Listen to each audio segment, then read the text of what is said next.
Gentlemen, we have called you together to inform you that we are going to overthrow the United States government.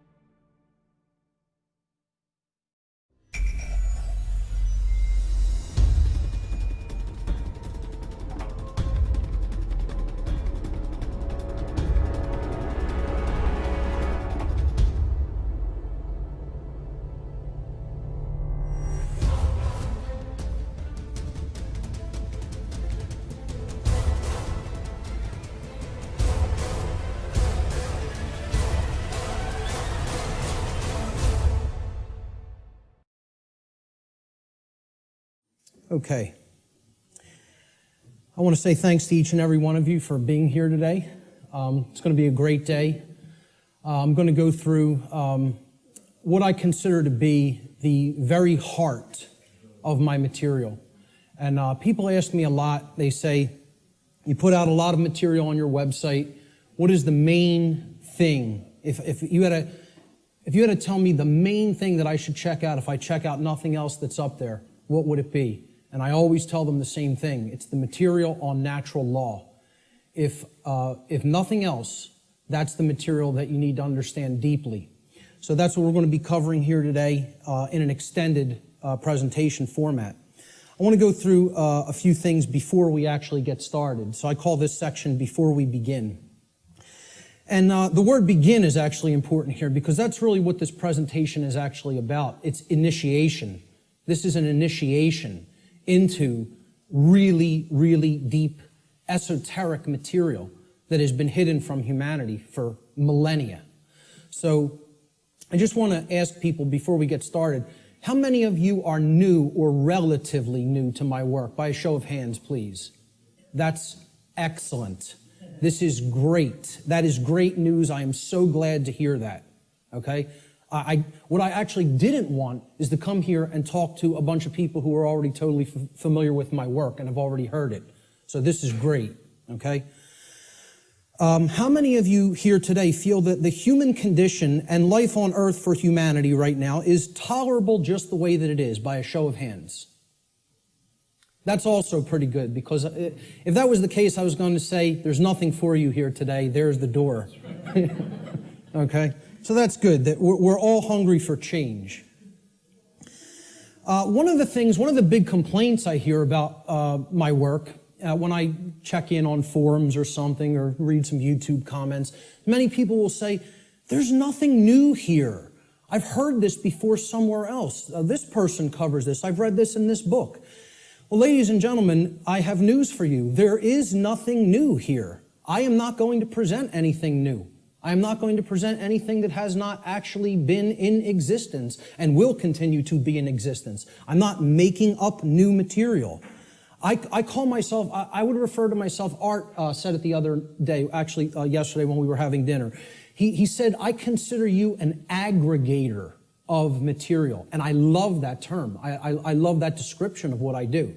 I am an aggregator. I bring things together into a tapestry and then help to explain it in simple and easy to understand terms so that people can readily absorb it, take it in, and then do something with that information. So you will not be seeing or hearing anything new here today, okay?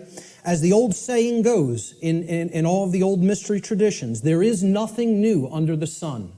And what that phrase actually means, many people don't know what that phrase means. It means that the truth, it is singular and eternal. Truth has always been here among us, and it will always be here. It is our perception that must be aligned with it.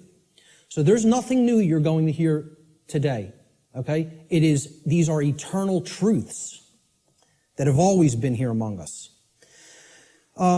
Another aspect I want to cover before we get started is about my presentation style. This is another thing that I get a lot of complaints about, and it's something that I have no intention of changing, okay? My presentation style has been described by some as extremely intense and at times even combative. This is a word many people will use to describe my presentation style. Some of you here today are very likely to be angered by some of the things you may hear me say during the duration of this seminar. And I say, so be it. That's okay. If you get angry, that's okay. The fact of the matter is that truth itself, by its very nature, is belligerent. And I'll actually be putting up a quote to that nature later on in the presentation. The reason truth is belligerent is because it actually is at war. It's at war with the lie. It's at war with deception. It's at war with mind control. So truth can be belligerent. Many people don't want to hear it when they first encounter it. So I tell people all the time, I don't do this.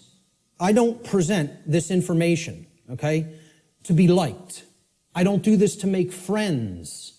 Okay, I'm not interested in making a whole bunch of new friends. If it happens, that's great, okay? But that's not the reason I do what I do. I don't do this to be popular.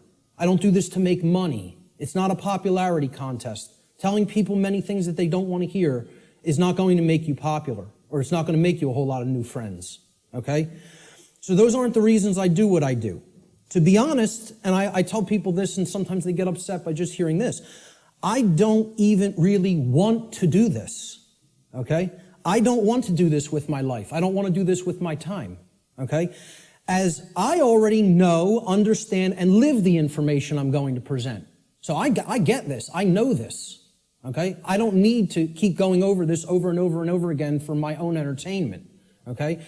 The reason that I actually do this is because I recognize that in a time of such overwhelming ignorance of this critical information, this information which is capable of saving humanity from its current condition, all right? The fact that I do already understand this information places me in a position of moral obligation and responsibility. That's why I do what I do. I'm in a position of moral obligation to speak this information to other people in an effort to help to get them to understand it and live it as well. And that is the reason I do this. Every person here today who wishes to take real world value, practical value from this seminar here today, I'm going to ask them to make a deliberate and conscious effort to do two things. The first is try to set aside, to the extent that you are capable of doing so, your perceptions of me as the presenter, okay? And this includes things like how you think I look, how you think I dress, the sound of my voice, my mannerisms, etc. Try to set those things aside to the extent that you're able to do it. And I know that's difficult for some. And I say this because paying attention to such trivialities will detract your own mental focus away from the information that is being presented today. And that's the worst thing that could happen, because it's the information that is important, not me. Try to ignore me and focus on the content. All right? The second thing I ask people to try to do is to be consciously aware of any of your own impulses that you may have here today, to immediately reject the information that is being presented in this seminar based solely upon your own initial emotional reaction, your initial emotional response to this information, okay? This is a logical fallacy.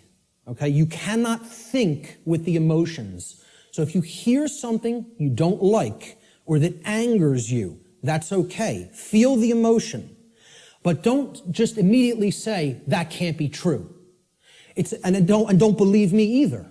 It's about checking it. It's about a process of truth discovery. It's about doing your own due diligence and actually researching this material. Okay? But if you try to gauge the veracity, meaning the truthfulness of this information, solely based upon how it makes you feel when hearing it, you are committing a logical fallacy. Okay? So I ask people to try as much as possible to suspend immediate reactions of disbelief. Okay, and saying, no, I don't want to accept that, no, it can't be true, based on how something may make you feel that you hear today. That's very important to keep in mind.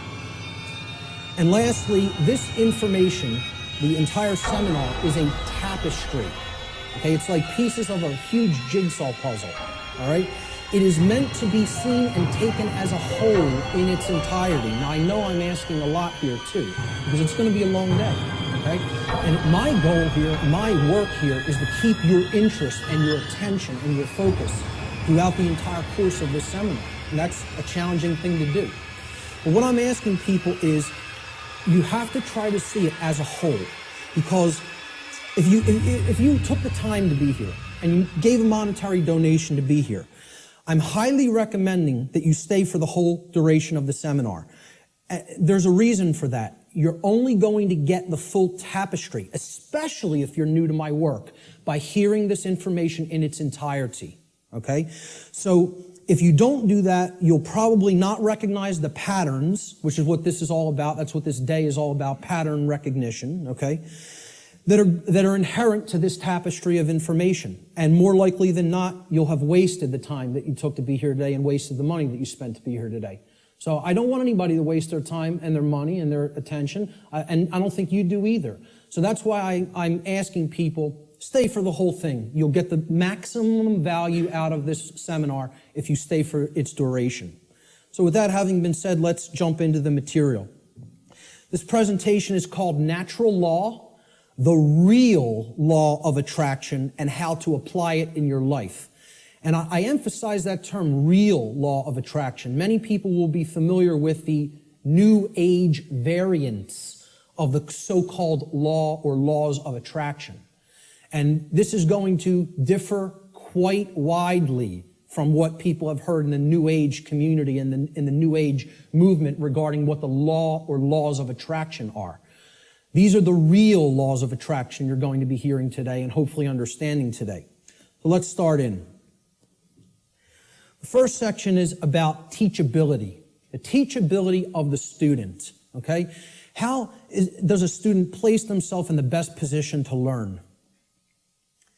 An individual's teachability, or their ability to learn by way of being taught by someone else, is extremely dependent upon the open-mindedness or closed-mindedness of the individual being taught.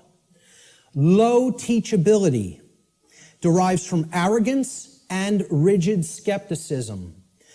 But it also derives, low teachability also derives from naivete and gullibility. High teachability, on the other hand, derives from a balance between healthy skepticism and an open-minded willingness to learn and change. So we don't want rigidly skeptical people, okay, that don't have an open mind at all. And we don't want naive and gullible people that will accept everything they're told. We want to strike a balance between these two modes. This is called a teachability bell curve. Okay? And down here is the mental state of the student, whether they are, and it goes from arrogance, cynicism, skeptical nature, a teacher, a student, and then up to being trusting, then being gullible, and then being outright naive. Okay? So that's the whole spectrum of teachability. The best position to learn is up here at the top of the bell curve. This means you will learn the most if you are here. And that means you're in the balance between teacher and student. It means that you're somewhat skeptical and you're also somewhat trusting. It means that you're able to hold a proposition in your mind without accepting it or rejecting it immediately. It means you will consider the information with an open mind, okay, somewhat trustingly, but also somewhat skeptically. All right? That's going to be the mental state we want to attempt to keep during the duration of this seminar, and therefore you will be in the best position to learn. Of course, as we already said, the poorest positions to learn, the things that, if you're in these mind states in arrogance and rigid skepticism and naivete and gullibility, you're not going to take very much away from this seminar. Okay? So we want to remain at the top of that bell curve if at all possible. Human beings should consider with great care where their information comes from, the source for the information. And this is because by refusing to present certain information and by influencing people to dissuade them from looking into certain information because they're telling you that it's unimportant or unnecessary to consider, many modern institutions like media, like so-called education institutions, are seeking to actually control human perceptions, or let's call it outright what it really is, to control the mind, okay? And therefore, to limit what human beings may even come to understand, and therefore by limiting what they are coming to understand, they're actually limiting what they're able to do, what they're able to change, what they're able to create in the world. Okay? So you have to be skeptical of where your information comes from. And that's why I tell people at the very beginning in my lectures, do not believe me. The worst thing you could do is believe what I'm telling you. You need to look into it for yourself, and most of all, you need to do personal introspection to really feel inside of yourself whether this information resonates with truth. Everybody has that intuitive capacity. That also has to be turned on and engaged and used. All right? If anybody is coming to this seminar from the perspective of modern, organized, institutional bodies, meaning political thought, political agendas, political organizations, religion, religious thought, religious organizations. I'm talking about organized religion here, okay? What I call scientism, not real science, but scientism, science as set up by institutional bodies to be rigidly skeptical belief systems that blot out anything that could possibly say anything to the contrary of their pre-existing beliefs. I call that scientism.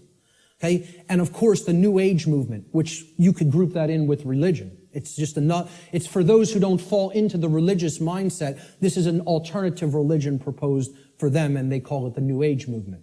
And I tell people, please don't think this is going to concur with any of these belief systems, with any of these boxes for consciousness. This presentation is going to shatter these boxes. It stands outside of all of these because these are limiters for perception and thought. They want to place everything in a box, say nothing outside of this box is fit for human consumption, so do not go there. And as a result, they act as a mind control influence. The other and biggest limiter of the human perceptions and the mind, and ultimately of our behavior, is money itself. If you want to talk about the biggest religion, if these other religions aren't big enough and powerful enough for you, there's the one that is the ultimate power in the world, the ultimate religion, the God of this world, if you will. Okay?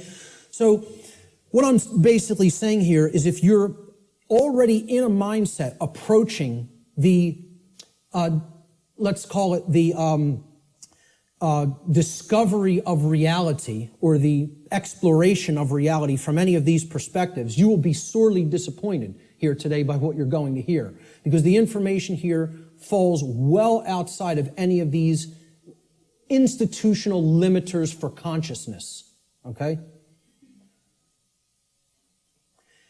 The requirements for creating change and the role of knowledge. Let's talk about these concepts for a moment.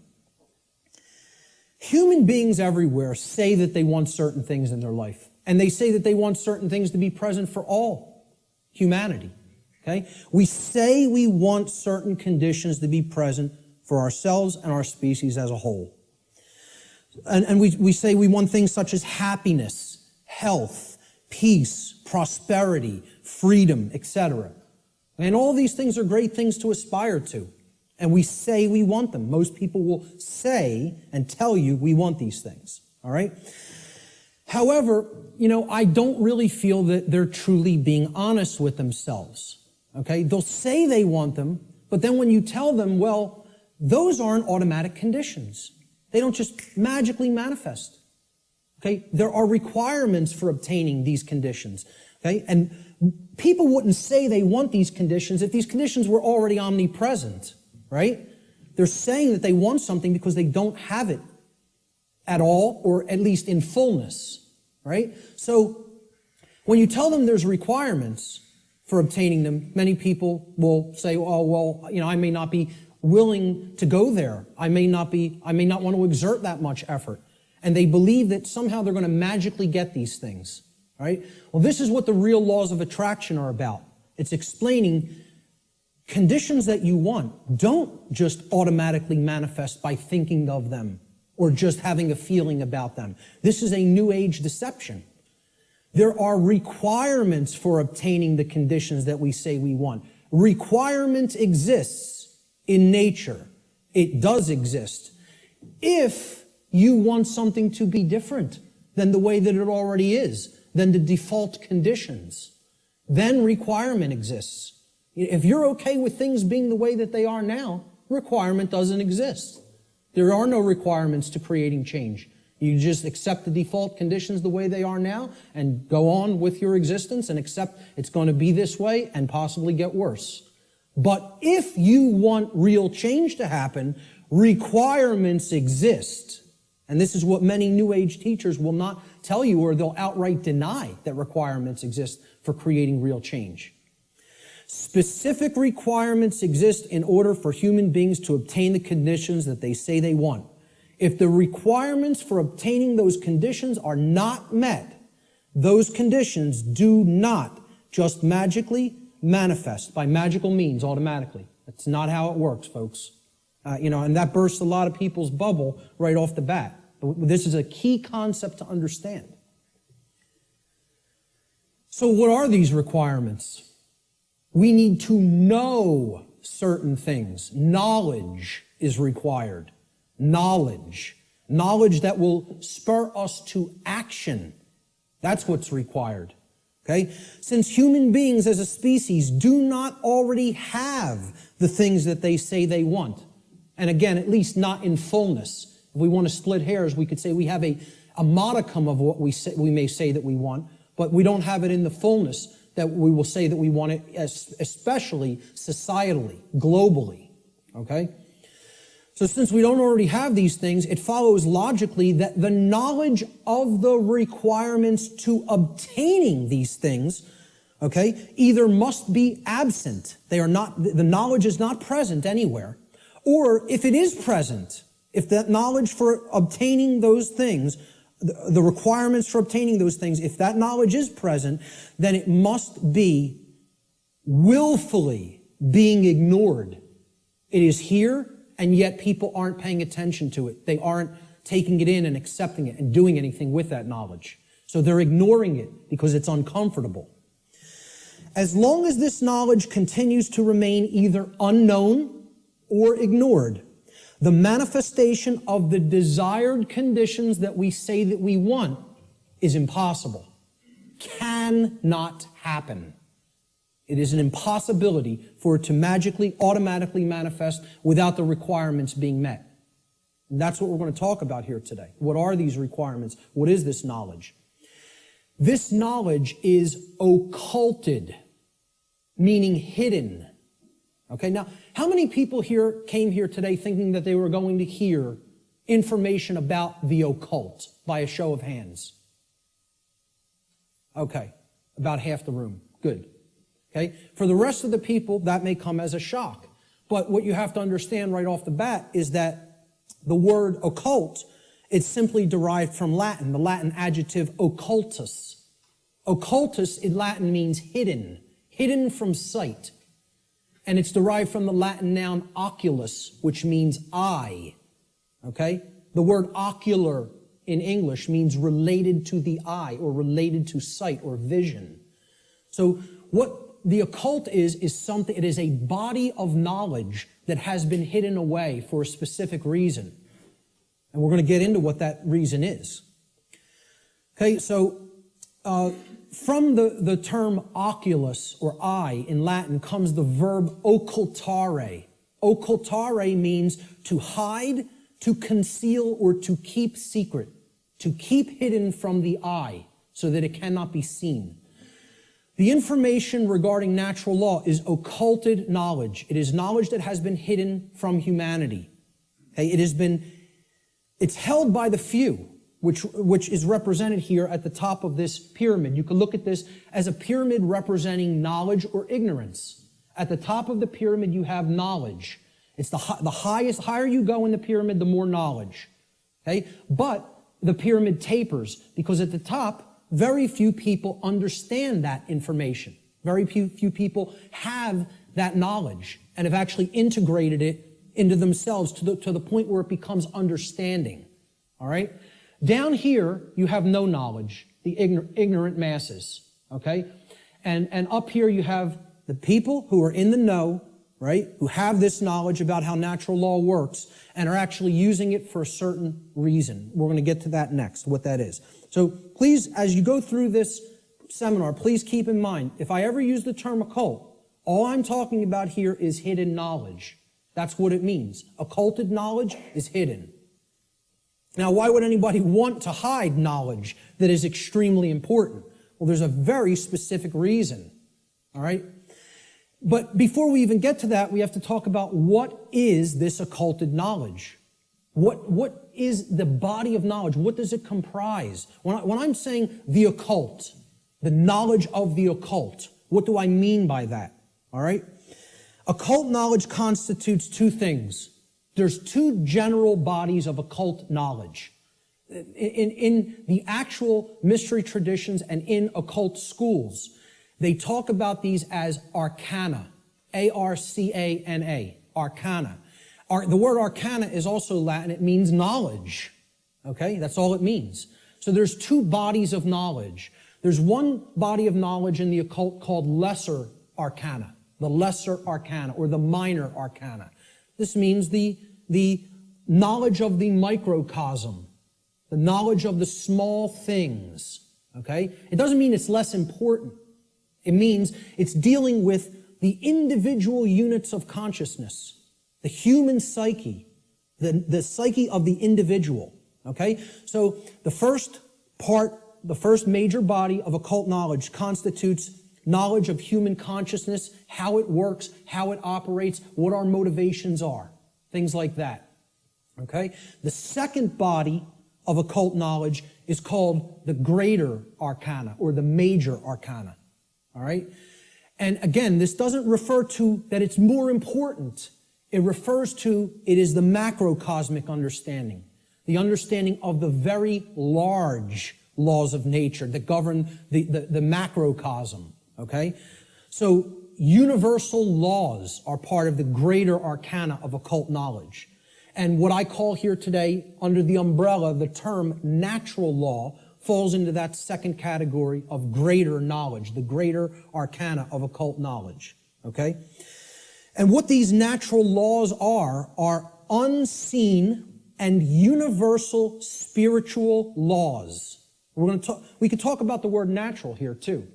Natural is derived from Egyptian and other Middle Eastern tradition languages, okay? The word neter in Egyptian, which would have been spelled without vowels. If we transliterated it, it would be NTR in English. Neter means spirit in Egyptian, in ancient Egyptian. The suffix al, even in English today, but if you go back into Arabic languages and ancient Middle Eastern languages, al as a suffix actually means of or related to, or having come from, okay? So natural, if you put these root words together, neter and al, right? It means of or related to the realm of spirit, of or related to God, actually. The word neter also meant God, spirit or God, okay? So this is the spiritual domain, the laws that actually are operating in the unseen realm, okay? Now, they manifest in the physical realm. We're going to talk about that. Okay, because that's the operation that it trickles down from. It starts in the spiritual domain and then it manifests in the physical domain. All right? So it's important to understand these two bodies of knowledge. The lesser arcana, okay, is about the monad or the individuated unit of consciousness. of the human being. And then the greater knowledge is about the laws that govern the macrocosmic universe. All right?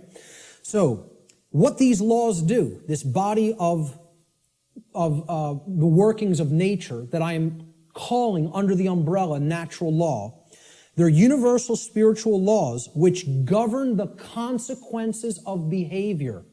They govern the consequences of behavior. And I would add a caveat to that. They govern the consequences of behavior for intelligent species, for beings that are capable of coming to their understanding.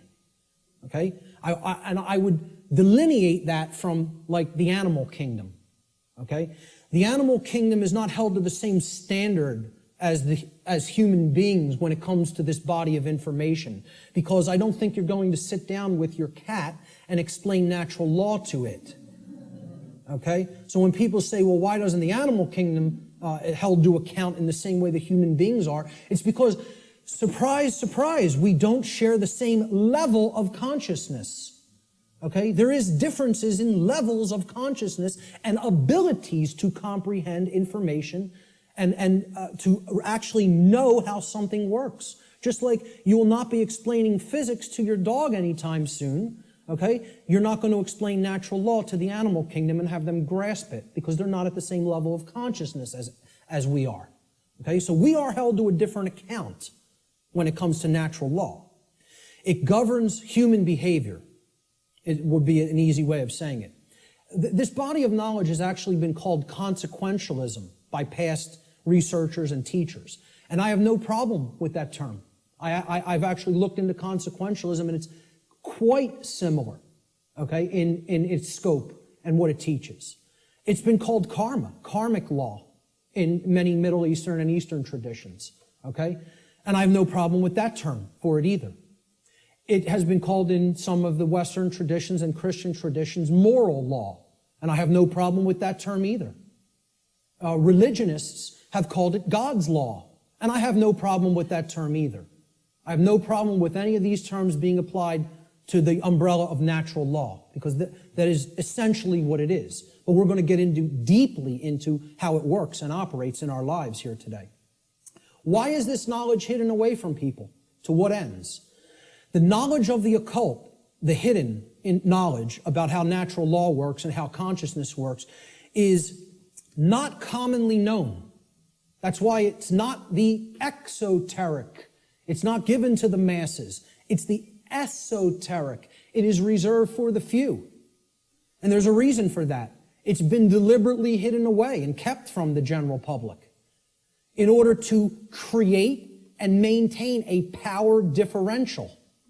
Because if someone else is an extreme level of knowledge, and they know how something works, like something as trivial as how human consciousness works, how human motivations work, how human perceptions work, how human beings can be manipulated. If somebody has deep knowledge of that information, and there's a whole bunch of people over here who have not one iota of how that works, what kind of a number do you think somebody can do on people like that? See, the way I ask people to look at this is real simple. Imagine a very, very, very advanced psychologist at the top of his field, wrote all the textbooks, okay? And he's got a house out in the burbs. He comes into the university. He's got tenure, okay? He's got the trophy wife, the house out in the suburbs, the 3-car garage, driving the Lexus into work at his tenured job. And he finds out that his trophy wife is having an affair because she's bored. She's not satisfied with him at home. And it's maybe the 19-year-old, captain of the local high school football team or something. He's a senior. He's a star football player, right? The jock, yeah. And she has a fling with him. Well, what if he decides, I'm going to become buddy-buddy with my boy here after finding out about his wife's affair? And this kid, this punk, who's cheating on, my wife's cheating on me with, he knows nothing. He doesn't study the mind. He doesn't know anything even about himself. He watches TV 6 hours a day, plays violent video games, is obsessed with football, you know? What kind of a number you think that psychologist can do on that kid? Total number. That's the answer, exactly. That's right. He could do a total number on him. He can gain his confidence, he can get into his head, and I guarantee you give him a little bit of time, he could screw up his life based on what he knows and how he would be able to manipulate based on his hatred of that person. Well, guess what? That's the position humanity's in. We're that punk jock. And I'm not saying we necessarily did something to deserve it, but we're in that same position where the people with this knowledge at the highest levels, they hate us. And they're doing a total number on us because we don't have this knowledge. And until that changes, don't expect the playing field to be leveled. Expect it to get worse. Okay? The knowledge is hidden to create and maintain a power differential between those who hold it and those who are ignorant of it. It's that simple. The knowledge of natural law and its operations constitutes what I call the most deeply occulted or hidden information that exists on this planet. You will not find any more hidden information. This is the thing that all the distractions are there for, to keep you from learning. The endless trivialities, the nonsense you hear on the news, all the video games, all of the nonsense television, the sports, you know, it's all there to keep people from understanding this. And I can't get you to accept that or believe it, and I don't ask you to believe it. I'm telling you that's what they're trying to, from my years of being inside occult traditions that are very, very dark. I'm telling you, this is what they don't want you to know. From firsthand experience. How many people here today know that I was involved in the dark occult in my past? Good. Great. Okay. The powers that be want to seek to keep this information hidden from the people of the earth at all costs, because understanding this information about natural law will level the playing field and put an end to the currently entrenched systems of control that are operating on the earth. We should very clearly make a distinguishment between nescience and ignorance so that people fully understand the difference between these two concepts. How many people even have heard the term nescience? Very few. This is a word that has practically been sanitized from colloquial English, practically been sanitized from the English language. And there's a reason for that too. There's two contexts to not knowing something. The first context is nescience. Okay? Nescience comes from the Latin. The prefix ne in Latin means not or not present or absent. Okay? And then sciere in Latin means to know. It's where we get the word science from. Okay? So you put them together, and nescience, it actually, those two roots form another word, nesciere. Nesciere in Latin means not to know, to not understand. But there's a connotation to it. It means to not understand because the specific information that you may be having a desire to understand is completely absent. It is not present, and you cannot actually aggregate that information. You can't bring those pieces of grammar together to form the sentence, okay? It's not present, okay? So you don't have it at all. It's unattainable. This should be clearly delineated from ignorance. Now, nescience is not someone's fault. The information just isn't there. Okay, you can't be blamed for nescience. There is no blame in nescience. The person who is nescient is not to be blamed for being nescient. The information simply wasn't present so they could take it in and then come to understand it. Ignorance carries blame. This is another thing. People want to think in the New Age movement there's no such thing as. Nobody's to blame. And that goes to that there's no cause for anything that's happening, as you'll hear a lot in the New Age circles. Okay? I very strongly put down these notions, or attempt to. Okay? There are causes and effects. There are people who are responsible for what is happening. There is blame. Blame exists. Okay? There are people who are culpable. We're going to talk about moral culpability later. So ignorance has blame attached to it and responsibility attached to it. Okay? It comes from the Latin verb ignorare in Latin. And this means not to know, just like nescience means not to know, but in a completely different connotation. The connotation of ignorance means you don't know even though necessary information is present and right there before you, because you have willfully refused or disregarded that information. Whether you've refused it because it made you feel uncomfortable, or whether you disregarded it because you felt that's not important for me to know. I don't need to know that. Or you feel you already understand something that contradicts with what's, the new thing that you're hearing or seeing. Okay? So when you willfully disregard something, okay? If I wanted to willfully disregard the gentleman sitting in the front row, he's present. I could just pretend he's not here and ignore him. That's what ignoring is. This is why I try to say to people, the impact of the word is almost lost to us, of the word ignorance, because of the way it's pronounced. I tell people, start pronouncing it ignorance. Ignorance. Then people will hear the word ignore in it, and the connotation becomes clear. It means you're ignoring it. Ignorance. Okay?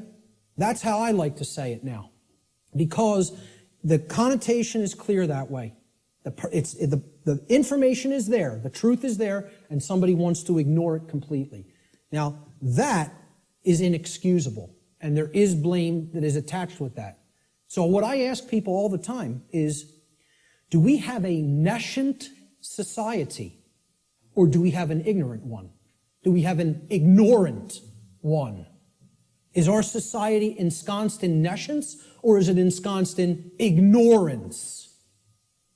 I would argue absolutely that we are ensconced in ignorance in society, not nescience. I think we are drowning in information. I think we are drowning in the truth that is all around us, but people are ignoring it, largely. Not everyone. There's many people who are very hungry for it and taking it in as fast as they can, But I think the majority of human beings are in the state of ignorance, even though the truth is present all around us.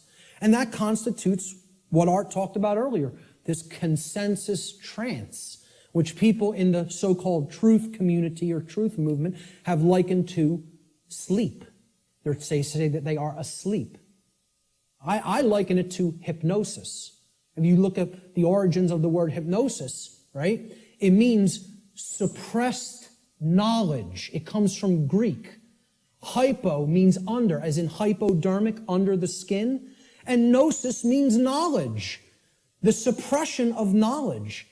Hypo means suppression also, under and suppression. So hypnosis is the suppression of knowledge. And that's the state that these people are in.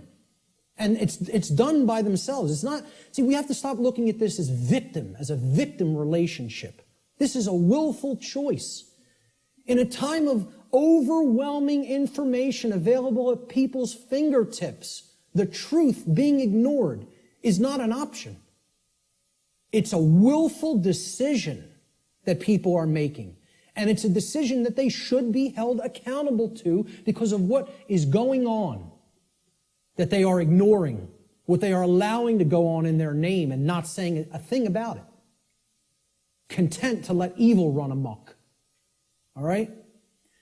And then people will wonder, why are we losing freedom? Why is freedom on the wane? Why is totalitarianism and tyranny rising up? Why do we see so much control and obsession with control in our society?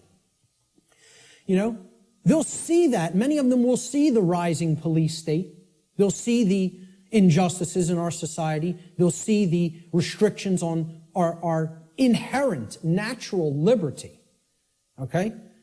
But here's the thing. Many of them will not make the transition to grasping. They'll say, yeah, this is what's happening to the earth. It's being turned into a huge prison everywhere. and at the most rapid pace right here in America. Okay? And they'll see this lock going onto the cage, but the question that they never get to, they don't even get to the question, let alone the answer, is why. They'll talk about the symptoms. They'll describe the prison. They'll describe every corner of the cage accurately in many cases. They can tell you exactly how it's working. They can tell you all the different aspects of the control system. But they can't tell you why it's actually going into place. Why is that happening? Well, that's what this presentation answers. Why are we losing freedom? And it gets to the actual heart of that answer. So what this presentation constitutes is a master key that unlocks all the locks to all the doors on all the cages in the prison, if it is accepted. And once again, I don't tell you that belief is required for that, because truth is always present. It's always here. It's a matter of, will we perceive it as being present, acknowledge it's present by stop ignoring it, okay, and then accept it into ourselves, and then do something with it. Understanding is not the end. Taking in the knowledge and understanding it is the beginning. Action is required. See, knowledge is required, understanding is required, but then action is finally required. Above all, if change is to be created. And that's how the laws of attraction really work. So, will people as a whole, as a society, accept that master key? I can't answer that question. All I could do is try to place it into their hands. After I have taken that key and unlocked my personal prison, my personal cages, and freed my mind, all I can do is try to help people to see, here's how this key works. Here it is. Here's the information that constitutes that key. And here's how you put it to work in your life. That's all I can do. Can't make anybody take it. Let's look at what problem solving entails, because that's really critical to understand if we're going to get past this stage and where we're at in our stifled evolutionary development as a species. There's a few main steps to solving problems, any problem. Doesn't matter what the nature of the problem is. The first is you have to recognize that the problem exists. Recognize that there is a problem to begin with. And I think by asking the question, is everybody content with the way things are, and nobody raised their hand, I think that's great, because it at least acknowledges to me that people here today recognize we have a problem. And that's healthy, that's good, okay? Many people out there don't believe we have a problem. You know, they like this place. They like the world the way that it is, you know, which is unfathomable to me, because to me it's a living hell. And that's not because of how my own personal life is going. I'm very content with my own personal life. I have no self-inflicted suffering in my personal life. I don't create problems for myself. My life goes on very well according to how I live it without hurting anybody else. The problem is other people. And that's another thing the New Agers won't acknowledge, and they'll flip out if you say that there's a problem with someone else. There are problems with other people, okay? And people will say people in glass houses shouldn't throw stones.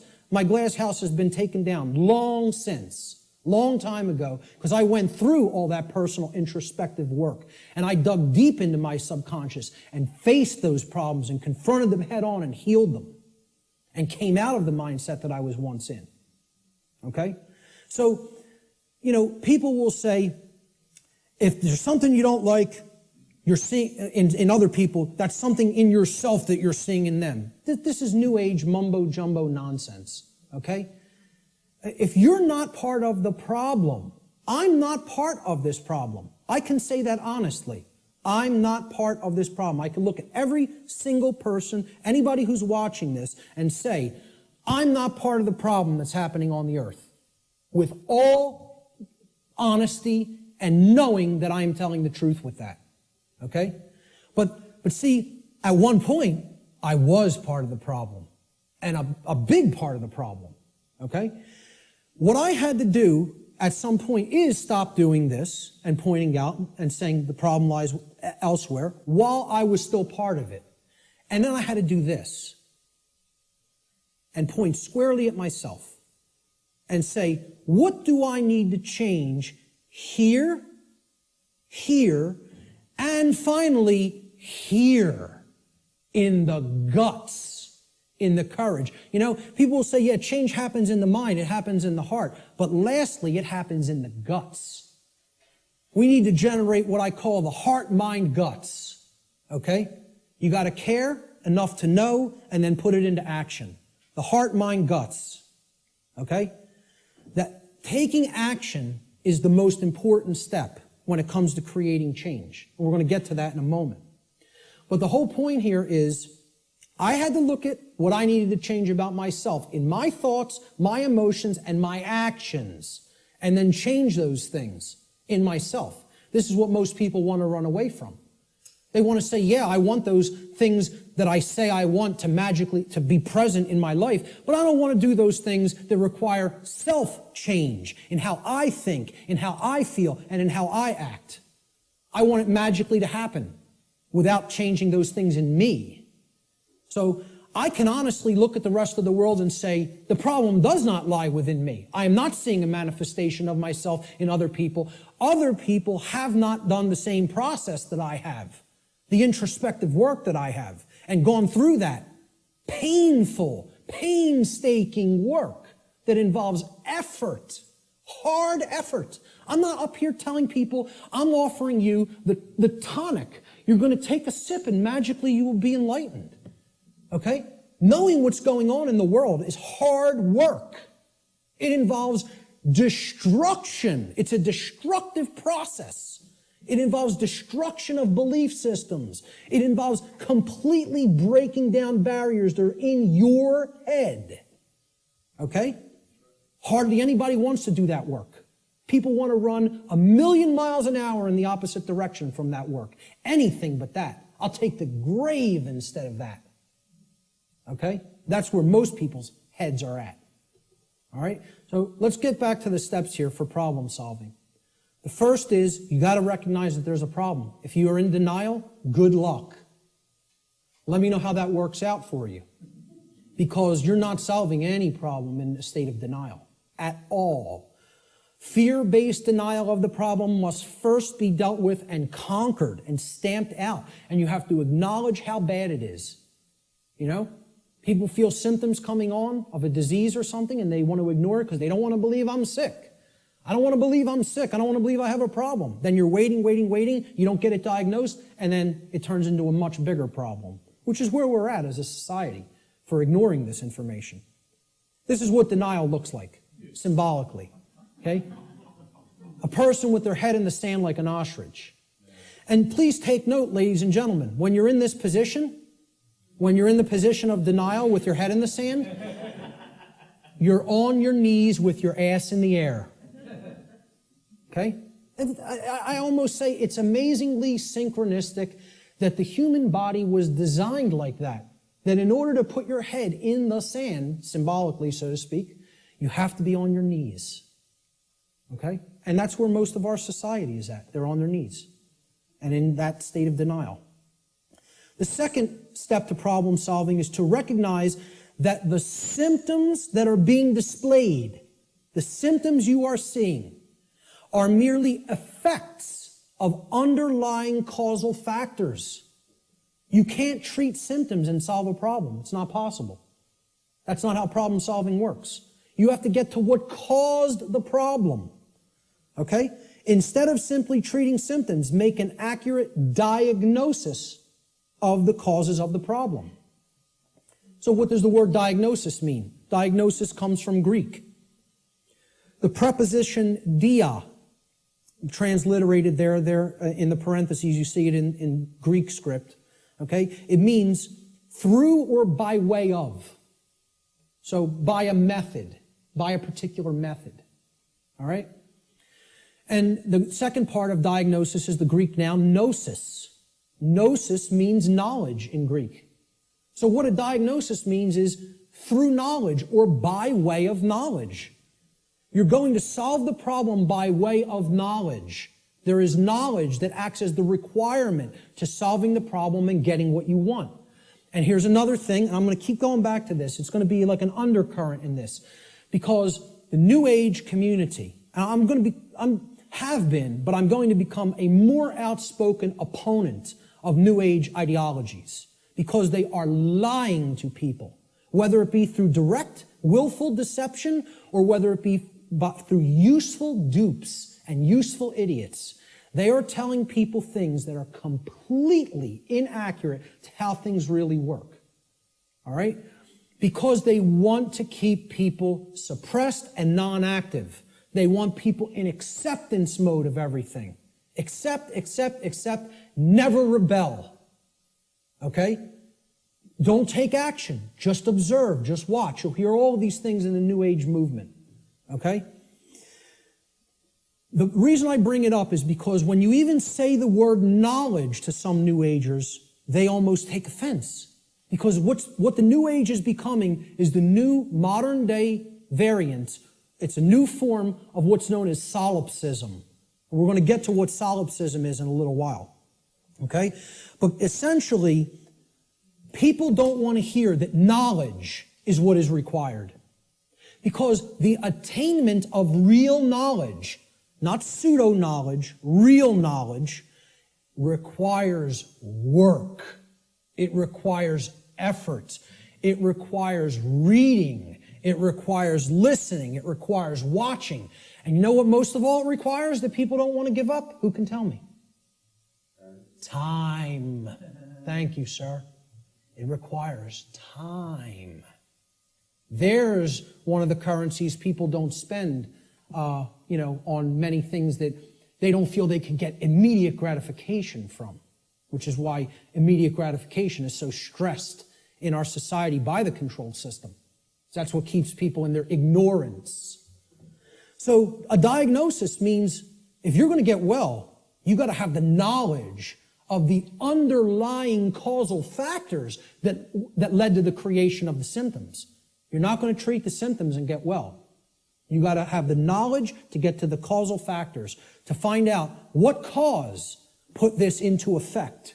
And we're going to talk a lot about cause and effect. The third step to problem solving is, through the knowledge that you've acquired now, via making an accurate diagnosis of the problem of the causal factors, right? You're going to then put that knowledge into action. Understanding what created the problem is like step 2, right? Stop being in denial, understand what caused the problem, act on the knowledge you now have to solve the problem, to make it right, okay? So action is required. We make the diagnosis, then we have to take the required action necessary to rectify or to set right, which is what the word rectify means, the causal factors that led to the manifestation of the problem. Let's talk a little bit about the concept of what truth is, how I refer to truth in all of my work. Because people have a real deeply mystified concept of what truth is or what it means. You know, they'll get into all these really deep abstract discussions of the mind of God and, trying to get into quantum theory and everything.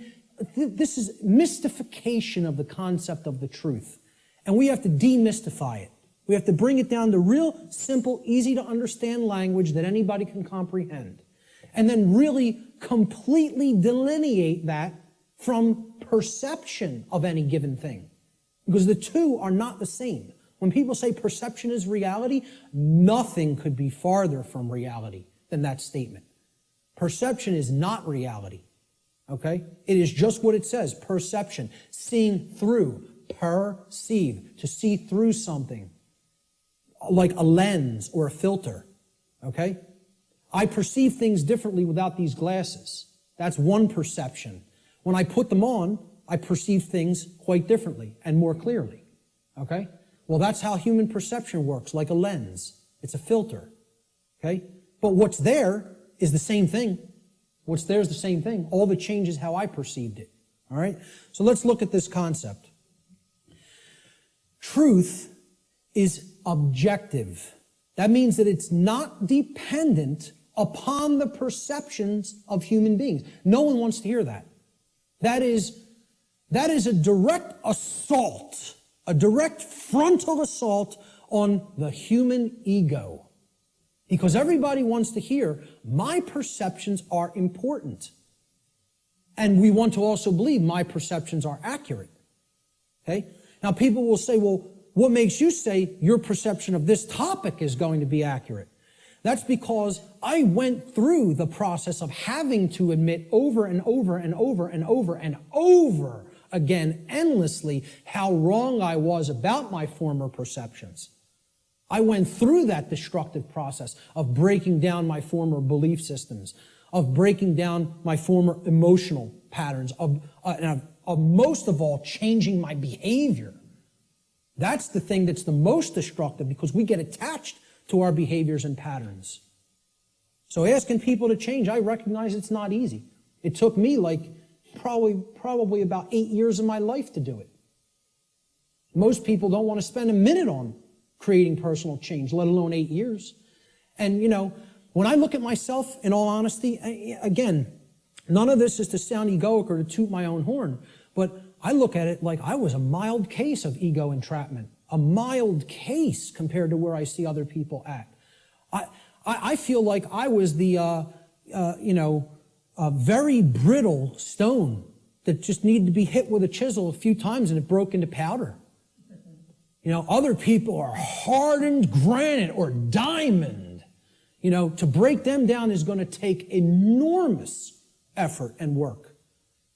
And most of them don't even want to do it. They're so calcified, they've been so compressed into that hardened state that they don't even want to start. So I realize telling people your perceptions are not what really matters. The truth isn't based upon how you perceive things, that it's independent from your perceptions. Most people don't want to hear that. They don't want to hear that. Human beings' perceptions are capable of wavering. They can waver slightly from the truth, and they can waver wildly from the truth. All right? What truth is that which does not waver. It doesn't move. It's that which is. It doesn't matter what anybody thinks about it. It doesn't matter whether anybody believes it. It doesn't matter whether anybody knows it. It doesn't matter whether anybody sees it. It doesn't matter whether anybody wants to see it. It's there. It's always been there. It's always going to be there. Nothing anybody does can change what has happened. Can anybody change what has already occurred in what we call, in the thinking of linear time, the past? Not one person here is capable of doing that. Let me tell you something. Not one being in the entire manifested universe is capable of doing that. Because that which has already occurred is set in the record of the universe. Nothing can change the past. Ever. Great movie on this. Watch the new movie, The Time Machine. Not the original 50s version or 60s version. The new one. I think it came out in late 90s or early 2000s. Okay? This movie got crushed in reviews. Crushed. Whenever reviewers crush a movie and give it the worst ratings, go see that film. Because I guarantee you there's very important allegorical concepts that you need to understand embedded in that film, and that's why the reviewers crush it, because they don't want you getting any ideas, This movie got crushed in the theaters, and I'm telling you, it's one of the best films to understand the concept of the absolute impossibility of changing the past. The past cannot be altered. You know what can be altered? The future. That's what that movie's about. And you know where the alteration of the future begins? In the present moment. That's exactly right. That's the only place it begins. Okay? So what truth is, the demystified concept of truth, is it's simply that which already exists. It's that which has happened in the past and is happening in the present moment. The truth does not exist in the future. When we get to those future moments and it's the present, truth will be existent then, but not until, okay? So there is no such thing as truth in the future. Truth is that which has occurred in the past and that which is occurring in the present. It is simply that which is and that which has been. please recognize when I use the word truth, that is all I'm talking about. I'm not talking about the mind of God. I'm not talking about the entire reason for the existence of the universe. I'm talking about the events that have taken place in the past and are taking place in the present. That's all. And guess what? That's all the truth is. It doesn't need to be any more complicated than that. Okay? You want to make it more complicated than that, call it something other than truth so as not to confuse people to what truth really is. Truth versus human perception. Okay? Now, I want to ask people to imagine, see these white lines? Imagine these white lines that do not waver as truth. And imagine that the perception that is set against the truth, we're going to take three different individuals. This is individual A, this is individual B, this is individual C. Okay? Their ability to perceive what has occurred and what is occurring is what I would refer to as consciousness. Okay? Consciousness is a being's ability to recognize patterns and meaning with respect to those patterns. Meaning you have an accurate understanding of what's taking place within and around you, or you have an inaccurate understanding of what's taking place in and around you. If your consciousness is high, meaning it's at a high frequency, okay, that means you're going to have more of an ability to understand and recognize the patterns. If your consciousness is low, you're at a low frequency, you're going to see the pattern less. You're not going to accurately perceive. So I liken this to a waveform. In simple, physics, a wave, this is a simple sine wave, okay? It has its crest here and its trough here, okay? And then the pattern repeats, goes up to the crest, down to the trough, and it repeats over again. The distance between the either crests or troughs of the wave is called the wavelength, okay? The longer the wavelength, the shorter the frequency. What that means is how frequently is it going to be intercepting the line that represents truth? How frequently is it going to be aligned with this line, which we are calling truth? Okay? Now, can everybody just, with that explanation, understand this simple model and what I'm talking about here? Is that clear? Okay, because it's important. Because this is a low frequency vibration. It's a low frequency wave. A wave like this, if it was an audio wave, would produce a low frequency, would produce a low bass tone. Okay? As we go up to a higher frequency, you can see the wavelength is shorter, meaning that it intercepts the line which represents truth much more frequently. We can count them. 1, 2, 3, 4, 5 here. 1, 2, 3, 4, 5, 6, 7, 8, 9 there. Okay? So this is a higher frequency vibration. And we go up to an even higher frequency. Let's say person C has this consciousness. They have a higher frequency. Okay? And they're intercepting the line that represents truth, much more frequency. I won't count those out because there's a lot of them, okay? The higher the frequency, the more in tune with truth we are. What would happen if this frequency became infinitely high? What would it become? It would be indistinguishable from a line. And therefore, someone would be aligned to that which is. The higher the level of consciousness or frequency, which is their perception of reality being accurate, okay? Not wavering as much from the truth, because it's hitting it in more places. We would basically, this wave would turn into a line at some point, the higher the frequency went. Think about this in sound, right? You hear a low bass tone, it's like, then it goes up, and it would go eventually outside the range of human hearing, because the frequency went so high. Same concept here. The higher the frequency, the higher the perception of reality, the quality of the perception is going to be. Okay? The concept to keep in mind here is perception is not reality. It's the filter we see reality through. What the human being's work is to do is to align their perception to the reality which exists, which is truth. We need to set aside what we want the truth to be and look at what it is. What it is altogether different than what we want it to be. But until we recognize what it is, we're not even in a position to make an accurate diagnosis of what's going on and therefore create what we want it to be. So I'm going to give the first quote here, comes from a gentleman I personally greatly respect. How many people are familiar with Travis Walton, by a show of hands? Hardly anybody in the room. Wow, 2 people. Amazing. And I know Barb is in the back because we've met him personally. I spoke with this gentleman at a conference last year in 2012. And I just want to say, I just think he's a totally genuine individual. I don't care what anybody thinks of me saying that, okay? I believe him. Do I know factually that what he claims happened to him did? No, I do not. But I believe what he is saying for a reason. When I am around somebody, especially for any length of time, I think my intuition is good that I can get a feel for their heart, okay? And when he's telling you stuff, it's very consistent. And in his book, he asks people, you need to listen to my whole story, suspend your disbelief for a minute, and then do your research, and then make a judgment call. Do you want to believe me? Do you think I'm telling you the truth? Do you think I'm lying to you? And then make up your own mind, okay? And who Travis Walton is, he claims that he was an abductee, that he was taken on board an extraterrestrial craft at a point in his life. He disappeared for days. They were out looking for him, and his best friends were accused of murdering him. And he shows up 5 days later in like deplorable conditions, out on a country road someplace. But anyway, again, I spoke with him back in 2012.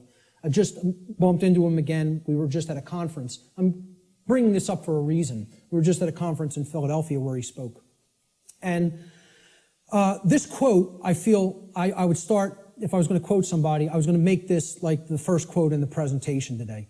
Travis Walton says in his book, which is called Fire in the Sky, he said, I have come to realize that the biggest problem anywhere in the world, the biggest problem anywhere in the world is that people's perceptions of reality are compulsively filtered through the screening mesh of what they want and do not want to be true.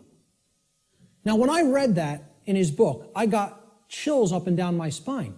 Because I said, this meshes exactly with what I'm talking about in my section, in my presentation called Truth versus Perception. And he's encapsulating it in a sentence perfectly. All right? We want things to be true. That doesn't make it so. That's not what makes truth the way that it is. What makes truth is the way that it is what behaviors were taken and what is the actual effect in the manifested world. That's how things are, okay? It doesn't matter how we want them to be. They may be a completely different way right now than we want them to be, and I would say for the people in this room, they are a completely different way than we want them to be. But most people in the world think, they kind of believe that they're the arbiter of truth. And that's a bad place to be in. That's a very, very low level of consciousness. To think that if I don't believe that it's this way, it's not this way. Many people are trapped in that state of mind, okay? Now, the reason I even bring this up and included Travis's quote here is at this conference that we were just at a couple of weeks ago, okay? I didn't speak at it, I tabled at it. A woman came up to my table and she picked up my New Age Bullshit DVD, which is available here today in the back. And she said, what's this about? With a real skeptical look. And I explained, well, it's a 7-hour extended video podcast that has many, many slides, okay? I gave a shortened version of it at the Free Your Mind conference in Philadelphia. And this is the extended version that goes deeply into the deception of the New Age movement and how it is a religion that is designed to suppress the masculine side of the personality, which is the side that actually takes action and creates change, okay? And that's, of course, pushed by the sacred feminine, which is care and creativity, and compassion, right? Both need to be present. We're going to talk about that here today. But I said this is about the suppression of that masculine energy. And that's what the New Age movement is about, the suppression of the masculine, right?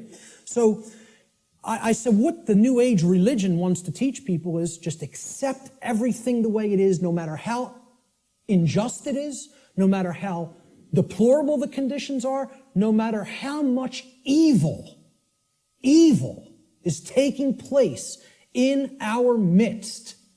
Accept it. That's the New Age religion. And here's what she said. That's exactly how I am. I just accept everything.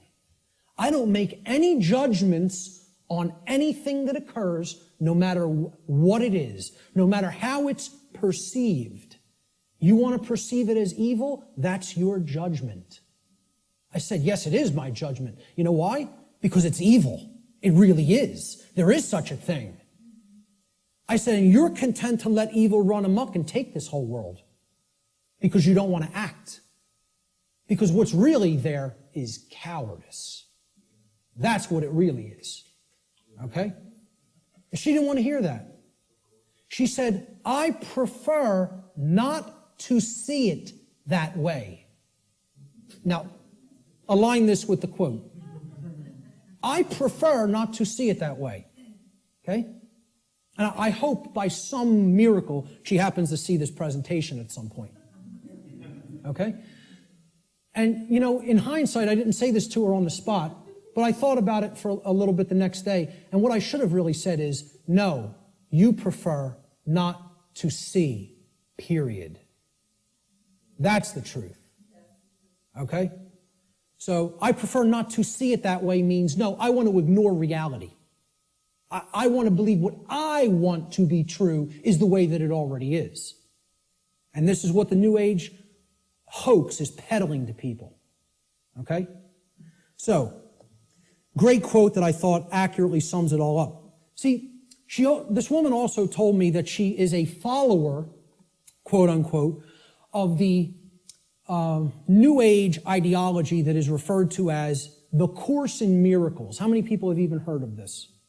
A lot of people. Okay? You know what that is? It's called solipsism, wrapped in a nice, neat new package. Solipsism. How many people are familiar with the ideology called solipsism? Good. More than I would have thought. Most people have never heard of this. Okay? Solipsism is a completely egoic and destructive ideology that has absolutely no bearing or resemblance to truth in any way. And the people who are solipsists are mentally ill. I'm not even going to provide any evidence of that. I'm telling you, you need to research this religion and sickness for yourself. It's a mental illness. A solipsist is a mentally ill person who should probably be somehow removed, segregated from society, and institutionalized until they are made well, because they are a destructive influence on society. This is what I focused on podcast number 1 of my podcast series and radio shows. I went into the ideology of what solipsism is and how destructive it is and how it's a religion. Okay? What this is, well, first of all, let's look at the word. And you'll notice I'll be breaking down words all day long. Because if you don't understand where words came from, you don't really understand what they really were intended to mean. Regardless of whatever connotation they may have taken on in the modern world, the intended meaning of the word, the original meaning, is derived from its etymological derivation. You need to go into the ancient languages, Latin and Greek roots and other languages, Germanic, Arabic, etc., and you need to break down the words from their etymological origins. Then you will understand their real meaning. And I'm telling you, you do this, and the top of your head will blow off by what you will find, by what words we speak on a daily basis actually mean, and we have no idea what they mean. Okay? So the word solipsism comes from the Latin adjective solus, which means alone or one. And then the Latin pronoun ipse, which means self, myself, etc. Okay? The ideology of solipsism is that nothing exists outside of me. I'm the only being that exists in creation. Or essentially, it's another way of saying I'm God. Okay? That my perception is the only real perception and no one else is here. Now imagine that. Now, what I'm essentially telling the audience here today is your perceptions are not the truth. You have to work to align your perceptions with the truth. That's damaging enough to the human ego, okay? If I just said, none of you exist, I'm only perceiving your existence, I'm the only one who exists, imagine how egoic that statement is, and actually how demoralizing it is to other people. You're even telling them, I don't even consider that you exist. That's what a solipsist is. They believe the universe is a big illusion created somehow for their amusement, and that there's no objective reality, that you don't exist, you don't exist, you don't exist, you don't exist. I'm the only one who exists. And that's not mental illness. We don't diagnose that as mental illness, okay? I don't care if you want to accept the notion everything is one. I personally accept that notion. I do accept that we are all one. That doesn't mean you're not existent in the physical domain right now as I'm talking to you. Of course we all exist here. We are in the physical domain, okay? The whole point is these people want to believe the entire spiritual physical domain is such an illusion that nothing that takes place in it matters or has any significance and should just be watched, and nothing should be done to change it. And let me explain what this is, folks. When I was a Satanist, okay, and I was working inside the Church of Satan and other dark occult organizations, they have a set of sins, believe it or not. They don't look at them as sins in the same way that, religionists look at sin. But they have the things that, these are behaviors and thought patterns that should not be engaged in by the dark occultist themselves, by the magician, if you will. You are not to engage in these behaviors, but we are to peddle them to other people. We are to get them to engage in these behaviors. Okay? You know what the first one is? No, it's not. That's the second or third. I think it's the third, if I'm not mistaken. I don't have the list handy. But the first one is stupidity. That's the first satanic sin. Okay? For the dark occultist. But they want other people in deep stupidity. They want other people in deep ignorance. The idea here is we will know it all. We will know the truth, so that we can control others and keep them a dumbed-down herd. Okay? There's a bunch of other ones, but I think the second or third is solipsism. Solipsism is one of the biggest sin for Satanists and dark Luciferians and dark occultists. They don't want any of their membership believing in this mental illness nonsense. Okay? But they want to propagate it and peddle it. They want to do that. And they told me personally, higher ups in this network told me personally when I was working with them, wait until you see the New Age books that our membership will be writing, or either writing ourselves or putting into the hands of useful dupes to write and put out there. We'll be giving them the idea, they'll write it for us, put it out there as their own idea. And they said, we are going to propagate and peddle solipsism like you have never seen. And you know what? When they say something, they do it. I'm serious. They're aligned. Their act is together. They act on the same page. And for that, I have respect for them as an enemy. And I don't take anything they do lightly. I recognize they have the will. They're not like the rest of humanity. They align their thoughts, their knowledge, with their version of care. It's not like our emotionally based care, but they care about what they're doing, and then they act. And when they act in concert, and they get it done. Okay? I'm not saying, I agree with any of their agenda, because I don't, and I'm trying to stop it. But I have respect for their unity. They are unified and on the same page, and humanity is not. And that's why, in all honesty, we're having our rear ends handed to us in this spiritual battle right now. At least right now. Solipsism is the ideology that only one's mind is sure to exist. Solipsists contend that knowledge of anything that is outside of one's own mind is unsure, and hence there is no such thing as objective truth. Okay? No such thing as objective truth. And therefore, nothing about the external world and its workings can actually ever be known. Just think about that statement.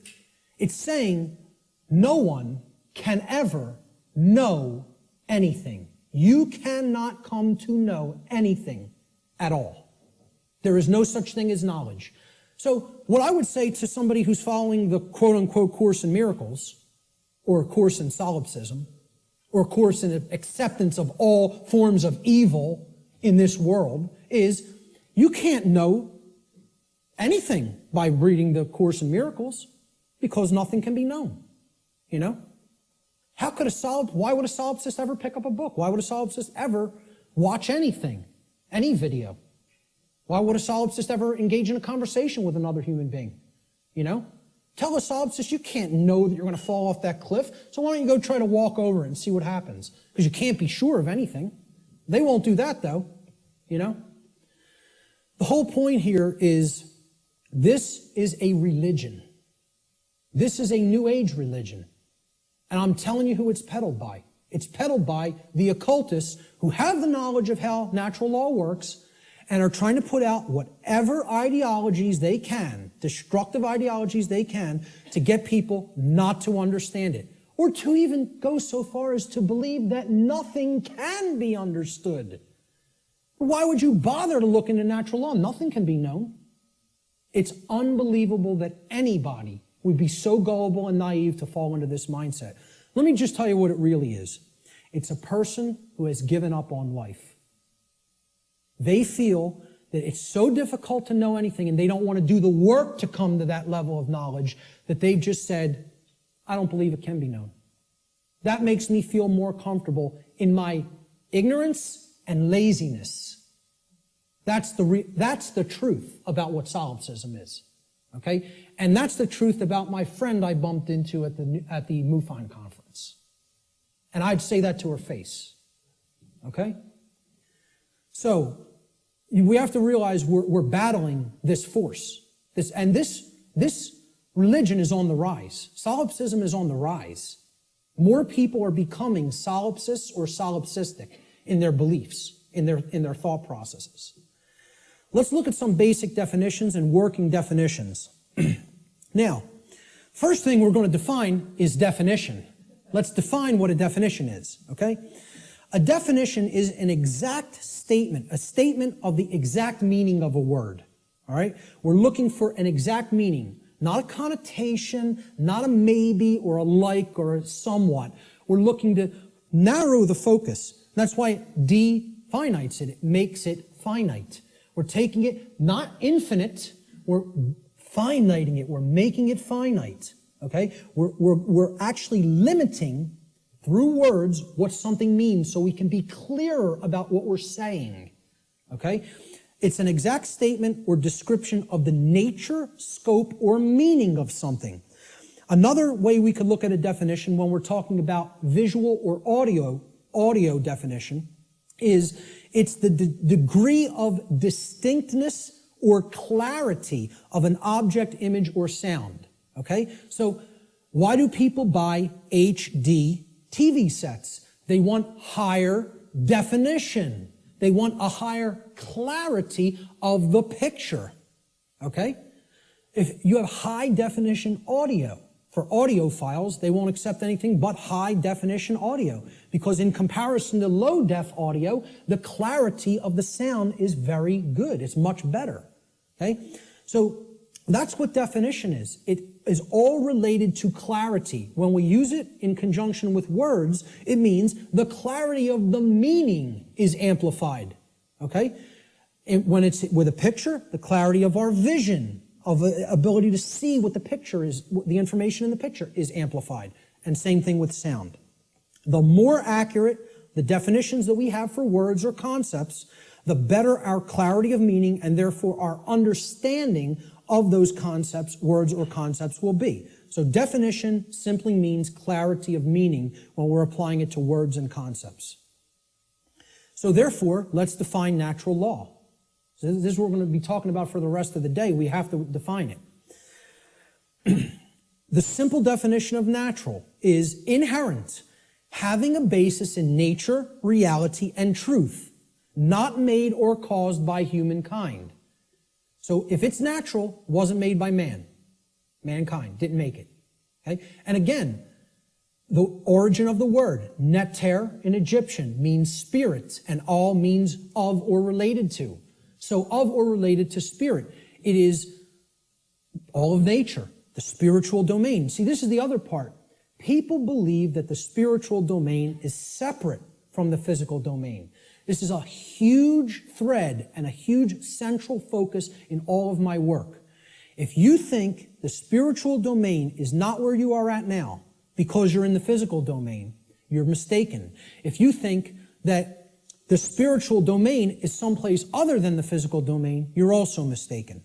If you place emphasis on one above the other and say, well, this one takes precedence and this one's not important, either way you do it, whether you say the spiritual is more important and the world of matter should not be given any significance, it's imbalance and it's not true.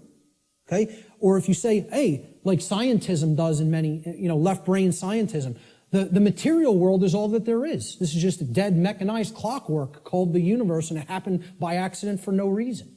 And there's no such thing as the spiritual domain. Both of these worldviews, and we're going to get to a breakdown of these worldviews, they're completely inaccurate, they're not based in truth, and most of all, they're based on brain imbalance. And we're going to see how one of these worldviews or another develops when either the left brain hemisphere or the right brain hemisphere has taken precedence and dominance within the individual consciousness. So, natural means spiritual. These words could be used interchangeably. So when I'm talking about natural law, I mean spiritual law, unseen spiritual laws. But overall, the dictionary definition of natural is it's inherent to nature and it's not made by man. The word law the definition is an existing condition which is both binding and immutable. So let's look at each one of these words. Existing. It means that it is present. It is present. Okay? It cannot be just ignored and expected that, well, that doesn't make it true and it's not going to have an effect. It's there. It's present. That's why it's a law that it's in operation, that is in operation. It is binding. Binding means it has an effect. It means it doesn't matter whether you believe that it has an effect. It doesn't matter whether you understand that it has an effect. It doesn't care.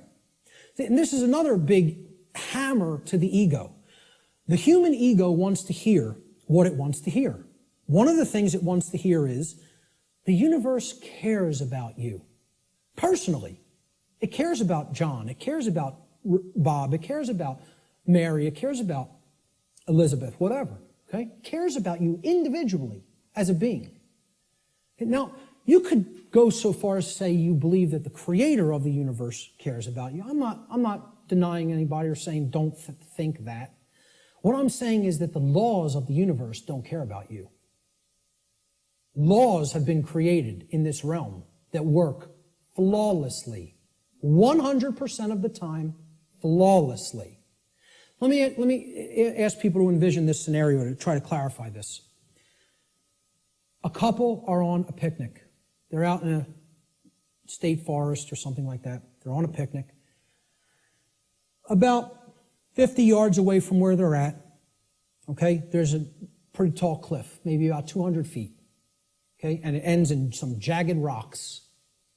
They brought their 2-year-old child on the picnic with them. They unfold the blanket, take out the picnic basket, they're having their picnic. Maybe passions got heated and the husband and wife were, making out a little bit. Their kid, 2-year-old daughter, in her nice Sunday sundress or whatever, wanders off, gets to the edge of that cliff. Will gravity care if that girl goes over the edge? No. Will gravity allow her to go over the edge? Yes, it will. Gravity is not going to say, this girl doesn't understand this law, and she'll die if she goes over that edge. She's innocent. She's nescient even. Not even ignorant. Innocent and nescient. Will that law still have an effect? You damn better well believe it will. And so does natural law in the same way. It doesn't care whether you don't know. Doesn't care whether you're nescient or ignorant. It's in effect, it's binding, and it is immutable.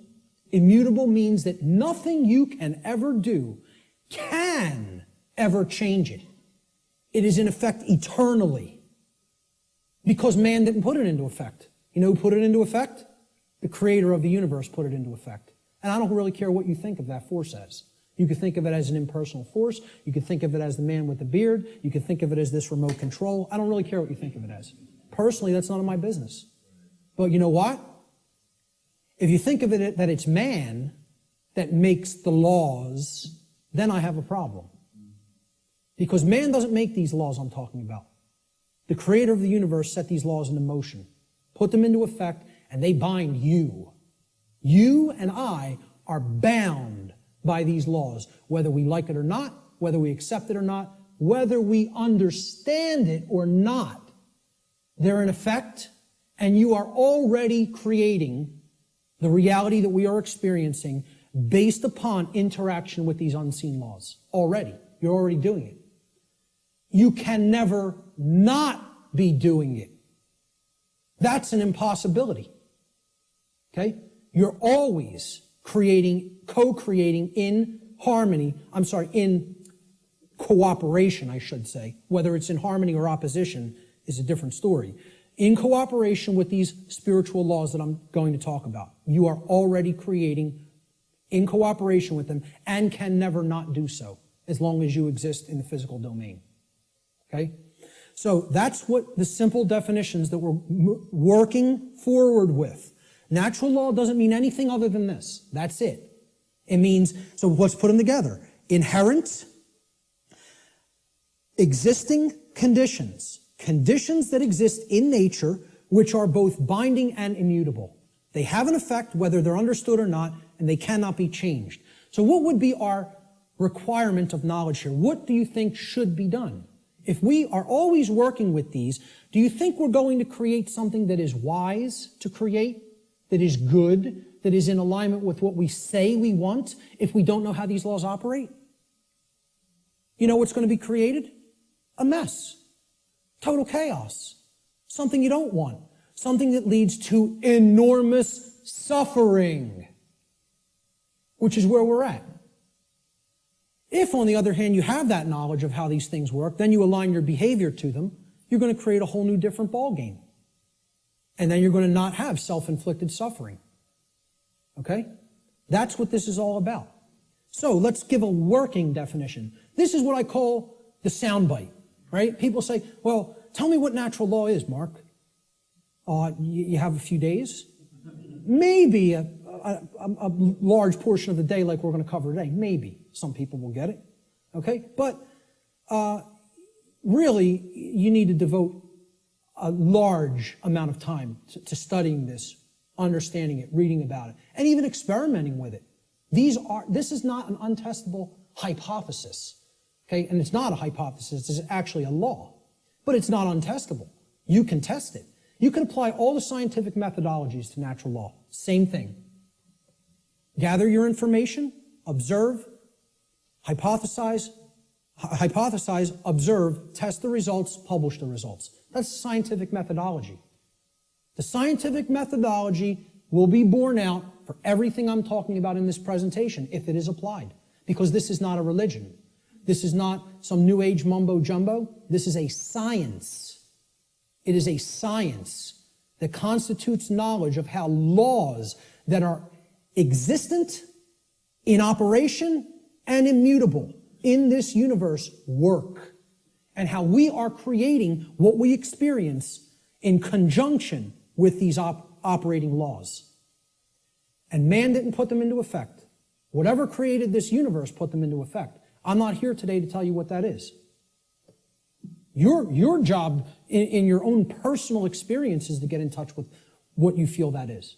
I'm not here to tell you what that is. Now, I'm not here to tell anybody what that is. But my whole point is, it created these laws, and they're in effect. And if you want to stop suffering, and if you want the human condition to change, you have to understand how these laws work. There is no way around that. Knowledge of these laws is required. And this is what people in the so-called New Age movement and in religious communities and in other communities don't want to acknowledge. They don't want to acknowledge that work is required. So let's give a working definition for natural law, my soundbite variant, okay? I tell people who want the 6 o'clock news edition of what natural law is, okay?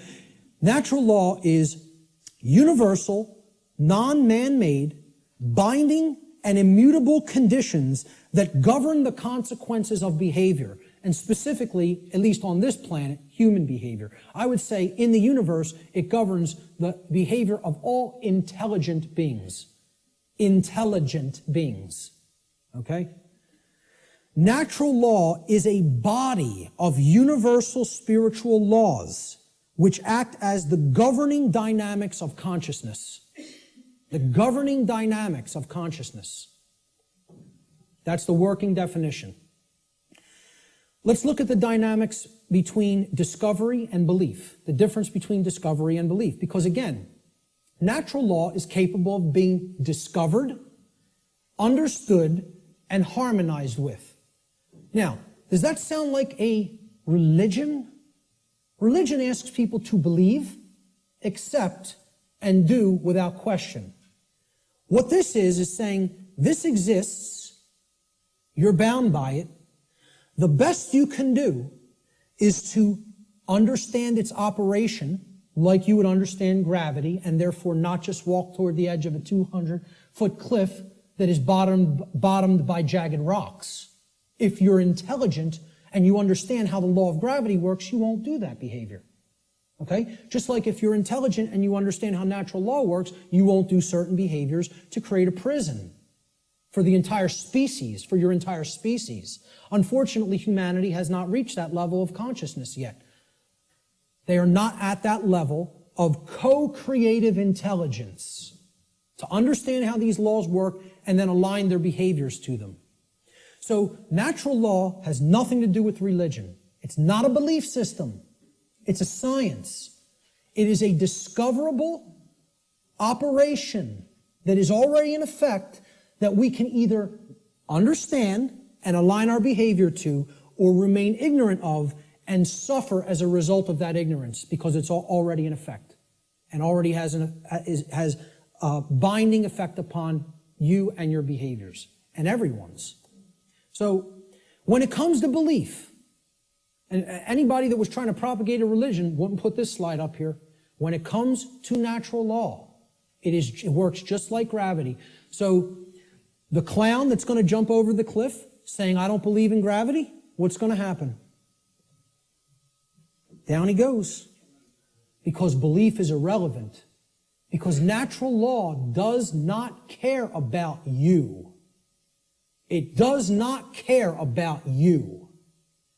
It is in effect, no matter what you do, deal with it. And people don't want to hear that. And I recognize this. I recognize I'm not telling anybody anything they want to hear. If I wanted to sell a lot of stuff, if I wanted to be real popular, I'd come up here and I'd tell you exactly what you want to hear, and then I'd be making $50,000 a presentation like Wayne Dyer does. Okay? And that is his fee. I know because I've actually had some people speak to his management. That's what a New Age presenter gets. You know what I ask for? 0. I don't even ask for a stipend because I don't even care about fake money. I care about making real money. Real one I. The word money is actually one I.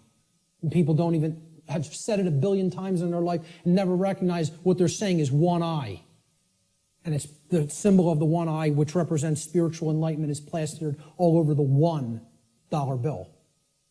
Okay?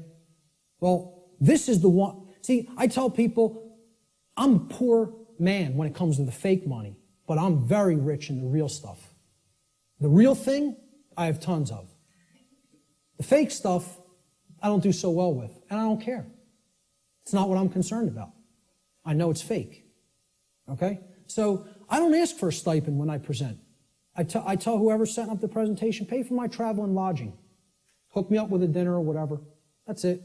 I'll come out and speak anywhere. Okay? The point is if I was trying to appeal to somebody's ego and what they wanted to hear, I would tell you your beliefs are very important. Your beliefs shape, and they do shape your reality. In a negative way, if you don't align yourself with truth and you want to stay attached to a belief system because you prefer it over what's real, okay? So when it comes to natural law, I'm not telling people don't believe in yourself. People will say, there's forms of belief that are good. Yeah, I acknowledge that. I understand that. Believe in yourself. Believe in your own ability to come to this understanding of information like this. But I'm explaining when it comes to a law that is existent in the universe, your belief doesn't matter. It's irrelevant. The universe doesn't care what those parents at that picnic whose child just went over the cliff believed. It doesn't care whether that girl doesn't know how gravity works. It's going to have an effect. You act a certain way, like a computer. Boom, you put this in, here's how you program this, that's what has to come out. Invariably. Invariably. It is nothing personal. Natural law is not a personal force. It is an impersonal force that every single mystery tradition and occult tradition that is actually wanted to share this knowledge with people has been telling people about and attempting to tell people about since time immemorial. It is an impersonal force. It does not care about you. It does not worry or care in the slightest bit whether you understand it or accept it or not. It is in effect, you are bound by it, the end, and stop crying in your milk over it. That's it. No one wants to hear that. And I'm not so naive that I recognize people don't want to hear that I don't recognize that. I do recognize that. Believe me, I realize the wall I am up against in saying this. I get it fully. Fully. If I wanted to blow smoke up people's rear ends, I'd come up here and I'd say, the universe cares about you and what you believe. And it's going to gauge that, it's going to look at all that, and it's going to tabulate it, and it's going to say, well, what did he believe when he took this action? It's not going to say that. It's going to say, is this what happened? Yes or no? Yes? Here's the result. That's it. Unwaveringly and invariably. The human ego has a hard time with that. There was some popular TV show, I don't even remember what it was. Barb had downloaded it, and she was watching an episode, and it said, humanity's greatest fear is that truth is absolute. And I usually don't bother watching any television, okay? I download a couple of shows to watch them because they're allegories, and I want to pick apart the allegory. But I wasn't even watching this one, but I heard it, and my head snapped around. Whoa, that came through a network television show? How'd that happen? Humanity's greatest fear is that the truth is absolute. The ego has a hard time with the concept of any absolutes. It loves relativism. That's another part of the big trap of where we're at. Relativistic ideas, and especially when it comes to morality. We're going to talk about moral relativism. But the concept here is natural law does not require your belief to be in effect, no more than gravity requires your belief to be in effect. Okay? That needs to be understood. Human belief is completely irrelevant when it comes to the existence and operation of natural law, just as it is irrelevant in relation to any of the other laws of nature such as gravity, inertia, momentum, thermodynamics, or electromagnetism. Similar to such other phenomena of nature. The workings of natural law require no belief in order for them to be discovered and known. So what I'm saying is, your belief will not change natural law, but your inquiry into it can lead to an understanding of it. You can develop the knowledge of it if you are willing to open your mind and look at how these laws function and what we're getting as a result of our disharmony with them. The philosopher Søren Kierkegaard said that there are two ways to be fooled. One is to believe what is not true, and the other is to refuse to accept what is true. Okay? So, believing in untrue notions, which is what religion is, all forms of it, all the 5 religions I posted at the beginning of the presentation. Organized cultural religion, money, scientism, politics, and the New Age movement. There's the world religions, folks. People think of religion as only the cultural religions. No, there's 4 other ones. One's called government and authority, okay? Or politics, however you want to name it. The other one is money, finance. There's another religion.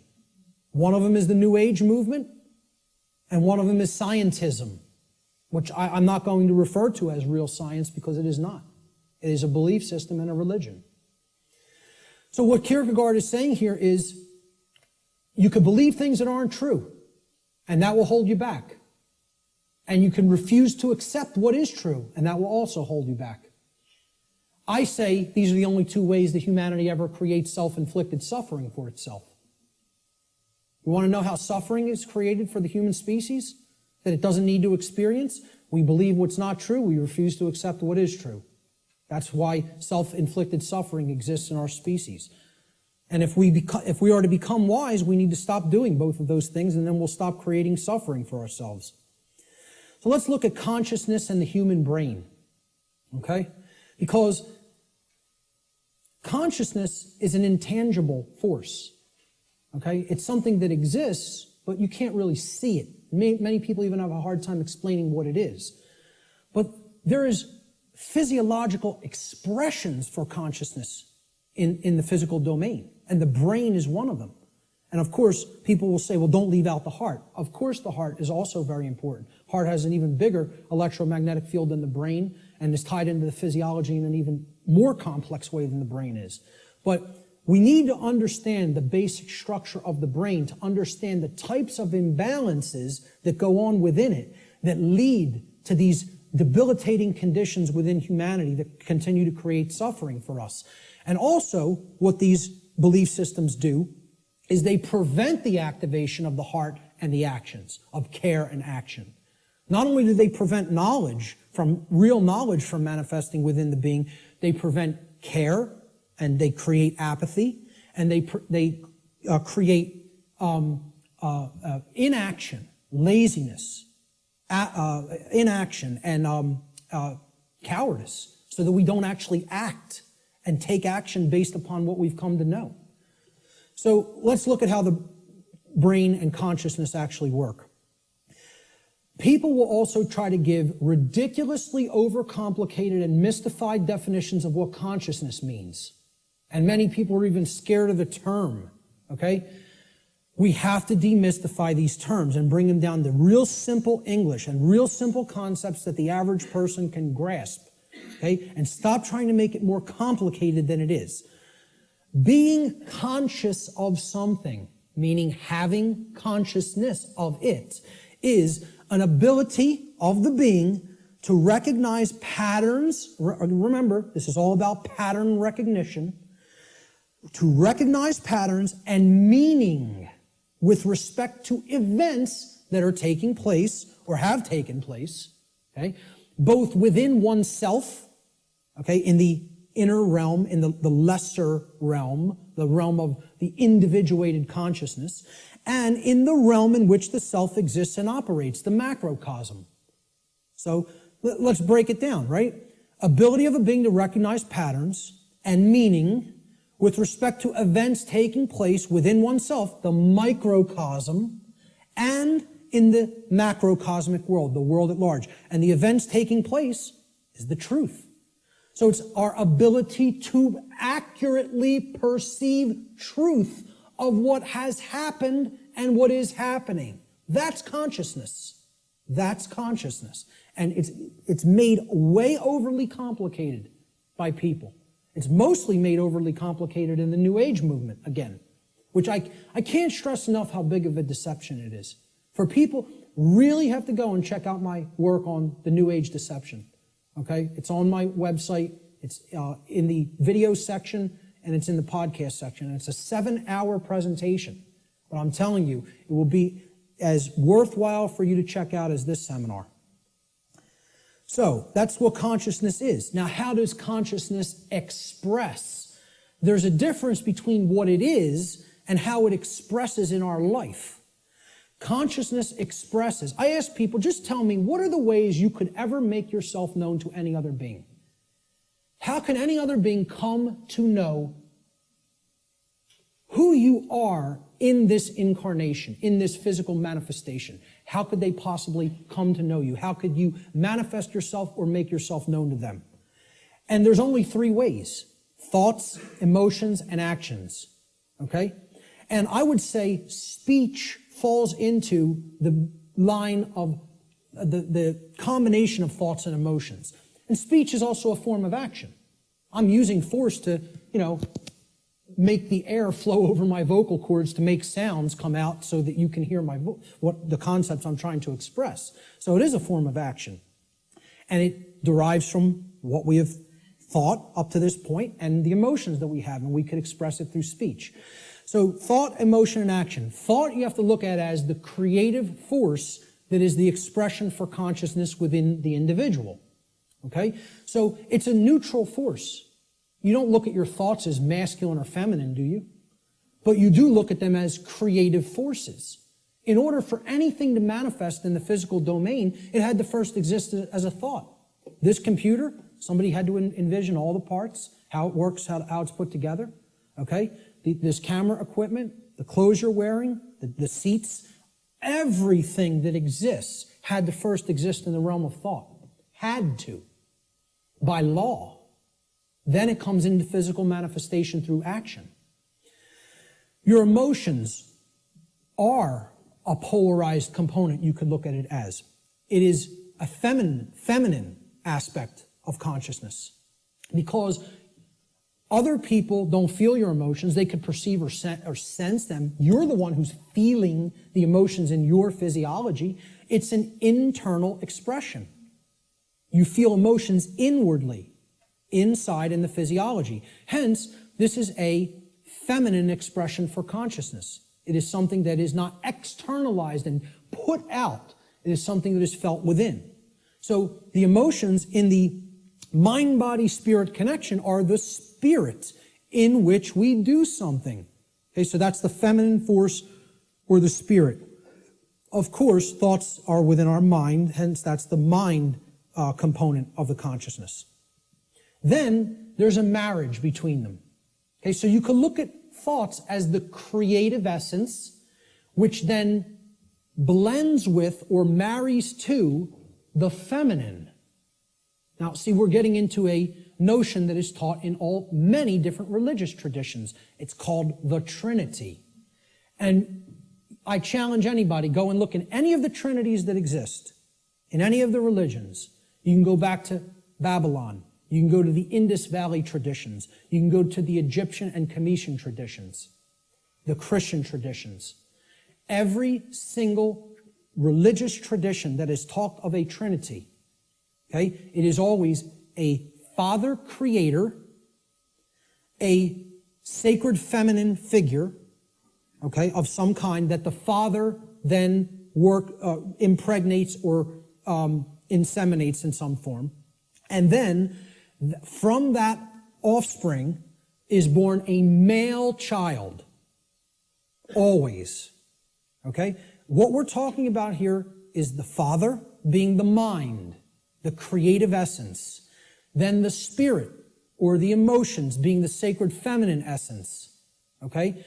Or the Holy Spirit, the emotions. And then the child, the male child, is behavior.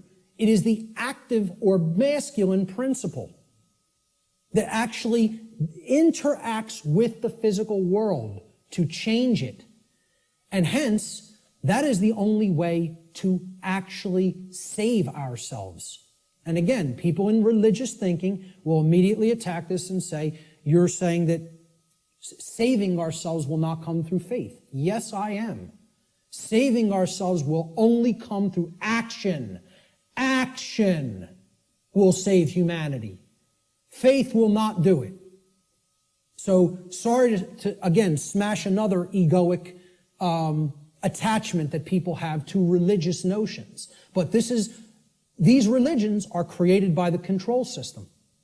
Okay? People don't understand that exoteric Christianity is created by the dark occult, of the ancient dark occult mystery schools.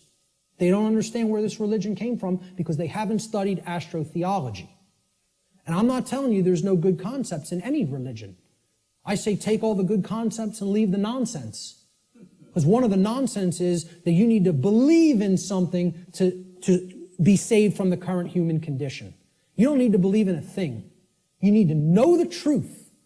And right in their own religion, there it is. Let me just stay on this for a moment, because in their own scripture, the exoteric Christian scriptures, what is the one prescription that the Christ figure gives to the people when he is asked about freedom? He's only asked about freedom like once in the Gospels, okay? In the words attributed to his teachings. And they want to know what will save us, what will make us free, and what is his prescription?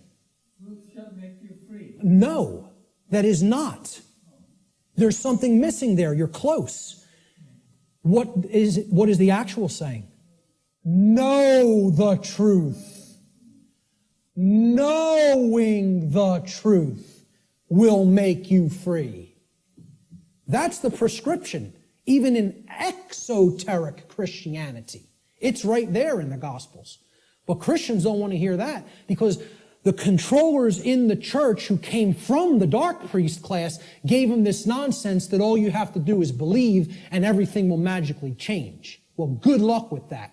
When people's behaviors have no alignment with morality, you think your belief's going to change something?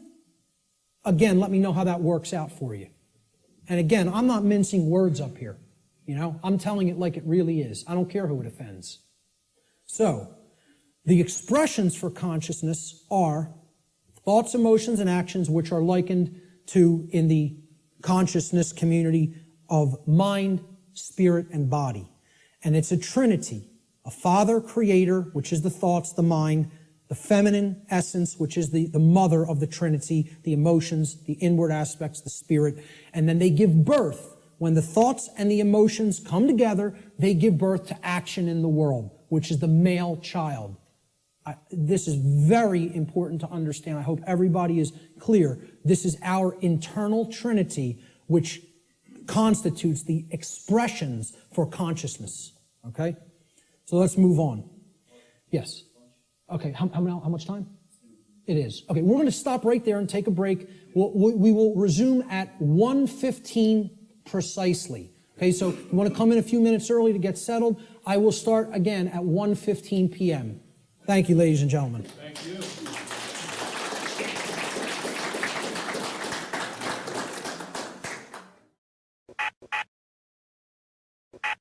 Okay, welcome back, everyone. I hope everybody had a really good lunch and is energized for the afternoon session.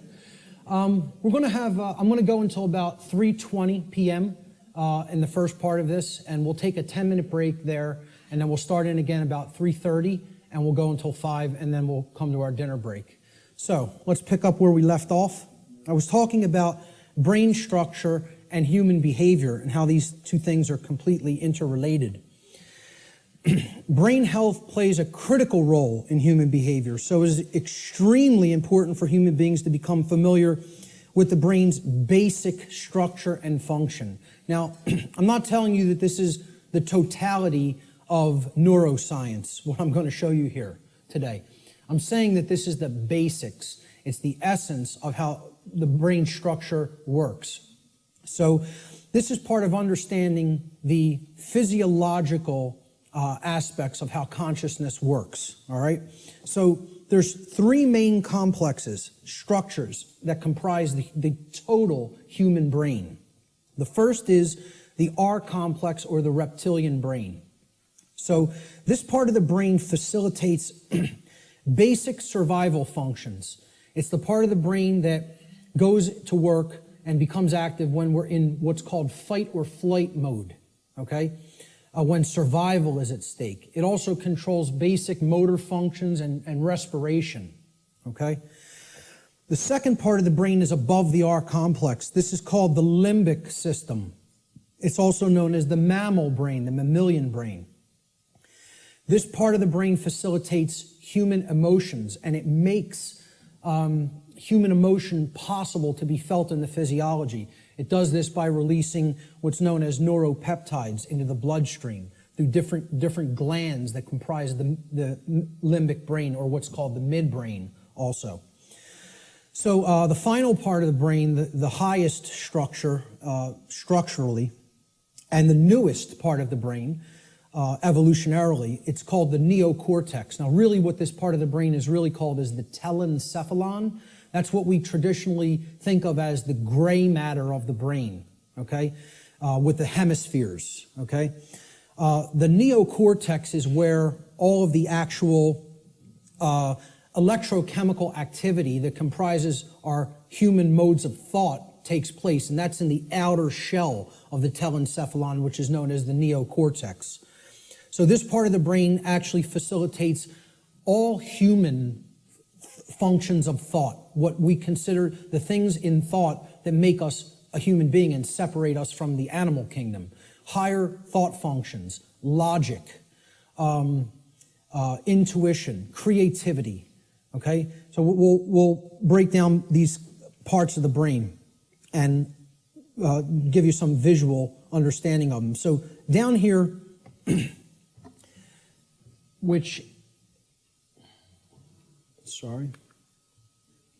down here is the reptilian brain. It's comprised of the brain stem right here, and this part of the brain is called the cerebellum, okay? These two components together essentially comprise the R complex.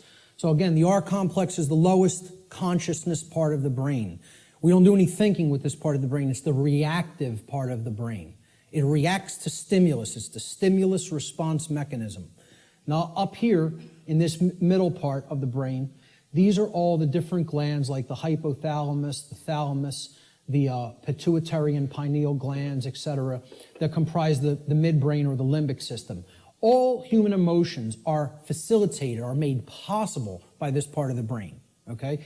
So this part of the brain, if it wasn't working properly, you would not be able to experience a normal range of human emotions. This is part of what psychopathy is.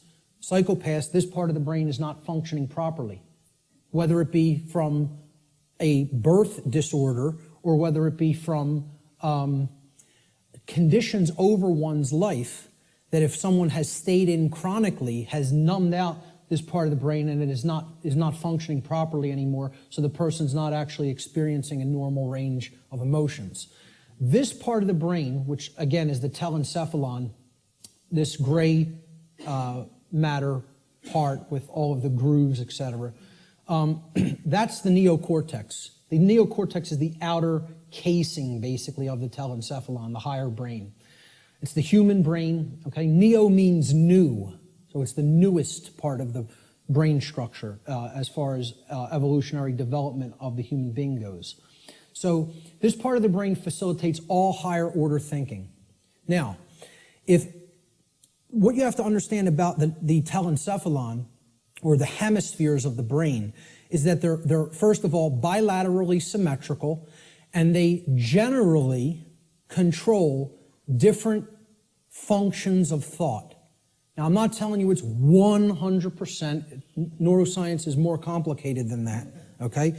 But in general, the left hemisphere of the brain is what governs logic, analytical thought, and scientific and mathematical thinking, and also linear thought processes, okay? Physical world tasks and details, being able to break things down and analyze them, all right? So this is taking things apart, breaking them down into smaller components and analyzing the pieces. That's what the left brain does. You could look at it as a series processor, okay? It has to go into this part first, then here, and then we could spit out the output. A linear process, like a series processor, okay? The right side of the brain, the right hemisphere, governs or generally facilitates and makes possible human creativity, our emotional makeup, okay, all the emotional dynamics of the human being, holistic thought, being able to see the big picture thinking, pattern recognition, and then things like compassion, nurturing, care, okay, ethics to a large extent. And I would say ethical thinking comes from a balance between the two, as we're going to get into. Now, if this left part of the brain here becomes chronically dominant, the masculine part of the brain, and again, I'm putting these symbols here. This is an ancient archetypal symbol called the blade. It's a simple upward pointing triangle. And this downward pointing triangle is another ancient archetypal symbol that was referred to in the ancient world as the chalice, the cup, etc. Okay? And this was a rudimentary phallic symbol, and this was a rudimentary womb symbol, representing the male and the female, or the masculine and feminine, more accurately, components of the consciousness. The idea is to keep a balance between these two. When we have a balance between the two, that's when we're operating on all cylinders, so to speak. That's when real consciousness and pattern recognition is developed. And that's when real morality and ethical considerations are also created within the personality, within the being. If this part of the brain is chronically dominant, the left part of the brain, okay, what happens is the right side of the brain is imbalanced. It's not really functioning at a higher level, okay? And the limbic brain will actually suffer that effect, okay? It will also start to shut down. So you will have a lot of left brain patterns going on and a lot of left brain processing going on. But if that's all that's happening and we're not using this part of the brain equally, the R complex of the brain is what essential executive functions are going to be routed to. We're going to be living from the R complex in a kind of stimulus response only mode instead of living from a holistic brain balanced mode, which is when we're in that balanced state, the neocortex, which governs higher order thinking and makes higher order thinking and ethical thinking possible, is what rules the personality. Okay? Now, conversely, if the right side of the brain is chronically dominant, so let's put it this way. The left side of the brain being chronically dominant, you have the controller. That's the master mentality. The right side of the brain being chronically dominant, that's the slave mentality. That's the I won't stand up for myself and I'll just accept everything. The total new ager, in other words, okay? So this part of the brain, if it's chronically dominant, the opposite happens with the structures of the brain. The R complex will shut down. It will suffer, okay? It will not work properly, which the R complex is necessary. It makes you stand up for yourself when you're under attack. Again, it's the fight-flight response. In a dangerous situation, you've got to know whether you're going to fight whatever's attacking you or whether you're going to get out of dodge and run away. Okay? That's a survival mechanism that's necessary when there's danger. So when this part of the brain is chronically imbalanced, the R complex gets shut down, people freeze essentially, and they don't stand up for themselves and take action. What's happening is they're being ruled by their emotions. And again, the limbic brain governs all emotions, positive and negative. So that's compassion and that's fear. It's any possible human emotion. The midbrain is what's ultimately facilitating that emotion in the physiology. All right? So if this part of the brain is chronically dominant, the opposite happens. You go into slave think, you shut down, you freeze, you're ruled by the emotions, and you don't stand up for yourself. So, the neocortex of the brain has two hemispheres. The left brain largely facilitates logic and scientific thought, while the right brain hemisphere largely facilitates creativity and compassion. When both hemispheres are in balance, the neocortex acts in its proper role as the executive command center of the whole human brain. And that's when true intelligence is born. Now, true intelligence is a concept that I think more people really have to understand. People have equated intelligence with intellect, especially in the Western society. All right? Intellect is not intelligence. Let me say that again. Intellect is not intelligence. Intelligence comprises more than intellect. Intellect is left brain understanding. True intelligence is holistic understanding with the right brain included in the process, the nurturing, compassionate, creative, and intuitive sides of the consciousness together with the intellectual aspect of the consciousness. And you can see this in the word. Intelligence, right? Intella is where intellect comes from, okay? And gens, G-E-N-C-E, comes from the Latin verb generare. Generare means to generate or to create.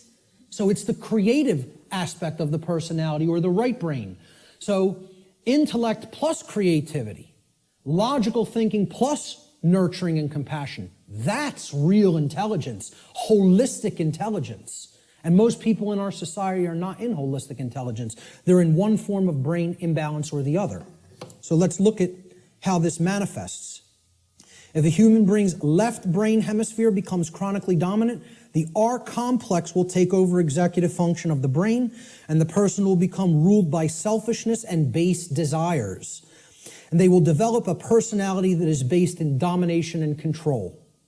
Conversely, if a human being's right brain hemisphere becomes chronically dominant, the limbic system will take over executive function of the whole brain, and the person will become ruled by their own emotions and develop a personality that is based in submissiveness and naivete. Okay? The slave think mentality. The schism of the individual. Okay? Now this is critical, because this is not only a schism within the individual consciousness, it's a schism of worldview, of the way we view ourselves in the world and the way we view our relationship to others in the world. So I call this the mental schism.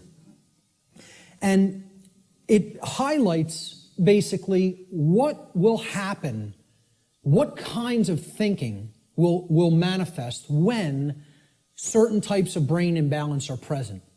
So when we're in this schism, and again, most of humanity is, if we're overly intellectualizing everything and we're too much in the masculine hemisphere of the brain, okay, we're not using the right or intuitive capacities of the brain, the right brain hemisphere. What this can lead to in the world is, again, rigid skepticism. Now, what did we say about that? It's not conducive to learning. People aren't really going to learn when they're rigidly skeptical. This is a hallmark of scientism. Scientismists, I don't know what other thing to call it, worshipers of the altar of scientism, okay, they have this rigid skepticism because they're purely intellectual. They're not really intelligent. The creative aspect is missing from their personality makeup, okay? Atheism is a hallmark of overly dominant left brain thinking because that, shuns all aspects of spiritual reality. There is no spirit. The universe is a grand cosmic accident. From there you get things like solipsism. People will say, well, isn't solipsism purely left brain? No. It is right brain. I'm sorry. Is it purely right brain? And I say no, it is left brain imbalance as well. Solipsism can be generated from both forms of imbalance, of believing nothing can actually be known. There is no truth. Truth is a dirty word to many left brain individuals. You'll note. So solipsism plays into left brain imbalance as well. All of these states here inevitably lead to these things down here. Moral relativism comes next. The idea that there's no such thing as the difference between right and wrong, that we just get to make those things up. They don't exist inherently in nature, We just can decide on what's right and what's wrong for ourselves and make it up, randomly. So very, very dangerous ideology, which we're going to be talking about a lot. Social Darwinism inevitably comes after that, all right? This is the idea that a certain class of society can get to direct how the lives of everybody else will go because they're the intelligentsia, so-called, okay, or the intellectual people, really is what it is, the over-intellectualizing, and we'll direct society because we're the fittest. Like Darwinism postulates the survival of the fittest, well, social Darwinism postulates the survival of the most socially ruthless. And many people believe that's the natural order. They believe that's the natural order, and nothing could be farther from the truth. What that is it's the psychopathic chaos. It has nothing to do with nature, and it has nothing to do with order. It's the exact opposite. So, this state, and these are hallmarks of dark occultism as well. Okay? I think I should know a thing or two about it, as I was a priest in it for almost 10 years. I might know a couple of things about Satanism. Okay? So, moral relativism is one of the big tenets of Satanism. It's actually one of the pillars of Satanism. Social Darwinism is highly praised and valued in Satanism. And eugenics. Okay? Because if people don't understand what eugenics is basically people, who have gone so deep into this form of left-brain imbalance that they believe they're God and they can get to decide who lives and who dies. That's really what it is. We will control who breeds and who does not get to breed, who gets to live and who does not get to live. All right? That's essentially eugenics in a nutshell. And again, these are all authoritarianism, forms of authoritarianism. Okay? And it's the idea that man is the author. Man is the creator. Man is the God. Man will make the law. Man will decide who, life and death at any given moment. We will decide what's right and wrong, etc. That's essentially what all of these forms of thought are. Extreme left-brained imbalance. And I was there. I was in this state in my life. I was in it for years. For years. All right? Let's look at the other form of imbalance. If the right side of the brain is chronically dominant, this leads to, similar kind of imbalance, but in the exact opposite form. The brain is still completely imbalanced, therefore the person's not in a high state of consciousness. They're completely unconscious to what's really going on within them and around them. But the manifestation is generally the opposite of the left brain forms of imbalance.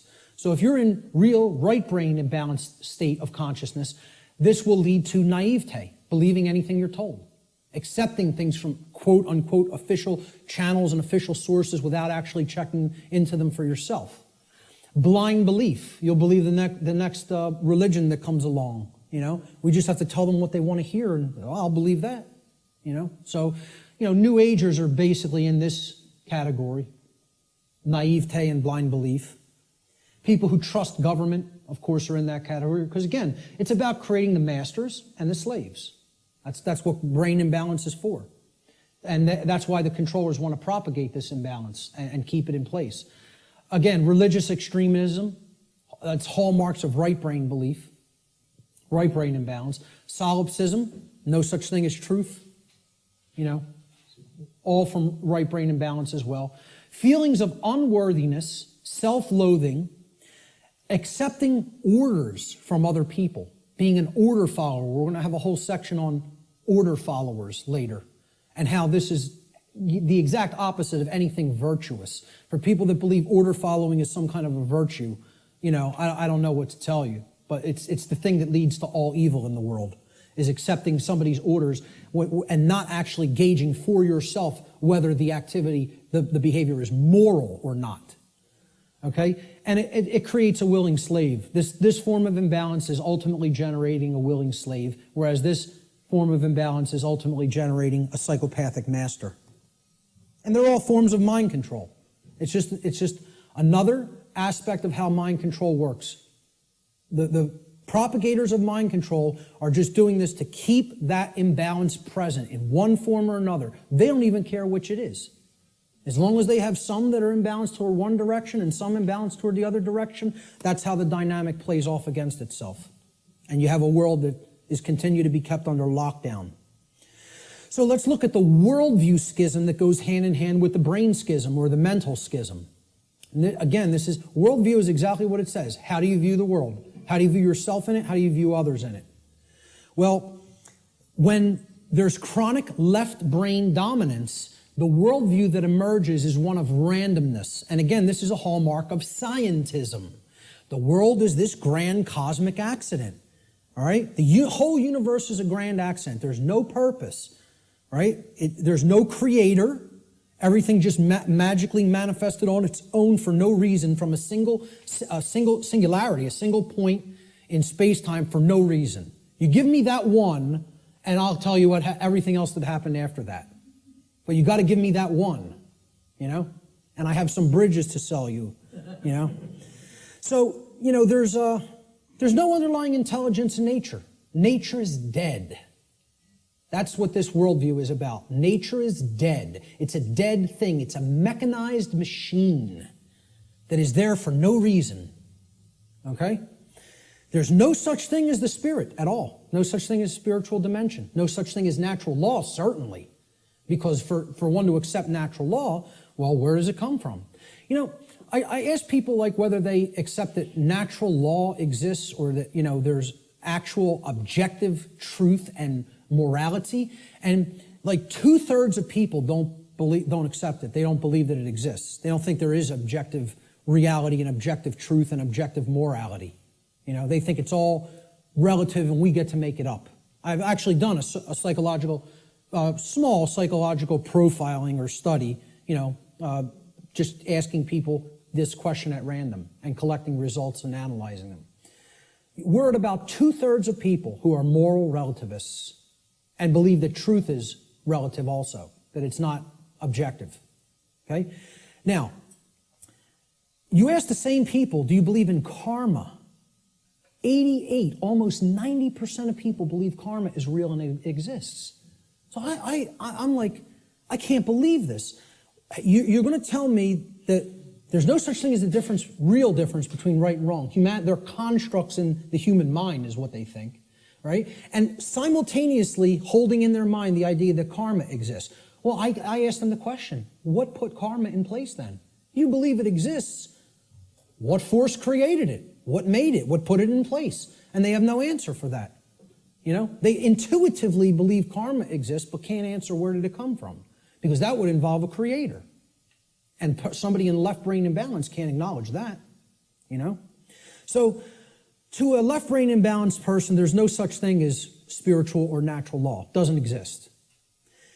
As a matter of fact, all of existence has no purpose other than to continue its existence. See, survival is the highest aspiration to a left brain imbalanced individual. Right and wrong have no bearing. There's no point in even discussing it, okay? Because right's what's right for me if I'm super left brain imbalanced. Wrong is whatever affects me negatively. Okay? It doesn't matter what's actually moral. Okay? It's all subjective to a left brain imbalanced individual. And to them, nothing has any purpose. Since it's all a grand cosmic accident, how could there be a purpose for existence? Without a creator, who's going to create the purpose for it? You know? So it has no purpose other than to continue surviving. And again, that's right there is proof. They're in the R complex. They're in the base brain. Survival is the highest goal. Survival is the only aspiration. Now, in Satanism, it's about as left brain imbalanced as it gets, folks. You know what their number one law is? Survival. Survival is the highest law. Okay, and we hear about this in Darwinism too. The ultimate purpose of the being is to continue to survive.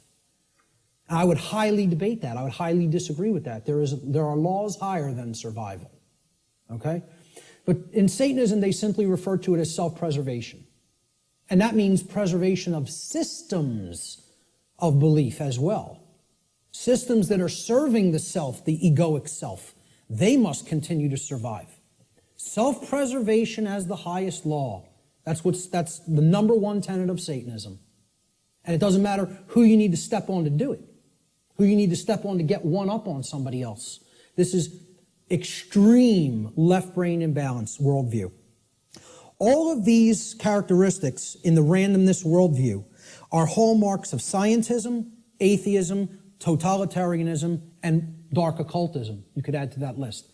You know, whether you refer to it as Satanism, dark Luciferianism, it doesn't make a difference. It's the hallmarks of the dark occult. On the other side, on the right brain imbalanced side of the worldview, there's another worldview called determinism. Okay, determinism is based in right brain imbalance and is defined by, in general, helplessness, religiosity, and the dismissal of free will. This worldview will eventually lead to a society of blind order followers and willing slaves who accept their conditions as their lot in life. So hallmarks of deterministic worldview.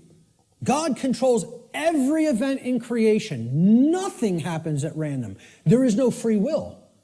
So you can never throw anything a curveball through free will. Every event is preordained. Okay? And religionists believe in this. See, I like to say, my presentation is going to piss everybody off. And that's what it should do. Because if you're in one of these forms of belief systems, it represents one form of imbalance or another. So people who believe in government and science are in that left brain imbalance. They're going to get pissed off that I'm talking about that form of imbalance. And then the people who are in religion and the New Age movement, they're in that right form of imbalance, so they're going to get pissed off at that. Good. Let them all be pissed off. The truth will piss you off, and then it will set you free if you accept it. So, all occurrences are preordained. Free will is an illusion. No, you know who just said this in his latest book? Stephen Hawking, who you would think is the most left-brain person that you could think, worships at the altar of scientism, believes the universe is a grand accident, okay, and a mechanized machine, okay? It's like this comes full circle. It feeds off of each other like a feedback loop, these forms of imbalance. He went so far through left brain imbalance, he's so in the left brain, that he actually developed the hallmark of right brain imbalance, which is that there's no such thing as free will. No such thing. Since it's all a mechanized machine and there's no consciousness, there can actually be no choice. We are actually robots controlled by matter. Hawking believes this. He actually wrote this in his book. He said free will is as dead as God. Okay? And millions of people buy this moron's books, and I'll call him a moron right to his face. There's not a drop of intelligence in that man, and people think he's one of the most intelligent people in the world.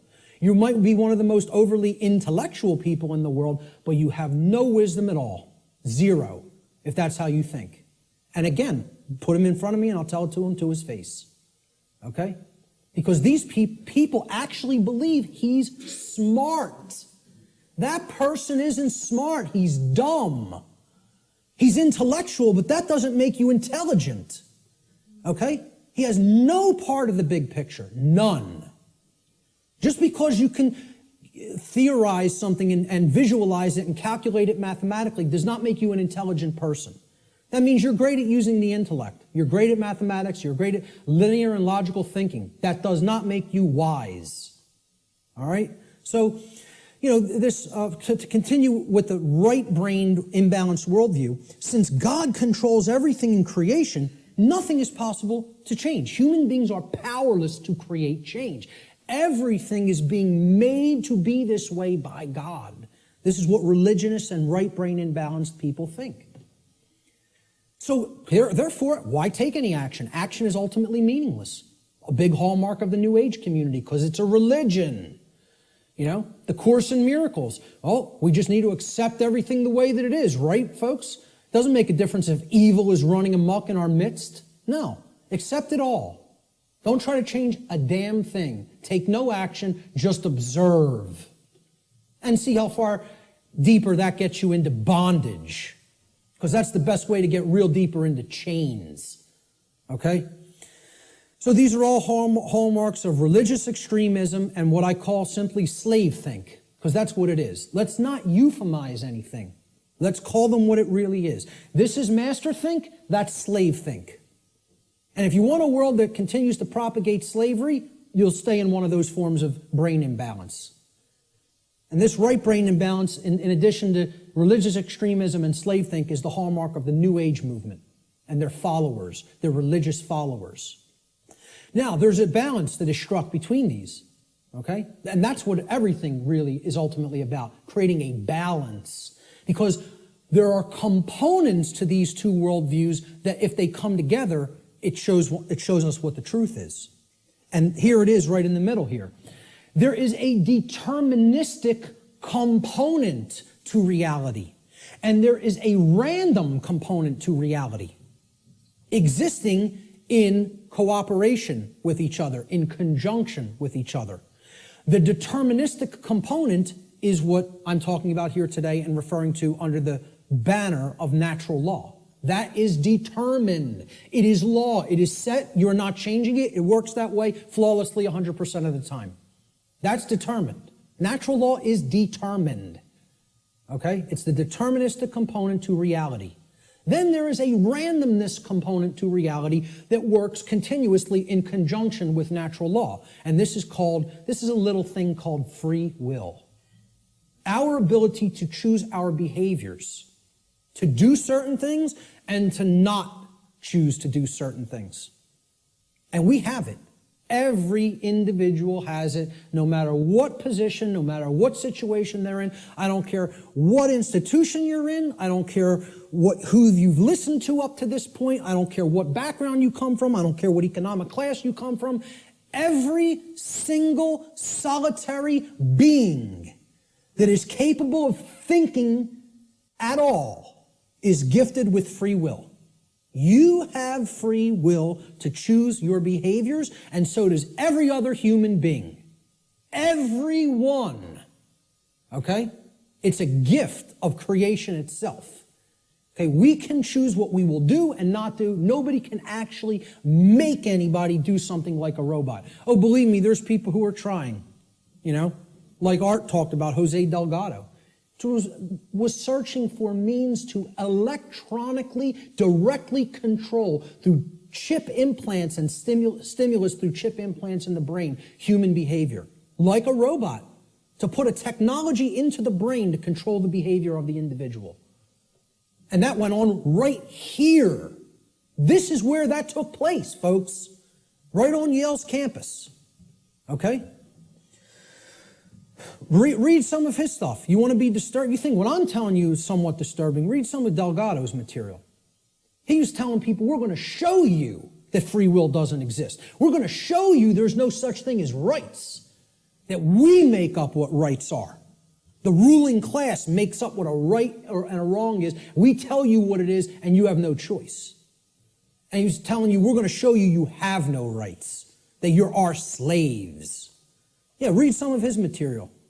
And an excellent book Art recommended too, Jim Keith, Mass Control, The Engineering of Human Consciousness. If you haven't read that book, get it and read it.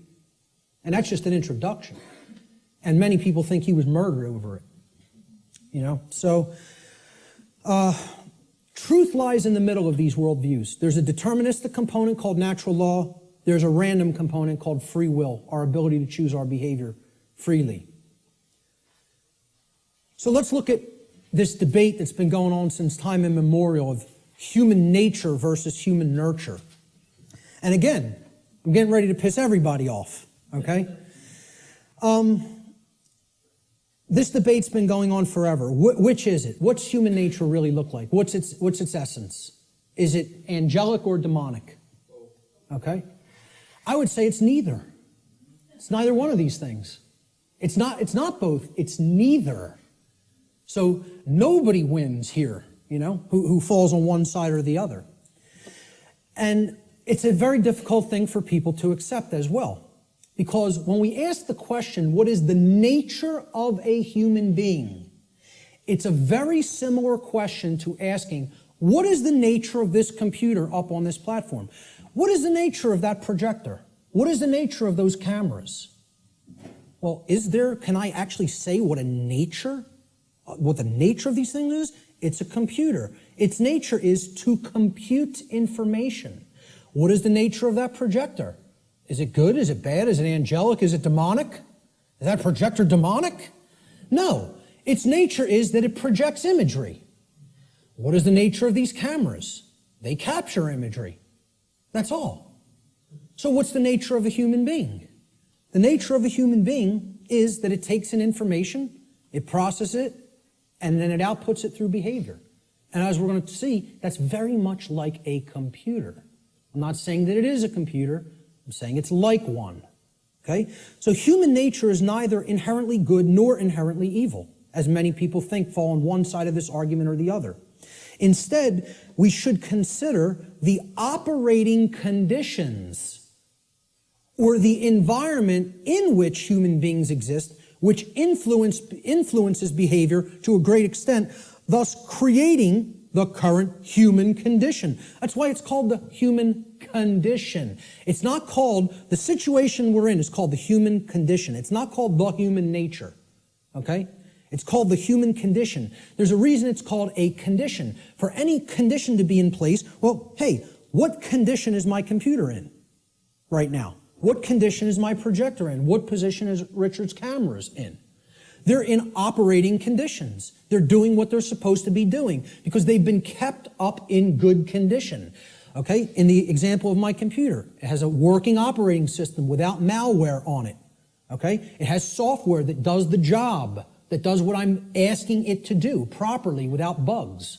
Okay, those are the conditions. The operating conditions will determine how does it perform?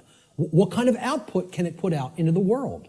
All right, so again, what I'm saying here is that human beings are like computers. Not that they are computers. Let me just state that emphatically. We're not computers. We're like computers. Okay? We are programmable. That's the nature of a human being. How many people have ever heard anybody say that the nature of a human being is that a human being is programmable? To my knowledge, I'm the only person or researcher that is calling that human nature. Our nature is that we can be programmed. And there's another thing, that's another thing people don't want to hear. They don't want to hear this because they liken it to a mechanized machine. And I'm not saying, again, to emphasize, I'm not saying we are computers. I'm saying we're like them in the ways that we can be programmed. So what gets put into a person through the environment, which is called the culture, all right, and becomes their programming, determines what they will output onto the screen, which is called human life. And that will create the human condition in the aggregate as more and more people operate that way. All right, so let's look at how this works. Human beings are programmable much like computers. Like a computer, if a human being has a bad file system format, that's the first thing you do when you're going to get ready to use a computer. You have to format the drive. How many people here are somewhat techie? Not many. Okay, about a quarter to a third. All right. So some people will know what I'm talking about here. For the others, excuse the jargon for a moment. All right, I'll explain what it is. A file system format is you got to format the hard drive so you can prepare it for a specific operating system, which is basically the task controllers. It's going to control what happens on the computer, how programs get launched, how memory is used, etc. in a nutshell. All right, I do this for a living, so I know all the technical stuff. So I'll try to keep it simple. So if the human being has a bad file system format, right, this is akin to the operating conditions during a child's formative years, the first 6 years of their life, essentially. Now, think about it. We call this their formative years. Their formative years, like a format on a hard drive, because this is what puts the file system into the human being, that prepares it for its operating system. Okay? So, largely, what programs the child at this stage is the parents and what they will see in their immediate environment and home and during their very early years in, quote, schooling. All right? Now, if, like a computer, if a human being also has a bad operating system, now this is like Mac OS, Windows, Linux, etc., Android, iOS, these are operating systems. Again, they are basically providing a platform that other programs will run in, and they're providing a graphical user interface. This is your culture. The operating system is the culture in which the programs run, okay? So let's say if you have a bad operating system, meaning you're already surrounded in a bad environment, in a bad culture, right? That's also going to negatively impact the output. And then they have bad software programs. Now, these are the programs that you run. Now, if I didn't have a good presentation piece of software, my presentation might come out sloppy. It might crash in the middle of it. It might not display the graphics or the text properly. Okay? So you got to make sure you're working with good, reliable software as well. Now, what the software is the belief systems, what the person has taken into the mind, and is processed and made part of themselves.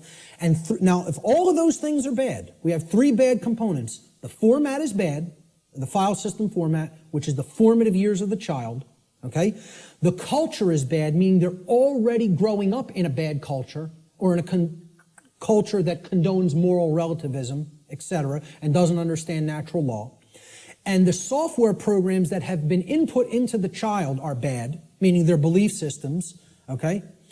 What do you think the output of that, quote, computer is going to be like? Is it going to be good? Is it going to be chaotic? If I screw up my system's hard drive format, if I put an operating system that is like at alpha state and it's not ready for prime time because the development's not finished, it's half-baked, okay? And then I load crappy software that's full of bugs and the developers didn't really care about programming them correctly. Do you think that computer is going to operate properly and give me the output on the screen I'm looking for, or output on the printout I'm looking for, or output on the internet that I'm looking for? Good luck. If you know a little bit about computers, you're laughing now because it would be ridiculous to assume that it could do that. Well, why do we think that we're going to have that in our environment when all of these things are badly programmed? See, the output onto the screen is also going to be horrible if all those three things, that determine how the system works are also bad. So it will contribute to deteriorating conditions on a mass scale. Like a computer, the behavior of a human being largely depends upon its programming. And its programming is the quality of the information that is being input into it.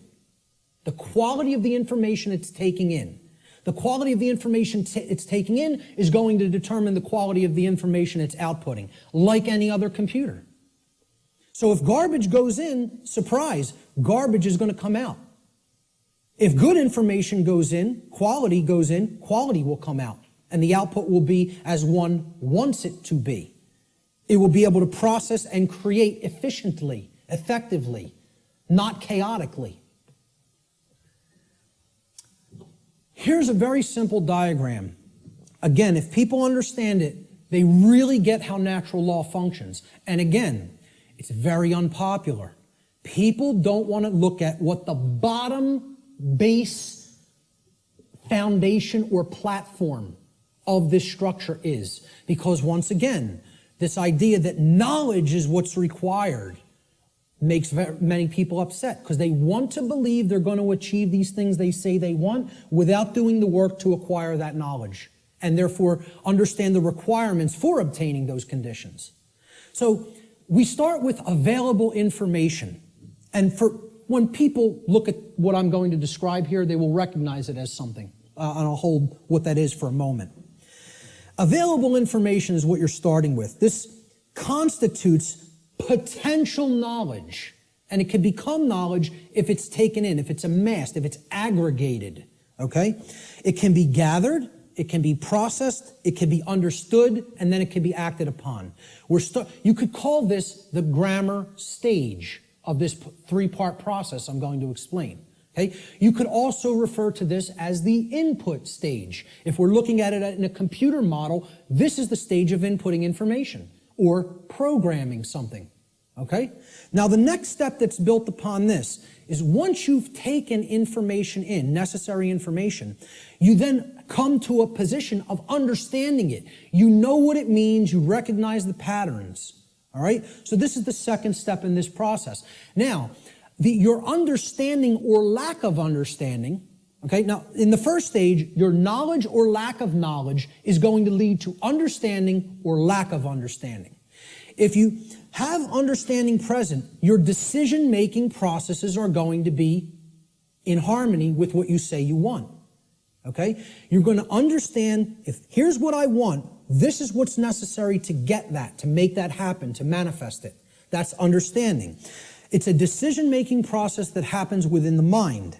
These processes take place in the human mind and are chosen by each individual based upon available information. So again, you can see if information is held back, if it is occulted, or even if it's just people are dissuaded from taking it in because people will say, no, there's nothing there, there's nothing to it, right? You could see how they'll never get to this step. They'll never understand. They'll never get to the second level of creating our reality, all right?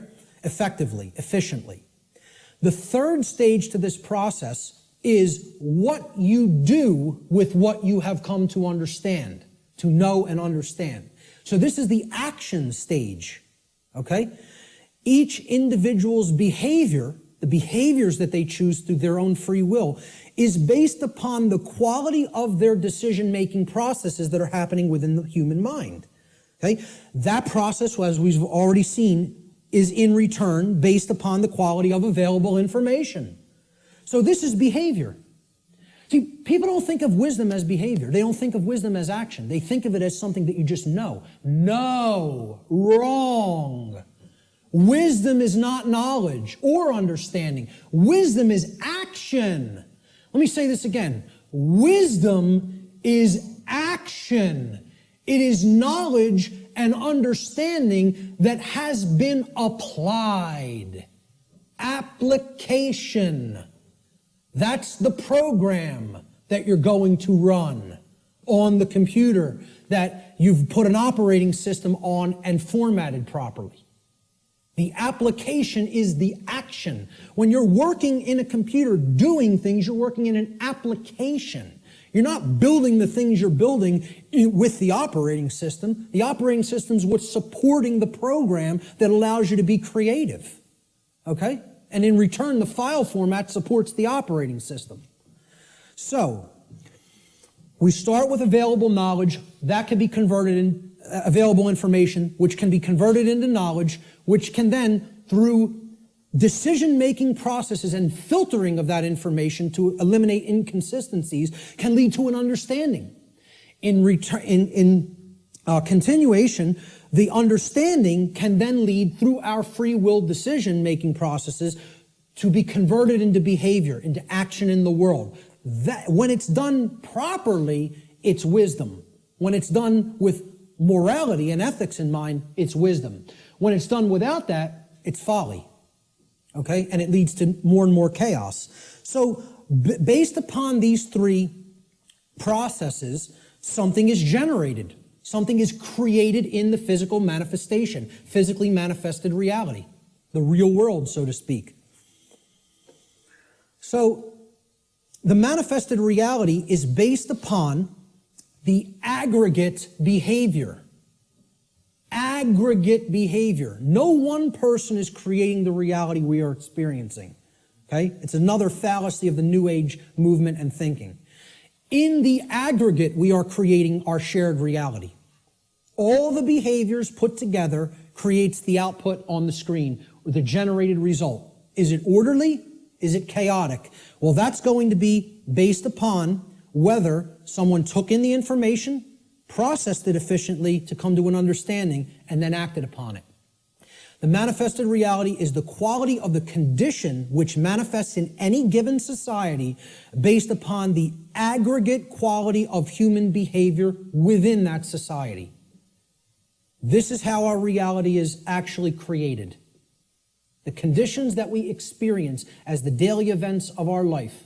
It's a simple three-stage process that leads to a result. And for many people here, you will recognize, if you've looked into this discovery process and this creative process, is known as the trivium. This is what the trivium is. Okay? In the ancient traditions, this is what the trivium was labeled. It was labeled knowledge, understanding, and wisdom. In the later aspects, when they passed out of mystery school tradition hands and went into some other think tank and society hands, the knowledge of the trivium was termed grammar, logic, and rhetoric. Grammar being the knowledge stage of aggregating available information, logic being the understanding stage of making using processes to analyze and filter said information and come to an understanding of it. And then the rhetoric stage was the application, the action, taking action based upon what you've come to understand. Now, there's a third way of looking at the trivium in computer jargon, and that is input, processing, and output. And then you get the result on the screen, which is called life.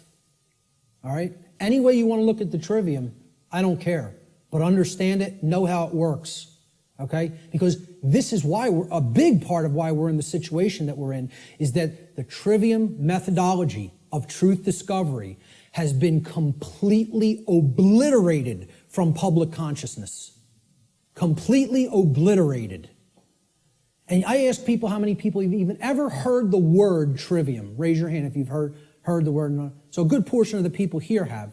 Many people have never heard the word. And if you do a Google search on it, most people are going to get back the band, the metal band, the trivium, which is not a bad band. But, but the whole point here is the results that are going to come back through Google or Bing or Yahoo or whatever are going to give you a metal band, a heavy metal band, instead of the trivium method of learning, the classical liberal arts education methodology. Because they want to try to sanitize that as much from human consumption as possible. They don't even want you to understand how that works at all. And that's why it's been removed from public schooling. And that's why, as long as this society stays the way it is, it'll never be put back into public schooling. I tell people a little anecdote. When I was in high school, and thank God I went to the high school I did because they really hammered Latin and Greek into you.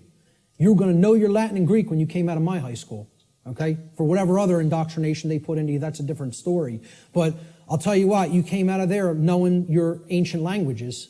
It was still part of the curriculum when I was in high school.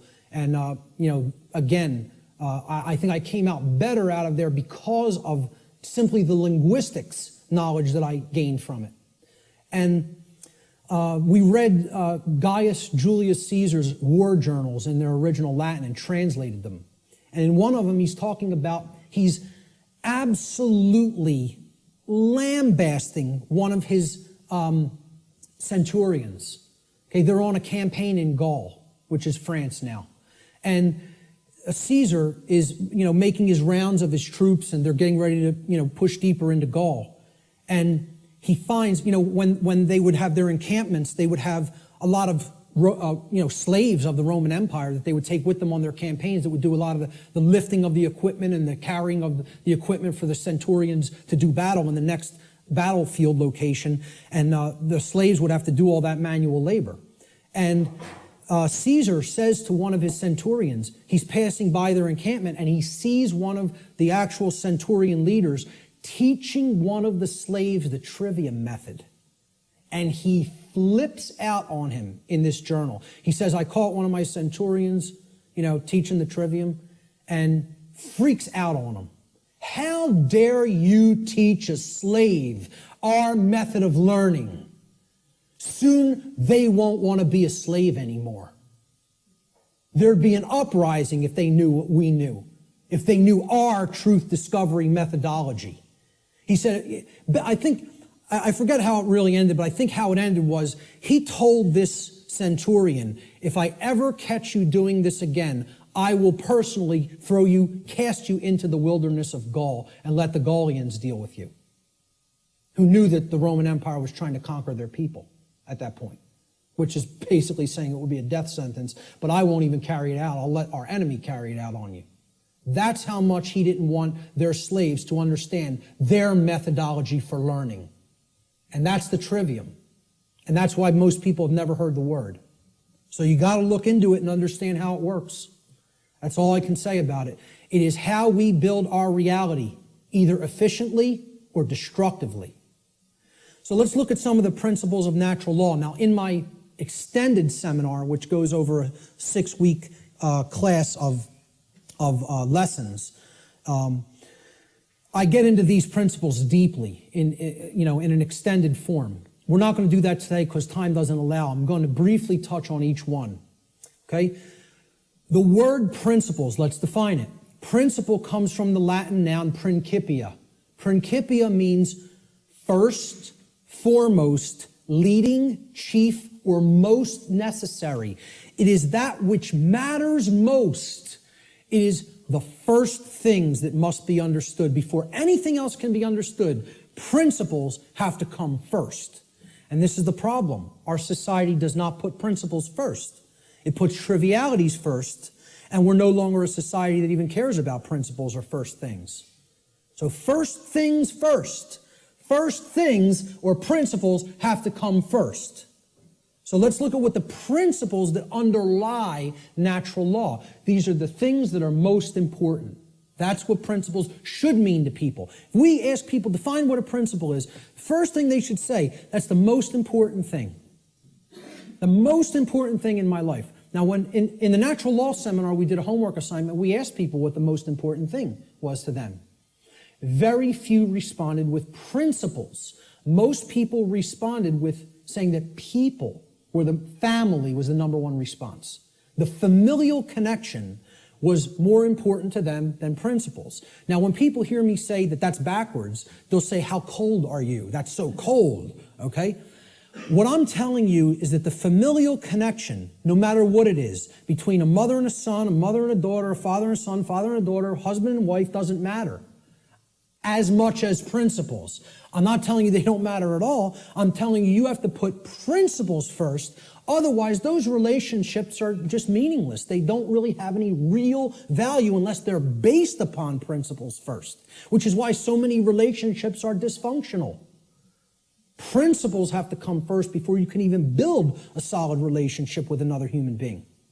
So, let's look at what some of the principles of how natural laws work first before we can actually find out what the expressions of these laws are in our lives, which will be the next section. These are what I call the general principles of natural law. Natural law is expressed through 7 basic underlying principles, plus what I have referred to as an 8th or hidden principle, which you hear very few other researchers, even people who are studying this from the occult perspective, who are studying this from the consequentialism perspective, you very hear them incorporate the 8th and all-encompassing principle, which I'll get to last here. This 8th principle, which I call the lost principle, binds all the other 7 principles together. All right? These principles together constitute a master key through which universal wisdom, including the knowledge of the requirements to obtaining what we desire, is then unveiled or de-occulted. When people ask me, well, what do you consider yourself in your performance of presenting what you present? I tell them, I consider myself a de-occultist. I'm no longer an occultist. I'm a de-occultist. I'm attempting to take this information out of hiding. It's been hidden. The hiding of it is destroying the fabric of our society and putting us into bondage. It needs to come out and be non-hidden. It needs to be unveiled and shared widely and freely with anybody who's capable of accepting it and comprehending it now. Because we're not in a position where we could wait longer. We're at the precipice. Okay? There is a moral obligation to bring this information to the public now. Okay? So, I consider myself a de-occultist. One who takes things out of hiding and presents them openly. These are the 7 general principles of natural law. Many people who have studied some variants of occultism may recognize these as what are known as the Hermetic principles. Hermetic essentially comes from Hermes. Hermes Trismegistus, the thrice great one, as he was referred to in the ancient Greek mystery traditions. Okay? He was considered a messenger of the gods. He brought the wisdom of the gods down to humanity. Okay? In the ancient Egyptian and Cometian traditions, he was the scribe of the gods known as Thoth. All right? He has other incarnations as well. But the Hermetic tradition is named such because it's hermetically sealed, like natural law is. Natural law is hermetically sealed. It is binding principles that are immutable. They are laws that are in operation that cannot be changed. Hence, they are hermetically sealed. So, these 7 general principles, they are mentalism, correspondence, vibration, polarity, rhythm, cause and effect, which is a huge one, which we'll be getting into, and gender. So I'm going to briefly describe what each of these are and what they are about. The principle of mentalism states that the all, everything in creation, is actually a manifestation of mind. The all is mind. Okay? What this means is everything that happens has to be a result of a mental state which preceded it. Everything. For anything to exist, thoughts had to form first, and then they formed the physical reality after. The universe itself is a mental construct of the Creator. Thoughts lead to the manifestation of things and events. Thoughts create conditions. Thoughts create things and conditions. They cannot just magically manifest themselves. Thought comes first. Thoughts create our state of existence and the quality of our experience here on earth, ultimately. Therefore, be responsible for everything. We should be responsible for everything that we create by being responsible for that which we think. Because the thought processes are what are driving the behaviors. People behave the way they do because they have certain belief systems embedded in the mind and running like a program. Their thoughts and their emotions are driving their actions. So the behavior is not magically suddenly going to just change. The thoughts and emotions have to change because they're the driving force behind the behavior. That's when reality will change. See, people don't want to hear that, once again. They don't want to hear, if you want to change reality, you, yourself, have to change the way you think. Because the way you think is not conducive to the requirements for getting what you say you want. They're doing the exact opposite of that in many cases. So that's the principle of mentalism. The principle of correspondence states that that which is above is similar or like to that which is below. So what this means is that which is below, and that which is below is like to that which is above. It's a mirror, okay? The above is like the below is like the above, all right? The above, in this case, is the macrocosm, okay? The laws of the very large things, okay? The laws that govern the creation which we consider is seemingly outside of ourselves. We know at the deepest level that it's not, that we're one with it, but, you know, we perceive this as out here, the laws that govern the large aspects of things. So the macrocosm, or the very large, the totality of everything, and the microcosm, which is the very small, or the individuated units that comprise the whole in their aggregate, okay? They are reflections of each other. They cannot be separated from each other. As one goes, the other goes. The universe is actually a holographic system, okay? It's a hologram is an image, okay? You pass a laser through it, and it then projects a 3D image, okay? It's like a flat image, and it projects a three-dimensional image.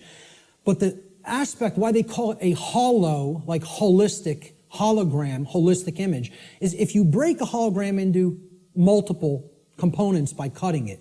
So if I take a hologram and I cut it in 4 pieces, you don't have a quarter of the image on one part of the hologram and a quarter on the other and a quarter on the third and a quarter on the fourth. You have 4 whole images that only lose their resolution by a quarter. Okay? So everything is contained in all the smaller parts. Okay? That's like the reality that we're living in. Our universe is a holographic one. So the universe is inside the individual. And the entire universe is like an individual. They're reflections of each other. To know the workings of the individual will help lead us to an understanding of the macrocosmic laws. Similarly, to learn the macrocosmic laws will help us to learn the way that consciousness within the individual functions. These two things cannot be separated from each other. And once again, as I said near the beginning, that's what occulted knowledge is. The knowledge of the occult is how the microcosmic world works, which is the individuated consciousness, and how the macrocosmic world works, which is natural law. So the other part of the principle of correspondence is that our reality is also fractal in nature. Now, if you studied fractals, these are self-similar mathematical generated patterns. okay? We see this through things like Fibonacci sequence in mathematics, and this is repeated endlessly throughout nature. Okay, so you look at the structure of the atom, and it's similar to the structure of the solar system, which is similar to the structure of the galaxy. They work the same way. They look the same. You pull back enough, you'll keep seeing the same pattern repeat. Everybody ever see the movie that was done in, I think, the 1970s or 80s? It's a short, like 10-minute clip. It's called Powers of 10. Has anybody ever seen this? Yes. A couple people. Watch this movie, Powers of 10, and you'll understand what I'm talking about when I say that the universe is fractal in nature. Brilliant movie. It will blow your mind. Real short, 10 minutes long, something like 9 or 10 minutes long. They basically zoom up into the cosmos to show you how everything is self-similar. Then they zoom down into the cells of a human being and in the atoms that comprise the hand and cells of the hand, and show you how everything is similar there, all the way down to the atomic level, okay, and the subatomic level. So the universe is both holographic, meaning that the whole is contained in the parts, and vice versa, and it is fractal or self-similar across all scales of its existence. That's the principle of correspondence. The principle of vibration simply states that there is no such thing as rest, as dead or non-motion, okay?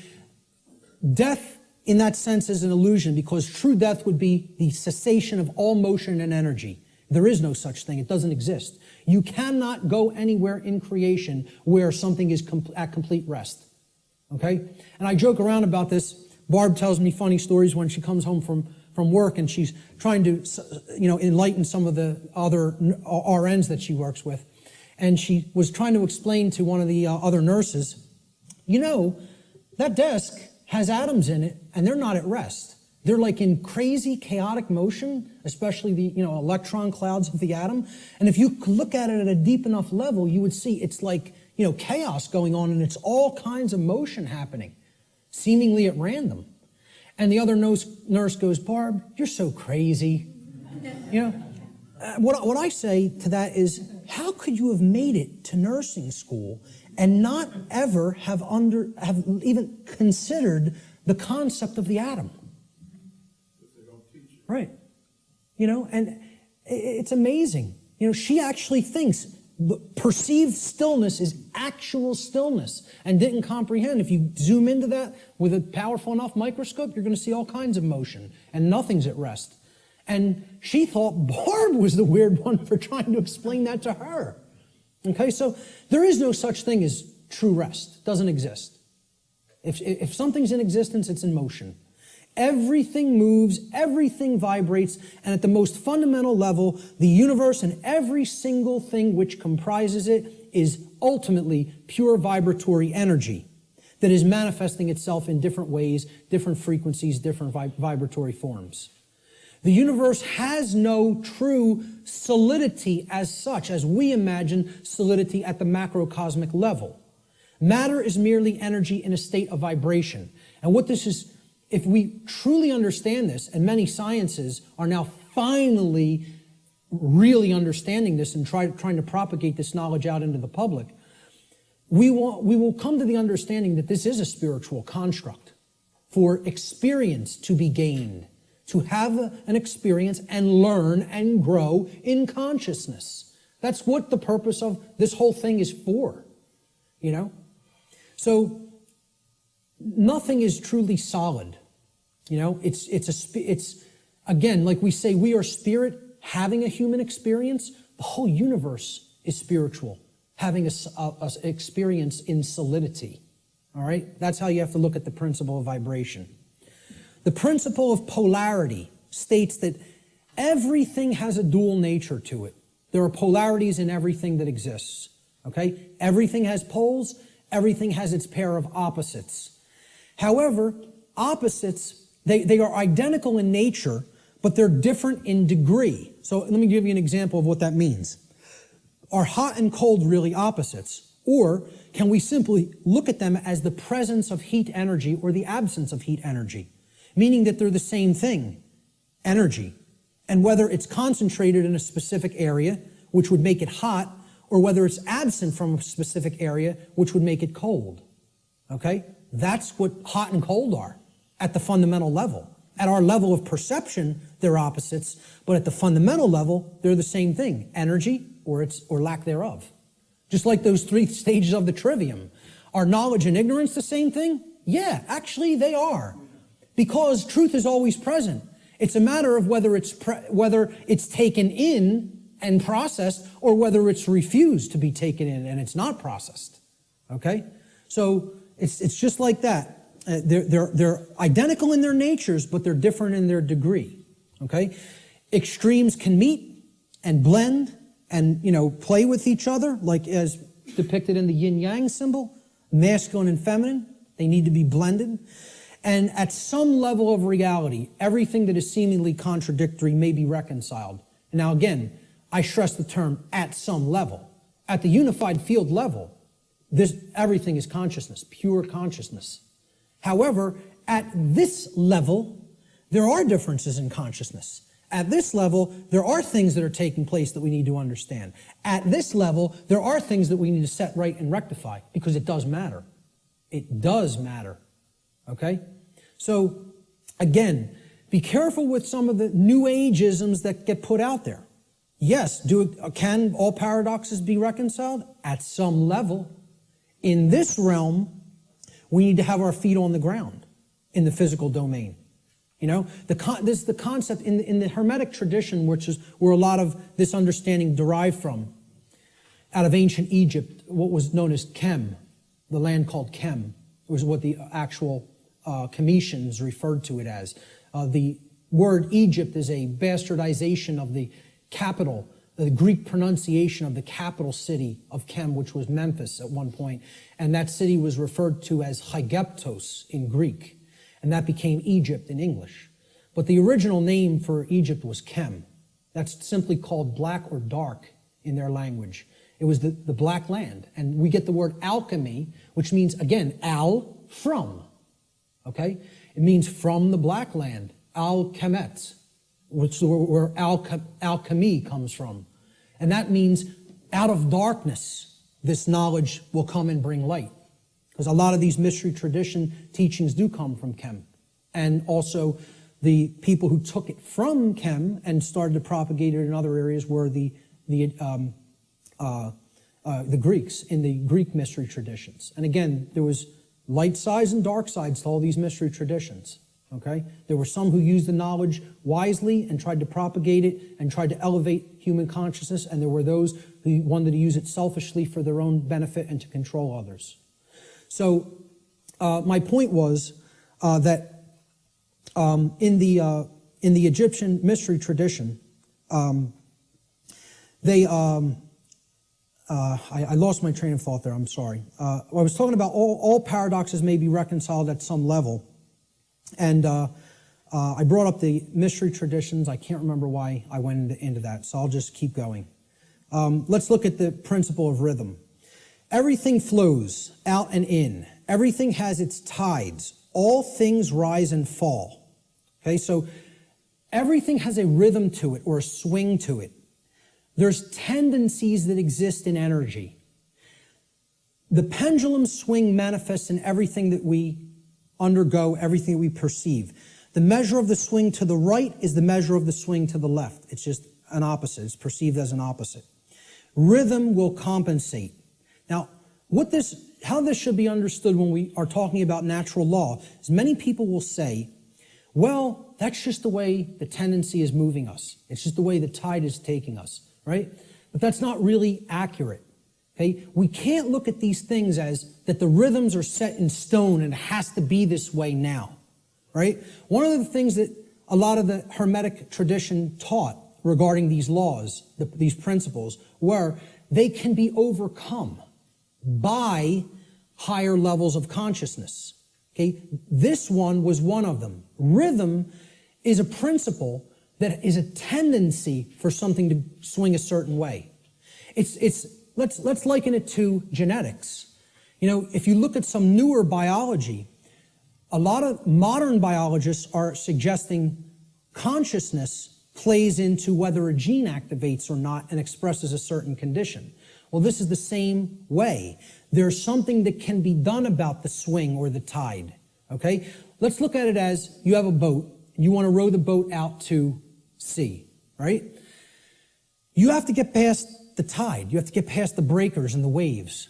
And if that tide's really strong at high tide, it's going to be very much more difficult. You're going to have to expend more energy to get it out to sea.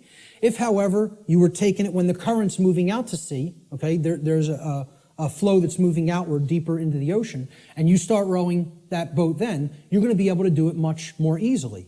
Okay, so if there's winds pushing along a plane, it's going to have to expend less energy. It's going to get there more quickly, okay, because it's adding to the energy. If, however, you're flying against the wind, you got to expend a lot more energy. It's just a tendency. You can still get to where you want to go. You may just have to exert more effort. Right now, we're in a tendency of things are not flowing, okay? It's an ebb, all right? And it's something that needs to really have more energy put into it if we're going to resist the tendency. It doesn't mean nothing can be done about it. It doesn't mean it can't be overcome. It means at the time we're living in, okay, we want to make this motion go in this direction, but its tendency is to move in this direction. So more will is required at this time to move the consciousness. At other times, the consciousness may be flowing in a positive direction, and it may take much less energy in order to move that consciousness forward.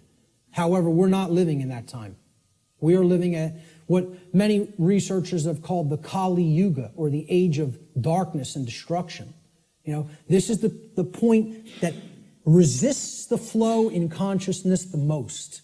And it's going to take an enormity of effort to break down these pre-existing belief systems that don't serve who we are. So that's the principle of rhythm. This is the principle here in natural law that most fits in with how I'm using the term natural law today, cause and effect. Many people, again in the New Age community, don't want to believe that there's causes and effects, and that effects are driven by causes that, come first and then manifest conditions.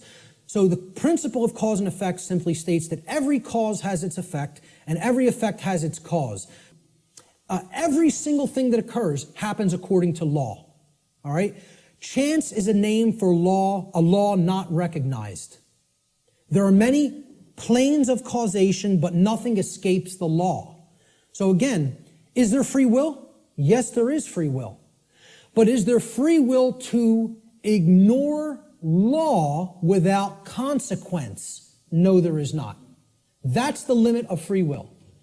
Free will is operating within boundary conditions that I'm referring to as natural law. It's a series of laws, actually, okay? Free will operates within these parameters or boundary conditions that cannot be exceeded or gone beyond without consequence.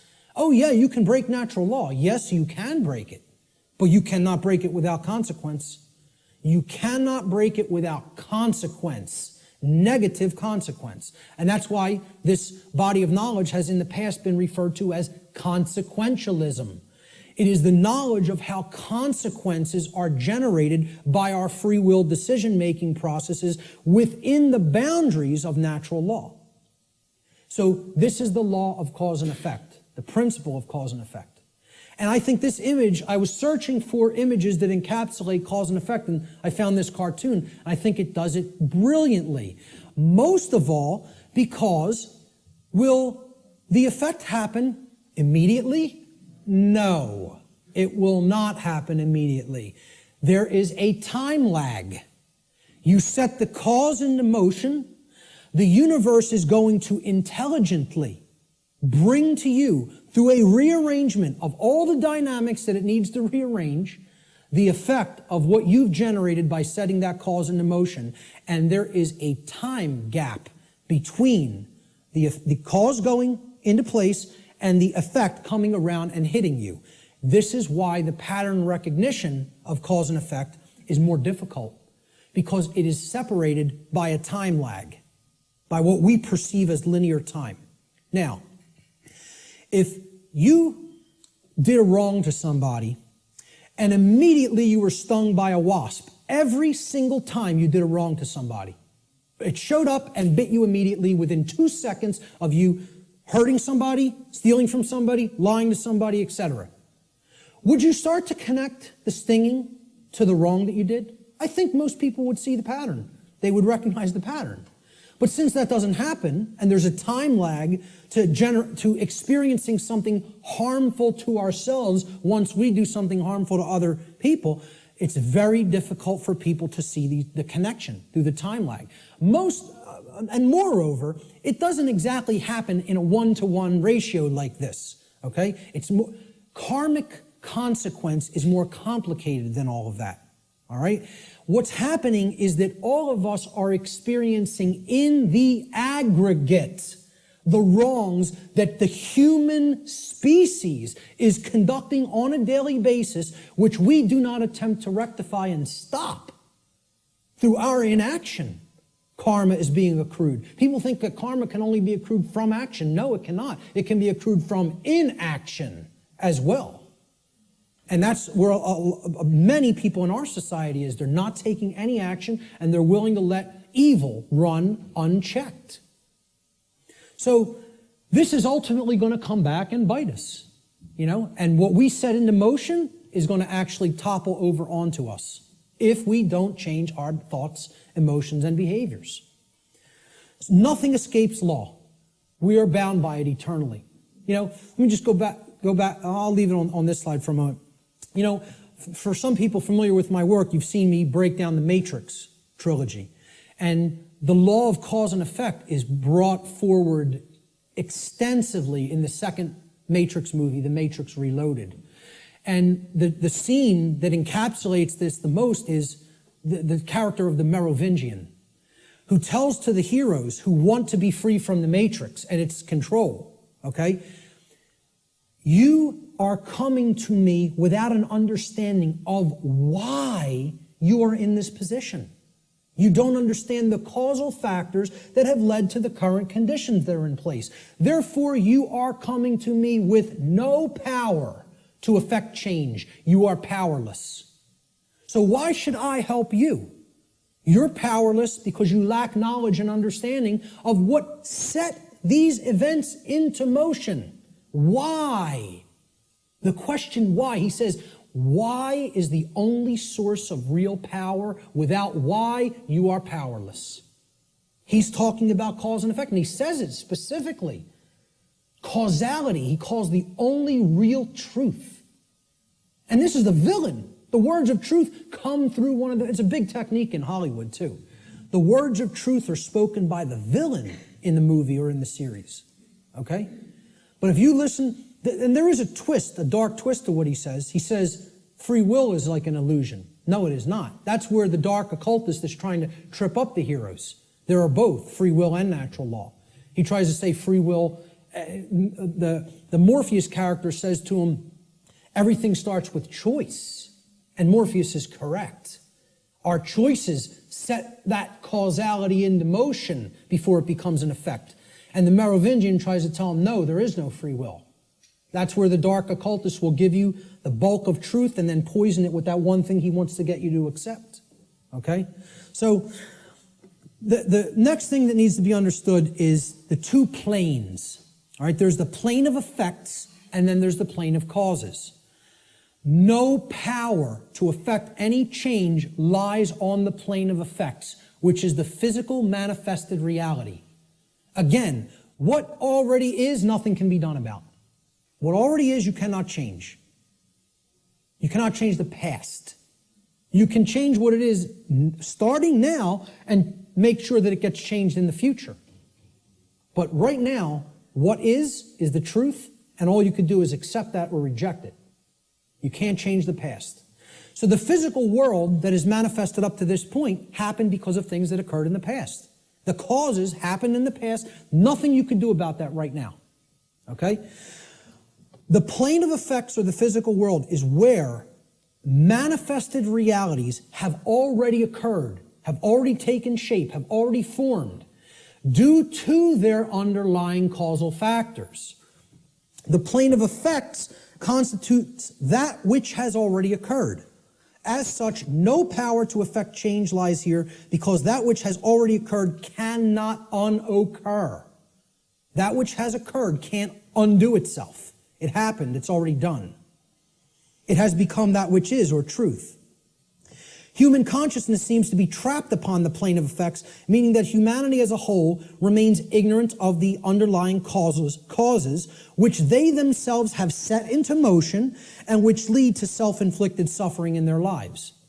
So if you're trapped at this level, what you're doing is you're looking at the symptoms, and you're stuck looking at the symptoms.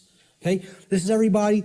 Oh, there's a political solution to this. We need to vote in the right people. Oh, there's a financial solution to this. We just need to set the right monetary policy. No, there's a scientific solution to this. And technological advancements are going to be made that suddenly save ourselves and make the world any different. And they think all of this is going to be done while slavery is still in place. Well, again, good luck with that. And let me know how it works out. Okay? I speak at free energy related events. I work with the Tesla Science Foundation. I speak at MUFON-related events that talk about disclosure of extraterrestrial presence, okay? Both of these communities don't understand. The things that they say they want are impossible. And I'm going to start talking about them in this way more openly, you know, because I've kind of like given them some soft teachings, and I think they need to hear it a little bit more harshly, because both of these communities are not talking about morality to the extent that they need to. They think we're going to have free energy, but nothing's going to change as far as the social structure of the world goes. We'll just develop free energy and that'll magically save us. We'll still have slavery, but free energy will be here and the world will be a magically better place. The UFO community, they often think, oh, we're going to get disclosure. They're going to come out and tell us everything they know about other intelligences that are out there in the galaxy and in the universe with us, okay? And they think they're going to get that in a climate of slavery. Well, good luck with all those things. You got to take down the existing structure first, okay? People think, oh, we got to build the new world while the old one decays.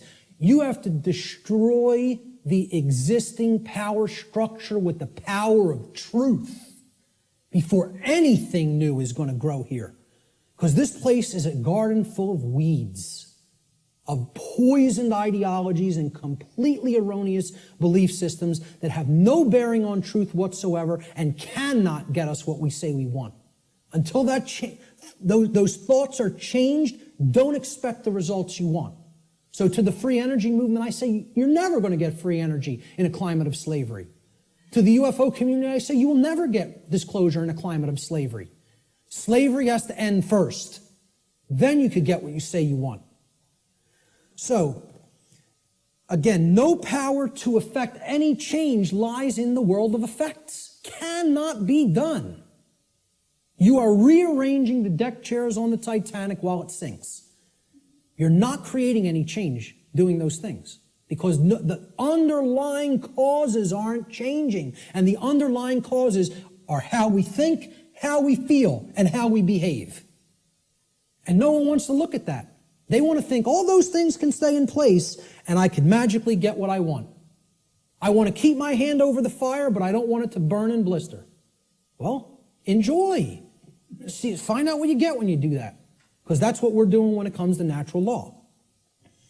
So let's look at the plane of causality. This is the other plane. This is the mental realm, the mental world. Again, according to the law of mentalism, the first principle of natural law, everything that manifests must first manifest in mind before it can manifest physically. So again, if the plane of causality is the mental world that's generating the causes in mind, okay, everything is happening there first, and then it is trickling down to the physical domain. It is manifesting in the physical domain only after it has manifested in the mental world. The plane of causality is where causes are set into motion prior to those causes manifesting as formed realities in the plane of effects. This plane of causality constitutes the causal factors, the why, which underlies and precedes all manifested things and events. All power to effect change lies on this plane of reality. Human consciousness must move away from the plane of effects and to the plane of causality in order for human beings to understand the causal factors of the conditions which they are collectively manifesting in their lives. Only then will humanity be able to co-create their shared reality on a conscious level, meaning with an understanding of how natural law operates, rather than on an unconscious level, meaning that we don't understand how natural law operates. And I just look at it in a simple graphic, in a simple, chart or graph. This is the higher realm. This is the world of causality, the mental world, the why, the underlying causal factors, okay, that precede conditions which are manifested. This is where our consciousness has to go, because this is where all power to affect change is at, in the understanding of why that manifested to begin with. So these are the symptoms. This line could be looked at as the diagnosis. You have to make that diagnosis and get to the underlying causal factors that lead to the symptoms. Okay? The plane of effects, on the other hand, meaning the physical world, is the manifested realm, that which has already occurred, that cannot be undone. At least in the present moment. You could start in the present to undo it in the future. But as far as the present moment and all moments in the past go, you're not changing that. That's truth. That's what is. Okay? That's already manifested. You can't change it. No power to affect change lies in continuously analyzing the symptoms. You got to do that long enough that you know where the problem's at. You've made the diagnosis. Now you can get to the causal factors and start going to work changing those causes. Okay? Unfortunately, this plane, the plane of effects, seems to be where human consciousness in the aggregate is trapped. It can't seem to get past there. Even if it recognizes the problem, it wants to keep describing the problem. It wants to keep describing the prison. It doesn't want to look at the causal factors because it's afraid of what the causal factors are. It doesn't want to acknowledge the causal factors lie in how we think, feel, and act, and until those things are changed, the external manifestation cannot change. That takes responsibility. The final principle of the 7 principles of natural law, at least the formalized ones, are gender. Again, I'm going to talk about an 8th lost one. Gender exists in everything. Everything has its masculine and its feminine components or principles. We've already seen that when it comes to the human brain, consciousness, worldview, etc. Gender manifests on all planes of existence. Spiritual, mental, physical, everything. Okay? Very simple concept. What I want to briefly talk about is mental gender. Mental gender is the state of coexistence between the masculine and feminine aspects of the mind. Again, we've already looked at this. We looked at the breakdown of the physiology of the brain, at least of the higher order part of the brain, the neocortex. Our left brain hemisphere largely facilitates the masculine aspects of the mind, or the intellect, logic, analytical thought, linear thought processes, while the right brain hemisphere largely facilitates the feminine aspect, or intuition, meaning creativity, compassion, and holistic thought processes. This next section is what I call the lost principle. This is the 8th principle of natural law, which binds all of the other principles together. Okay? It is what I would call the encapsulating principle. Okay? It's the container inside which all the other principles fit very nicely and neatly. However, it's lost because we're not exercising it. See, we already looked at 1, 2, 3, 4, 5, 6, 7 principles of natural law. And there they are represented by these circles overlapping each other. Okay? Can anybody see an 8th circle anywhere? You got it. Correct. Here's the 8th circle. And this might look familiar. You might have seen this somewhere. Okay? This pattern is called something. Does anybody know what this pattern is called? What is it? Not the flower of life. The seed of life. The seed of life. Okay? Now, what happens from a seed? It grows. It generates something. It creates something. A seed has an outer casing, an outer shell, okay? That if you're going to get to the inner core of it that contains all of the creative, generative material, okay, that shell has to be there and intact. You break the shell of the seed, the creative essence of the seed is going to be gone, okay? Now, what is that principle? Here's what that principle is. It's the eighth, or what I call the lost principle. And it's the thing that has to be present in order for any change to manifest itself. And it is not what most people think of it as. Even when I tell you what this is, I guarantee you there will be an inaccurate connotative meaning for what people think this means. Okay? Here's what the eighth principle is. It is known as the generative principle, or the principle which governs creation, which actually is the causal factor that goes into effect and generates the result that we say that we want. But what's the real term for it? Who can guess what the actual term, what the generative principle of creation actually is? No, it is not action. Okay, now most people will say it's love. I want to distinguish it from the concept of love, even as I'm going to describe love in this presentation a little bit later on. Okay? What is it? Procreation. No? What? Somebody said it. But somebody said something else. No? Who? Care. There it is. Okay? The generative principle is care. Now, this is different than compassion. People say, why don't you use the word compassion? Because that's not what I'm talking about. It is a different concept than compassion, or even what I would describe as love. Care, and I mean care with a capital C, and here I didn't even put it with a capital C. I'm just putting it in all uppercase care. Distinguish this from care with a lowercase c, okay? This means, what are you giving attention and helping to grow? What are you focusing upon? Because what focus you're focusing upon, that's what's ultimately getting generated, getting created, and growing. And this doesn't mean be ignorant of what's going on in the world and don't look at anything that's negative because you're going to feed that and give power to it. That's not what it means. Okay? That means, you know what you're feeding?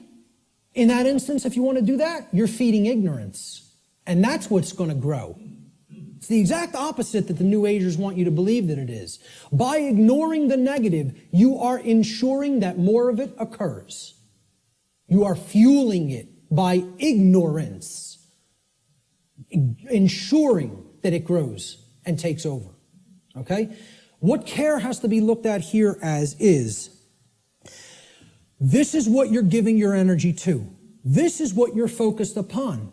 This is what you actually care enough about to do, to spend your time on, to put your attention on, to manifest in the world. That's what I'm talking about as care, okay? That's what generates our experience in the aggregate. Most people don't care about what's really happening. Therefore, it is an impossibility for us in the aggregate to change the direction of energy, to change the direction of consciousness, and ultimately to get what we say we want. That's how the real law of attraction works. All right? Here's how it actually operates. The lost principle is the dynamic of care. What we care about on a day-to-day basis acts as the driving force of our thoughts and actions. What did I say we need to develop? The heart, mind, guts, right? Heart, mind, guts, in that order. Care comes first. You got to care enough to know, to develop the knowledge, okay? Then you got to act on it and put it into practice. Apply it. So that's the order. Heart, mind, guts. Care, knowledge, action. Those are the steps, okay? And all three of those have to be in place. All three, That's what unity consciousness is. It's unifying thoughts, emotions, and actions. The three aspects of consciousness, such that there is no contradiction between them. Our thoughts, what we say, what we think, how we feel, and how we act are one and the same. There's no contradiction. That's unity consciousness. Okay? Therefore, okay, since care is the driver of our thoughts and actions, it ultimately can be seen as the generator of the quality of our shared experience here on the earth. Care is what generates the whole thing. Hence, it has been called the generative principle. Liken the heart to a pump in the body. Well, what does a pump do? It's a generator. It provides energy. It moves the life force through the blood in the body. In every ancient tradition, they talked about the life force being in the blood. The heart is what pumps that through the whole physiology and enables us to continue to sustain life. Okay? The heart is the generator. It's the pump. It's the center of the being. As important as the brain is, which we just talked about the importance of it, the heart is ultimately what's generating the experience. Because what we care about determines what we think about on a daily basis most of the time, and therefore how we behave. All right? So, this principle has often been referred to as the generative principle. Is anybody familiar with the compasses and square symbol of Freemasonry? With the G in the middle? Well, that's what the G stands for at the highest level. They'll talk about many porch masons. These are the exoteric masons that are given the teachings of the profane and they think they're in the know. Okay? They're given the information, well, this only means geometry, it only means God, etc. Okay? One of the things they'll tell you it means at a slightly higher level is that it means gnosis, knowledge, okay, which we saw the meaning of in Greek earlier.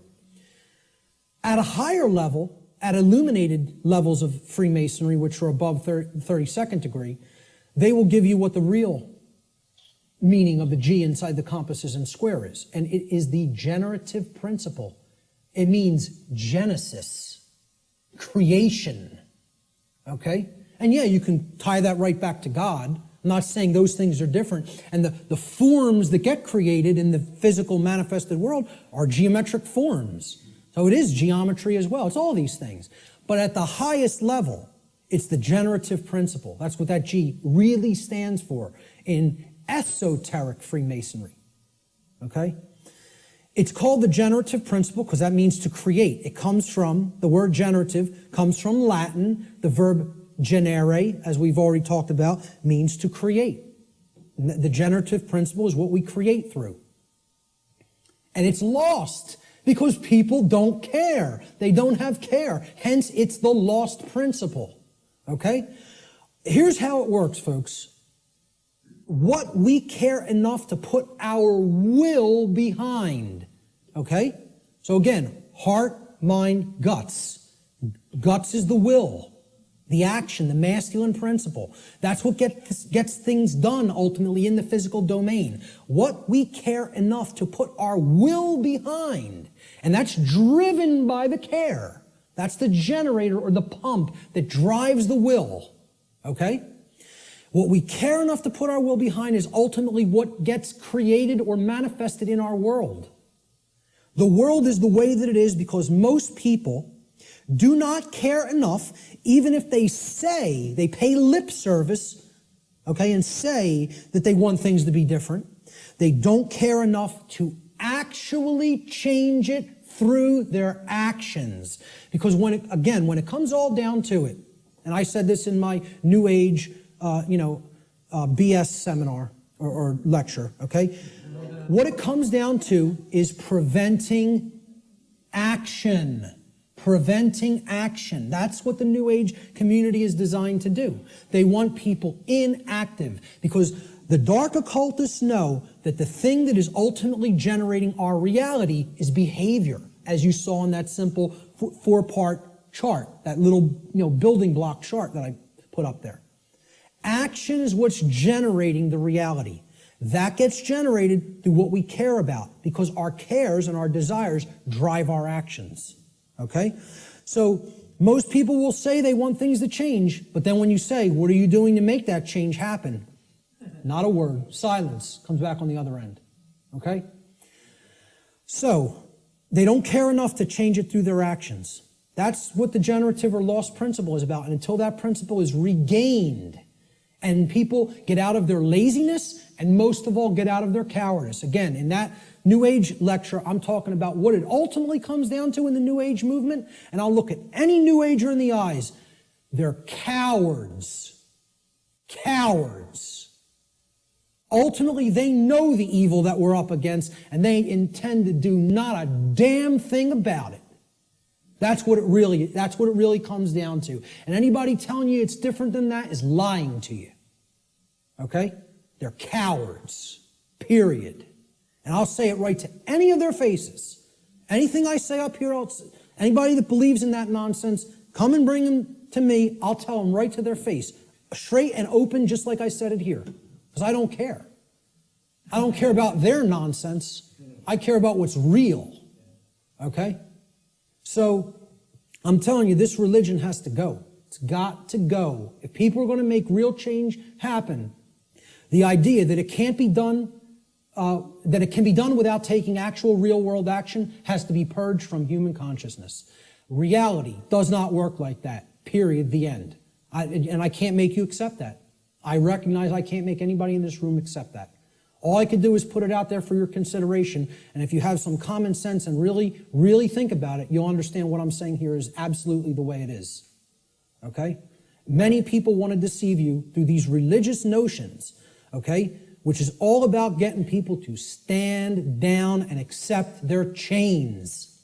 That's what that religion's in place for. All right? This next section I call spiritual currency or spiritual currencies. All right? There's two spiritual currencies, time and attention. Now, look, we can readily see this, right? Time is money, people say. It's currency, right? What am I going to spend my time on? What am I going to pay attention to? Pay attention. You pay for something, you get something in return when you pay for something, right? That's what attention will get you here. It will get you something in return. You pay attention, you're going to come out of here with a lot of understanding. There's two spiritual currencies, time and attention. This analogy can be seen very readily in the saying, spending time and paying attention. Whatever information or endeavors we put our time and attention toward, we end up getting something in return for that investment of these currencies. This is what real money is, folks. Real money. This will get you real money. One I, mon I. Okay? If you want real money instead of the fake Federal Reserve nonsense, fiat paper currency money that isn't worth the paper it's printed upon, then keep thinking that that has value. Okay? And people who say gold is value, gold is real money. You know, well, I ask people, what intrinsic value does gold have? And they say, well, it's been traded with throughout time immemorial. People have valued it all the time. Does that make it intrinsic? You answered my question. It's like saying, why does that projector have intrinsic value? And you say, because I find it valuable. No, that projector has intrinsic value because it's capable of projecting an image. And if I want that task done, that's what I use a projector for. Okay? Well, what's gold used for? Can you build clothing out of it? Can you build a house out of it? Is it malleable enough to be molded into a weapon of some sort? You're going to take shelter under it? Well, maybe if you have enough of it. But, you know, the whole point is there is no intrinsic value to this. It's something that's, the idea of it having, of any precious metal having intrinsic value, other than, you know, okay, in a technological society it's used for computers. This is true, okay? But I'm talking about in nature. You know, where would this idea of intrinsic value of gold come from in the ancient past? People will say, well, it's used as a medium of exchange, okay? Money is not a medium of exchange. People think of it as a medium of exchange, and it's not. It's incorrect, okay? Money is the limiter of energy in the system. See, people think of money as currency. Even the name is a mind control technique because it's supposed to be about, it's the current in the energy system. This is the current. It's the amperage, right? No, it's not. It's not the capacitance either. It's not a store. That's another thing people will tell you money is, what they say is real money. Okay? It's all fake. It's all fake. It's not a store either. You know what it is? It's the resistance in the system. It's the resistance to change in the system. It acts as the resistor. Because as long as that modality of slavery called money continues to exist, it will always be extraordinarily difficult to create real lasting change. So again, I piss off everybody. Religion's got to go, scientism's got to go, New Age thought's got to go, money's got to go. All of it's got to go. You know why? It's all religion. It's all religion, and the word religion means to hold one back, to tie one up and keep them where they're at, as we're going to get to in a few moments. Okay? So let's get back to spiritual currencies. We end up getting something in return on what we put our investment of spiritual currencies toward. And you know what if it's put toward the right goals, the end result is true money, one eye. Okay? True spiritual vision. The ability to see, to unoccult something and see it for what it really is. That's what comes from truly putting time and attention onto the right things. This return could come in the form of knowledge. It could come in the form of understanding. It could come in the form of skills, expertise, and empowerment. But only if we invest these two spiritual currencies wisely. And let me tell you something, folks. That's why most people don't have any money. They got nothing to pay for it with. See, you pay attention and you get money. You spend time and you get money. I'm talking about the real thing. Cool. We're going to take a break in about 5 to 10 minutes. Okay? So we have to invest our spiritual currencies wisely. We should seek to improve our quality of attention by placing it upon information that is capable of improving both ourselves and the human condition as a whole. Give me a heads up in about 8 or 9 minutes. Thank you. Such an effort would also constitute a valuable investment of our time. We should ask ourselves, what am I spending my time on? What am I spending my time doing? And what am I paying attention to? That's where you will find whether you're investing in real value, something that is truly valuable. If most of the time we're spending our time on nonsense and trivialities and, divisive things and TV and sports and all other kinds of entertainment and distraction, well, you're going to have a return on that investment, and that return is going to be low. It's not going to result in much money, real money. Okay? Most importantly, we need to ask ourselves, what kind of quality am I getting in return for my investments of time and money? Time and attention, I'm sorry. Okay? These are the spiritual currencies. And that's what most people don't want to give. They don't want to give these freely for a return on investment. They don't want to pay attention to the right things. They don't want to spend time on the right things.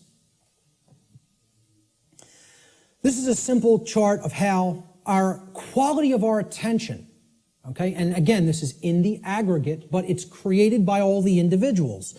How the quality of our overall attention as a species will affect our world in accordance with the principle of correspondence, which states, as goes the microcosm or the microcosmic units, so will become the macrocosm. Okay? So over here, we have a pure information stream. This is good information. This is information that is capable, that resonates with truth, and is capable of helping to develop wisdom or right action within the being. This over here is the poisoned information stream like we get from the mainstream media, from scientism, from the New Age movement, from government indoctrination centers called schools. Okay? This is the poisoned information stream.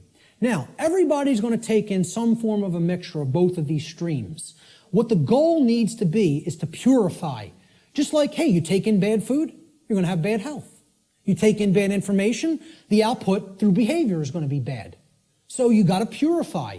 Meaning, if there's valves here on the individual buckets, these are called the individual people, okay? And they're all coming together with the quality of their water, right? What they're holding within their consciousness. And that's all going into the big pool called the world. Everybody's bringing their bucket to the pool, they're pouring it in, and then they're jumping in. And that's the world. That's the quality of the world, right? The quality of this whole thing here is going to be based on how much poisoned, polluted information was in your bucket compared to how much pure information was in your bucket. Okay? So there's valves over here we got to shut this one off, this brown muddy valve over here, and we got to open this one up. Okay? If we do that, the world will be purified, and we won't be creating self-inflicted suffering. We don't do that, we're going to be swimming in brown muck. Okay? And generating all kinds of problems for ourselves. So, how are we spending our time? What are we paying attention to? Is this what we're doing with our time and attention? Sitting behind the hypnosis box? Which means suppression of knowledge. Hypnosis is the suppression of knowledge or the suppression of spirit. Okay? Or are we going to devote our time to some pursuits of wisdom? Which means developing knowledge, converting it to understanding by processing it accurately, and then converting into wisdom through action, through right action.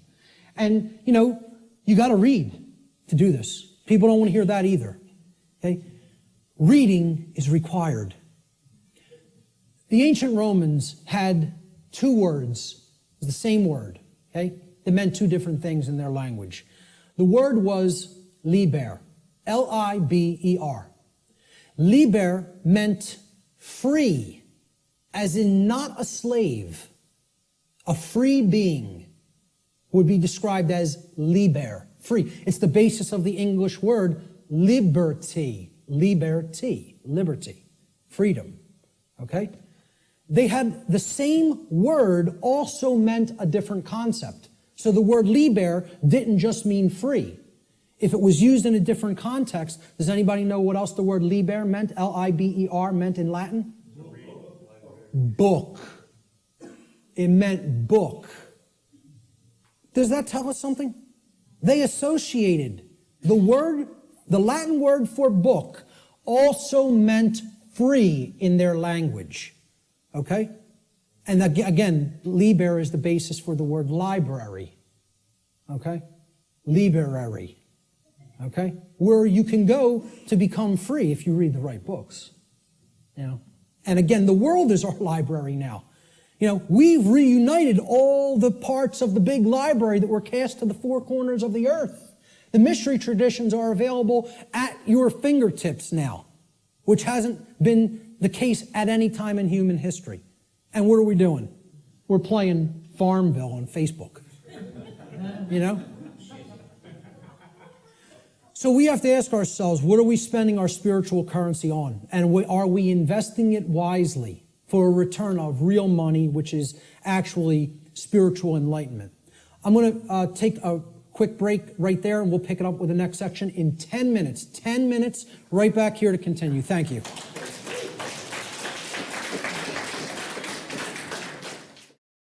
So natural law has been called many different things in different traditions throughout the world at different times in history. Let's look at what some people have called it. It's been called the law of cause and effect, or the laws of cause and effect. And there's a scientific connotation to this concept of cause and effect too. Even scientists will say an effect invariably follows a cause. And they'll also say things like, for every action, there exists an equal and opposing reaction. So there's a consequence when an action is taken. In the more New Age circles, you've heard it referred to as the law or laws of attraction. Okay? I call this presentation the real law of attraction. So, however, there are some good things that the New Age community, and I don't tell you it's all bad, I don't make that blanket statement, okay? It is a religion in many respects, but however, there are some truths embedded in it that can be taken on their own and, value can be gleaned from. So one of those sayings is, the energy that we emit is the energy that we attract. This is true. What we're putting out into the universe is what we're getting in return from the universe and what we're creating in our reality. Energy flows where attention goes. I just talked about this in the last section. What we put our attention on is what ultimately gets manifested in the world. As you think, feel, and act, so you shall be. Some of the teachers of different variants of law of attraction teachings have only put the first part in that. As you think, so you will be. No. As you think, feel, and act, so you will be. And most of all, as you act, so you will be. Most of all. Okay? So, It's been called karma. It's been called moral law, as I talked about before. And this is, captured beautifully by the phrase, what we sow, we reap. The seeds that you scatter, that's what's going to grow, and that's the fruit that you're going to harvest. So, a very accurate way of looking at it. Again, it's been called consequentialism. That's another thing I could put into this chart. In other words, that there is free will, but there is no free will without consequence. That's called consequentialism. That would be another very accurate way of referring to natural law. And finally, the golden rule, it's been called. Okay? And it's been stated in the affirmative as do unto others as you would have done unto yourself. I find this much more powerfully stated in the negative, or what I call the apophatic variant. And we'll talk about what apophatic and apophasis means in a few moments. I think it would have been much less ambiguous, the golden rule, if it was said like this. Do not do to others as you would prefer not to have done unto you. Now the ambiguity goes away because people want to be treated slightly differently. Hey, a masochist might want to get beaten by a sadist. Okay? But that doesn't mean, do that to others because you like it. But people know what they don't want. They don't want their rights taken. They don't want their property taken or damaged. They don't want to be harmed in their person. They don't want any of those things. They don't want to be lied to. They don't want to be deceived. So don't do those things to other people. So let's jump into this is the heart of the presentation here. It's how natural law actually works in our lives. What are its expressions? How can we come to understand how this operates? There are ways of knowing, and they're through these expressions of natural law. So we defined what natural law is. We talked about the underlying principles that it's based upon. Now we are going to talk about how it works in our lives, okay? So we're going to build a chart of the natural law expressions in a moment. What these expressions are the recognizable workings in our life. And they take place through 5 basic expressions. Each of the 5 expressions of natural law have a positive aspect and a negative aspect. So that gives us a total of 10 overall natural law expressions. And we're going to build a chart regarding these expressions. Okay? So here's the expression, and then there's a positive aspect to the expression, and there's a negative aspect to the expression. The first expression of natural law is known as, and again, this is what I call these things. There's no hard and fast rules. It's just terminology. It's jargon to try to explain them in words, okay? These are unseen concepts and laws in reality, in nature, in the nature of the universe. Okay, these are just English word terms that I'm applying to these concepts, okay? So the first principle of natural law I call the generative polarity, or in other words, this is the force or energy that we are using at the base level to start the process of creation, or you could say of co-creation, okay? We're co-creating the reality that we experience with the laws of nature. So you could look at the first first expression of natural law, which is the generative polarity, as the force that we use to set all of the other events which are to come, which are to manifest in our lives, into motion. Or in other words, what we use, the force that we use to generate or create the quality of our experience. That's the generative polarity. The positive expression of the generative polarity is love. Now, this is not what many people think of as love, okay? It's not familial love. It's not relationship love. It's not Hollywood movie variant of love. It's not romance novel variant of love, okay? I call love consciousness. Love is the force which helps us to expand consciousness and become open to truth if we are in it. If we are in that vibratory energy, we become open to truth. All right? So here's what it looks like visually. I try to put a visual aspect to all of these concepts, okay? And people would think I'm going to put two people together kissing or hugging or something like that, okay?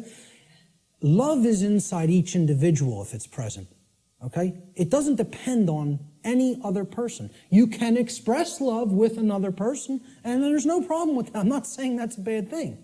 That's a great thing if it's present in your life. The capital L, capital O, capital V, capital E definition of love that I'm giving here is not that. It is this force that opens up our consciousness. It's the flowering expression of consciousness, okay? So how I word this is, the positive aspect of the generative polarity, the first expression of natural law, is love. In regard to natural law, love should be seen as the expansive force for consciousness. It is the force which helps us to become open to truth and expand our awareness. That's the connotation that I'm giving for the concept called love here. Okay, that's the positive expression of the creative polarity. Now, the negative expression of the creative polarity is the exact opposite of love. So people will automatically think, well, that's hate. And it is not. Because the thing that puts consciousness in a box and prevents it from growing and keeps it where it's at is what? Fear. There it is. Fear. Fear is the basis for unconsciousness. You cannot be unconscious of anything in particular unless you fear it. Okay, that's what shuts consciousness down. And here's my visual for it. Fear. I don't want to look at that. That's too horrible for me to contemplate. That can't be true. I don't want that to be true. That's all fear. Okay? The negative aspect of the generative polarity is fear. Fear is the contractive force for consciousness. Fear is the force which influences us to become closed to the truth, and it is the force which ultimately shuts down our awareness. That's why so many people are unconscious, because they are fearful. They are fearful of the responsibility that comes with knowledge, and most of all, they are fearful of having to act based upon knowledge, because that requires courage. The second natural law expression is the initiating expression, what I call the initiating expression, just my term for it. Okay? The initiating expression is the first stage of tangible and recognizable results which we produce in our lives after we have, quote unquote, set the ball rolling, okay? Set the dynamic in motion by choosing between the generative polarities of either love or fear, all right? So, we choose love and something starts to happen. We become open to truth, right? Well, love is the expansive force for consciousness that opens our minds to the truth and awareness. So what do we gain as a result of accepting or existing in the vibratory energy called love? We gain knowledge, which is the acceptance of truth. Since love opens us up to truth, knowledge is its reception. It is the receiving of truth. We come to know, okay? So that's how it starts. I call this the initiating expression. Now, of course, there's a negative initiating expression if we are existing in the vibratory dynamic of fear. That would be the opposite of knowledge. What is it? Ignorance. Right. Okay, now, this is what I put forward as knowledge. This is my imagery for knowledge. Okay? That's a being who knows themselves. You know, and as the mystery traditions of Greece put forward at the Delphic oracle, know the self and you will know the universe. In other words, know the microcosm and you will know the macrocosm. Know thyself. The positive aspect of this initiating expression is knowledge or the acceptance of truth.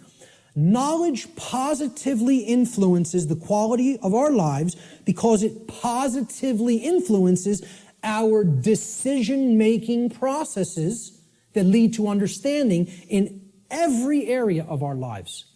You want to know how something works and ultimately create something good, you have to have knowledge. You want to know how a car works? Keep it running in good order, you have to have knowledge. You want to know how a computer works? Keep it running in good order, you have to have knowledge. You want to know how the human psyche works and keep it running in good order so that conditions on earth manifest the way you want them to manifest? You got to have knowledge. Not getting out of this condition without learning. Learning is the key. It's the answer. Knowledge is the answer. And people don't want to hear that. They don't want to hear it. They want to think we're magically going to manifest the desired conditions that we say we want without learning a thing. It doesn't work that way. So again, the negative initiating expression is ignorance. Ignorance is the refusal of truth. It is the refusal to gain knowledge. Okay? Because we are in fear.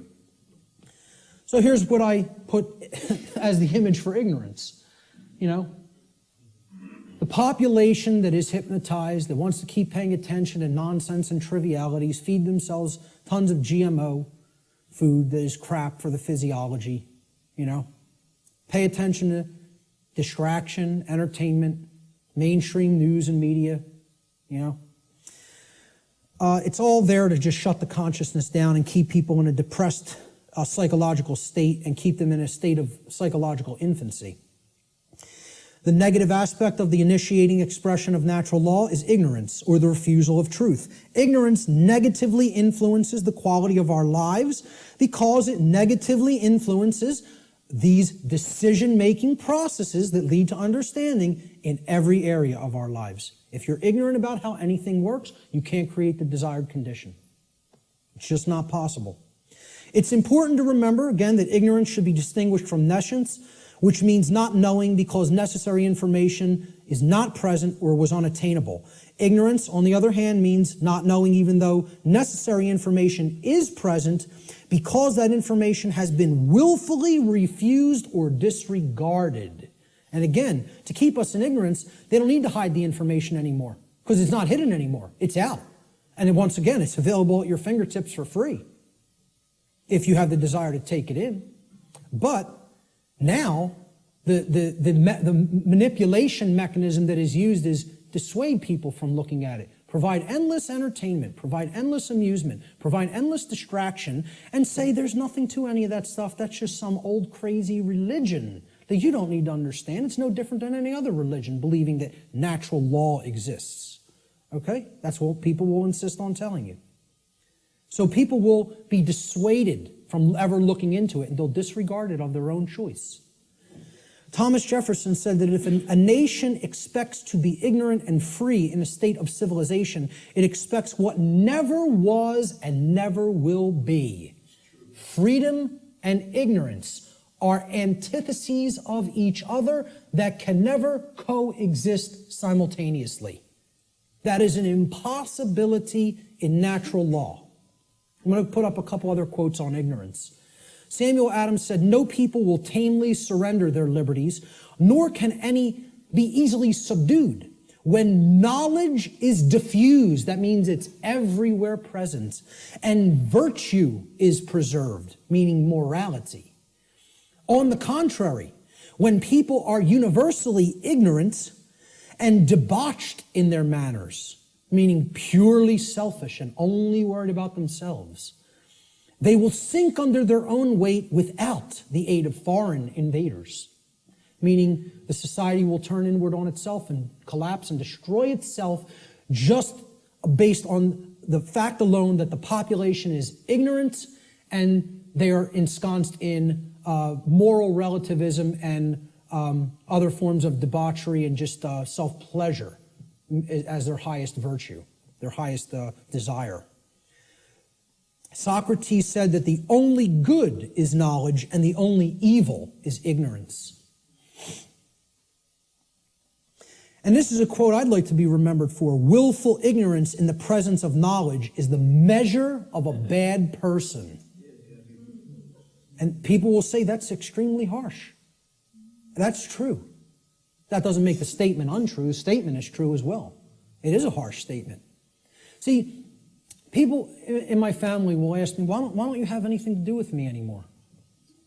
I've deliberately cut off many members of my own family. Okay? Because many members of my own family say, I know what's going on and I don't care. I don't intend to do a damn thing about it. I'm worried about me, myself, and mine, and I don't care what's happening in the world. Well, you know what that's called, folks? That's called a bad person. Let's not mince words. Let's not euphemize. Let's call it what it is. That's called a bad person. And I don't want anything to do with bad people in my personal life. I don't hang out with bad people. I try to surround myself with good people who care. Because they're co-creating wisely. Okay? I tell family members who I've cut off association with, because you do not care is what makes you a bad person. I don't want anything to do with you until you start caring about what's going on in the world. Then we could talk again. And I'll welcome you back with open arms and forgive you. But not until. You want to stay in that level of consciousness? I want nothing to do with you. I don't want to be around people like that. They're bad influences, and they do bring other people down. So I'll still put out the information. It's there any time for free that they want to go and engage it. And I tell them all, anytime you want to ask me and come over and engage directly with me, I'll make the time for you. But until you want to do that, until you develop that desire, I don't want to be in your presence. Okay? So maybe, I don't know if that's going to be effective. I don't know. And guess what? I don't care whether it's going to be effective, because I'm not going to surround myself with bad people until they decide I want to make myself a better person. Then I'll engage them and speak the truth to them. But until then, I'll put this out there for all for free, and they can engage it any time they want. But in my personal life, I can't make time for that. I don't have energy for that.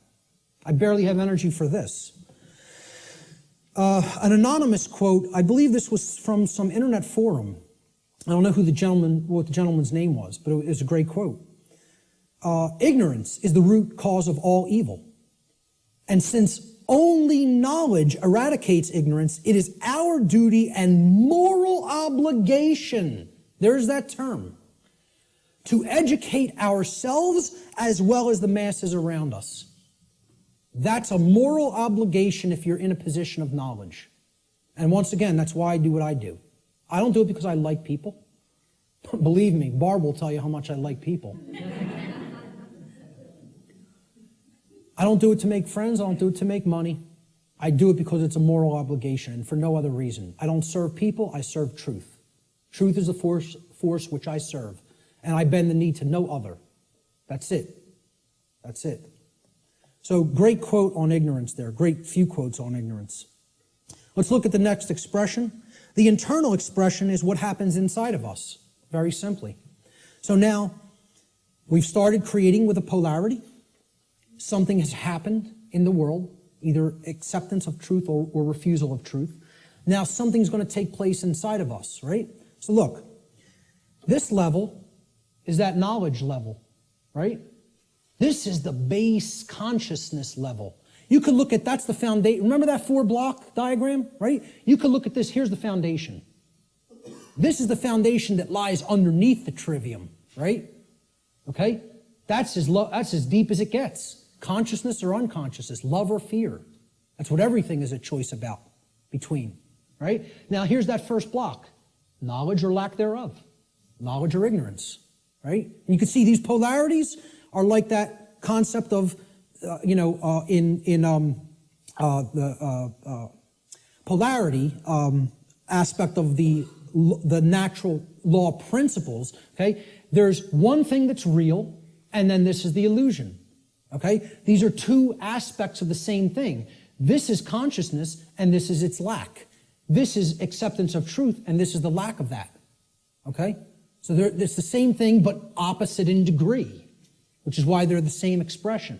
Now, what happened after knowledge or lack thereof? We went up to understanding, right? So that's what this level is. Understanding happens internally, right? It's an internal process, all right? So the positive aspect of the internal expression is when we come to understand through developing the knowledge and the acceptance of truth that we are sovereign. Sovereignty is the expression, The internal positive expression of natural law. Now, again, underneath these, in parentheses, I always put what I call these things, another name that I've given to these things, these concepts. I call sovereignty internal monarchy. Internal monarchy. Now, monarchy means one ruler. Mon means one, is a prefix for one, and archon in Greek means ruler or master. So, internally, we each need to master and rule ourselves. This is our kingdom that we get to rule and nowhere else. We don't get to rule over anybody else. Many people think they're the rulers of other people, but they're wrong.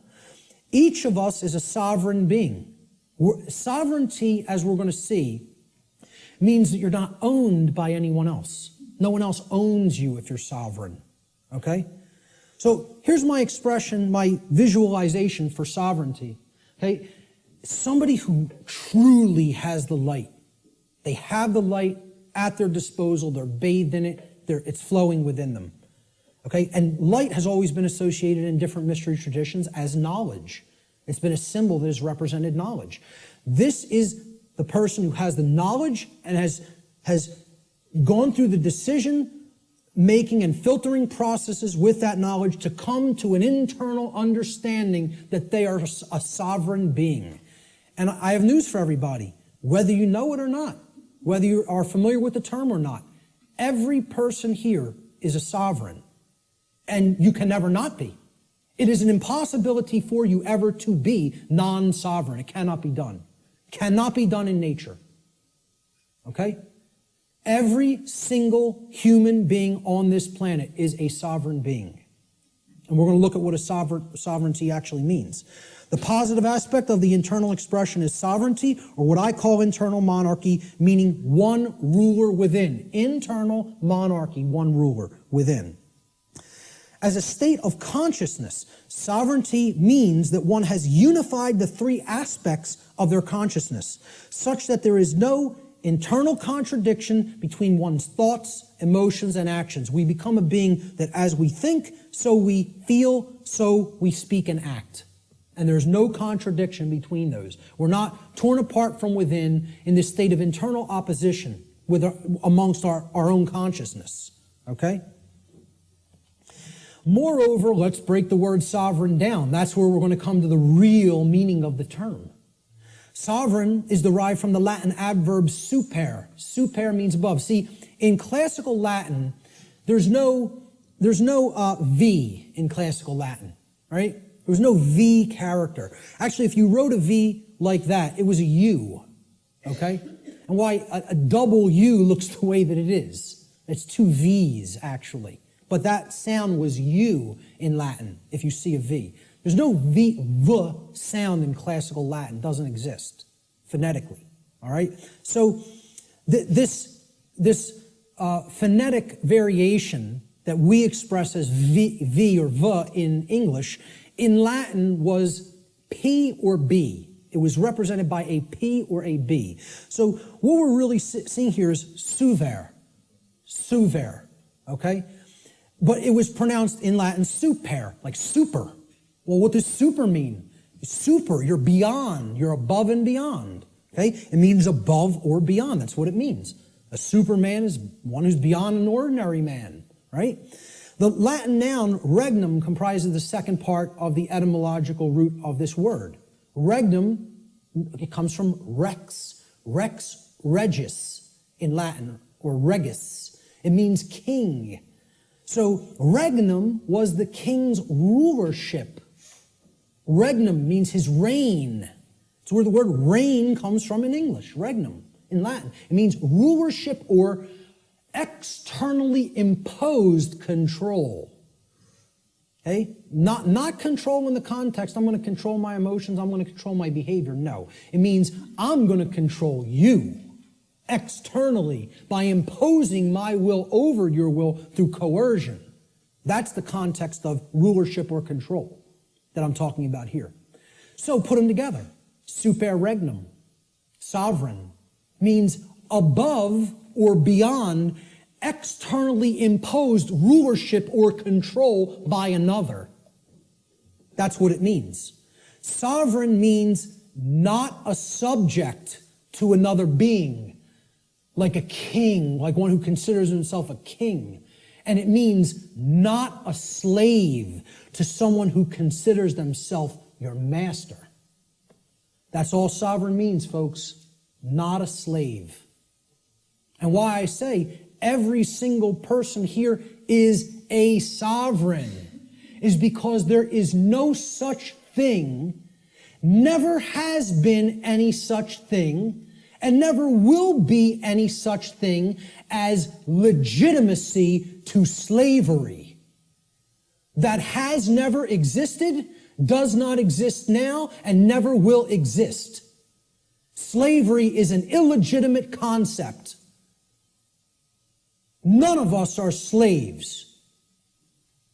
The condition of slavery has been imposed upon people, but it has never in history been legitimate, and it never will in history be legitimate.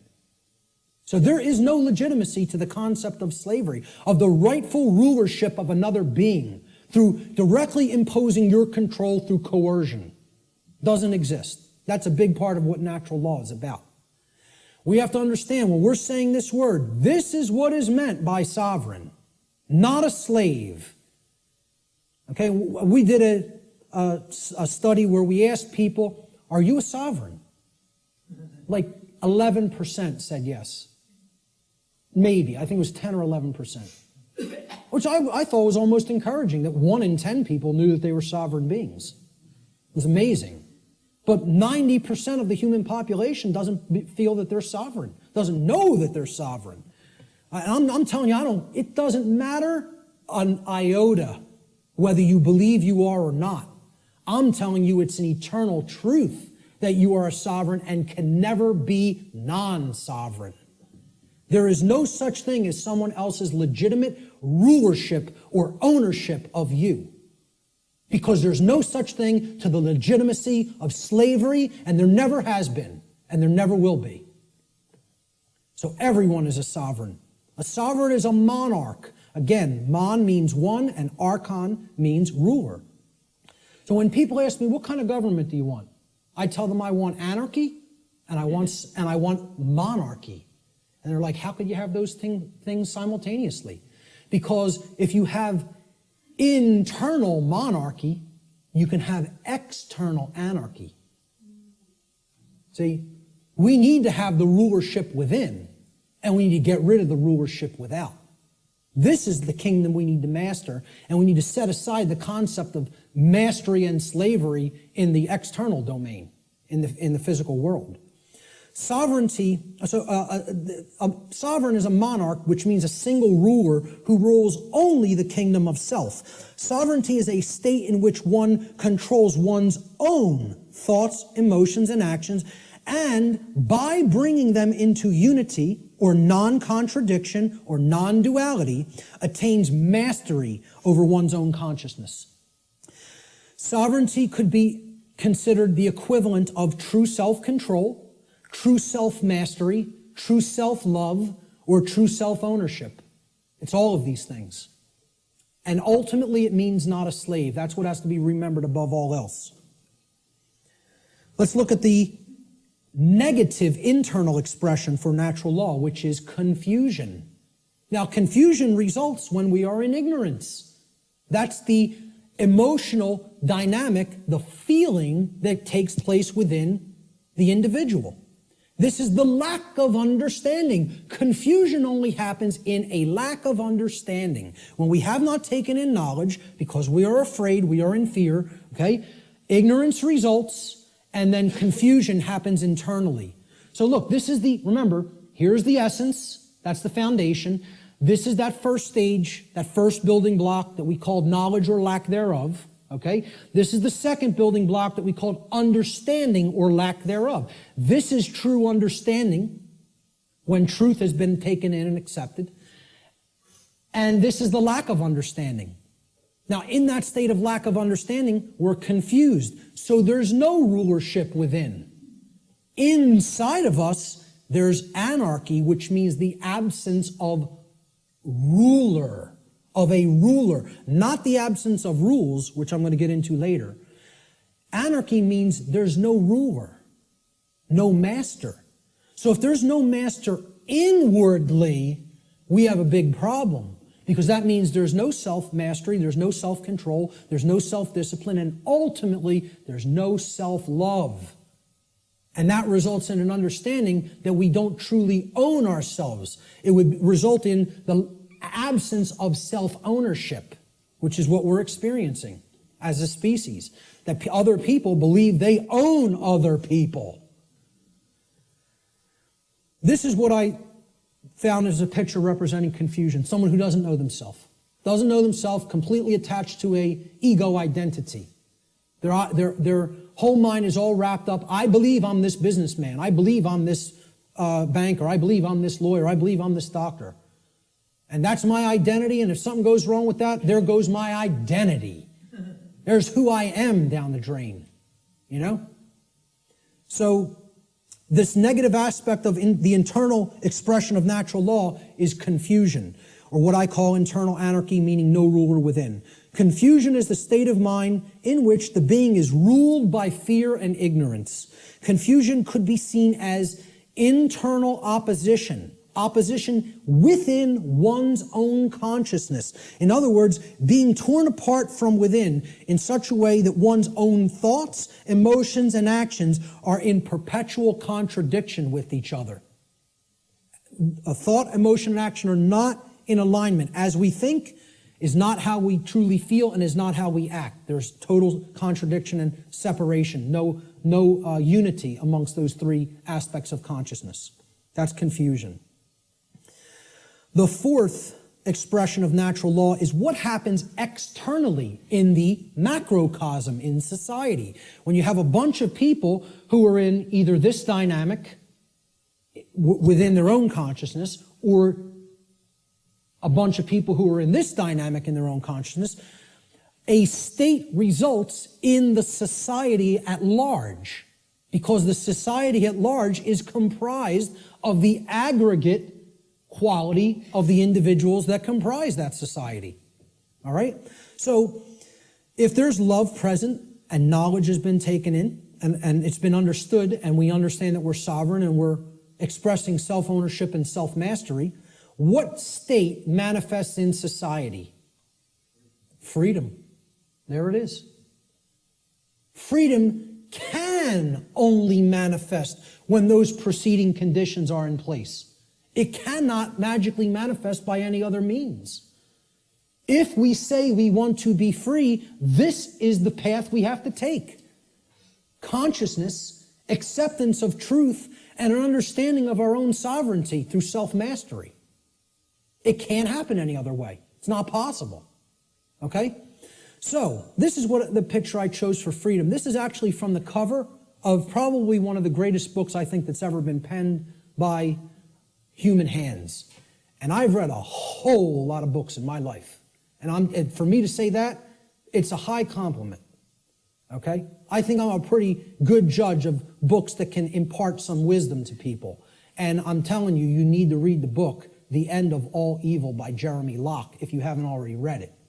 This is one of the cover image from that book. Very rare book. To find it physically online, if you find it at a decent price, snatch it up and give it to other people or sell it to other people. Okay? I had a physical copy of this book. I lent it out, took off. Forgot who I lent it to. It happens, right? But this was a rare book. I think it was only pressed a couple thousand, and it was never repressed. So it's a single printing or something like that. Never repressed it. Now, you'll find that book for $150, $200 in some places, right? I finally found it at some foreign source online for like $20, $25 and jumped all over it, and I finally have a new physical copy of it. One of the books, along with Larkin Rose's book, The Most Dangerous Superstition, that if I had to tell you, destroy every other book on earth, it would be down to these two. You know what I mean? It's that much. They're that important. This is the cover image from that book, with chains being broken that were formerly holding the earth in captivity. I think it's a great image that represents what freedom is about. It's not about my freedom. It's about our freedom. It's about freedoms for all beings. And guess what? Our, when I say that in relationship to the earth, doesn't just mean human beings. It means all beings, including the animal kingdom. So the positive aspect of the external expression is freedom, or what I call external anarchy, meaning externally there are no rulers. There is no condition of masters and slaves. Okay? So that's what anarchy actually means, the absence of slavery. That's what it really means. True freedom for all should be seen as the goal of spiritual development. Such a state can only manifest as a result of human society's adherence to natural law. Can only manifest. Not just will manifest. The only way it is possible for it to manifest is if we understand and adhere to natural law. Okay, so that's the positive external expression, what happens in society. Now, there's a negative external expression, and you can call it multiple things. You can call it totalitarianism. You could call it slavery. I term it simply control, externally imposed control. Okay, it doesn't mean, self-control. It means literally someone outside of your own being is trying to control you and own you. So yeah, a good way of looking at it would be slavery as well, because control leads to slavery. Control is what I call external monarchy, meaning there's a ruler from without that believes they do own you and wants to continue to own you as their subject or slave. And this manifests in things like the oncoming police state, which I wouldn't even say is oncoming, I would say it's here. Say we're already living in it. It's not something that's going to happen in the future, it's something that's happening in the present. People talk about it as something they're trying to avoid from happening. What makes people think it's not already happening? The negative aspect of the external expression of natural law is control, what I call external monarchy, one external ruler, the concentration of illusory power, in the hands of institutions like government. Control is the pathway to all forms of evil and destruction. It results when a society lives in direct opposition to natural law.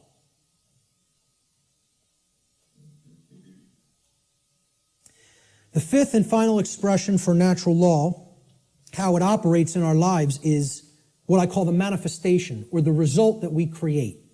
So again, here's the foundation for that little 4-part building, right? Here's the first block, knowledge or lack thereof. Here's the second block, understanding or lack thereof. Here's the third block, wisdom or lack thereof, which is why we're in a society that's completely based in control, because we're drowning in knowledge and having a lick of wisdom, or very, very little, I should say. Certainly not enough to go around, okay? That's the action stage or the wisdom stage, what happens externally, right? This is that top block. Remember the top white block that sat on top? We had the blue block at the bottom, then the red, then the green, and then the white block. This was the manifestation, the result that we create. Remember the little question I put on the top of that white block? Who can tell me what it was? The manifestation. No, the manifestation was either order or chaos. What do we ultimately create? So the positive manifestation is order, or what we would call all the things we say we want. Manifested goodness. Everything being okay, not creating self-inflicted chaos or suffering. This would be, we get what we say we want to get. And there's requirements for that, and here they are. There's the requirements. You got to be in this vibratory energy of consciousness. You have to accept the truth and develop knowledge. You have to have an understanding that you're a sovereign being, and you have to work toward the manifestation of true freedom. Then you'll have all the things you say you want. Manifested goodness and order in your life. And that's the only path to it. I'm telling you, that's the only path to it. Blanket statement. The human mind has a hard time with blanket statements. Has a hard time with always, every, without exception. The ego doesn't want to hear that. Again, humanity's greatest fear may be that the truth is absolute. I would say an even greater fear it has is that the truth is singular, that there's no such thing as my truth, your truth, his truth, her truth, their truth. There's just the truth, and whether we align our perceptions to it or not. That's humanity's biggest fear. So this is what I viewed order as being like. Okay, we have beings that are actually full of the light, and they're working toward a world that is based in freedom, cooperation, knowledge, sovereignty, no control. Okay? It's what I call in some of my former presentations cooperative spiritual anarchy, which is the natural condition of humanity. The natural, meaning spiritual, natural condition of the human species that has been blocked from manifesting through mind control, indoctrination, fear-based, trauma-based methods. So that's what I call order, the positive manifestation, manifested goodness. It represents everything we say we want, and it only results when there is balance or justice. Justice comes about through adherence to natural law. Justice can only be present when truth has been accepted in our lives and our behavior has been brought into harmony with natural law. Cannot manifest any other way. That's the positive manifestation. The negative manifestation is the opposite of order, chaos. Chaos is manifested evil. I just put this as, complete disregard for other people, breakdown, me first. Knock everybody else down, get what I want. Don't worry about anybody else being hurt. Don't worry about anybody else's freedom. Don't worry about whether anybody else's rights are being tread all over. Doesn't matter. Let me get mine. Self-preservation is the highest law. Survival is all that matters. Even if I have to step on somebody else to get it, to make that happen. Yeah, it's an animal. That's exactly right, sir. That's exactly correct. That's not a human being. That's an animal. That's how animals in the animal kingdom behave. And again, natural law doesn't work the same way for animals as it does for human beings because they do not have the same capacity for consciousness that a human being has. So let's not start saying that's the natural order. No, it is not. It is the exact antithesis of the natural order. The natural order is just that. Order. It's in the word, it's in the phrase, natural order. What people are describing as the natural order through this utter nonsense concept called social Darwinism is, as I've called it before, psychopathic chaos. And break down that word. Psychopathology means an illness of the mind. Psychopathy is mental illness. Psyche in Greek means the mind. Okay? And pathology is an illness, sickness. Psychopaths are mentally ill. And they don't create anything resembling order. All they can create is chaos, which is why they want us to mimic their mindset, because they're just bent on hell and destruction to manifest, and they have to have our complicity and cooperation to make that dynamic happen. Our energy has to be given over to them by our mindset being made like theirs. Otherwise, their worldview can't come into manifestation, which is one of chaos and disorder. The negative manifestation, chaos, or manifested evil, is the exact opposite of what we say we want. Chaos results when there is imbalance and injustice, which results whenever there is ignorance of truth and behavior which is in direct opposition to natural law. So that's our chart, and one last thing I want to say about it is that the manifestations or the expressions of natural law are what I would call, they're unilateral. They don't cross into each other, okay? There's no such thing as, well, I've accepted the truth and I've developed knowledge, so now I'm in a state of confusion. It doesn't work like that. Okay? You can't go from ignorance to sovereignty, to the understanding that you're sovereign. You cannot cross the area of these charts. Once you're here, you can only go here. In order to get here, you got to come from here. In order to get here, you got to come from here, here, here, and here. You don't get there from any of these. You don't get here from anything in this column. You don't get here from anything in this column. Okay? Please keep this in mind. These expressions are unilateral. Okay? No, they cannot be skipped either. Good question. They must proceed in order and in the same column of expression.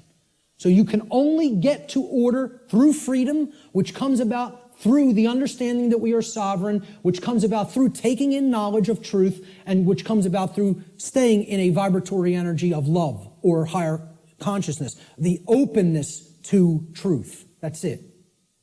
Same thing here. We can only create chaos when our society is bent on control, okay?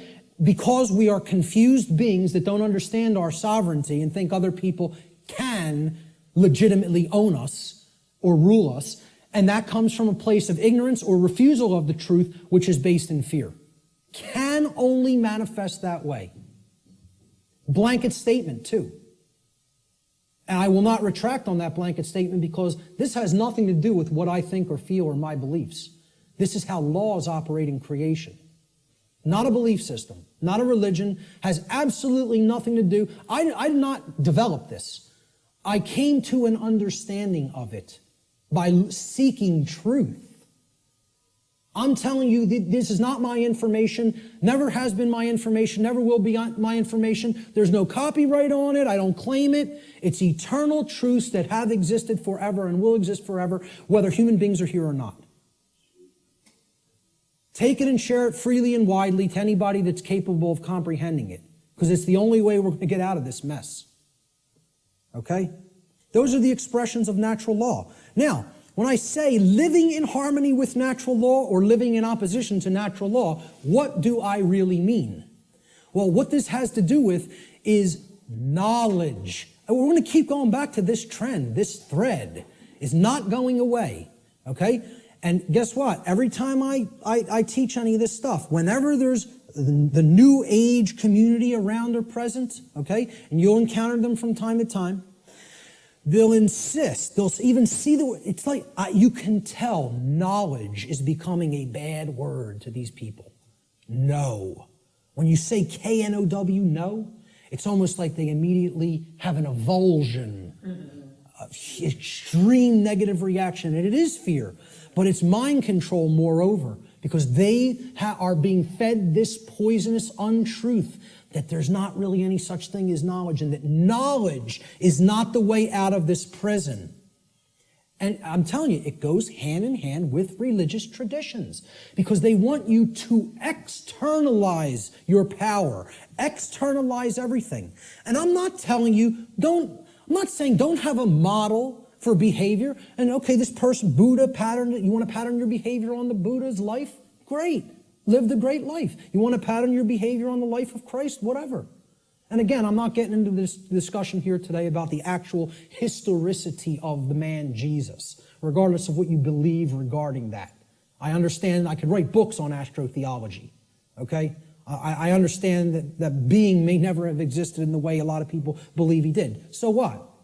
Whether Siddhartha Gautama existed in the form of a man or not, or whether that's an allegory, who cares?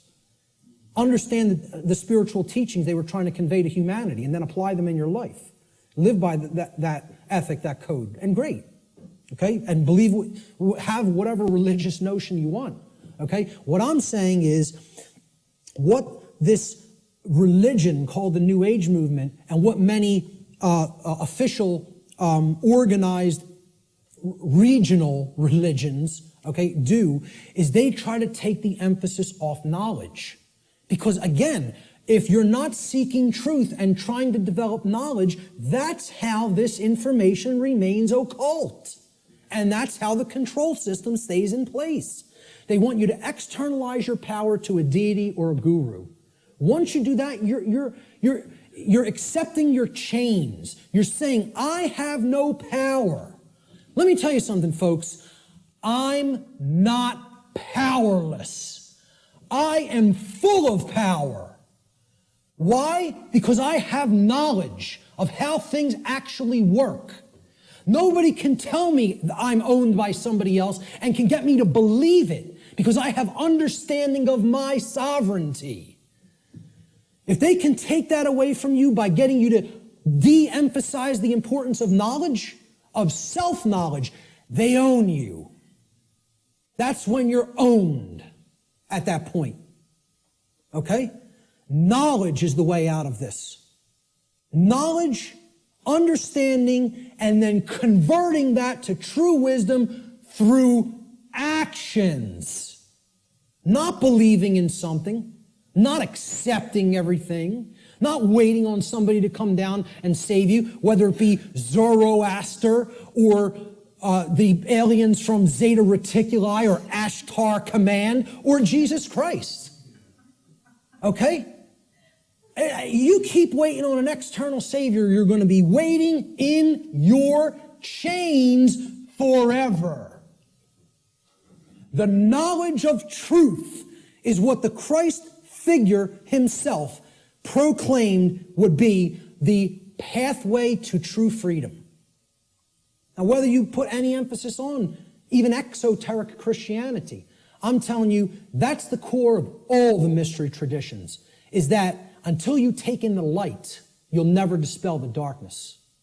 And the light is knowledge of truth. That's what it has always been symbolized as and represented as. Okay? Knowledge is the answer.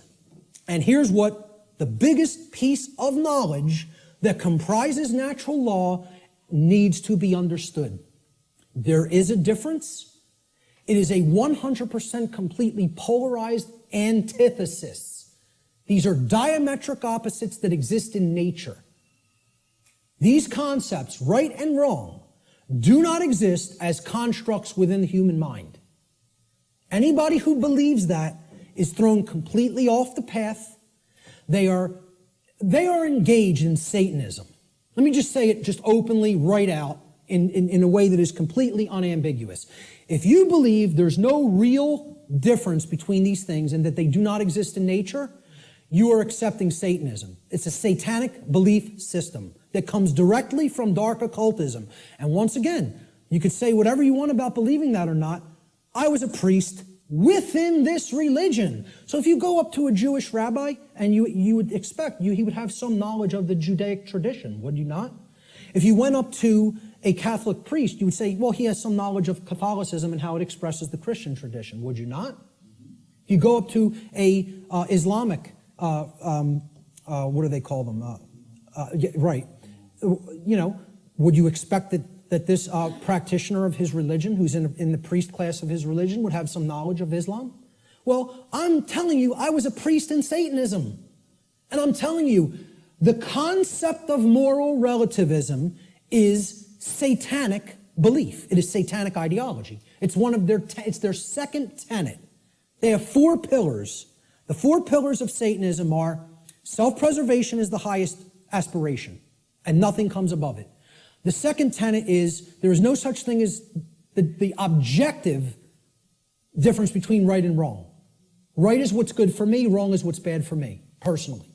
And that's it. And I get to make that up based on my likes, preferences, and whims. Okay? The third tenet is social Darwinism, which is an extension of macrobiological Darwinian theory. Okay? Social Darwinism, an oligarchy or a ruling class gets to direct the herd because we know better. And it's just our right to do so because our intellect makes us superior.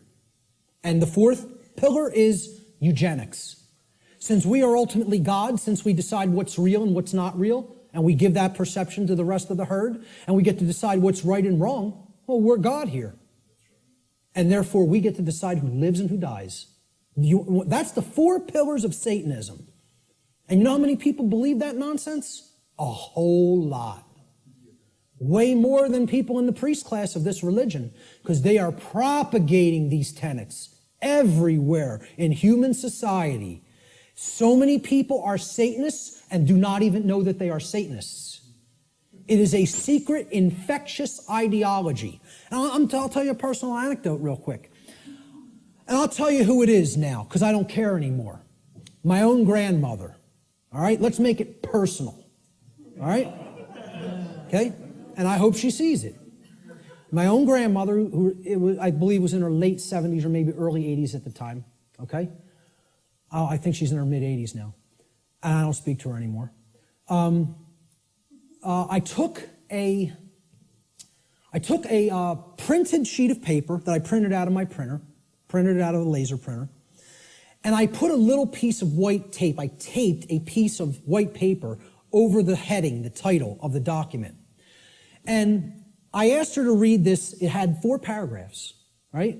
And the paragraphs described each of the tenets of Satanism, very briefly. Self-preservation is the highest law, etc., etc. Moral relativism is what we believe in. Social Darwinism is what we believe in. And we believe in eugenics. Okay? She said to me, well, I pretty much agree with everything that's written there. And I said, you do? And she said, yeah, that's how I think. I don't see anything really wrong with it or bad with it. I said, okay. I said, peel that little strip of paper off that I've taped to the top. I want you to see what the document's called. And on top, it said, the tenets of modern Satanism. And you know what her response was? Well, then I guess that makes me a Satanist, doesn't it? Not horrified. Not, oh my God, what is my belief system? What do I believe in? No. Well, guess that makes me a Satanist, doesn't it? As if it was just no big thing. And you know what? You know how many people are in that mindset? Hundreds of millions, if not billions, and don't even understand what it is. Because they think Satanism is something that it is not. They don't understand what the ideology of Satanism is. They think you have to be associated with the trappings of Satanism, okay? That you have to dress like, as if there's such a thing as dressing like a Satanist.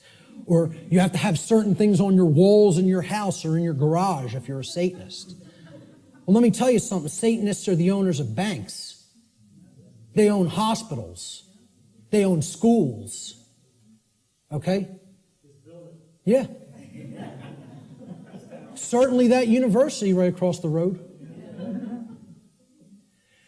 And many people ascribe to this religion in their thoughts, emotions, and actions, and do not even understand it because they don't even understand what that belief system is about. They don't understand what that ideology is. They don't know its tenets. So, again, going back to this, if you don't know that there is an objective, meaning in nature difference, okay, between right and wrong, that is a satanic belief system. Morality, it's not right versus left. It's about right versus wrong. This whole left-right paradigm that people are, you fall in with the left, with the Democrats, or the right, the Republicans, has nothing to do with any of that. It's a false paradigm. The thing that all of that's a distraction for not getting you to pay attention to and understand is the difference, the real, true, and objective difference between right and wrong. And we're going to explore what that is, because it can be known. It can be known, and most people will be shocked and horrified to understand the real differences between right and wrong, because they'll have to look into themselves and recognize in many ways that they are cooperating with wrong, and that they don't really truly know the difference between right and wrong. When you tell people this, I'm telling you, I told this to somebody in a bar once, which was a big mistake of even trying to bring up this discussion in that environment. But occasionally I even, make asinine mistakes like that and think I'm going to be talking to even a semi-conscious being when you're talking to a block, okay? So I said, you understand what actual morality is true common sense. We're going to look at that term, common sense, and explore what it really means. And she said, so what you're saying is if I think that there's no really objective right and wrong, that I don't have common sense. And I said, yes, that's what it, no, I said, that's not what I think. I'm trying to explain to you that's what it means by definition, not by what I think. The definition of common sense is to truly know the difference between right and wrong. And I said, because I say that you are not fully in that state of awareness, don't even take it personally, because billions of people on the earth are in that same state of awareness. You're not special, and it's not a personal attack against you. And I thought this person was going to throw a glass at me.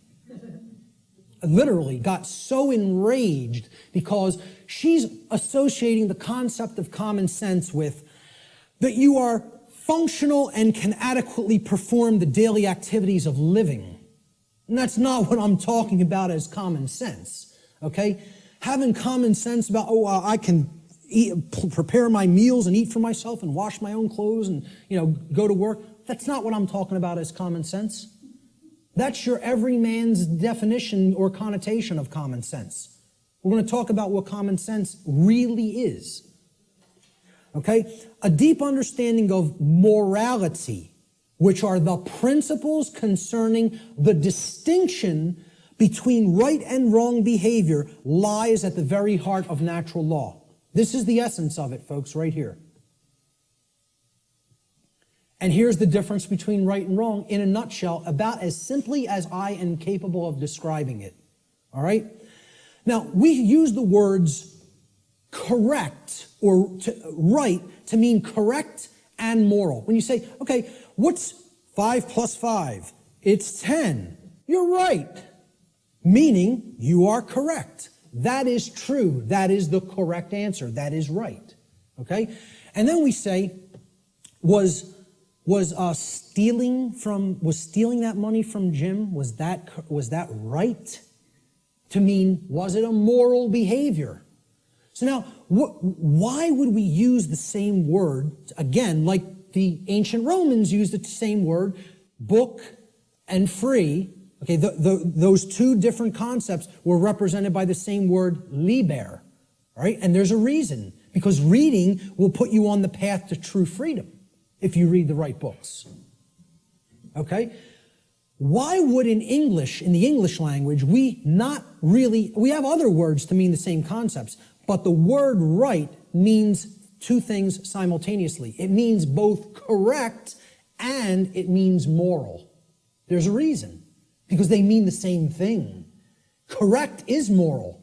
Correct meaning that it is in alignment with that which is true, means literally by definition, if it is true, then it is moral. The more you are following something that is false, that is not based in truth, the more you are going down the path of immorality, of wrongdoing. So we have to come to know what is true regarding right and wrong if we are going to be able to correctly, with wisdom, choose between these two modalities of behavior. So, right, again, it means both correct, which is based in truth, and moral, which means that the action, if taken, if acted upon, is in harmony with natural law. Actions based in it do not result in harm to other sentient beings. That's the definition of right. Now look at how simple that definition is. And think about it for a moment. We're talking about what is a right. Meaning, what do you have a right to do? And what you have a right to do is no different than what I have a right to do. What I'm telling you here is every single human being on this planet has the exact same rights. Not one person has one more right than another being. Not one person has one less right than another being. To think that anybody has more or less rights anywhere on the earth at any time in history is a fallacy. It is a lie. It is a deception. It is wrong. It is not correct. It is not based in truth. Rights are universal and the exact same for every human being. Blanket statement, absolute truth. Let the ego chew on it and deal with it. Okay? And again, the ego will have a hard time with this in many cases, with many people. They'll hear that and they'll want to throw a glass at me. So, look at the definition again. A right. So when you make a definition, right, this is a noun, right? Noun's a person, place, or thing in the English language. We're talking about a noun here. You look up the word right, it's a noun, meaning a right. A right that we have to enact, to take, is an action. You have to start a definition with the same type of word. You're defining a noun, you got to give it a noun to start the definition. A right is an action. Most people will never even be able to tell you that. Just say, can you define what a right is to me? They will not give you this noun. A right is an action. So is a wrong an action. A right is an action that if you take it, it does not cause harm to other sentient beings. That's the simple and easiest definition that anybody can give for what a right is. And I guarantee you, you go and engage as many people as you want on the street. I have not asked this question and had anybody ever raise their hand or even contact me later and say, you go up to somebody on the street and ask them if they can define what a right is. Nobody can give you the correct definition for what a right is. Now, if you don't know what the definition of a right is, you certainly don't know whether you're choosing accurately between a right and a wrong, between right and wrong behavior. You can't. It's not possible. So many people believe that they're allowed and they can do actions with no consequence that actually aren't in alignment with natural law because the taking of those actions do result in harm. And they don't really even understand that.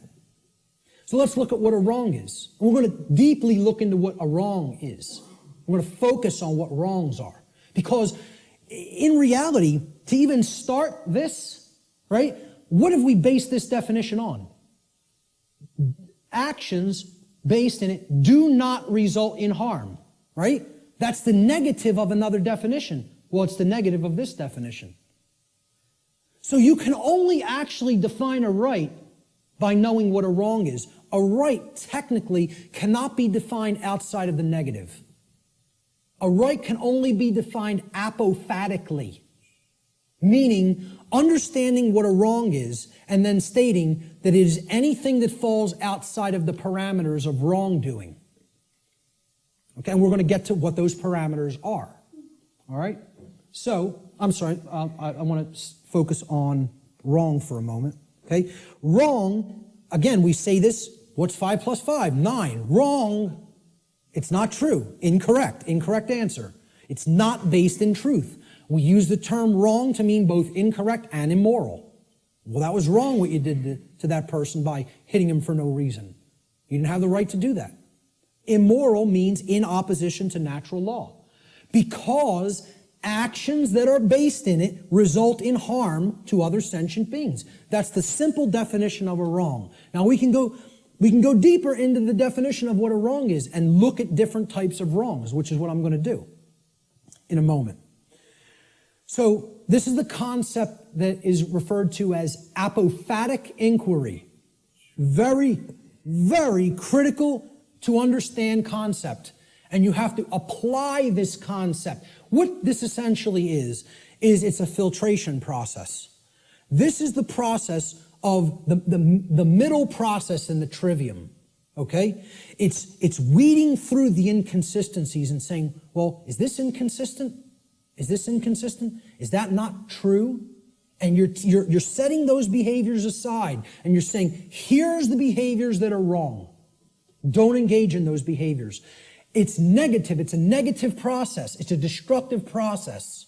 You're taking away from the body of everything that can be done, and you're saying, I'm pulling all of these out through a weeding down process and saying, these are all inconsistent with truth. It's called apophasis, apophatic inquiry. And that is to be delineated from what's known as cataphatic inquiry.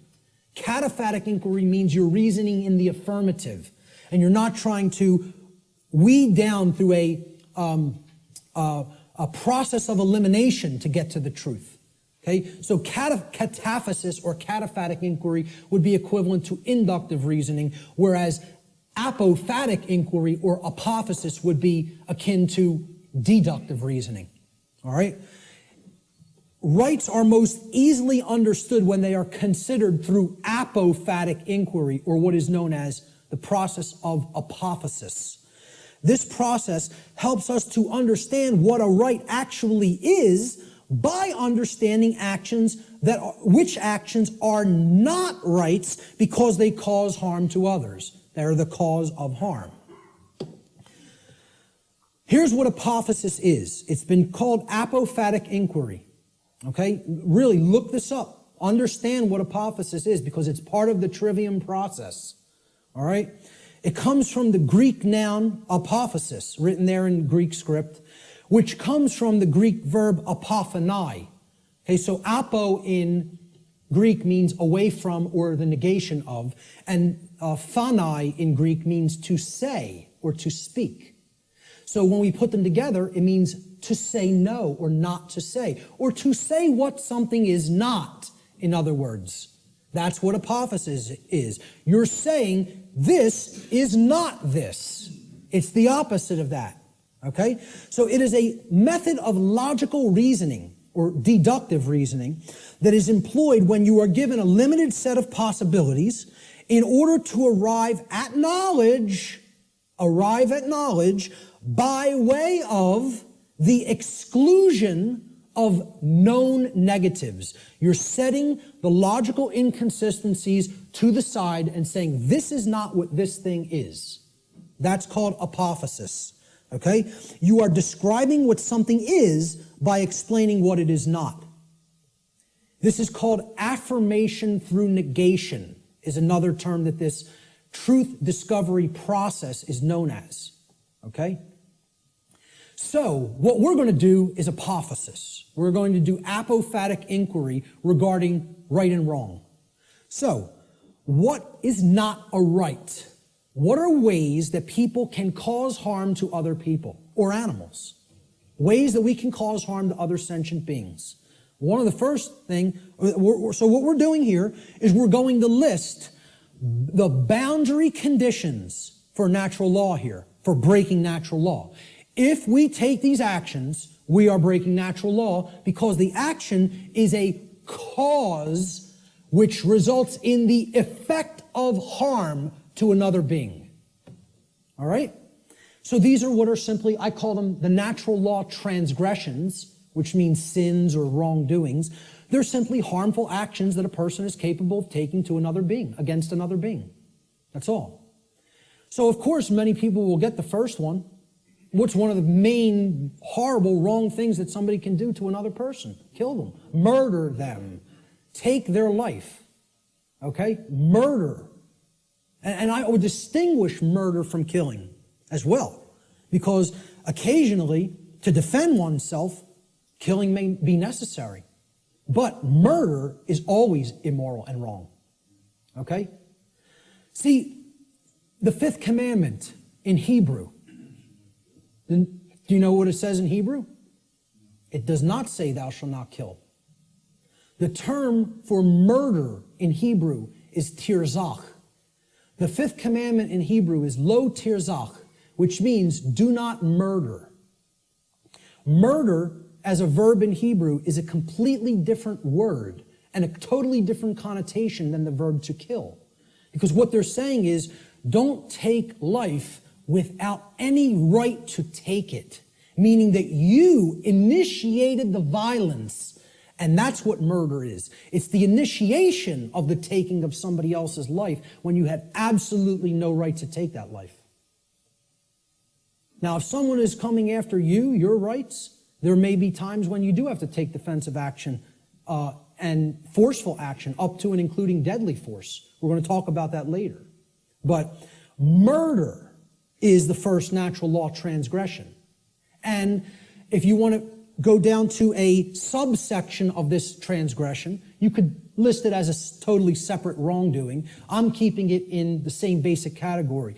Assault, meaning you're directly physically accosting without right the well-being, the bodily well-being of another being, is also, it's like, it would be, you could consider it attempted murder.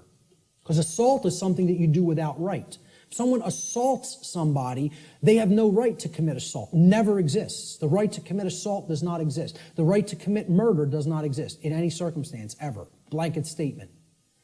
The right to defend oneself through physical force exists. and possibly in certain circumstances, the right to kill exists. But murder and assault can never be rights, because they always are done by being initiated without the right to do so. It is the initiation of violence. All right? Rape is the second natural law transgression. Okay? You're coercing the free will of another person and making them sexually associate with whom they wish not to. That's rape. And it's always wrong. Blanket statement. All right? The third natural law transgression is theft. It is the taking of property that does not belong to you. Someone else, got that property through lawful means without hurting somebody else. That's their property for as long as they are using it and being responsible for it. And you don't have a right to just take what doesn't belong to you. Nobody has a right to take my projector or my remote control or my computer any more than I would have the right to take Richard's cameras. Okay? It would be theft of somebody else's property. It's not mine. And this is the problem. We don't understand property. As we're going to get to, all rights are property rights. We'll get to that in a moment. That's the third natural law transgression. The fourth is trespass. And that means going into somebody else's lair that they are using, that they own lawfully and that they're responsible for, without their permission or consent, and you're just invading their privacy and their space, and you're taking their security away from them in that process. And we do have a right to set aside a place for ourselves for our own lair. Okay? And to violate that is to trespass against somebody else in their own property. The fifth and last natural law transgression is coercion. This is forcing somebody through the threat of violence to have their will comply with your will, whether they don't wish that to be the case or not. Making somebody do something that is against their will. Coercing them. And that's also not a right. Now, that's a small list. Very small list, right? We could add one more. We could add lying. Lying is also a wrongdoing. And I would consider that a theft of truth or a withholding of truth that somebody needs to understand to make accurate and informed decisions, lying to them. Okay? But essentially, these five are the overarching natural law transgressions. I challenge anybody to come up with a wrongdoing that doesn't fit into one of these categories. So far, I've never had one person able to do it. Any wrongdoing, any action that you could think of that doesn't fall into one of these wrongdoings. Yep. I would probably categorize it as pure ignorance, but, I would say, hey, maybe you could look at it like that because that's propagating the slavery system indirectly. So, you're actually, you're not doing anything to help anybody else's freedom, certainly.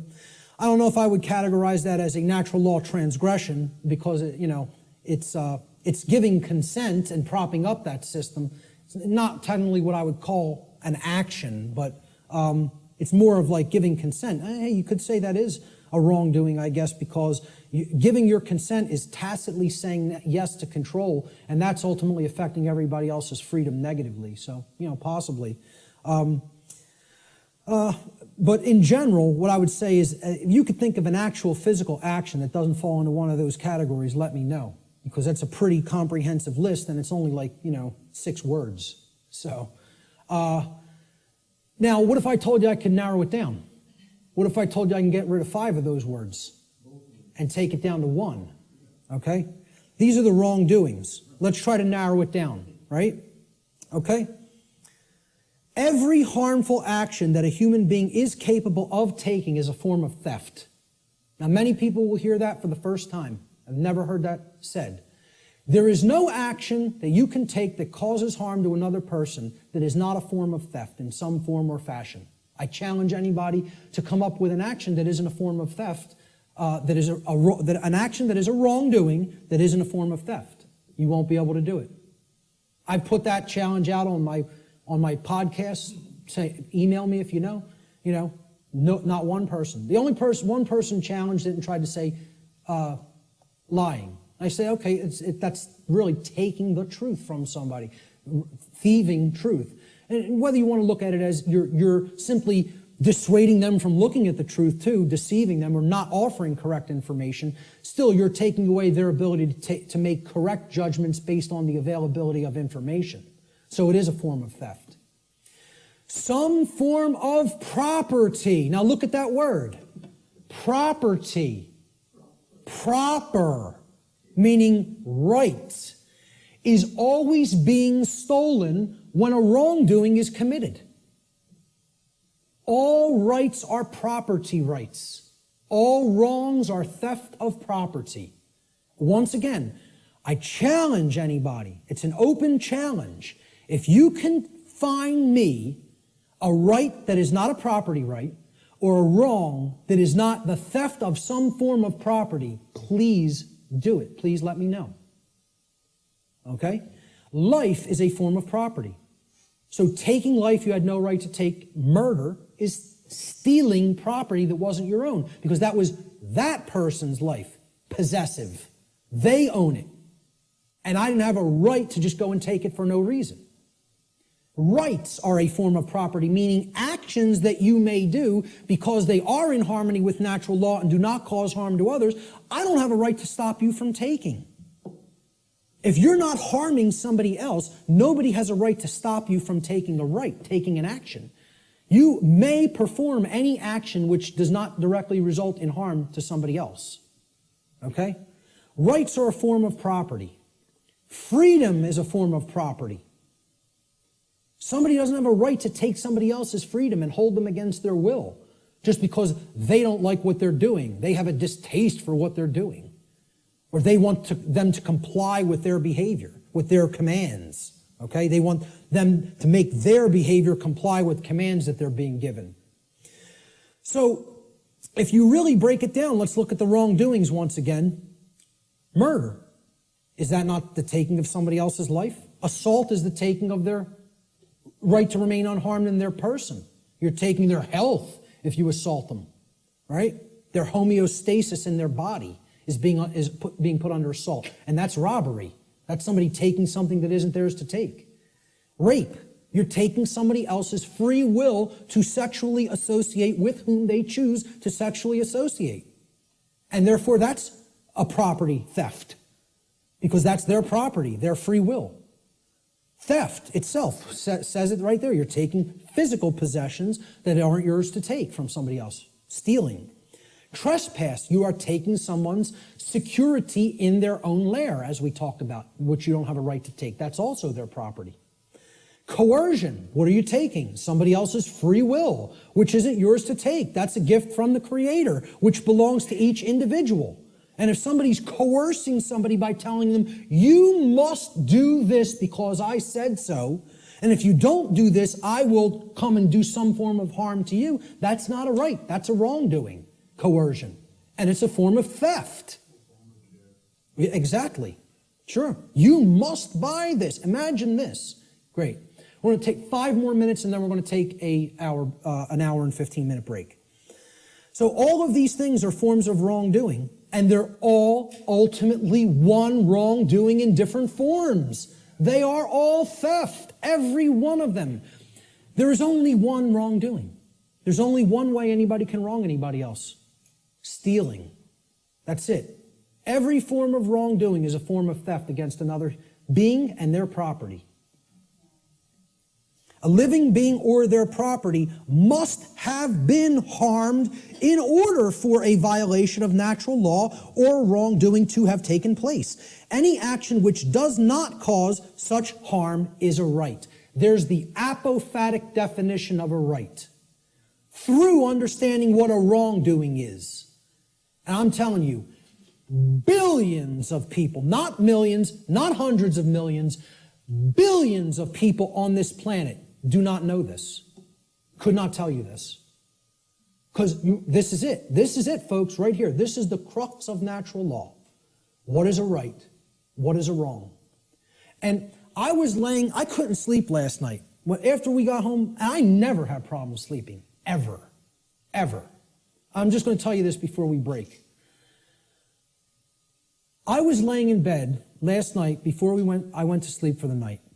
Could not sleep because all I was thinking of is how preposterous. I told this to some people at lunch. I'm just sitting there thinking about how preposterous and ridiculous it is for me to even ever have to utter any of this. The fact that this is not 100% pure common sense knowledge on the earth is so abominably preposterous to me that all I was sitting there thinking is, how could I be going out and explaining this to people? This is what I must do? Me, though. And it was almost like schizophrenic in a way, because I was just thinking, I was waking up and then falling back to sleep and waking up thinking, where am I? Why am I here? And I'm the person who's coming out and doing this. And it's just so absurd and ridiculous to me. Some punk from South Philadelphia taking in the knowledge of the mystery traditions and teaching them to people. Me. It's the most ridiculous thing.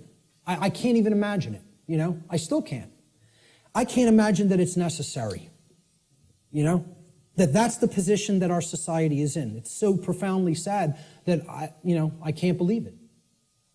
And unless we deeply start to understand this and propagate this knowledge to other people, things are going to get worse and worse and worse and worse. And there's no reason for it. There's no reason to go down that path.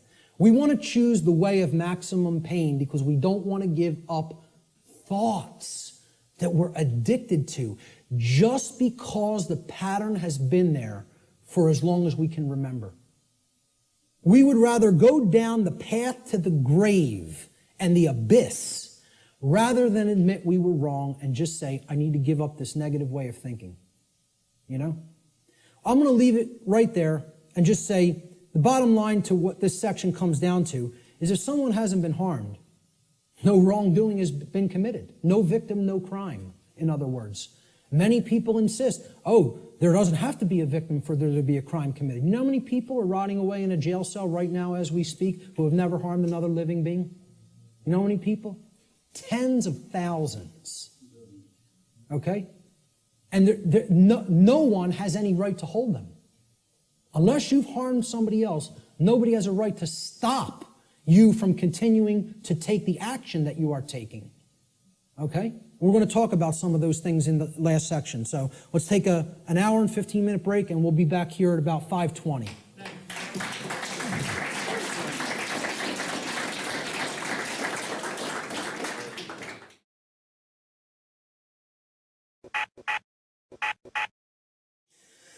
Okay, so we ended before the dinner break. I hope everyone enjoyed their dinner.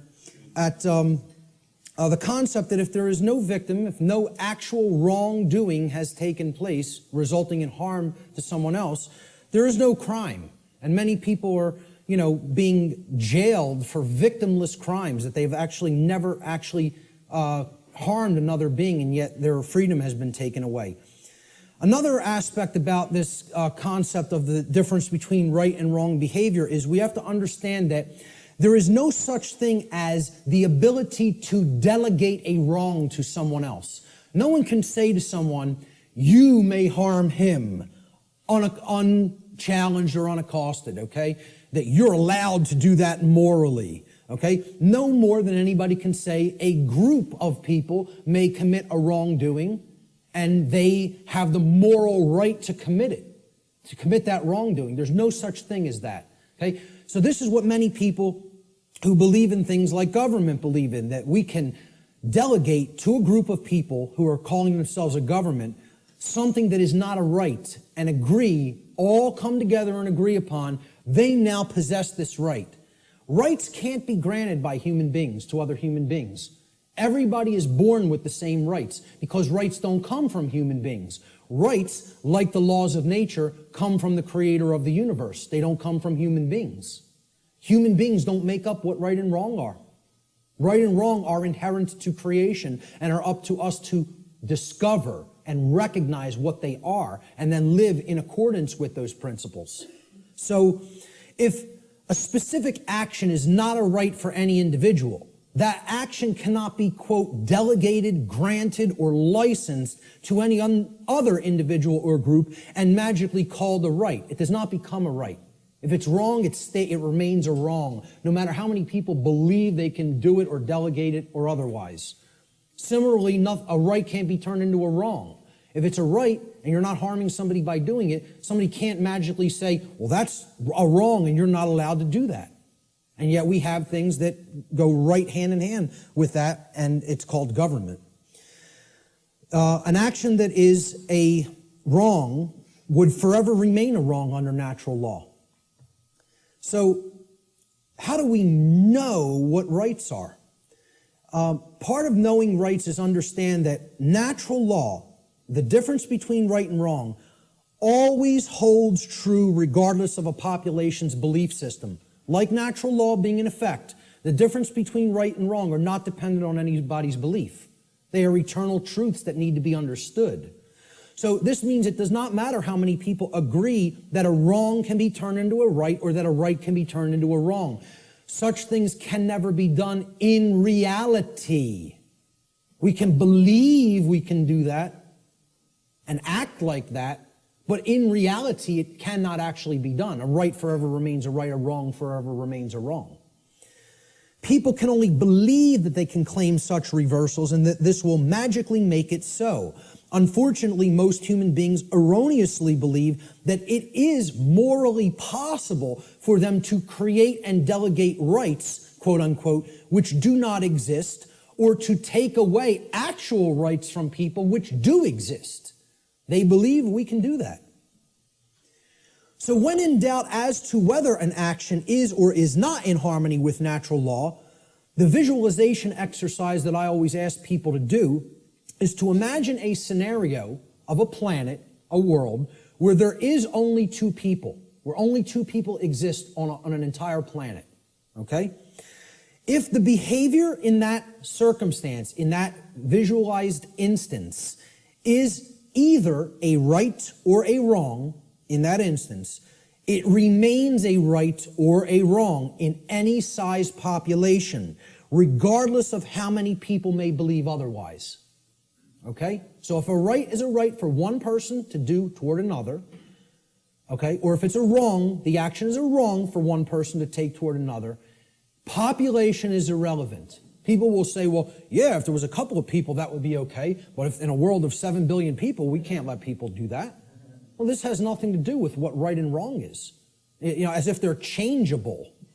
Let's look at this scenario. So there's our world, and there's two people, okay? Two well-groomed businessmen. And they're, you know, we're going to look at it at an instance. Let's look at taxation, the concept of taxation.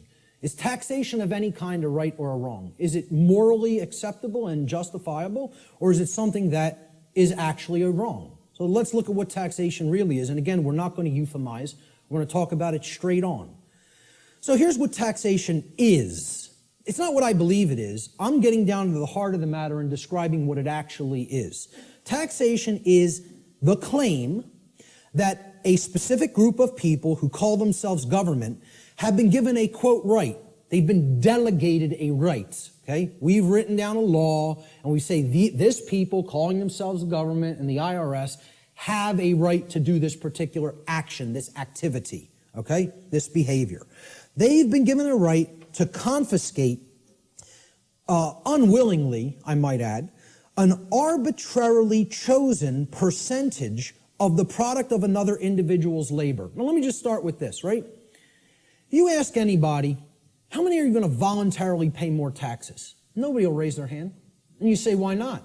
Well, because I could barely afford to pay the ones I'm paying now, and I don't want to volunteer any more money toward that endeavor. Quite frankly, I want my resources for myself to use as I see fit voluntarily. But if the government then said, well, your taxes are going up by 5%, how many people would pay them? Most people would. Because subconsciously or consciously, they recognize they're under coercion. They're actually under duress. They're being told that if they don't give this at the command of the people who are confiscating it, that some form of violence will be conducted upon them, whether through the form of fining them and saying, we're going to take more of your resources, whether by saying, we're going to throw you in a cage and make you stay there for as long as we say you need to stay there, okay? or by actually conducting actual physical harm upon them. So, again, we're saying that this quote-unquote right is given to individuals who call themselves government, and then they have the right to confiscate this arbitrarily chosen percentage of the product of another individual's labor. Because that's what money is, okay? Or that's what, whatever we make through what we work, that's the product of our labor. We work and then we get compensated for it. So that's an exchange for labor that we have done. That's our property, because we gave labor in return for that. So this is done whether or not the other agrees to share that product voluntarily. It's not a voluntary process. Coercion is involved. Taxation is enforced by the threat of violence, which is behavior that will result in bodily harm, or imprisonment, which is the taking away of physical freedom of movement, if those from whom the product is being seized attempt to resist this confiscation. This practice is always, quote, justified, and the word justify actually breaks down etymologically. The word justify means to create a right. That's what justify actually means. Jus in Latin means right or law, and then facere means to create or to make. So to justify means to create right, to make a right up and conjure it into existence. So it's always justified or made into a right, quote unquote, by those who claim that such a practice is necessary and required to, quote unquote, uphold the common good. This is the justification offered for the seizure of the product of people's labor involuntarily. Now, if we are honest with ourselves, if we define the concept of slavery, and I think this is a good definition for slavery, would it be fair to say slavery is the involuntary confiscation of 100% of the product of the labor of another human being? That be a fair definition? You're saying you're working, I'm going to take whatever you generate as a result of that work that you're doing. It doesn't belong to you. The product of your labor doesn't belong to you. All of it belongs to me. So you work for me. I take everything that you have been able to amass or create through the labor that you have done. I think everybody here would agree that's slavery. That's as good as a definition of slavery as you're probably going to get. I mean, we can come up with some other definitions that involve coercion and physically shackling and keeping people. But if we really are honest with ourselves, what is the purpose of slavery to begin with is to make others work for free and then take all of the product of the labor. That's what slavery was conducted for. Okay? So, if we're defining slavery as the involuntary confiscation of 100% of the product of the labor of another human being, we should be able to clearly see that there is no magical percentage to which we could lower this number that would no longer make it slavery. So I ask people, if the person who's saying I'm going to confiscate 100% of your labor and keep it for myself would say, well, I'm going to take 75%. I'll take 3/4. You can keep 1/4 of what you've created. Would that no longer constitute slavery? And I don't care what you say I'm going to use the 75% for, okay? If you're telling somebody you have no choice, 75% of your labor belongs to me, would that no longer be slavery just because they allow them to keep 25? Okay, let's lower it to 50. Is it still slavery? Okay, well, what percentage could it possibly be lowered to for it not to be slavery anymore? Only 0. There is no percentage that it could be lowered to for it not to constitute slavery. And again, if we're being honest with ourselves, many people want to justify this in many ways by saying, oh, it's used for services which someone doesn't have a right to refuse. You know, I tell people, hey, if I said to you, I'm a computer technician. You own a computer? Okay, I'm now your computer technician. You're not allowed to refuse my services. Just think about that for a moment. You may not refuse that I am now providing the service for your computer to keep it in good shape. Okay? First of all, what have I just taken from that gentleman? Right to choose. Free will. Right there, that's slavery. I don't even have to keep going and say, hey, if you refuse, or if you, whether you want or don't want my computer services, I'm now your technician, and I need $200 every year. I'll come over a couple of times. I don't care whether you're happy with my service or not, okay? And if you don't pay me, I'm coming and taking the computer. Now, is that really your property if you're living under that kind of duress? Or am I just a violent criminal who's saying, I'm going to steal your stuff if you don't give me what I say? I'm holding you under extortion. That's duress. That's called duress. It means I am threatening violence unto the person unless they conform to my will. And that's what we're all held under. We're held under duress. All forms of taxation are duress. It is a master class telling people you have no right to refuse the arbitrarily set confiscation of your labor that I deem is going to be necessary for what I say it's necessary for. So how could you possibly claim that your home belongs to you if you're paying something called a property tax? That somebody is saying, for the services we provide in this community, you must pay us this percentage, and if you don't pay it, your house is going to be turned over to the government. And it's, you know what that's called? There's a term for that, okay? When a society doesn't actually have true private property ownership rights and a higher class of masters actually owns the land and owns the property and only allows the peasant class to live upon the property for as long as they pay tribute to the master class, who can tell me what system of government that is? That's called feudalism. And that's the United States government and just about every government on the earth. You live in feudalism. There's no such thing as democracy. There's certainly not a constitutional republic, that's for sure, okay? The de facto state of government, which means indeed, in action, is feudalism. And feudalism is just another euphemism. It's a euphemism for slavery. Okay? Because slaves aren't allowed to own property. Slaves aren't allowed to keep the product of their labor. You know? That's all it really is. If we're being honest with ourselves. Once again, there's my catchphrase for this section. Okay? We want to euphemize it, justify it, call it something else. Right? I said this to that New Age woman at the UFO conference. And she said, again, I prefer not to see it that way. Well, you're not being honest with yourself. You're lying. It's called lying to yourself. That's what cognitive dissonance is. It's called lying to yourself. Okay? So, if we're being honest with ourselves, taxation's merely a euphemism for theft, violence, and slavery, the practices upon which it is actually based, and since no individual anywhere on earth has the right to claim ownership of the product of another's labor, such behavior can never be, quote, delegated to a group of people and called a right. Therefore, it follows logically that all forms of taxation, I don't care what they are, excise tax, property tax, gift tax, inheritance tax, income tax, I don't care what form it is, taxes on corporations even, okay? All forms of taxation are always wrong according to natural law because they are all based in the destruction of free will, they are based on coercion, and they are ultimately based upon violence, all of which are wrongdoings, all of which are forms of theft, and all of which not one individual has the right to perform upon another. And this is what people want to justify and believe can be magically turned into a right, just because they want to euphemize it and call it taxation.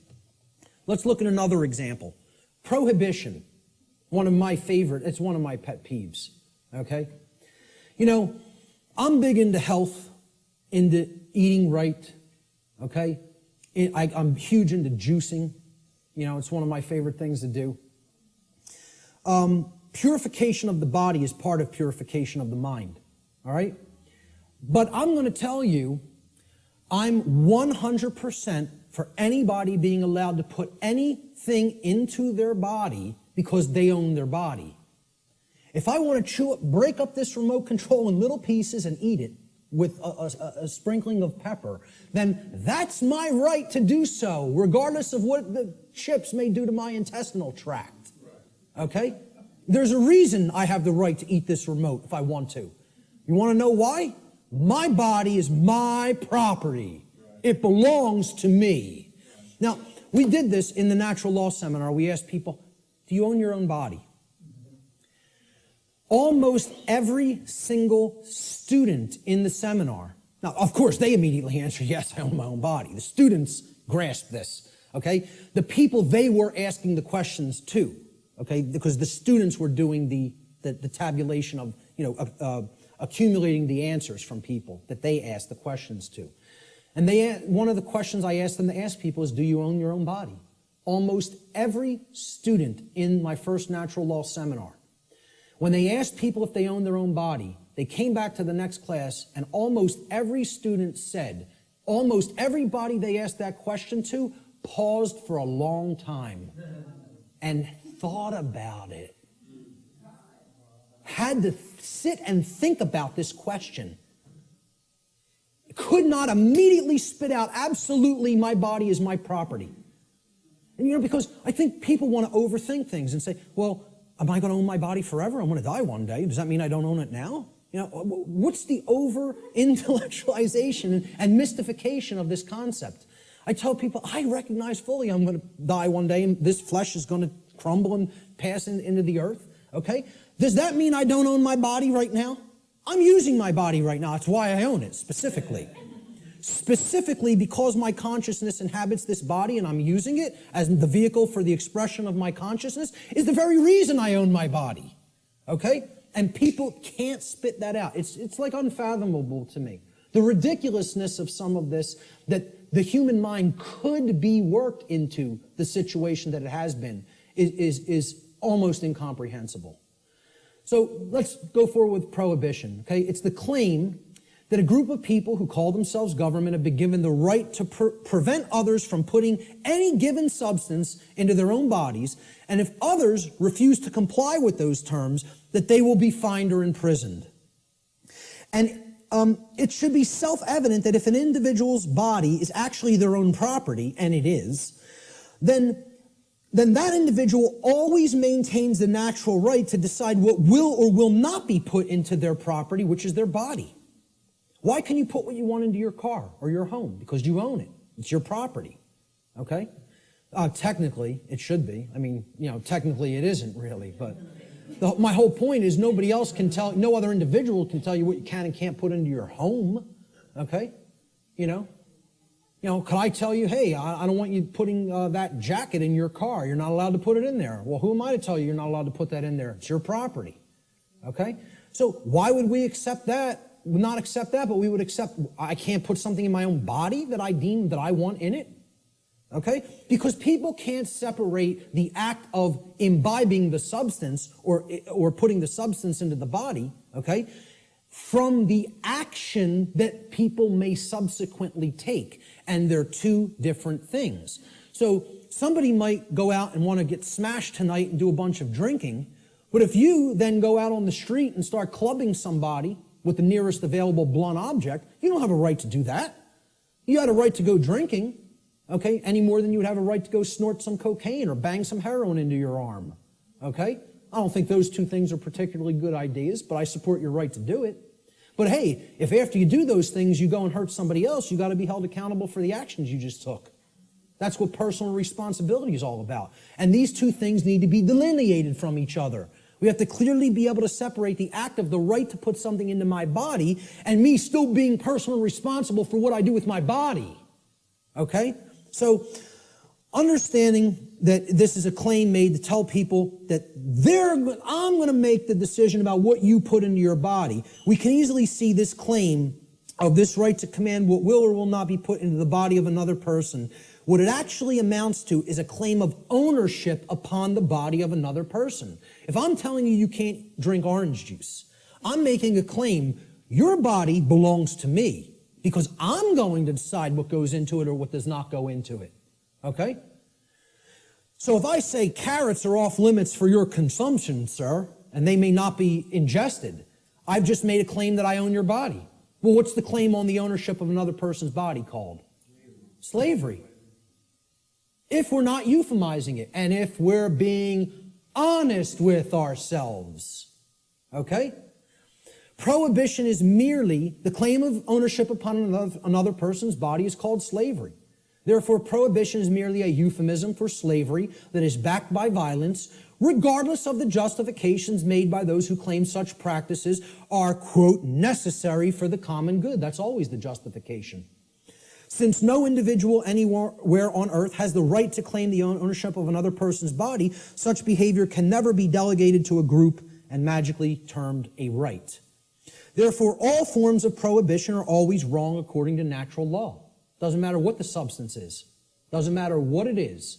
How destructive it may be to the body or brain. Look, if I want to go under my sink, take some cleaning supplies and make a nice cocktail with some lye and some roach poison and some rat poison, stir it up in a water solution and go glug, glug, glug, glug, glug.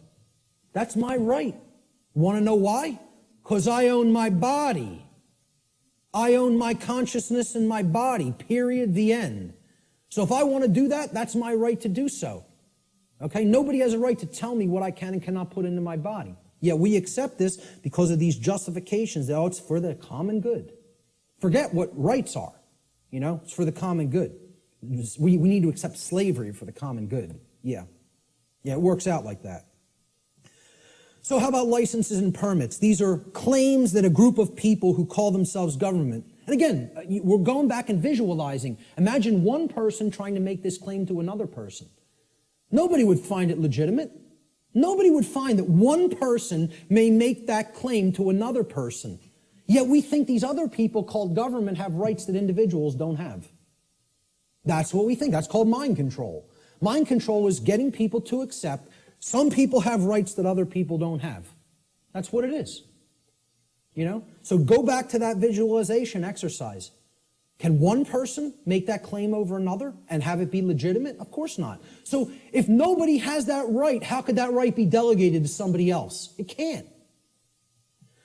Licenses and permits, they're claims that a group of people who call themselves government have been given the right, quote unquote, the right to prevent others from exercising specific behaviors, even if such behaviors cause no harm to others or their property, unless those others petition, meaning beg, or pay the government for permission.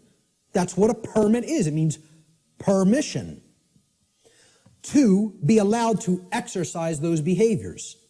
This amounts to the claim that rights are actually merely privileges that may be granted or revoked by government at any time. Okay? Based upon the people in government's preference, their discretion. All right? Remembering that the definition of a right is any action which does not cause harm to another living being or their property, there is no such thing as the right, quote unquote, to stop another person from exercising a right. If something is a right, meaning it doesn't cause harm, there is no such thing as someone's right to stop you from performing that action. Okay? That would be called coercion, which is a wrong. Okay? So the actual ingestion of, let's say, marijuana, for example, harms no one else. You can put that into your body, sit there perfectly peacefully, and not cause harm to another living being. That's called a right, for the very specific definition that it caused no harm. Okay? I would not have the right to tell another individual, you may not do that action. That would be a wrongdoing. Well, it's the same thing for something when it comes to licenses and permits. You're telling people, hey, if you pay me $50, I'll let you smoke that marijuana without doing violence to you. Unless I change my mind. And then I won't give you a permit. I'll just say, hey, you're not allowed to do that. Even something that is a right, like assembling and speaking. Like what was done in the state of Pennsylvania a few years ago when the G20 visited it in the city of Pittsburgh. Okay?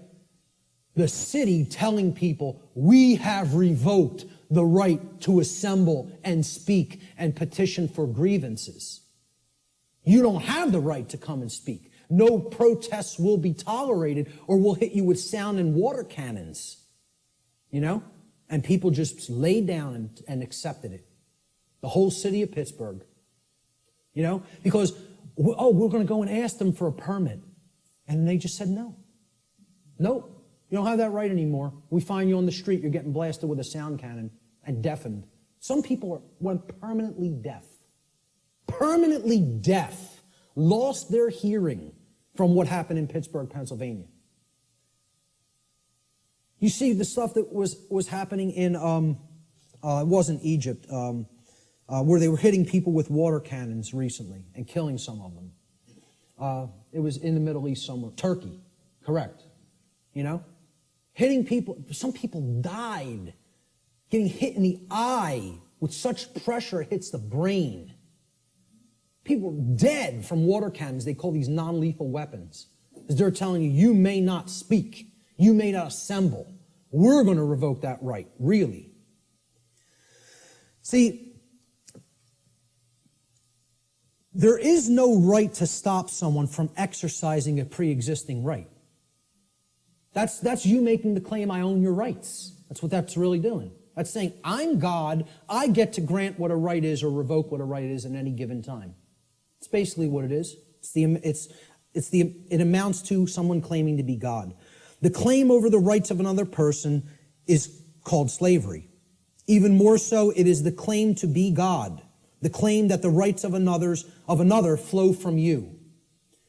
Therefore, licensing and permits are merely other euphemisms for slavery, regardless of the justifications made by those who claim such practices are, quote, necessary for the common good. Since no individual anywhere on earth, no single individual, has the right to claim the ownership of another person's rights, such behavior can never be delegated to a group and magically called a right. Therefore, all forms of licensing and permits, according to natural law, are always wrongdoings because they are always based in coercion and the theft of someone else's rights. So again, that's the visualization exercise. There's 3 quick examples. You have to envision there's only 2 people. Would one person have a right to conduct that action against another? If the answer is no, the right cannot be, there's no such thing as calling it a right and delegating it to other people and telling them now you're allowed to perform that behavior. It's always a wrongdoing. But people, because of this idea, this mind control called government, want to believe that that right exists, that we can delegate something that is a wrongdoing.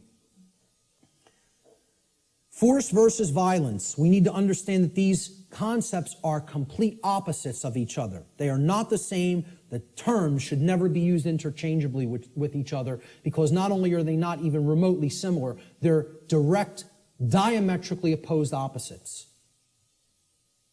Let's look at the difference. They're often spoken about as if they're the same and they're used interchangeably when in fact they are actually diametrically opposed to each other.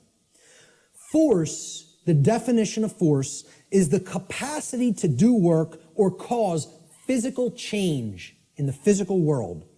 Okay? For any change to be created in the physical world in any capacity, force must be used and applied. There's nothing you can do that doesn't require force if you're going to make a change happen in the physical. Okay? So to set up this equipment, force was required. We had to lift it, we had to set it up, we had to plug in the cables. Force is required to do all those things. It's the capacity to perform physical activity, physical work. Okay? Force is actually action which is in harmony with morality and natural law because the taking of it, the usage of it, doesn't violate rights of other people.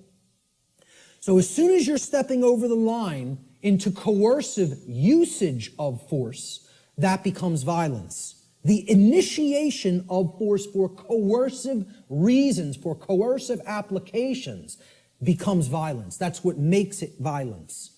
Force itself is not violence. As such, force is action which one always possesses the natural right to take, and this includes the defense, the physical defense of someone's person, their body, against the act of violence. Force may be applied in that situation. When you are accosted with violence, you do reserve the right to use physical force defensively against such an assault. Violence, on the other hand, and this is the key to keep in mind with violence, it is the immoral initiation of physical power to coerce, compel, or restrain unrightfully. No one has the right to ever enact violence because violence is always starting it. Initiation, that's the key word there. It's the immoral, the unrightful initiation. So, teachers in schools will, if there's a skirmish that happens between a couple of male students one day, they'll say, it doesn't matter who started it. All that matters is who started it. All that matters is who started it. All that matters. Because the person who actually conducted violence is the person who struck first. They initiated the immoral use of physical behavior, of physical force, physical power to coerce, compel, or restrain. Therefore, when the person beats back that physical assault with force, they have not committed an additional wrongdoing. Okay? It's difficult for many people to understand who are in right brain imbalance. They don't want to acknowledge that you maintain the natural right to use force when you are accosted with violent behavior. If someone just came up to me on the street and started swinging, okay, because they want something I have, or just because they don't like the look of me for whatever reason, they don't have the right to do that. If I replied by beating back their attack with sufficient force to put that action down, how many wrongdoings would have been committed? One. Correct. One. Not two. One. Because I maintain the right to defend myself with physical power, with physical force when necessary, when violence, meaning someone else started the immoral behavior. That's what matters, the initiation. Who started it is all that matters. All that matters. And again, it's a very difficult thing for the ego to comprehend. The ego doesn't want to hear that. It's been conditioned so long that responding with force is also violence. We are verbally and mentally equating these two things, and when in fact they are actual complete opposites. Okay, if a kid got hit by somebody else in a school, and then that other kid maybe even said once, stop what you're doing, and then when the other kid wouldn't stop, he punched him and knocked him out. Okay, I would ask other people, who struck first? And if the kid lying on the floor struck first, I'd say you got what you deserved. That's it. Because that person had a right to defend themselves. You had no right to strike him. You initiated the violence. He responded with defensive force. Many people don't want to hear that because they're very conditioned. And I'm not saying you have to do that. You also reserve the right not to do that. But the right does exist. Both rights exist. You would have the right to not respond with physical force, but you would have the right to respond with physical force. See, that's a free will decision that the person has the right to choose between those actions. I don't even look at either one of them as the high road. Personally, I think if somebody keeps beating somebody and keeps conducting violence to them, and the other person keeps accepting it and never rebels against it and never uses any force to put it down, I almost look at that as the low road. I'm not a pacifist. Not a pacifist. Okay? I am 100% about non-violence, meaning don't initiate harm to other people. Don't start it. Don't start none, won't be none. In street lingo. That's how it really is. Okay? But if somebody else starts it, they're asking to be put down with the amount of physical force that is required to put down the act of aggression. Violence is coercive action. See, that's the key. It's always coercion. Saying, you're going to do what I want you to do, or then I'm going to strike. Then I'm going to commit the act of violence. It's coercive. It's action which is always in opposition to morality and natural law for the very reason that it involves the violation of others' rights. That's why it's called violence. It's a violation. The act of violation it resulted in violence. Your rights have been violated. That's why it's called violence. It's the same root word.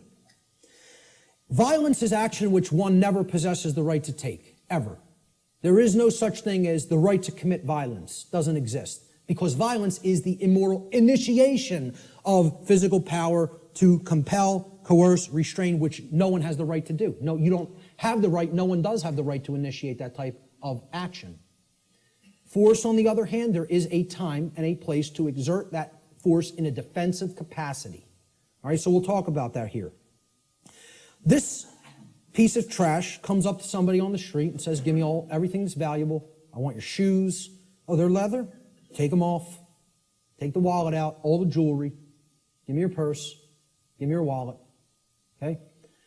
It's called a thug. Nobody would believe he has the authority or the right to do that, and we would have the moral obligation to obey this criminal. You know, if the criminal started calling himself government, we might start believing him. Right? But let's say somebody on the street saw what was being done, took out their own 9mm and blew this guy away. How many acts of violence were committed? One. They would look at it like that. But what I understand. But again, that's somebody saying, I prefer not to see it that way. Well, again, perception and reality do not really align in many cases. They're not the same. That person is incorrectly perceiving what is. They're not seeing the truth. And many people don't want to hear that that's the truth because they're very conditioned and they are very well-behaved slaves. You know, as harsh as that is to say, they don't want to understand that the inherent right to use force against violence exists and is always our right. Always. Now, I'm not telling you go out and immediately do that either because the perception is so screwed up in the body of humanity that the majority of people don't believe that would be a right. And they'll persecute you for doing it. You see, the self-defense principle is continuously being eroded. Human beings possess the natural right to defend themselves from violence with defensive physical force. A person who is accosted by violence possesses the right to stop the person who is conducting the violence from continuing to do harm to them with any amount of force that is necessary to stop the attack or the assault, okay, up to and including deadly force. I would say, if you want to be nice about it, give the person one verbal warning to stop. Say no once. After that, it's on. That's it. And that's really my policy. Okay? That would be my policy on the street with an individual. The problem is here, the so-called authorities of the government, like you say, don't want to see it that way, and they're constantly trying to take this right away from somebody. They're constantly trying to say, no, we own the monopoly on the usage of force, and all you may do is wait and be accosted and assaulted until one of us shows up. Well, you know what that's called? It's called a big crock of bullshit, is what that's called. And it shouldn't be accepted by anyone who has any common sense. Shouldn't be accepted by anyone. Unfortunately, again, like I said, people are very, very well conditioned. And they think that this is an example of two wrongs don't make a right. There's no two wrongs committed there. There's one wrong committed, and then there's a right that is being exercised. Big difference between exercising a right that involves the defensive use of force and committing a wrongdoing which involves the initiation of violence. And people got to get clear on this. They have to get clear on it. So the question becomes, does violence magically become a right when it's conducted by government? When they shut down people's free speech rights and assembly rights? Or when they conduct direct theft from people through what's this euphemized form of slavery called taxation? And like I said, I'm not asking you to accept or believe taxation is slavery. I'm telling you, if you don't understand that, you're wrong. I don't care what you think. I'm telling you it is that way in truth and in reality. Taxation's slavery. Shutting down of people's rights is slavery. Telling people what they may or may not put in their body is slavery. It's not my perception. That's what is. Okay? And that's what we're accepting as a people. We're accepting that. These people have no more right to do it than any other individual would. And this concept brings us to the way I try to define and explain to people what real spiritual enlightenment is. Because what the New Age community is telling you that an enlightened being looks like is equally as a big crock of bull of what people who don't understand self-defense, the self-defense principle, believe. Okay? Enlightenment is not what this New Age nonsense community is trying to tell people that it is. All right? It's not about not taking action and sitting under a tree and meditating until you're magically enlightened. Okay? Enlightenment means knowing what's going on around you. Enlightenment means knowing what's going on within you. Enlightenment means truly knowing the true objective difference between right and wrong and living that in your life on a daily basis. Enlightenment means not aggressing upon your fellow human beings, but not agreeing voluntarily to be aggressed upon by them either. Okay? There's two pillars, two dynamics that go hand in hand with real enlightenment. I call this the two pillars of enlightenment. Okay? So here they are. The first pillar is the sacred feminine principle. This has been called the non-aggression principle. All right? It is the simple law of don't engage in violence. Or, quite simply put, don't steal. Don't steal. We talked about that. That's what all spiritual law can be boiled down to. Don't steal from other people. Don't take what isn't yours. Don't take life that isn't yours. Don't take property that isn't yours. Don't take rights that aren't yours. They're the property of others. Respect their ownership. Okay? Most people can grasp this pretty readily. Okay? And even in the New Age movement, they grasp this. In other words, don't immorally initiate non-rightful use of physical power to coerce, constrain, or compel the rightful physical behavior or free will choice of another sentient being. Respect other people's free will, their rights, their property, their life, period. Real simple. It's the golden rule. Don't do things to other people that you don't want done to you. I always state it in the apophatic, in the negative. It's much more powerful that way. But there is a second principle, a second pillar or tenet of enlightenment, if you will. This is the sacred masculine principle. This is what religions of the world, whether they be government, organized religion of different regions of the world and cultures, the New Age movement, all right, this is what they want, they are seeking to suppress. Because religions are right brain modalities. They're right brain methods of mind control. Just like government, who thinks it's a monopoly on the physical use of force, that's a left brain imbalanced mindset. All right? The second pillar of enlightenment is the sacred masculine principle, which is also known as the self-defense principle. Your body's your property, you have a right to defend it when it comes under attack by violence.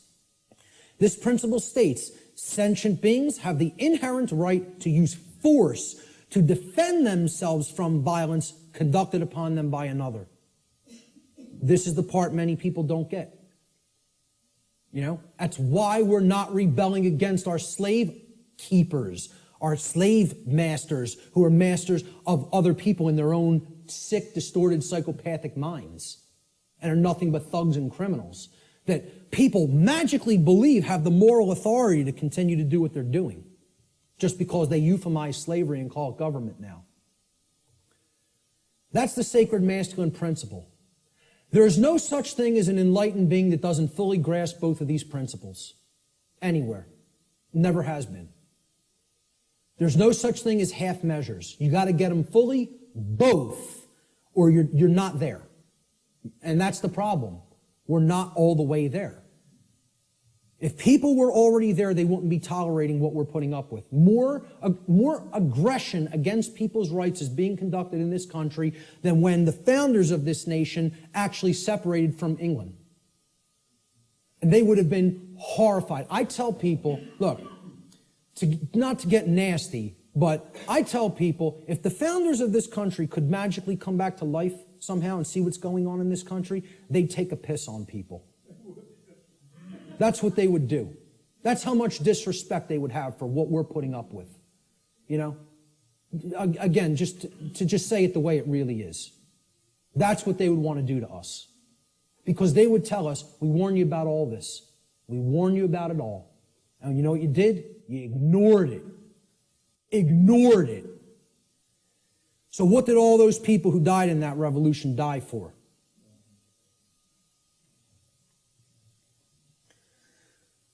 We have to understand true ownership. Real, deeply. Not peripherally, super deeply. We got to know what we own and what we don't own. We have to understand, why is this our current condition? That's the question we asked at the beginning. And here's the reason. The reason our species continues to experience a systematic and growing loss of freedom is because we collectively do not deeply understand ownership, and we continue to commit and condone theft. This is a prison for thieves. That's what Earth is.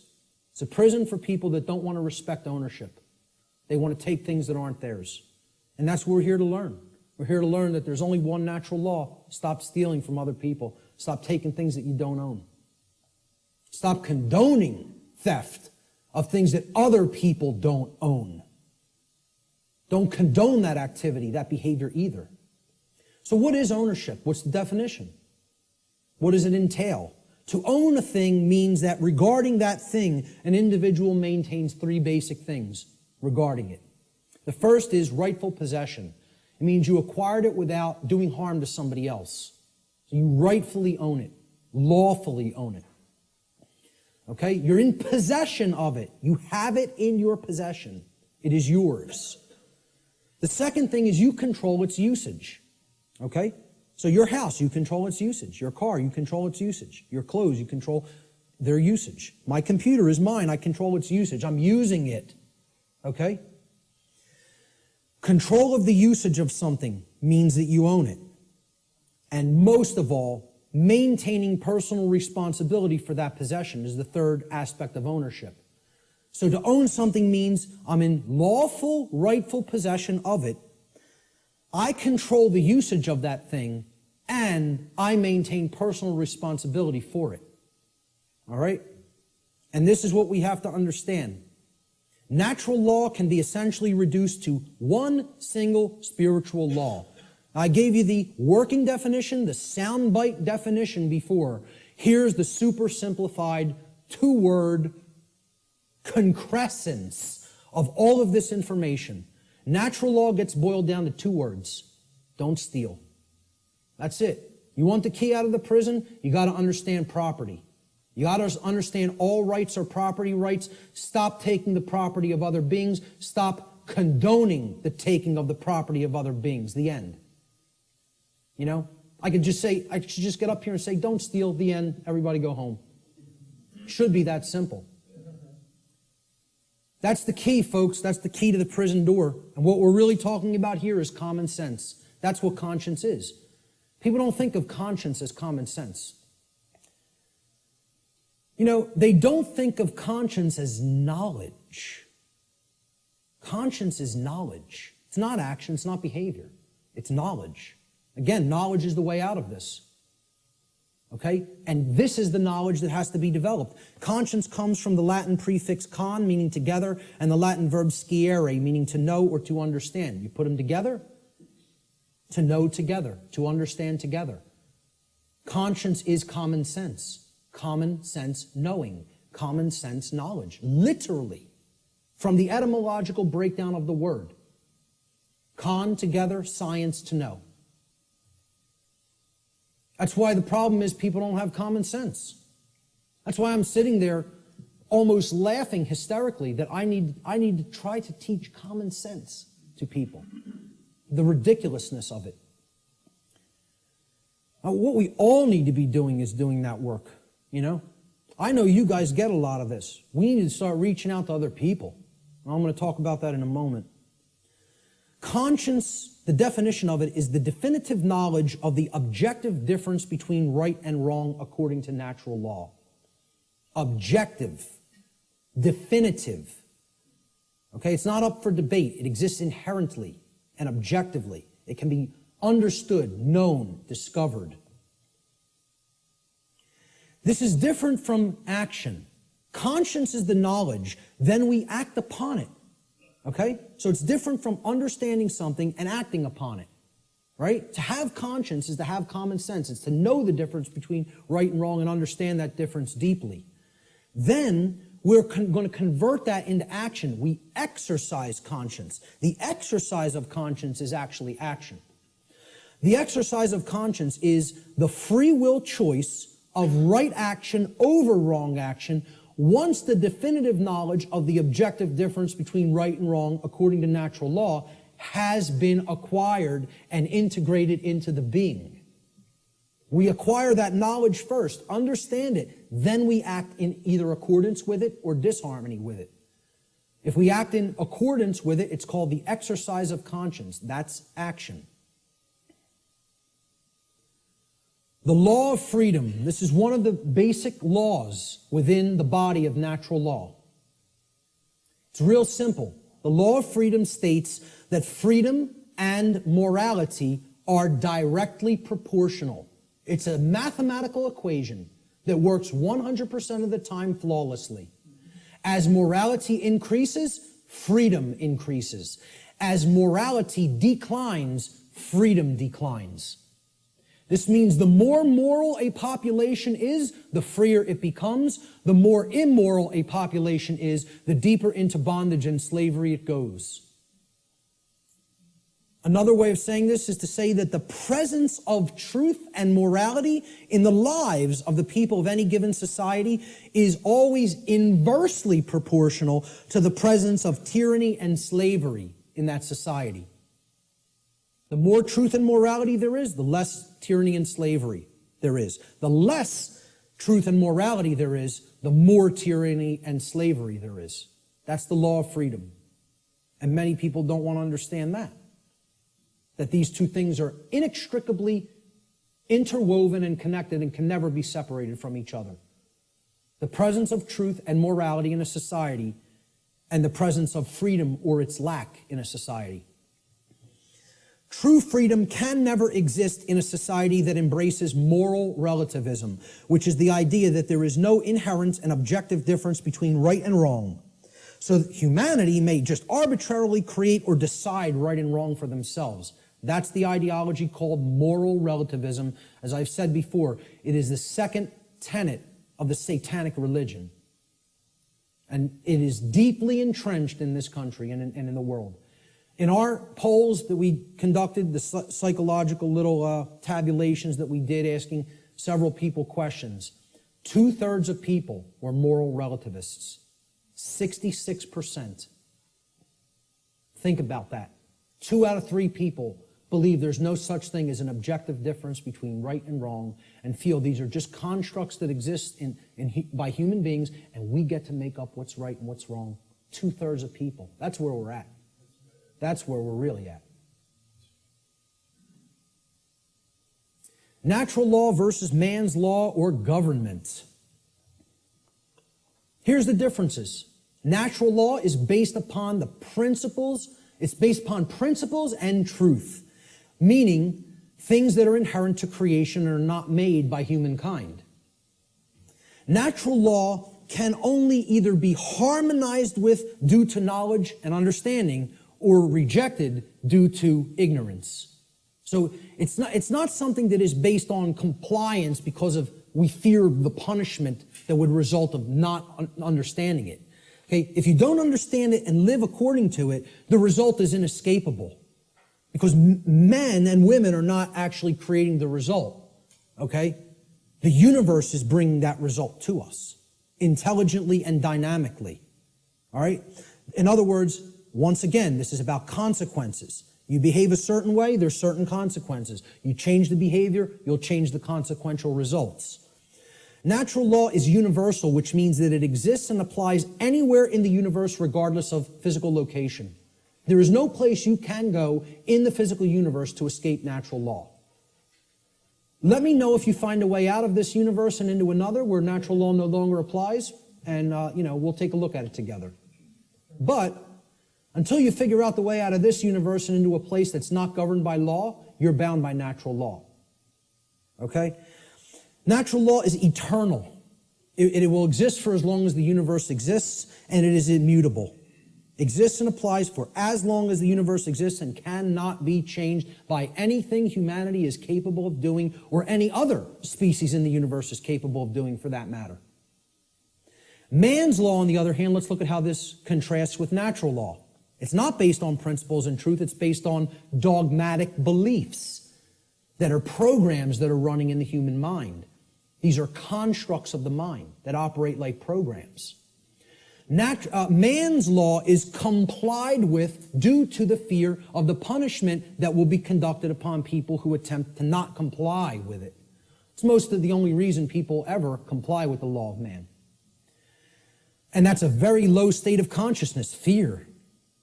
That really is only going to get you all the negative things that we say we don't want if we're in that vibration. Man's law differs with location based upon the whim of legislators, like prohibition. Well, I'm allowed to smoke marijuana in one state, and then I could be jailed for it in another. My freedom could be taken if I cross this imaginary line. Hey, I'm a gun owner, okay? If I take certain weapons that I own across an imaginary line, I could be jailed for years. But over this side of the imaginary line, it's okay. And you're just exercising a right. Hey, over here, it's morally wrong. We'll cage you for it. Over here, yeah, you're allowed to do that. You can have that high-capacity magazine. But over here, you're going into a cage for it, just by crossing an imaginary barrier called a state border. And people think that makes sense. They think the moral relativism of man's law makes sense. They actually believe something can be moral in one place and immoral in another place. You know? That's cognitive dissonance. That's holding two contradictory notions in the mind simultaneously and accepting them both when they're clear contradictions with each other. It's called lying to yourself. Let's be honest about what it really is. It's called lying to yourself. Man's law changes with time based upon the whim of legislators, which is also moral relativism. Prohibition in the 1920s. Oh, it was legal to possess and consume alcohol. Then for years it became illegal to do so. Then it switched back to becoming magically moral again. We won't cage you for doing it.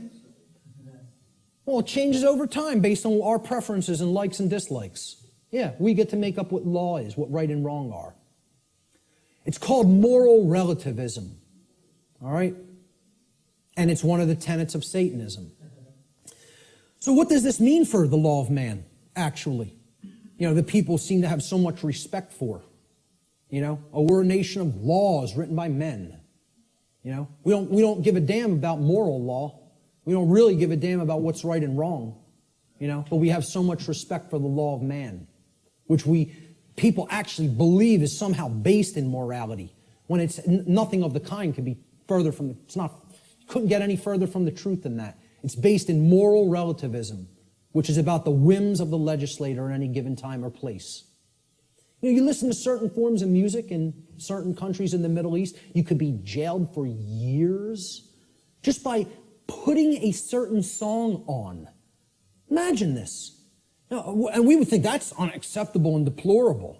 Yeah, we think you have this 30-round magazine here. This state only allows 10 cartridges to go into a magazine. I bring the physical object, even if it's not loaded with any ammunition, into another state, I can be put in a cage.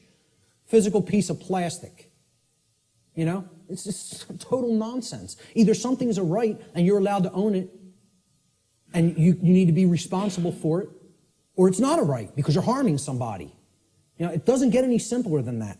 So what's this all mean for man's law? In light of natural law, what does it mean? To understand natural law, what does that mean for the laws of man here on earth? Well, what it actually means, it's simple if-then logic to apply. If a particular man-made law is in harmony with natural law, then it follows logically that it is redundant. It is stating the obvious. It is stating what is already known. It's like saying, I'm going to write down, yes, during the day the sky refracts a blue frequency. The sky is blue. I'm going to write that down and make it so. Well, it's redundant. It's self-evident. You can go out in the sky and look at the natural color of the sky on a clear day and see what the frequency is with your own eyes. No, you don't need to have it written down. Okay? It's a redundancy. So if it's in harmony already with natural law, it's stating a truth that is already there. It's an inherent truth. It's pre-existing. It's self-evident. Therefore, the writing down of that concept and calling it a law is irrelevant and unnecessary. Now let's look at the opposite. What if something that man writes down as a law is in direct opposition to natural law? So if a particular man-made law is in opposition to natural law, it follows logically that it is both false, meaning that it is incorrect. Okay, that's what natural law is. It's based in truth, that which is. And it's also immoral. Because if it's not based in natural law, it means that it is doing something that is actually harming somebody by taking something from them that doesn't belong to you. Like taxation, like permits and licensing, like suspending rights that do already exist, etc., so forth. All right? So, therefore, it's wrong, and it cannot be legitimately binding upon anyone. You can't write down a wrong and say, this is morally binding upon you, even though it creates harm, it causes harm, yet you must follow it. You know, and people believe this. We asked in the natural law seminar, how many people believe that if a law is passed and it restricts a right that you feel you have naturally because that action that it's saying you may not do causes no one else any harm? Do you have any moral obligation to obey that law until you could find a way to get it changed? And over 2/3 of people said, yes, you have a moral obligation to obey that law.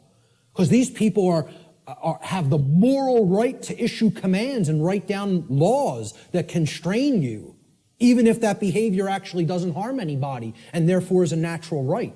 You would still have to try to find a way to get that law changed. Nonsense.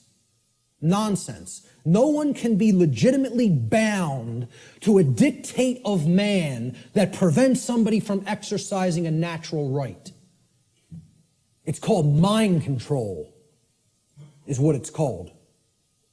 So in light of the differences between man's law and natural law, in light of natural law, man's law is both irrelevant and unnecessary, as it is either redundant because it is in harmony with natural law, or it is completely immoral because it is in direct opposition to natural law.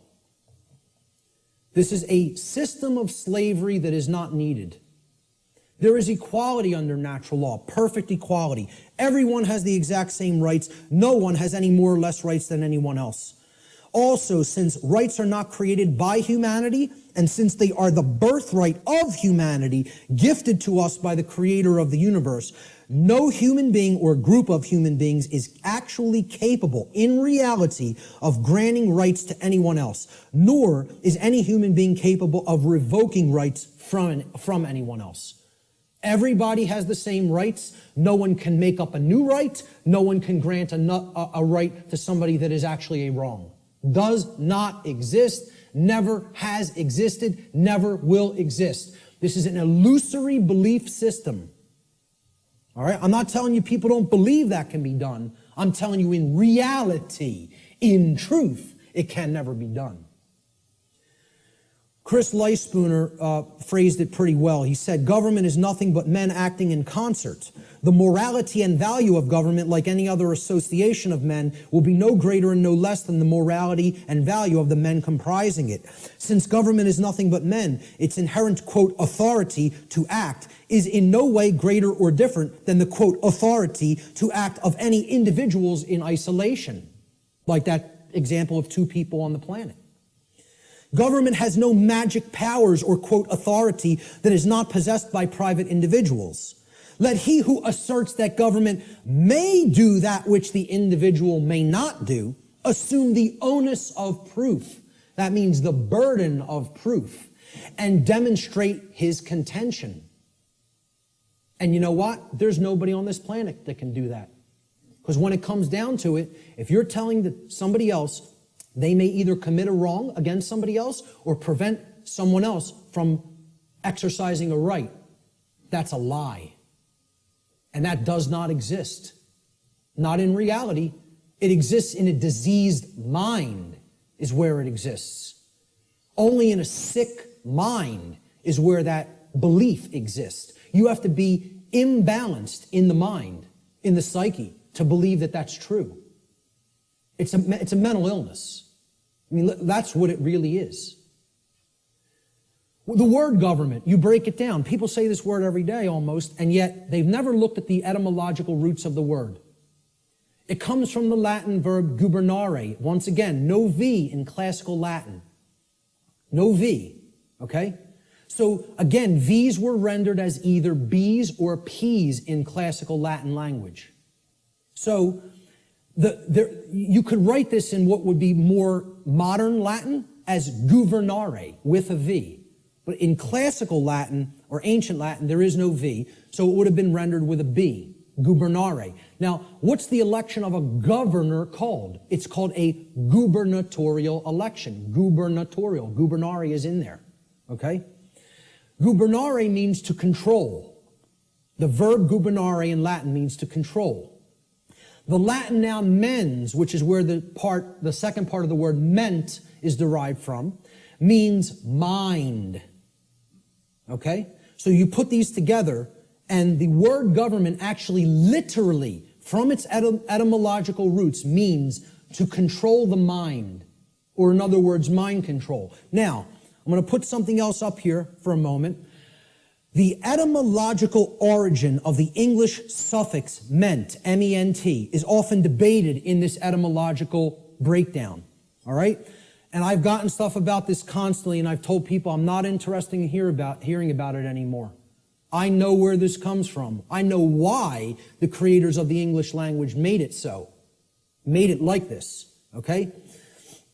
It is overwhelmingly clear by people who have studied linguistics and the origins of words, okay, in English from ancient languages, that the creators of the English language deliberately chose the Latin noun mens, meaning mind, to represent or mean in English the state of or the condition of.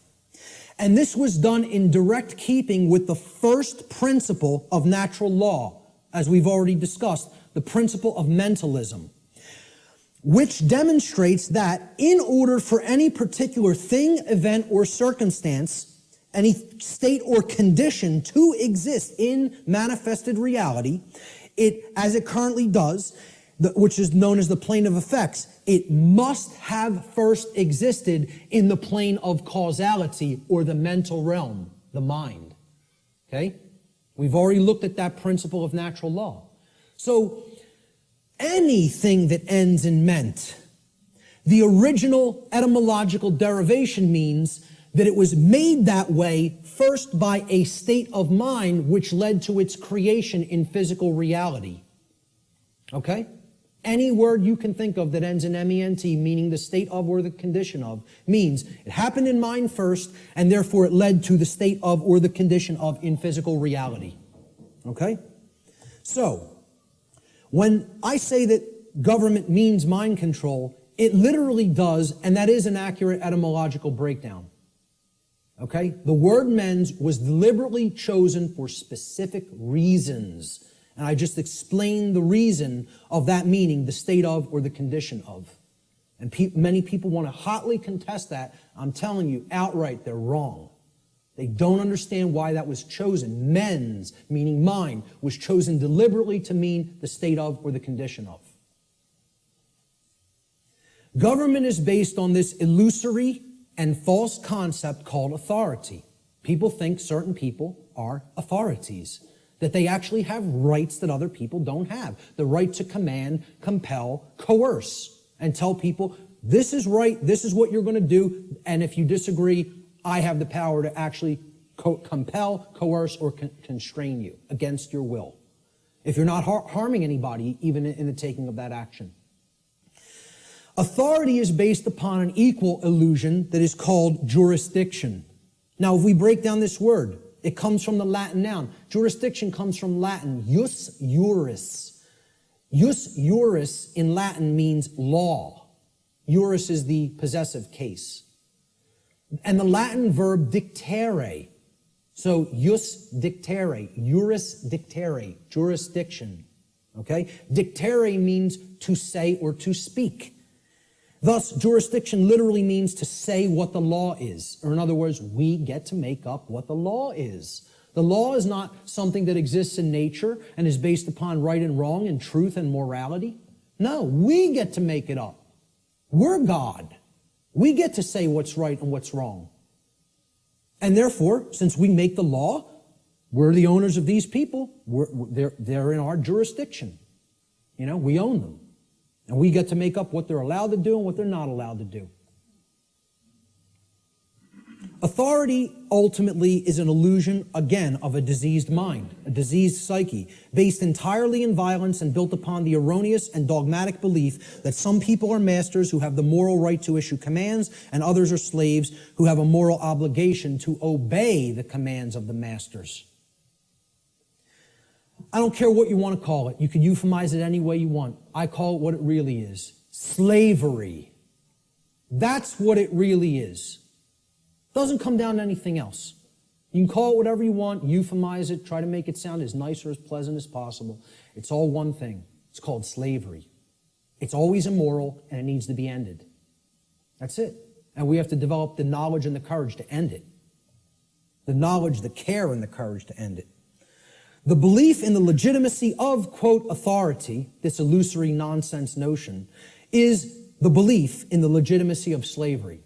Anybody who believes in that authority is legitimate and government is legitimate, whether they want to admit it or not, or know it or not, or understand it or not, I don't care what they believe. They are advocating the legitimacy of slavery. That's not my belief. I don't care who calls that my belief. I'm just looking right into the camera and saying this, because I know the people in this room know that that's not my belief. I'm telling anybody who's listening to this, that's not my belief. That's eternal truth. Eternal truth. Okay? You believe in these concepts, you are a supporter of slavery. The end. That's how it really is. Not because I said so, because that's how it really is. Okay? And that's called mind control. For somebody to believe that slavery is legitimate, you gotta be under deep mind control. You gotta be either that or a sick, psychopathic, absolute piece of garbage. Okay? One of those things or another is true if you believe in those concepts. And again, I'm not afraid to tell it to somebody right to their face like that. I don't care. I'm not here to serve truth, make friends, or be liked. I'm here to tell people what the truth. I'm not here to serve human beings, make friends, or be liked. I am here to serve the truth. Whether it will be accepted is not up to me. I'm doing what I'm charged to do by creation. Okay? Whether it's accepted is somebody else's karma, not mine. Ultimately, authority is the idea that man can become God and through, quote, jurisdiction, dictate the law. What the dark occultists of this world, who are behind ostensible governments in the world, they set up all of these institutions as temples, right? What this sick psychopathic priest class ultimately believes is they're going to become God. We're going to turn natural law on top of its head, and we're going to rule in hell. That's it. We're going to rule in hell. It's a religion. This is a religion. Okay, government's a religion. The concept of authority is a religion. Most people don't see it that way. And I mean religion in the term of false religion. Okay? It comes from the Latin relegare. I laugh when I hear people say it comes from relegare or relegare, R-E-L-E-G-A-R-E, or relegare, okay? Which means to read over again, to go back over something that you've already read and read it again. It's the most ridiculous, nonsensical derivation I've ever heard for the word religion, to reread. I mean, please, let's put this to bed, folks. Religion does not mean to reread.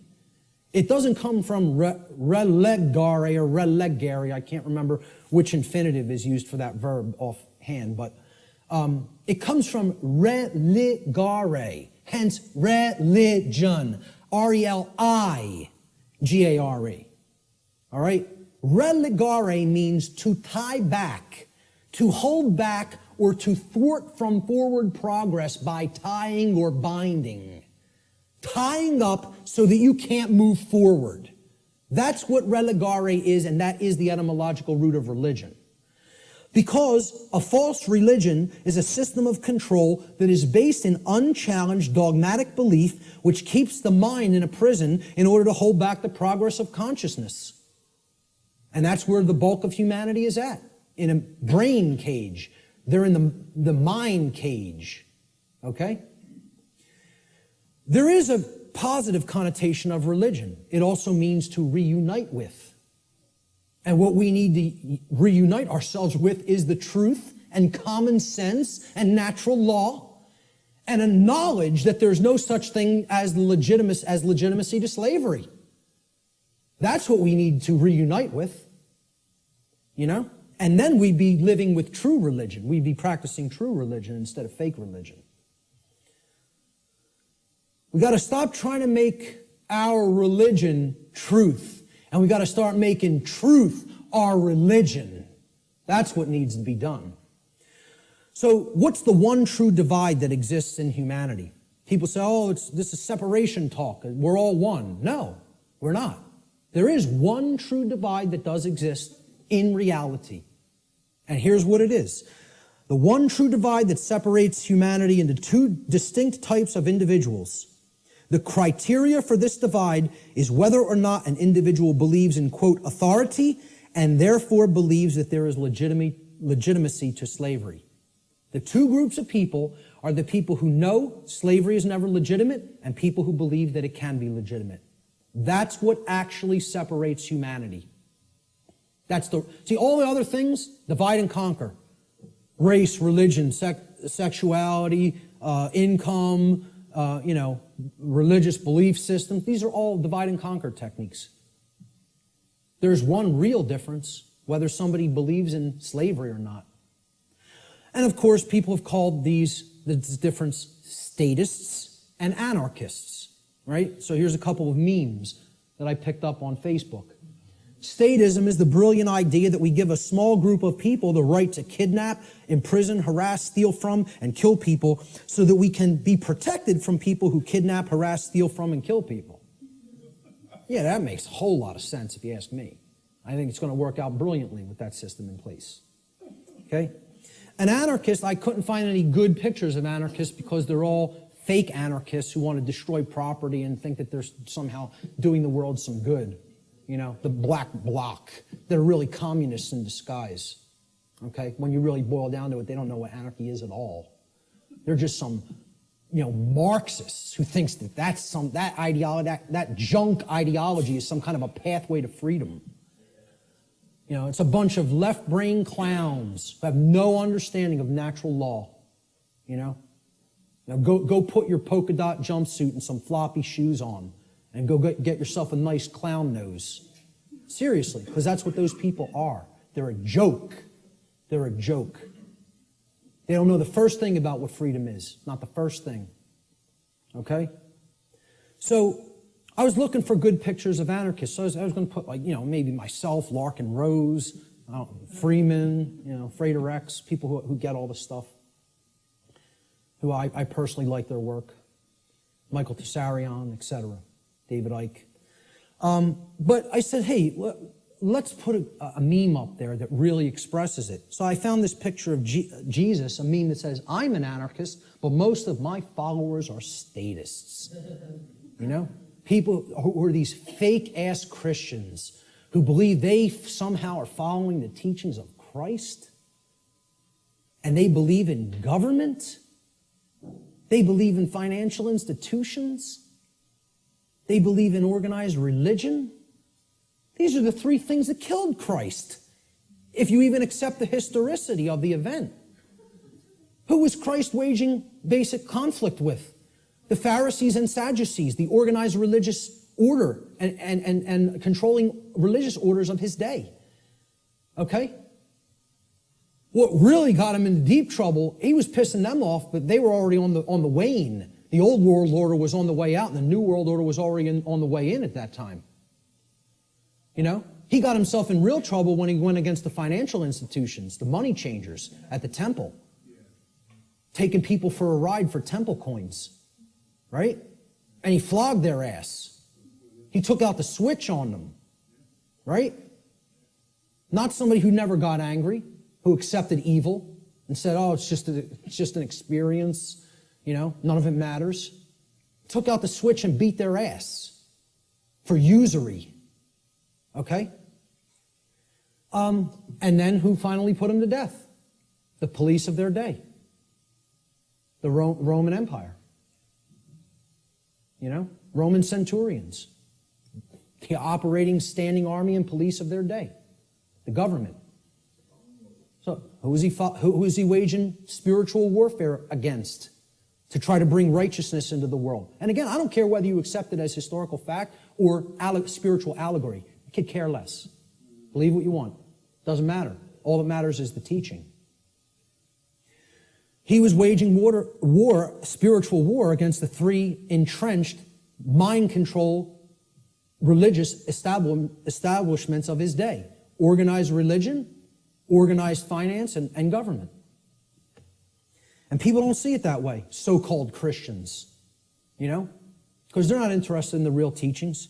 They just want to call themselves something and identify it and say, oh, that magically makes me this, Because you go to church on Sunday doesn't make you a Christian, No more than going to a synagogue would make you align with the true teachings of the Torah. No more than, attending a mosque would align you with the true teachings of Islam or any other religion. To take the core essence of the teachings of morality from those systems, They're all people who claim these faiths in name only when they don't understand real freedom. So a statist is an individual who erroneously believes there's such a thing as authority that is vested in certain human beings, magically giving them the right to rule over other people. This authority means that certain people who we call government have the, quote, moral right to issue commands to those whom they rule, those under their jurisdiction, and that their subjects or slaves have a, quote, moral obligation to obey the arbitrary dictates or laws, quote unquote, that are set by their masters. Most simply put, a statist is nothing more than someone who believes in the legitimacy of slavery. Conversely, an anarchist, a true anarchist anyway, is one who knows that there could never be legitimacy to authority or government because those terms are simply euphemisms for violence and slavery and coercion, which are always immoral and in opposition to natural law. Let's look at what the word anarchy really means. Again, you got to break it down.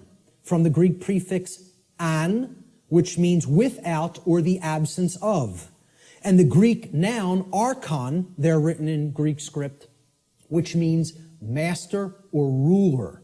And again, I mean externally. One who externally rules another or claims to be the master of another. That's what the term archon means in its connotation. Anarchy, as we can see by putting these together, does not mean without rules. The word archon does not mean rules. Okay? Because there's always going to be rules in effect called natural law, the laws of morality. It means rulers, imposed rulers. That's what archon means in Greek.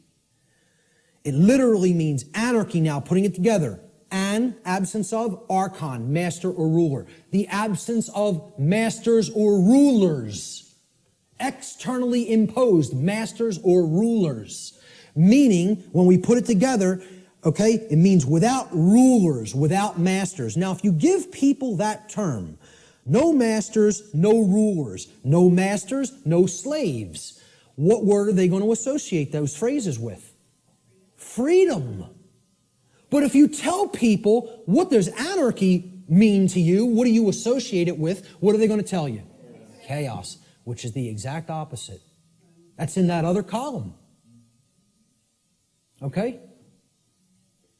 They have deliberately obfuscated the meaning of the word through a mind control technique called endless repetition. If I could keep telling you a word doesn't mean what it means, that's not a projector, that's a hammer. Hey, could you check out my hammer over there and make sure it's projecting the image on the board correctly? You know, the bulb burned out in my hammer. I might need to go buy a new hammer.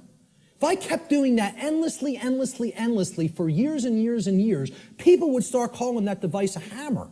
If I got enough people to keep calling it that. So they've gotten enough people to call freedom chaos. Think about that. They've gotten enough people to believe that the absence of the state of slavery means chaos instead of freedom. It's almost unfathomable. It's almost incomprehensible. The mind job that's been done on this species. It's almost incomprehensible. Anarchy is the state of existence where there are no masters and no slaves. Therefore, what it really means is the absence of slavery, or in other words, true freedom. That's all it means. I prefer to call it anarchony, okay? Keeping the entire word archon instead of taking out the O-N, okay? If we keep that there and call it anarchony, and I say I'm an anarchonist, people will ask, well, what the hell is that? And then you could really break the word down and say the absence of archons, the absence of those who would claim to be masters over a population of slaves. That's what an anarchonist is. It's saying that's illegitimate, that's unnecessary, and that we need to do away with that state of existence. Okay? So we look at these two, this true divide again, the statist and the anarchist. I call the statist the archonist. This is somebody who believes in the legitimacy of the archons, the rulers. Okay? And I'll be talking about in future presentation the concept of the archons more in future presentations. And the anarchist, as it's been called, I think should be called the anarchonist.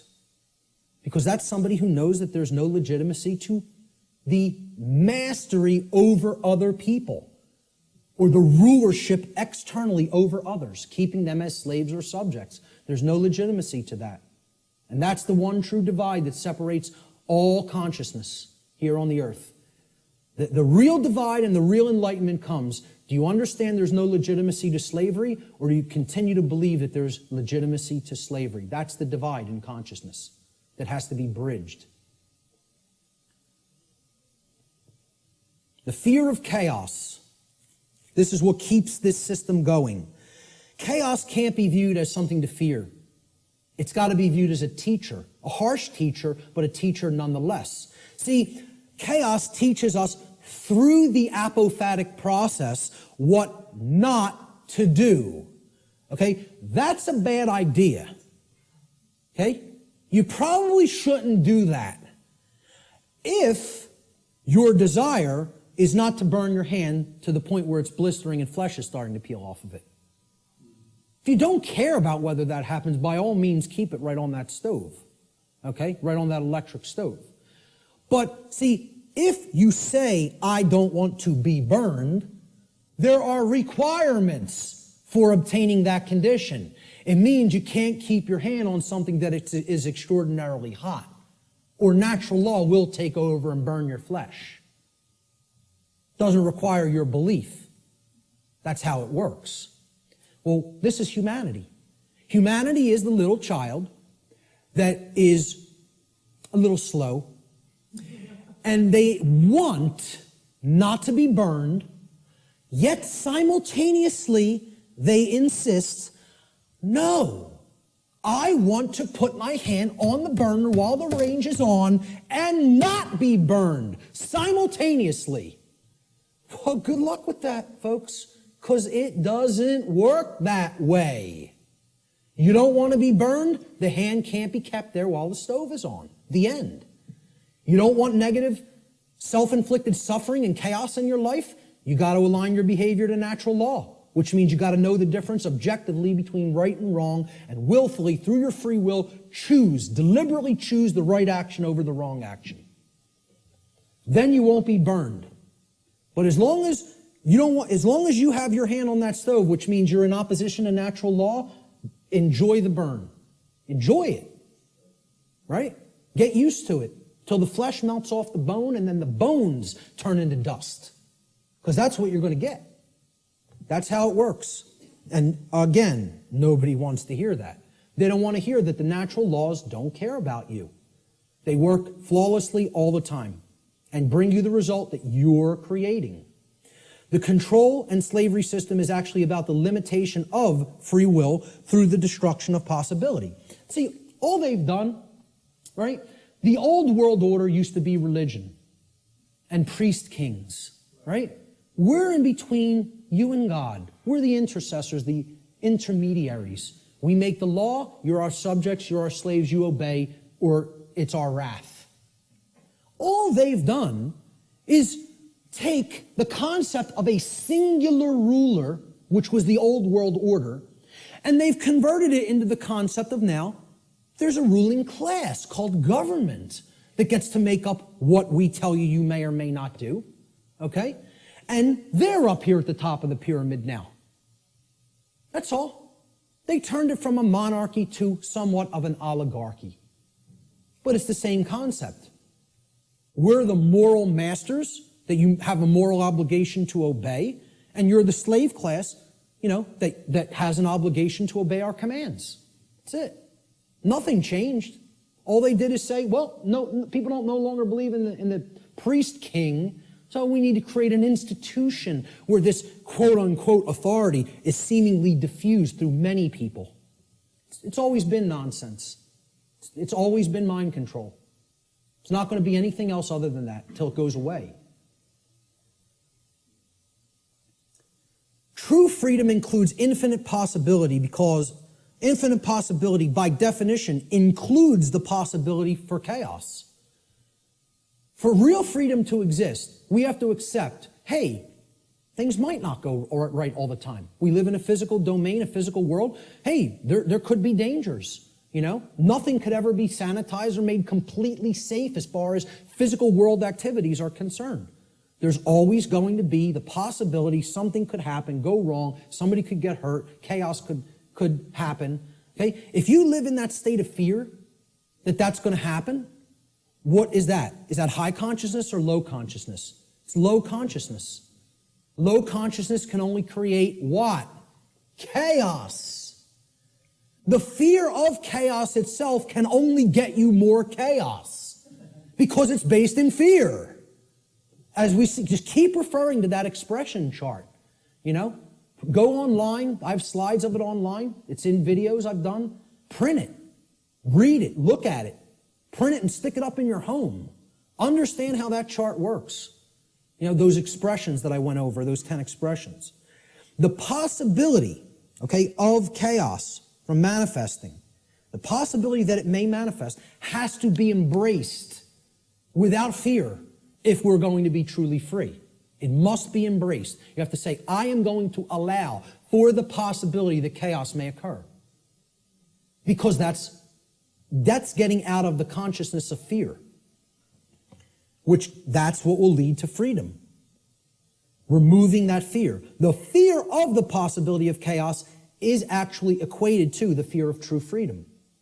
When somebody says, I can't ever believe that a system with no masters could work out. I can't even envision how it could work out. What's that called? What's been deadened in that person? What have they lost? Imagination. There it is. That is actually the equivalent of the death of the imagination. Now, what is the imagination?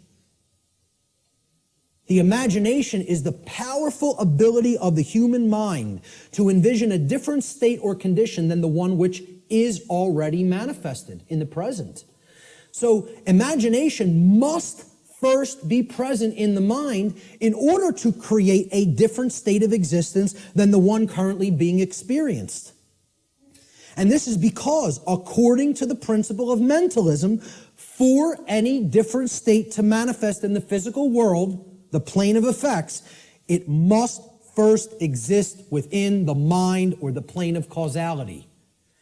If the imagination is stifled or destroyed, and the destruction of the imagination is what I refer to as total mind control. You can't go into any more total mind controlled state as the imagination being dead. All right? If that happens, any positive change to our state of existence becomes completely impossible. And this is where many people are already at. The fear of the possibility of chaos is more than even the fear of true freedom. It is the death of the imagination. It is putting the mind permanently in the cage. Okay? You can't let that force within us called the imagination die. because that's the only way to envision a way out of the prison. You have to envision it first, then you have to put those thoughts and emotions that you used for that envisioning process into actual action so that it becomes manifested in the physical world. Through their fear of the possibility of chaos, which is actually the fear of true freedom, most people advocate the legitimacy and continuance of authority in government and are therefore actually advocating the legitimacy and continuance of violence and slavery. Those who believe that authority is necessary and that it must continue because of this fear of chaos have actually been duped into believing that human slavery is necessary. And get this, folks, human slavery must therefore continue in order to prevent chaos. Now imagine that. Imagine that. That's what statism is, though. That's what the religion called the belief in government or statism is.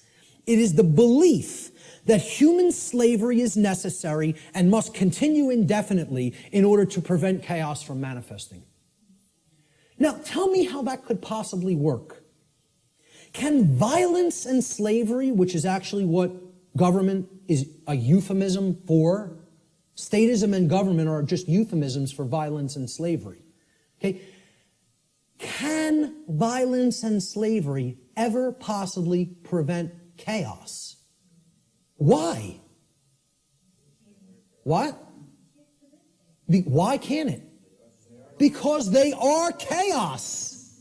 Violence and slavery are chaos. We are already in the state of chaos. Being held under the threat of violence and duress, which is slavery, is the state of chaos. So forget about fearing chaos coming on. You're in it now. Surprise, surprise. Hate to break the news to you all. Okay? We're already in the state of chaos. We need to create real order by getting rid of violence and slavery. Order followers. These are the people who keep this system of slavery in place. Okay? They're the people who keep this system of slavery in place. Let me just say this again. Order followers are the people who keep the existence of slavery in place. Not the ruling class, not the masters, not the so-called elite, which aren't the elite of anything but the bottom of a trash can. Okay? The people who keep slavery in place are the people who willfully follow their orders. Nobody wants to hear that. And people will hate you for saying it. Following orders means, by definition, doing what you are told to do without judging for yourself whether or not that action that you are being ordered to carry out is actually right or wrong. That's the definition of following orders. I mean, can anybody refute that? Is that not the actual definition of following someone else's order? By definition, you're not, if you're following the order, you're given the order and then you just act. You just do it because you're following the order. You don't sit there and go, is what that person told me to do right? Do I have a right to do that? Is that moral? Should I do that because, it's okay and it doesn't hurt somebody else? Or should I not do that because it actually does cause harm? It's not what an order follower does in their mind. An order follower says, yes, sir, and follows the order. That's why it's called an order follower. That's why it's called following an order. So that's the definition of what an order follower is. It's not my perception of what an order follower is. It's the actual definition of order following. Okay? If an individual, this is key to understand, if an individual is performing the task of following orders, by definition, that individual cannot be exercising conscience. Since, by definition, exercising conscience means that one is willfully choosing through their free will for themselves right action over wrong action. So the concept of following orders is completely polar opposite to the concept of exercising conscience. You cannot be doing the same things simultaneously. It's impossible to do those two things simultaneously. They are contradictions in terms by definition. Okay? Most people don't grasp that. Okay? By definition, if you're following orders, you cannot be actually exercising conscience, which involves free will choice based on the knowledge of right and wrong. Here's what order following gets us as far as a nation is concerned. Not that we're not already there, not that these people already didn't take us, because we're taken by them already, covertly. They took us through the school systems. They couldn't beat us militarily.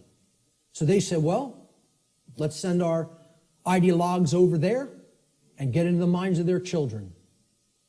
And if you don't believe that's what happened, you're very, very, very naive.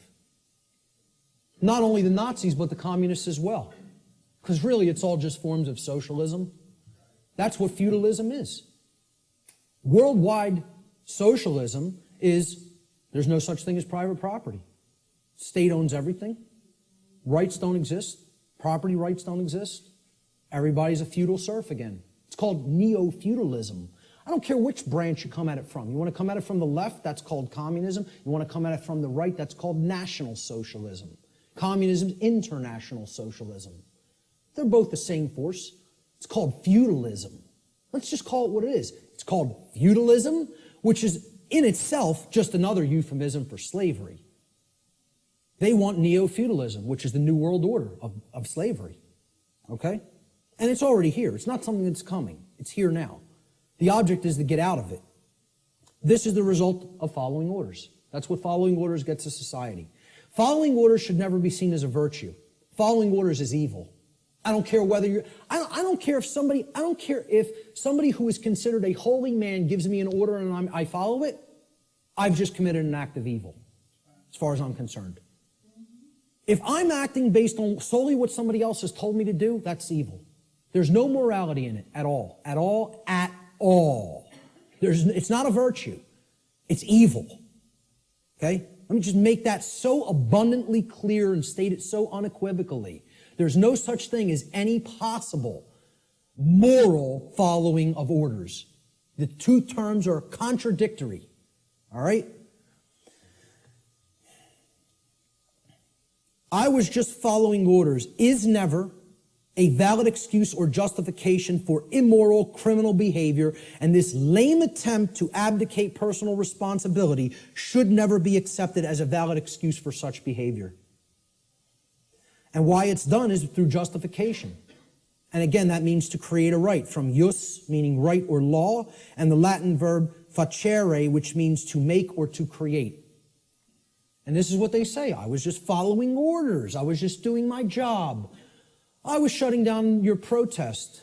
You don't have a right to speak. The politicians commanded me so. So I just came out and I was just doing my job, hitting you with a sound cannon. Just doing my job, just following my orders. It's a justification. You're a criminal. There's nothing moral in that. There's nothing virtuous in that. It's called criminal behavior, criminal activity. And what they do is try to create it into a right, make it into a right by a justification. And nobody should ever accept their justifications. Because you know what their justifications is? You know what they are? It's called a 100% crock of bull that is a complete lie. It's a lie.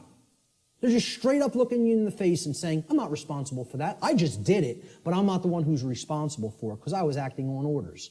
Well, see, this defense didn't work as the Nuremberg defense, and nobody in America should be accepting it. Nobody in America should be accepting it because they believe in the legitimacy of authority and government through mind control. That's what they believe it. They believe there's legitimacy to it.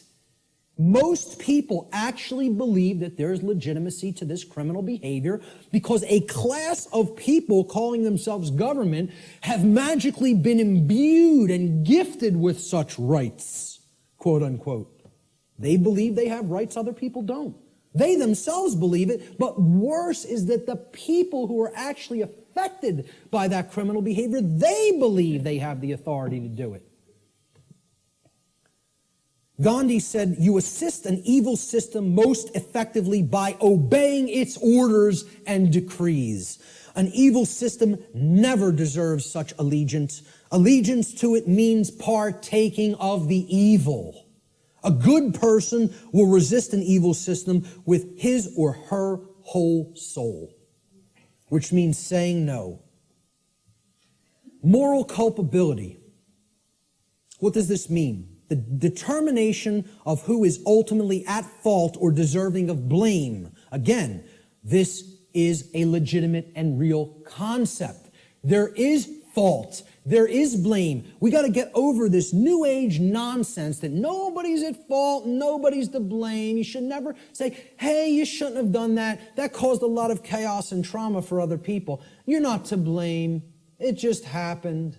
No, wrong. The people who did the behavior are to blame.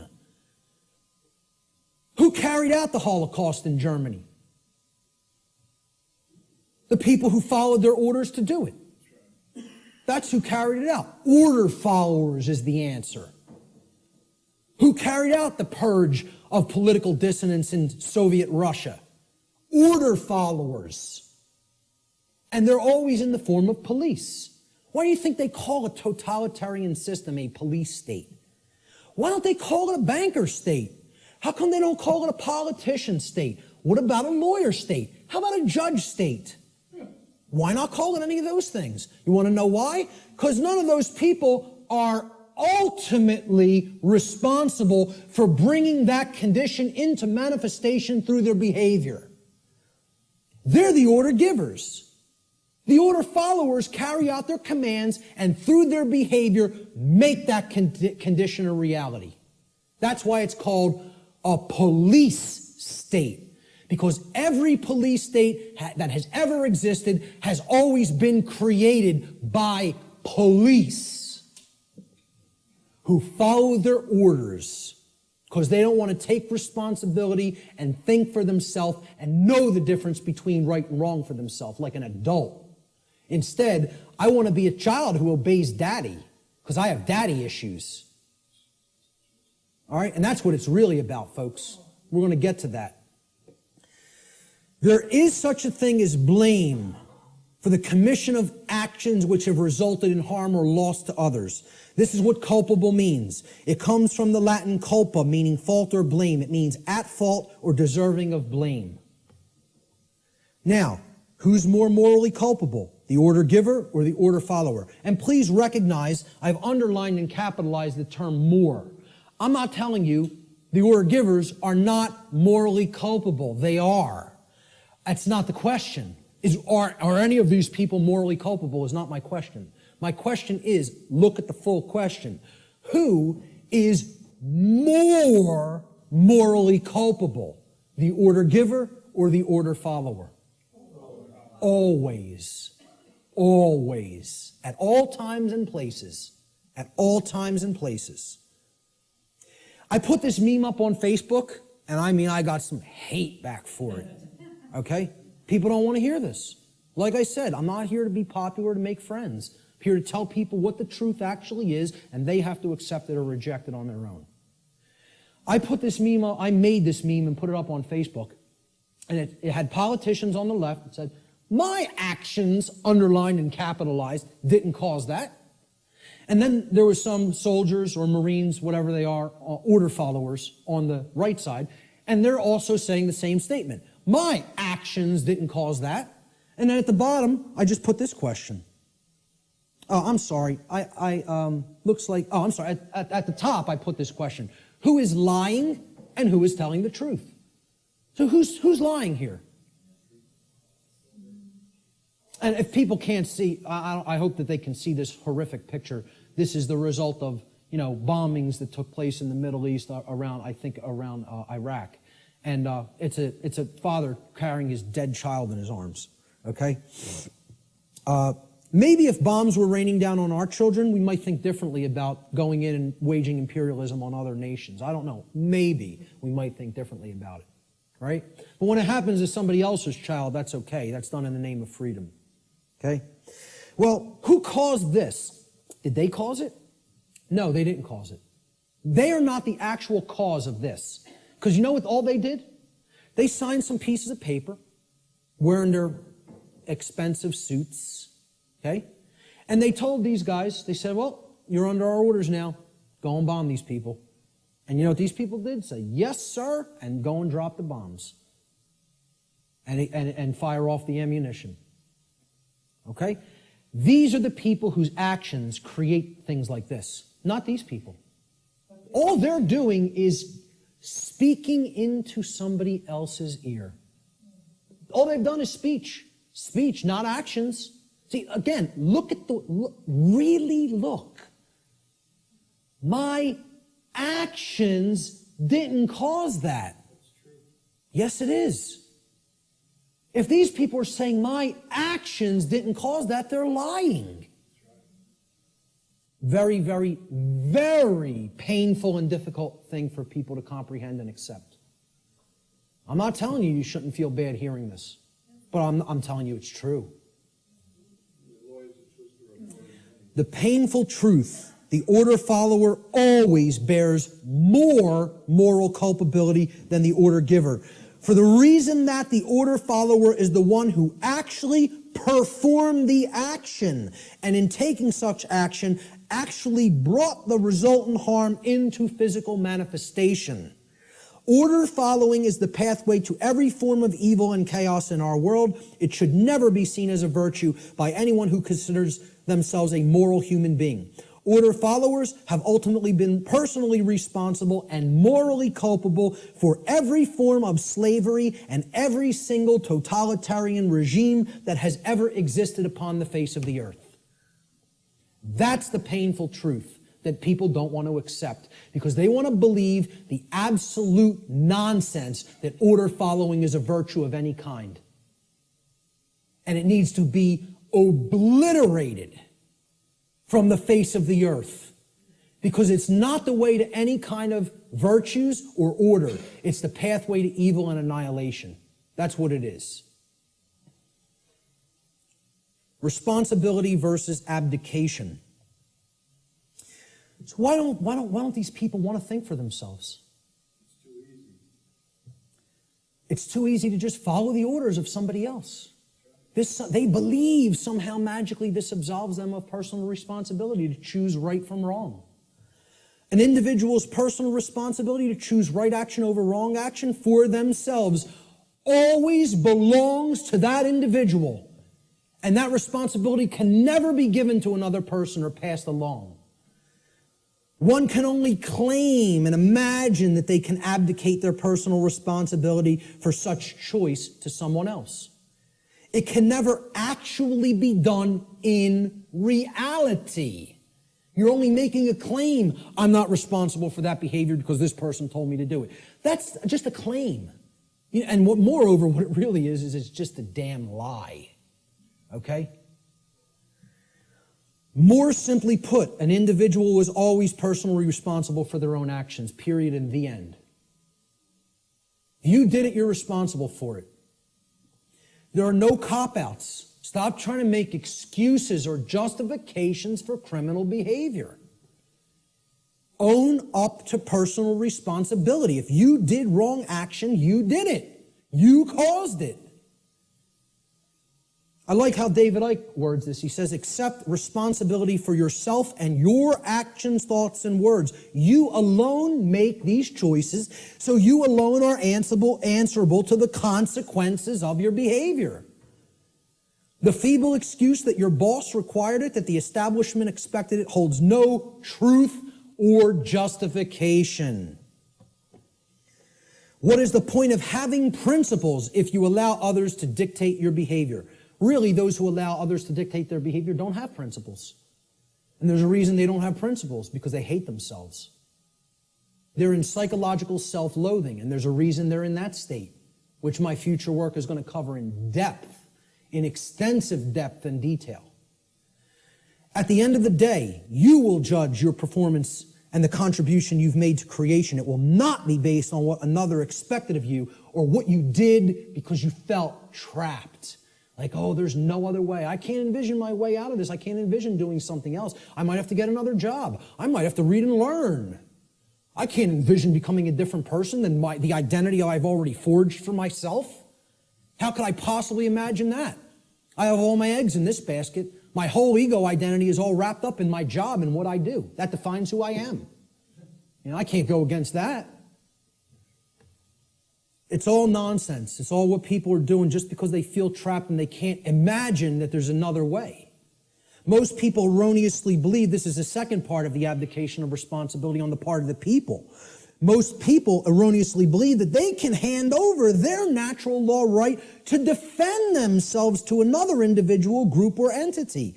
In making such a false claim that somebody else is my protector, somebody else, it's their responsibility to protect me, okay, and defend me, they have attempted to abdicate a personal responsibility which actually always belongs to them and can never be given away. That's the self-defense principle. You own it. It's yours. You can't give it away to somebody else. Shock and amazement. Okay? That is your responsibility already. And guess what? You know what? They're all too happy. These controllers are now even all too happy to say, it's not our responsibility to protect you. Because what their actual goal is they're just revenue men for the new king. That's all they are. And to slap people back into line if they try to exercise rights that the new king called government has decreed that they may not exercise. That's what their real role is. They don't serve and protect the people. They serve and protect the ruling class. And they don't want to admit that to themselves. You know why? Because they're liars, most of all to themselves. It's a bunch of childish liars. Franklin said those who would give up essential liberty to purchase a little temporary safety deserve neither and will lose both.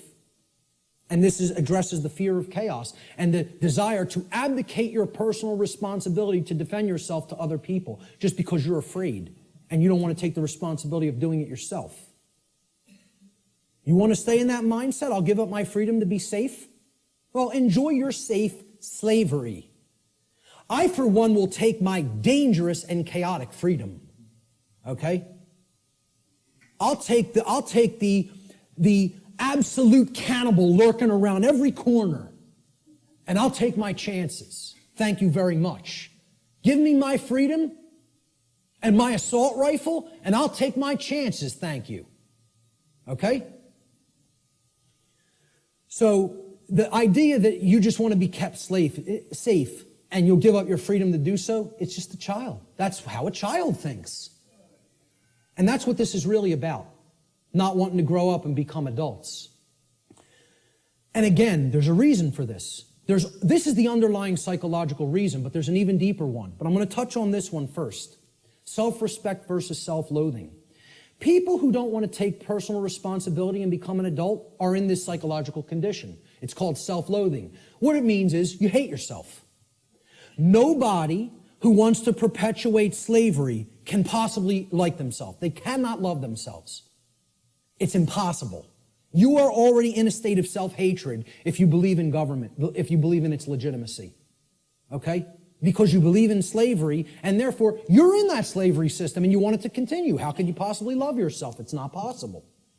Self-loathing is the underlying psychological condition that causes people to attempt to abdicate their own personal responsibility to exercise conscience and fall into patterns of order following and justification.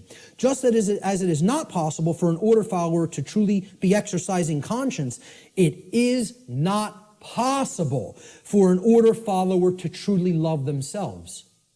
These two states cannot exist simultaneously. You cannot be an order follower and love yourself. It is impossible. They are contradictory psychological conditions. Okay? Here's what a self-loathing person really is. They're trapped in a trauma abuse victim cycle. A trauma happens, there's an abuser, there's a victim, and then it repeats itself. Because often the one who's abused becomes the traumatizer, and then the cycle repeats again. Talked about this pretty extensively on my podcast series, all right? That's what self-loathing, that's what this mind state, okay? This is a golem creature, okay? It's a 100% programmed and lifeless thing that is imbued with the ability to actually move like a robot. You could liken it to a flesh robot. Okay? And it's a concept in ancient dark occultism. All right? And the golem is driven by the force of self-loathing. And that's what the order followers are. They're golems. Okay? I'm not saying this to insult people. I don't really care how people take it. I'm telling them what they really are and what the dark occultists think of them.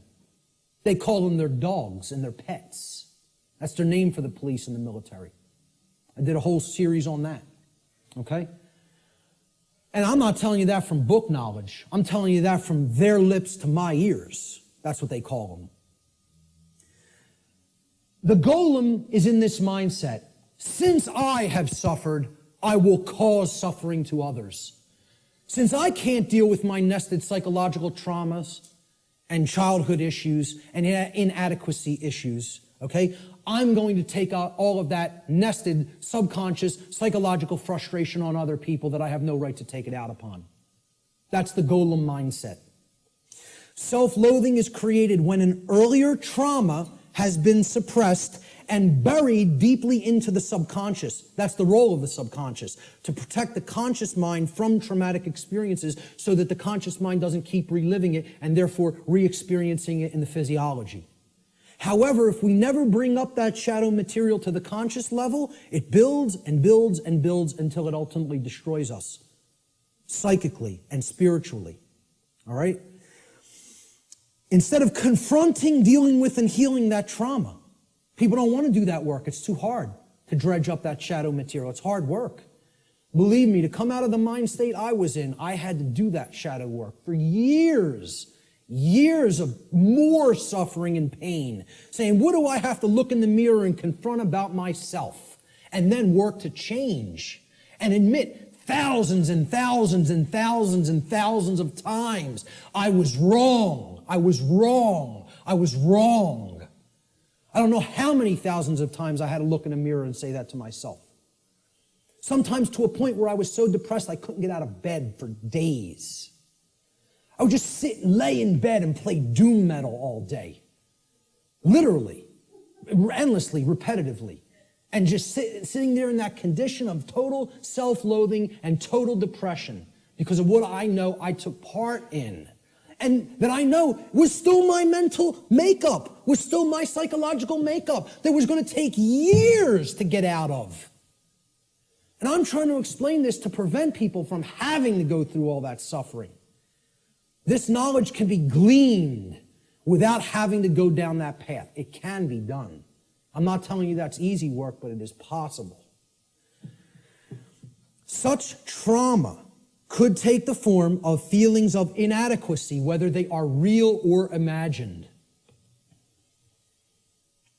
And you know what that mind state ultimately is? It's a self-prison. That's somebody putting themselves in a cage. These people who want to take out their psychological frustrations on other people, they're prisoners. They are in the cage and they love being in the cage. They don't have any desire for freedom. The only kind of person that would have no desire for real freedom is a person who's in the psychological state of self-loathing and hates themselves and does not love themselves. Now, what heals self-loathing? Self-respect. And we have to know what the word respect means. And this is about looking at yourself. Introspection. Respect comes from the Latin re, meaning again, and the Latin verb spectare, which means to look at. You put them together, to look at again, to take another look at. Well, what are you taking another look at? You're taking another look at yourself. That's what respect starts as. You can't give something to somebody that you don't have. If I don't have $10 in my pocket, I can't give it to you. If I don't have a coin in my pocket, I can't give it to somebody else. You got to have it first to give it. So nobody can give respect to anybody else unless they first develop it inwardly. Self-respect has to come first. And that's why these people don't respect anybody, order followers, most of all themselves. Until they do that work of self-introspection, they're not going to develop that self-respect. And I'm not telling you that's easy work. It's hard work that can take a lot of time. And it's dredging up shadow material that most people want to run away from. They don't want to confront that about themselves. Only self-respect can heal self-loathing and therefore help to put an order follower on the path to conscience. We need to take another look at ourselves. The lost word All right, this is the end of the natural law segment, and I'm just going to talk about solutions toward the end a little bit. All right? The lost word, it's a concept in esoteric Freemasonry, which represents a state of consciousness that has been largely, quote unquote, lost to the majority of human beings. In order to speak the quote unquote lost word, a human being must work upon themselves in order to achieve a state of equilibrium or balance between the left and right hemispheres of the brain. In such a state of balanced consciousness, the being has come to know oneself, as well as the working operations of the macrocosm, meaning natural law.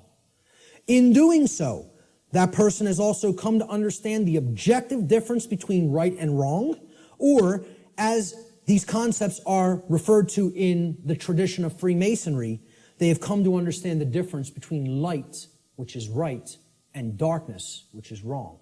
Or light, which is knowledge of right and wrong, and darkness, which is ignorance of right and wrong, respectively. All right? What is the lost word, though? That's the lost word, ladies and gentlemen. You know the knowledge of the highest levels of Freemasonry now. Most actual Freemasons in the lodge system don't know the lost word. The lost word is no. And I would suggest to you, it is a dual word. The lost word is dual, meaning it's two things. It's not just one. It is the word no, N-O, and it is the word know, K-N-O-W. Those are the lost words. Okay? In the enlightened state of consciousness generated through the knowledge of natural law, a human being is finally able to speak the so-called lost word, which is no. No is the word of all power.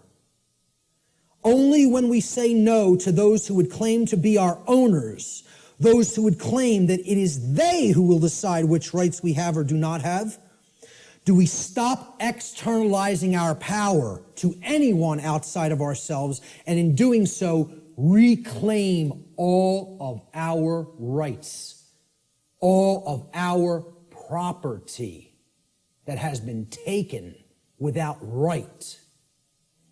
Sadly, very, very few people in our world have the knowledge, care, and courage that is required to do this.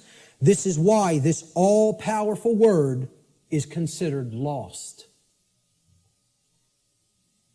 And there's the other variant of the lost word, no. Know your rights. The reason you have to know what the difference between right and wrong is, and therefore know what rights you have and what rights you do not have, is because those who do not know those things will never say the lost word to someone who claims to be their owner. They will not say no, N-O. So let's look at some solutions. I call this section Teaching Natural Law to Others.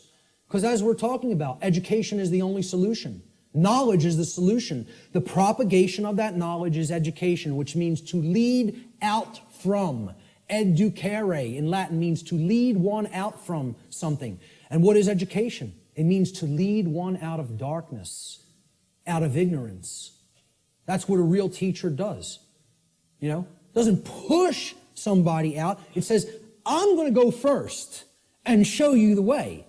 And you could follow, you know, if you feel that this is the accurate path. Okay? But you could do the same discovery process. It's a repeatable process. That's what a science is, which I've said this is not a belief system or a religion. It is a science. This is also known, teaching natural law to others, which is what I am doing, has been called in all of the positive occult traditions, the great work. And I call it the true great work, because the dark occultists take everything and twist it around, and they have their own variant of the, quote, great work, which is creating a world of total slavery. That's the dark great work. I call this the true great work, or the light great work, however you want to refer to it as. It's just a piece of jargon. It's just a tag that we put on it. Shift happens. Well, maybe, but maybe not. The result's not guaranteed here, folks. The New Agers want to tell you it's all guaranteed, it's all in hand, you know. The Zeta Reticulians are going to be coming in from orbit any moment here, give us all the secrets to the universe, save us from our own ignorance, you know. You just got to wait a few more years or decades or millennia. But they'll be here soon. A quantum shift in human consciousness is required for humanity to become free of its self-imposed state of slavery. Unfortunately, this great change is not an automatic process, nor is it guaranteed to happen at all. We could be in this condition for a very, very, very, very long time, or it can snowball and lead to total annihilation and the extinction of the human species. The positive outcome is not guaranteed. Anybody who thinks it is very naive and, you know, extraordinarily right-brained and overly positive. I'm not telling you the negative outcome is guaranteed either. I'm telling you it can go either way, depending on how consciousness goes. About how many people in quantum numbers are going to choose truth over deception. That's what's going to that's what's going to determine the outcome. Whether or not it will occur is a function of the human will to learn the truth and to teach it to others. This involves enormous effort, enormous dedication, and most of all, enormous persistence. You can't give up. Continuous application of will is required. Continuous work. In alchemy, there's a saying. It's like the catchphrase for the alchemical tradition. Labore et constantia. It means work and constancy. Continual effort. That's what's going to get this boulder up the mountain. That's it. And it's going to go kicking and screaming, folks, because of the level of calcification the human mind is at. I don't expect this to be an easy process. I'm not blowing smoke up your rear end and telling you, hey, come over and do the great work. It's going to be so much fun. It's going to be so easy. We're going to get it done real quick, and everything's going to be fine. Okay? If I was some new age guru who was trying to get you all to believe what I'm saying, that's what I would tell you. Because all I'd be worried about is how popular I am and how many followers I can accrue. I'm not interested in that. I'm interested in telling you how it really is. That doesn't make me popular. As a matter of fact, that makes me hated by a lot of people. Okay? This is not going to be easy. A quantum shift has requirements. Quantum, the word quantum is derived from the Latin noun quantum. It's the same word in Latin as it is in English. Quantum in Latin means an amount of something.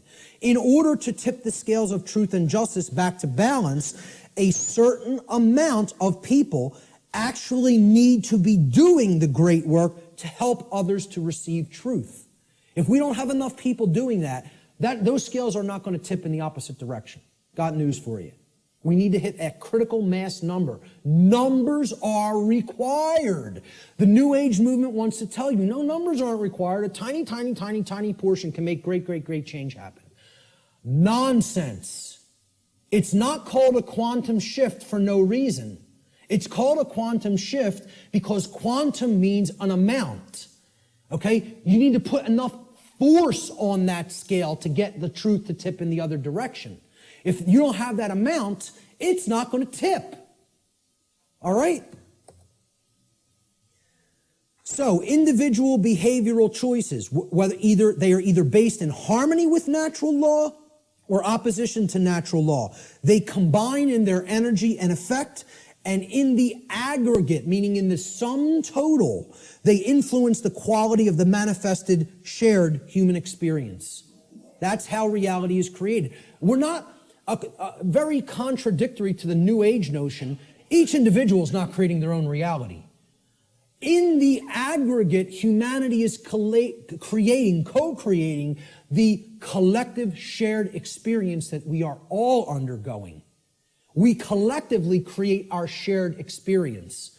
Not each individual creates the reality that everybody experiences. Yeah, you do create a microcosmic aspect of how you experience your life, whether you're experiencing self-inflicted suffering, large amounts of it or not. That's how the laws of attraction work at an individuated level. But at a mass level, they work in the aggregate. We need a population who understands and lives in harmony with natural law. And numbers are required for that to happen. This dynamic acts as a perfect expression of the principle of correspondence. As above, so below. As below, so above. As the individuated units of consciousness are co-creating reality, so the macrocosmic reality shall become and shall be experienced. Decisively contrary to the New Age view, in order for a quantum shift to take place, numbers are required. So what is the true great work? The true great work can only be performed after one has already realized the truth regarding natural law and brought oneself, one's own actions into alignment with natural law. That's when it begins. Because once you do that and you're no longer in that internal contradiction or opposition, that's when you can legitimately start teaching it to other people because you know it deeply enough and you've actually aligned your behavior to it. So the true great work is what comes after that. And here's what it is. This is actually what the true great work is now. It is the arduous task of influencing other people to go through the very same process of change, of positive change in consciousness that you have gone through.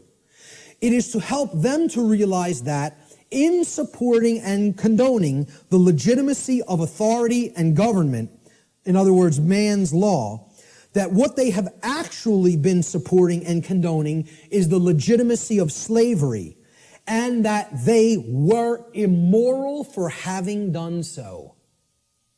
Now that is hard work. Because people don't want to hear this. They want to believe what they want to believe. They want to be true what they want to be true. They filter their perceptions through those lenses.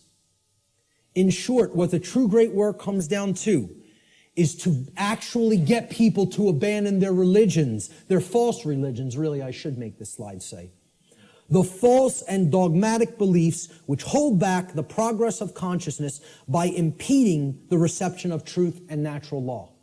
They're calcified religious belief systems. That's what has to be broken down and abandoned. Carl Jung described the great work beautifully. I consider him a modern-day alchemist, as I consider many other teachers of the great work. He said, one does not become enlightened by imagining figures of light, but by making the darkness conscious. Making the darkness conscious. Not wishing for it to become conscious, not meditating upon it, by making it happen through an act of will. And that can only be done if enough people are doing the great work. Okay? This latter procedure that he's just described, he says, however, is disagreeable and therefore not popular. So few people are doing this work. The answer is to actually become the teacher. I don't do this because I want a lot of people to be students and follow what I'm saying. I could care less whether you follow me. Believe me, I'm telling you, the wrong thing to do would be to follow me. That's a bad example. You follow me, you're going to go down a deep path of suffering for many, many years before you come out of it. It would be a bad choice. I'm telling you to follow truth, to know truth. Has nothing to do with me. All right?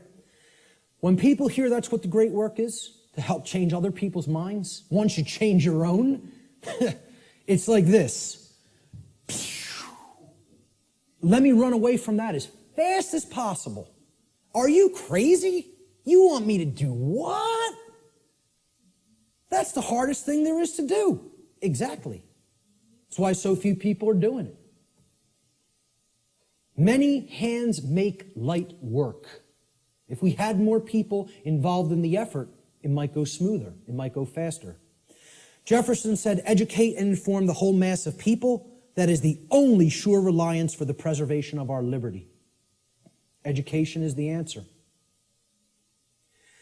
Researcher Donald McIlvaney said in his book, Toward a New World Order, in every declining civilization, there is a small remnant of people who adhere to the right against the wrong, who recognize the difference between good and evil, and who will take an active stand for the former against the latter.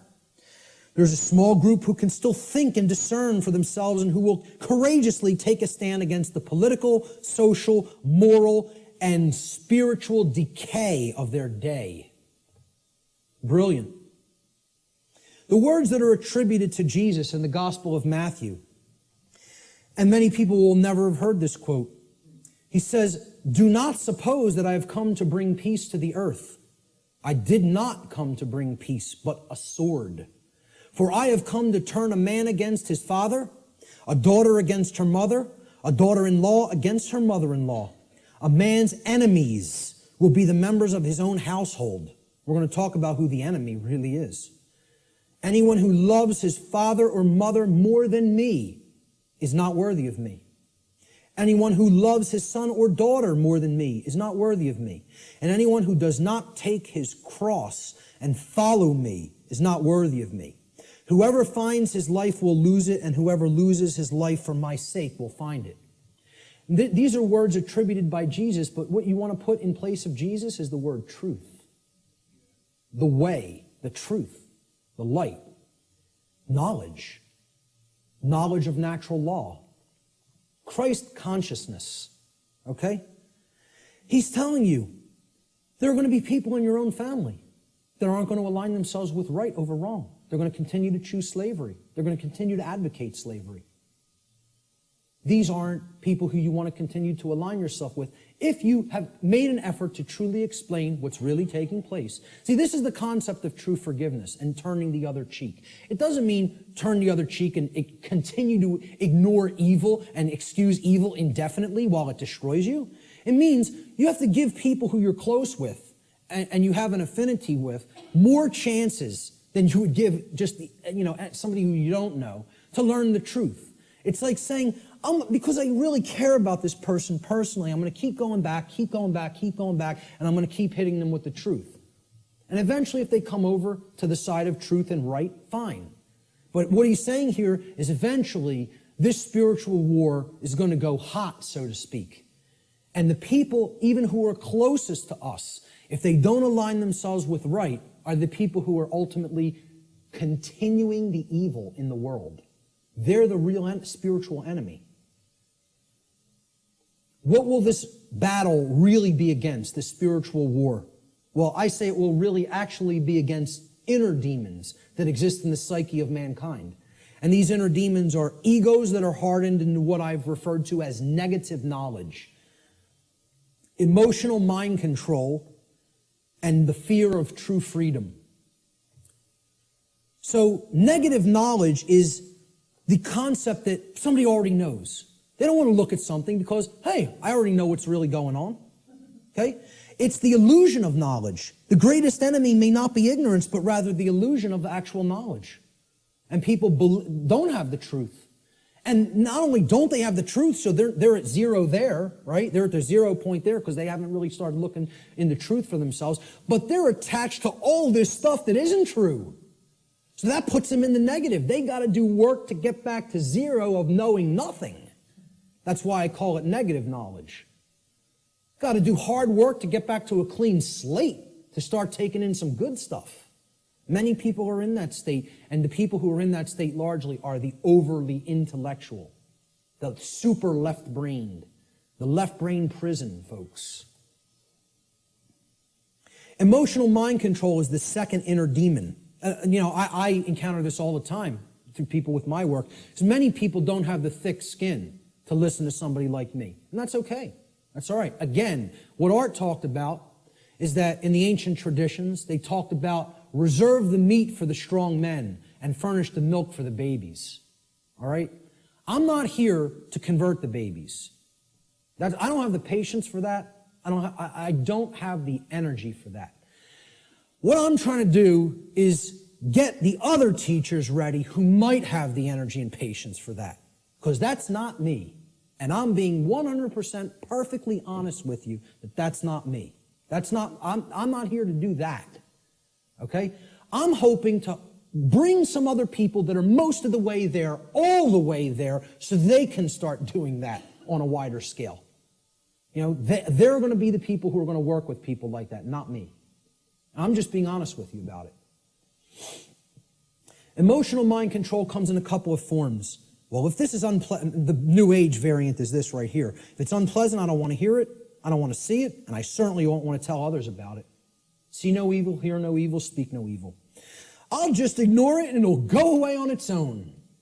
Well, what happens when you do that with any kind of a sickness or a problem? Does it get better? It gets worse. The second form of emotional mind control is people have a problem hearing truth because they don't like or prefer the way it's delivered. I'm not going to stop delivering truth the way I deliver it. This is my style. I like my style, personally. I don't think I have a problem at all in the way I present. I listen back to my presentations, and I don't, totally pat myself on the back, but I say, I did a damn good job there. I'm proud of how I did, personally, okay? I'm making an honest assessment about how I present. And again, I realize my presentation style is mostly for the thick skin. It's not for the people with super delicate sensibilities. So be it. That's not really who I'm trying to reach. I'm trying to do vertical integration, not horizontal integration. Build up the community of people who really get it, and they can start propagating it to the masses. This concept is about, the attractive newscaster on the nightly news. She can whisper sweet nothings in your ear all night with the blue frequencies behind her, okay, and say, 2 + 2 = 5. 2 + 2 = 5. And she's going to get a lot of people to believe that nonsense, right?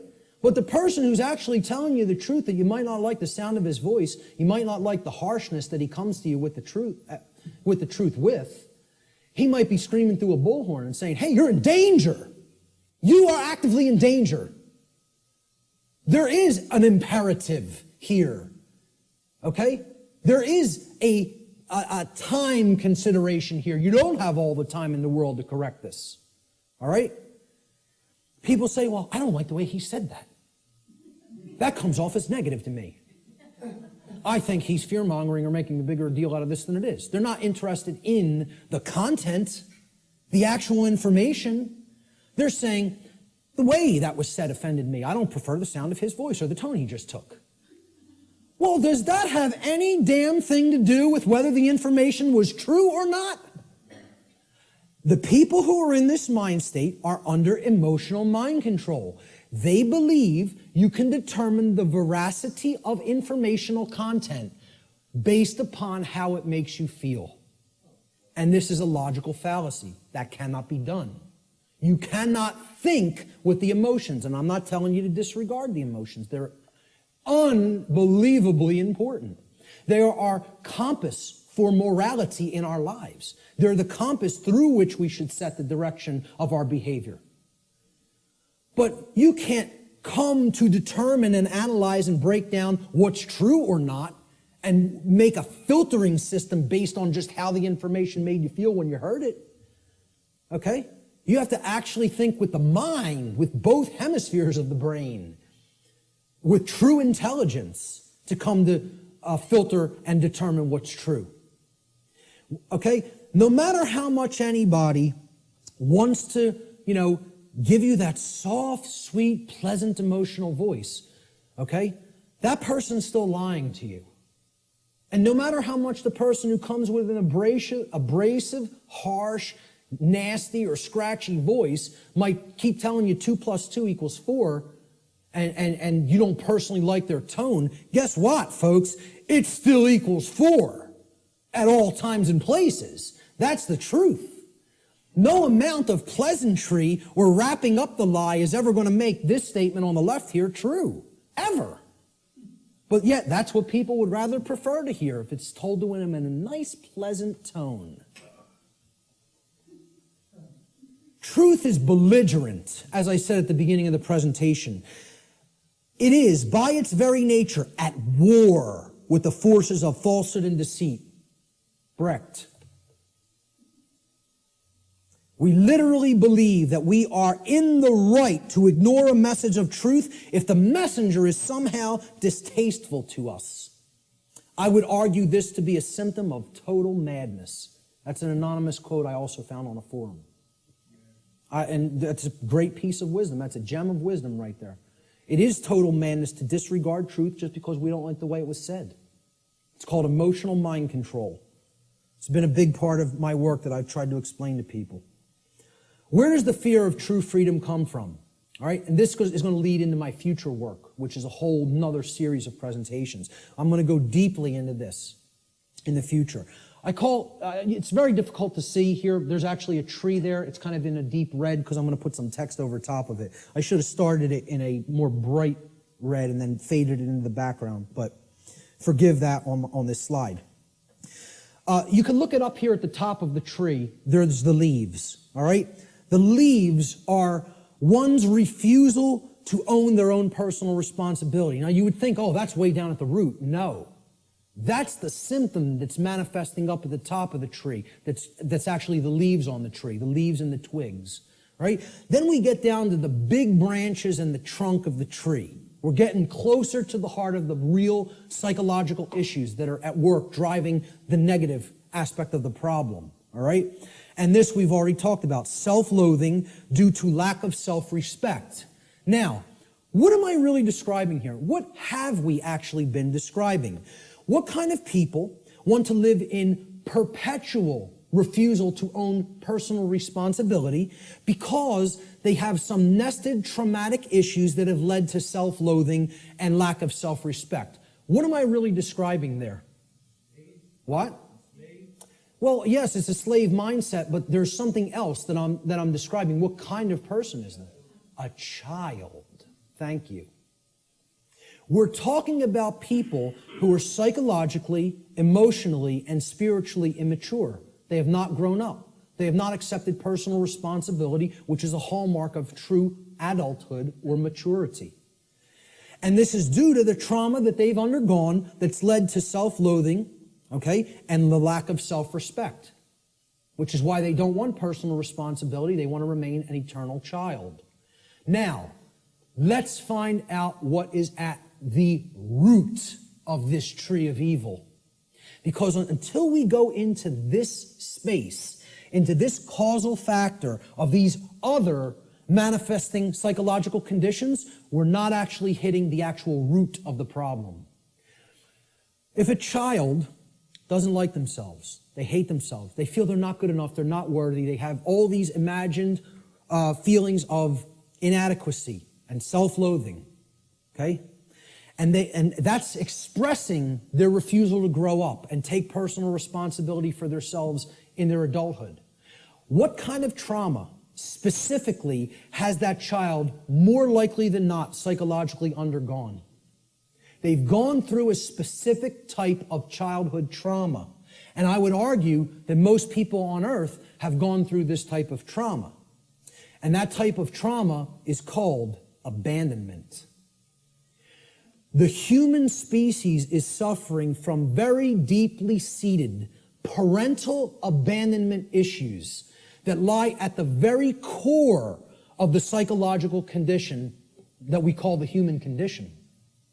Until we deal with that nested psychological trauma that has been created through abandonment issues, we're not hitting the roots of the tree of evil. We're not getting down to the very core issue that needs to be understood.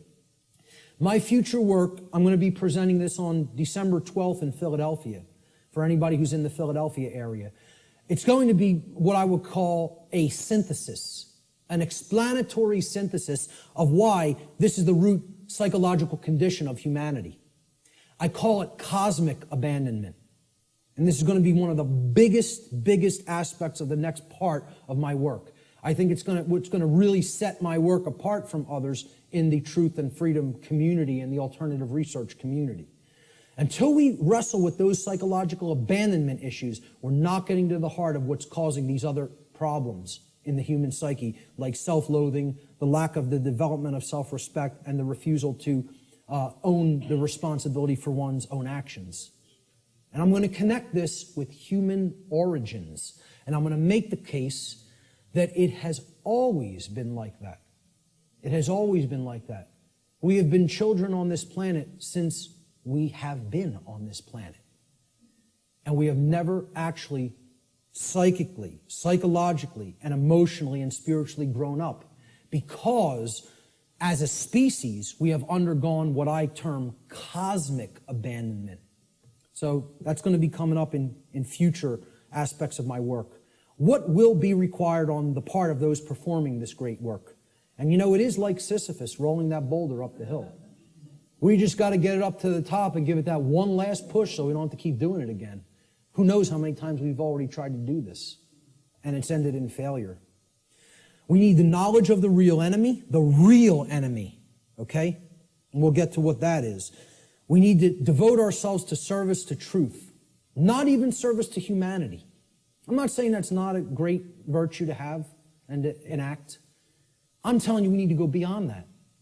This isn't about service to me, you, or any other individual. It's about service to truth and principles first and foremost.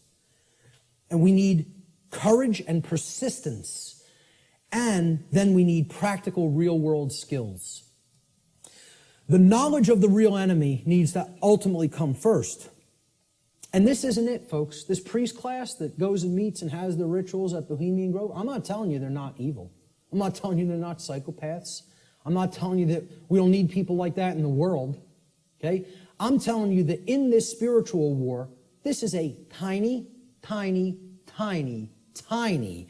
insignificant, as far as numbers are concerned, fraction of the totality of the human population that could not possibly control the minds and the behaviors, and therefore the behaviors of the masses of people without our compliance, without our ignorance.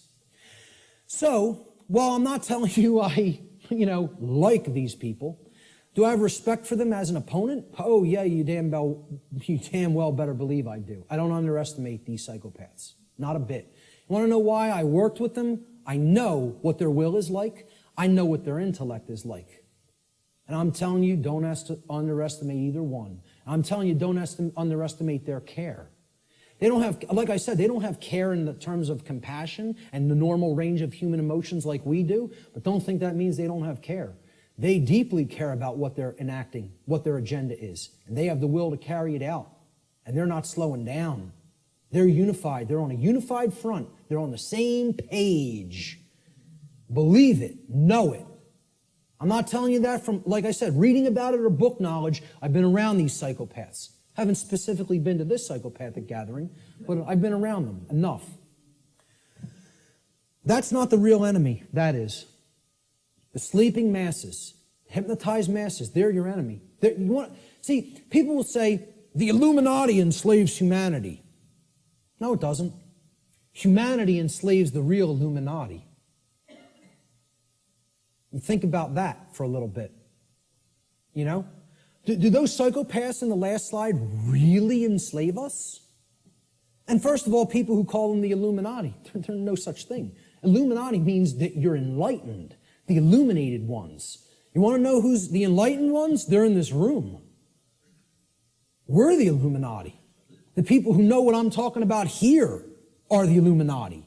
They're the illuminated ones. They're the ones with the light. They're the ones with the real knowledge. Okay? They want to refer to themselves as the enlightened ones. Well, they might have the dark sun, but they don't have the true sun. They're imbued with the black sun. That means it's all intellectual knowledge, and then you're applying it for the totally immoral, wrong reasons, which is to control and manipulate other people. There's nothing illuminated about that. So the real Illuminati, they're not the enslavers of humanity. The dark Illuminati are not the enslavers of humanity either. Humanity enslaves itself, and they're enslaving the true Illuminati, the teachers who are actually living under the conditions of slavery because they're here with the ignorant people. That's who's being enslaved by humanity. Humanity are the enslavers. And this is another thing that's highly unpopular. People don't want to hear it. They want to think we're powerless victims. There's no choice involved here. This is something that's just being done to us. Okay? And I'm here to tell you, free will is always in existence. And it's a matter of changing one's thoughts and therefore changing one's choices. And that's our own personal responsibility that can never be given away or shirked or shunned. You are always responsible for what we're doing. Service to truth is required. Truth itself is eternal, can never be destroyed. But you know what? Humanity can be destroyed. We can be destroyed when we refuse to act in service to truth as her defenders. People say, oh, truth doesn't need to be defended. Nonsense. Truth needs to be defended at all times and places because the attack on it is never-ending and non-stop, continuous. And if we don't come to her defense, you know what happens? The voice of untruth and deception and evil and mind control rules the day. And the voice of truth doesn't get heard because the truth itself doesn't have a physical voice in the physical domain. You know, we have to be its mediums and we have to be its voice. It's possible for us to co-create a positive outcome in this scenario, but this can only be accomplished if we care enough to learn the truth ourselves, and then we develop the courage to continuously speak it to other people until our voice of truth becomes a non-stop chorus like the voice of lies and deception and mind control has been for millennia on this planet. Courage is required. Samuel Adams encapsulated this brilliantly. He said, the liberties of our countries are worth defending at all hazards. It is our duty to defend them against all attacks. It will bring a mark of everlasting infamy on the present generation if we should suffer them to be wrested from us by violence without any struggle, or to be cheated out of them by the artifices of designing men. If you love wealth greater than liberty, if you love the tranquility of servitude greater than the animating contest for freedom, then go home from us in peace. We seek not your counsel nor your arms. Crouch down and lick the hand that feeds you. May your chains set lightly upon you, and may posterity forget that you were ever our countrymen. Now that's about as powerful as it gets as far as I'm concerned. Because he's telling you if your allegiance isn't to the truth and freedom, I don't want to know you. I don't want to know you. And we hope history forgets that you ever were with us at this time and place in history. And because you deserve to be forgotten. That's what he's saying here. You know, I couldn't agree more. Persistence is required. Constant effort. We are the actual vehicles by which truth operates in the world. Therefore, it is our shared responsibility at this time to help to awaken others by continuously speaking the truth, even if we feel burdened by this task, even if we feel no one is listening, and even if it makes all involved in this process feel uncomfortable. It's not about feeling comfort, folks. It's not about staying complacent. It's about shaking things up. Making people feel uncomfortable. Who ever told anybody that the truth would make you all warm and fuzzy inside? Who ever told anybody that? Why do people want to believe that? Who ever said that that was the case? The truth is horrible and yet needs to be embraced as a lover. Okay? With dedication to it, even in its full horror. Thomas Paine, who I feel was the most enlightened person on the continent at the time of the American Revolution personally. He's one of my personal heroes.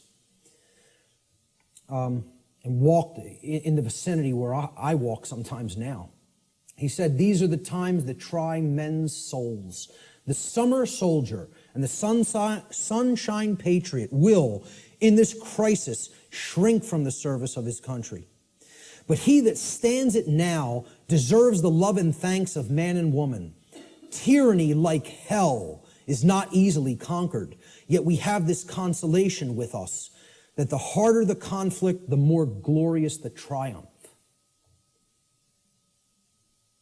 I think he was one of the true anarchists that was living amongst us in the colonial days.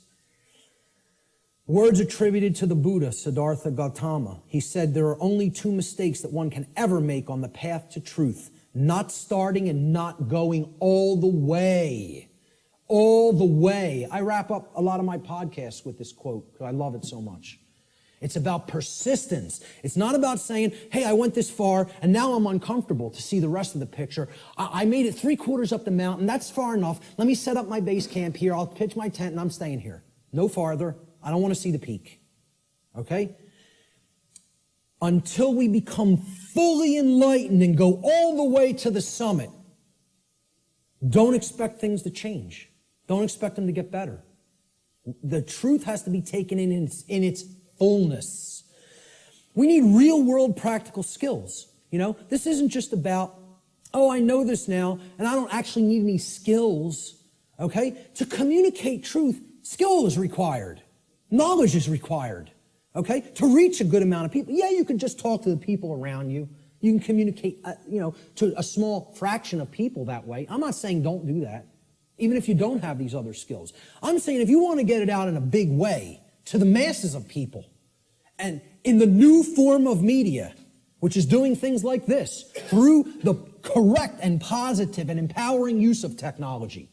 People want to say, oh, technology is not, there's no role for it. We got to get rid of technology. Technology is a thing that improves life at every scale and level. It's a tool. It's how it's used. Exactly. Okay? We're using technology for a powerful and enlightening purpose right now. And that's its intended use. It's to serve humanity and to serve truth. Okay? So real world skills in the technological era, I feel, are absolutely required. And here's some of them. You need good organizational skills. Like, hey, Art and Chris did this right today. They set this up right. I've seen people set things up real badly. And I've seen it done the correct way, which is this way. And Richard and Lisa, they've done a brilliant job here getting this all on film. And this will be going online and reaching a real wider base of people as a result. All right? So you need organizational skills. Some people are better than that with others. I'm pretty good with organization. I feel I have good, powerful organization skills. Communication skills. You need to have a way with words. You need to have a good vocabulary. You need to organize words correctly. You need to be able to communicate concepts in often a very linear fashion to people so that they can readily absorb it easily. If you're all over the place, they're not going to get the concept. You need graphic design skills in many cases. I couldn't build a presentation like this without my background in graphic design. And, thank God I have it. It's like I got jobs like I did in the past, and sort of they prepared me for everything that I was going to do in my future. Synchronistically worked out like that. But, you at least got to know how to lay out a flyer, folks. How many people here can lay out a simple flyer? That's awesome. I'm so highly impressed by that. I'm telling you, I've asked people that in other presentations, like 2 people raised their hand. That's awesome. Okay? You should be proud of that.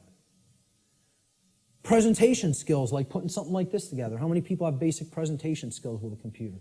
A little less, but not bad either. I'm impressed. Okay? Audio skills. Sometimes you got to work with audio and, podcast audio, etc. Video editing skills. I know Richard's a master at that. Website development. This was laborious in the past, just 10 years ago. We have free open source content management systems now that make this almost a breeze. It's a somewhat little bit of a learning curve, but once you get there, hey, you're off to the races. You can maintain multiple websites then, right? So how many people can build a simple website by a show of hands? That's also awesome. I mean, kudos. Whoever hates that word, whatever. But I'm telling you, that's impressive. For an amount of people in one room to have all those skills, I'm impressed. It's very rare. All right? Networking skills. I mean, literally like people skills. I'm weak on this. All right? I can do it. I don't like doing it. I don't like marketing and promotion either. I'm not a good marketer of my work. I'm trying to get better at that, but I need some work with that. And maybe there's people that can help me with that. But, I have a good chunk of all these skills. I could do all of them. I'm not so good on the last 2. I need more work. But, if if most of us don't have these skills, we're not going to be reaching the optimum number of people. We need to become the new media that is dedicated to truth and put that out there for other people's consumption and other people's edification. All right? We are the answer. We are the illuminators, the ones who will help to enlighten other people once we've taken this knowledge into ourselves. And then that's only the beginning, folks. You got to put it back out there. I tell people the story. I had all this knowledge for a long time, sitting on it, doing nothing with it, just taking more in. Oh, I want to make sure I got it all right. I want to make sure I got the whole picture. I go to a meeting in the state of Virginia. Virgin, the goddess. Okay? Care. Very synchronistic. A woman comes up to me. She says, "You're one of the most knowledgeable people I've come across. What are you doing?" So what do you mean, what am I doing? She said, "I mean, what are you doing with all the knowledge you have? You doing lectures, presentations, videos, audio? What are you doing?" "I'm not doing any of those things. I'm just taking a lot more in, downloading a lot more videos." She goes like this, and it's just so matter-of-factly and harshly. "What makes you think you have the right to do that? What makes you think you can keep taking all of this in, all of this in, all of this in, and not put any of it back out? What makes you think you even have a right to do that?" It was like somebody hit me in the face. She said, this was her phrase. She said, I'll never forget it, "You're Niagara Falls in a water balloon. You're taking all this in and all this pressure building up. It's got no outlet. It's going to burst." She said, "You have to put an outlet valve on that knowledge and let it flow out of you and go out to others, and then more will come in. Right now, there's no pressure release valve. You're Niagara Falls in a water balloon." It's like a truck ran me over, literally like I got hit by a truck. I came up with the idea for what on earth is happening like a couple of weeks after that, because that's all I could think about. All I could think about is what she said. It kept echoing in my head. What makes you think you have a right to do that? And didn't say it nice. Said it like, you're not doing the right thing here. Get up off your ass and do something. That was the tone it was said in. And I totally appreciate it, Who knows, man? If that wasn't said to me at that time, I might not be doing any of it. I might not have done a thing. You never know. I'd like to think at some point I would have, but at the crossroads, this is the last section. Then we'll get to some questions. Quote by R. Buckminster Fuller, "The dark ages still reign over all of humanity, and the depth and persistence of this domination are only now becoming clear. This dark ages prison has no steel bars, no chains or locks. Instead, it is locked by misorientation and built upon misinformation. Caught up in a plethora of conditioned reflexes and driven by the human ego, both warden and prisoner attempt meagerly to compete with God. All are intractably skeptical of what they do not understand. We are powerfully imprisoned in these dark ages simply by the terms in which we have been conditioned to think. The conditioning of our thought is what has kept us in this prison. And only now, the actual depth of the dark ages that we are in are starting to become clear to some people. We are in the time that I call the apocalypse, and actually, I want to start rephrasing this. I want to actually explain to people we're not in the apocalypse anymore. We are now in post-apocalyptic times. We are living in post-apocalypse. The apocalypse has already occurred. It's over. We are living in the time after the apocalypse. And what do I mean by that? Well, we got to look at the meaning of the word. Okay? From the Greek prefix apo, which means away from, off of, or removed from. And then the Greek verb kalyptine, which means to cover or to conceal or to hide. So, apocalypse means literally to take the cover off of, to remove the veil from, or to take something out of hiding. Well, ladies and gentlemen, another big surprise. The veil has already been lifted. The truth is already out there. It's out. The truth about what's going on here and has been going on here on the earth is out. It has been de-occulted. And not just by me, by many, many other researchers, okay? There's a laundry list of them out on my website, and I talk about in the podcasts, all right? It's all out there. It literally means to reveal or to take out of hiding. The apocalypse is the great revealing of the truth to the masses of people. Or it is what I simply refer to as the process of de-occulting the truth, removing it from being hidden. What humanity needs to do is make what I call the cosmic apology. And I'll get to what that means. See these words right here? I was wrong. That's the most powerful phrase that can ever be said by a human being.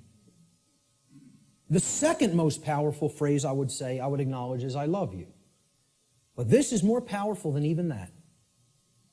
Because this is about internal change.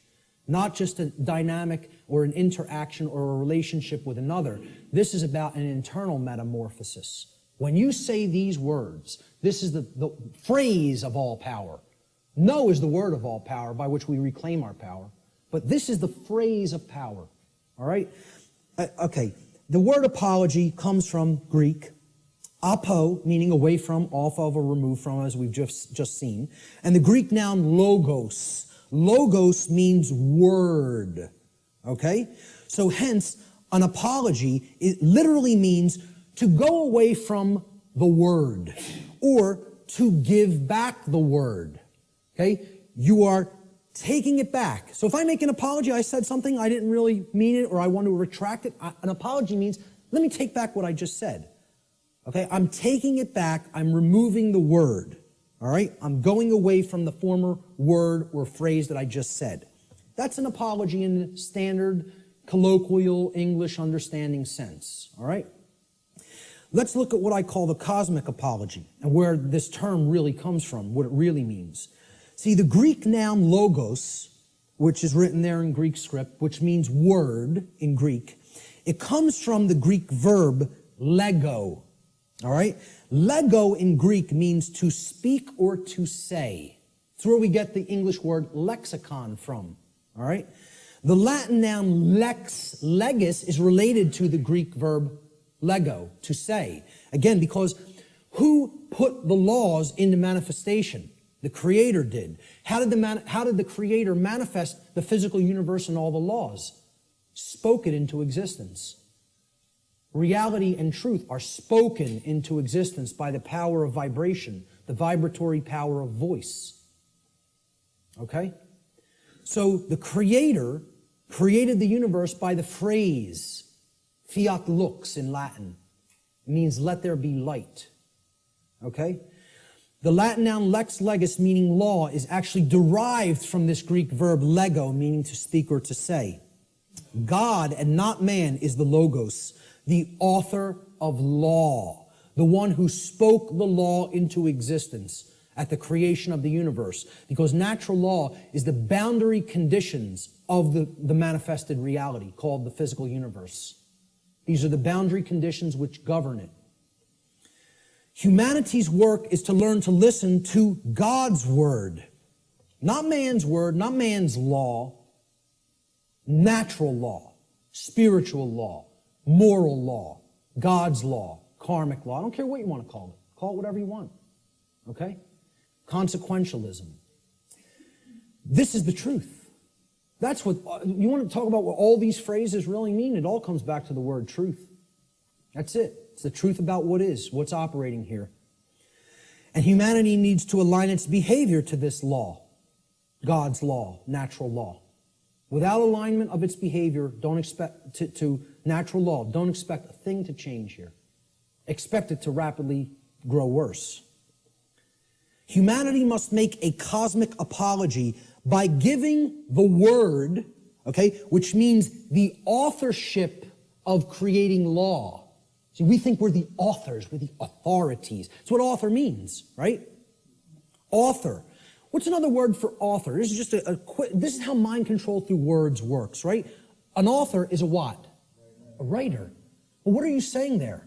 An author who has authority, they are authoring something, is a writer.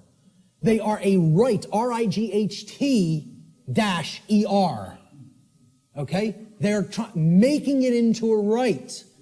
This is what you hear when you hear the word authority. You hear author, which means a writer, meaning one who makes rites, which means someone who believes they're God. That's all this really comes down to.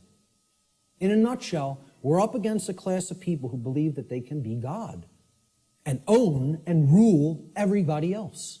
That's all the dark occult comes down to, folks.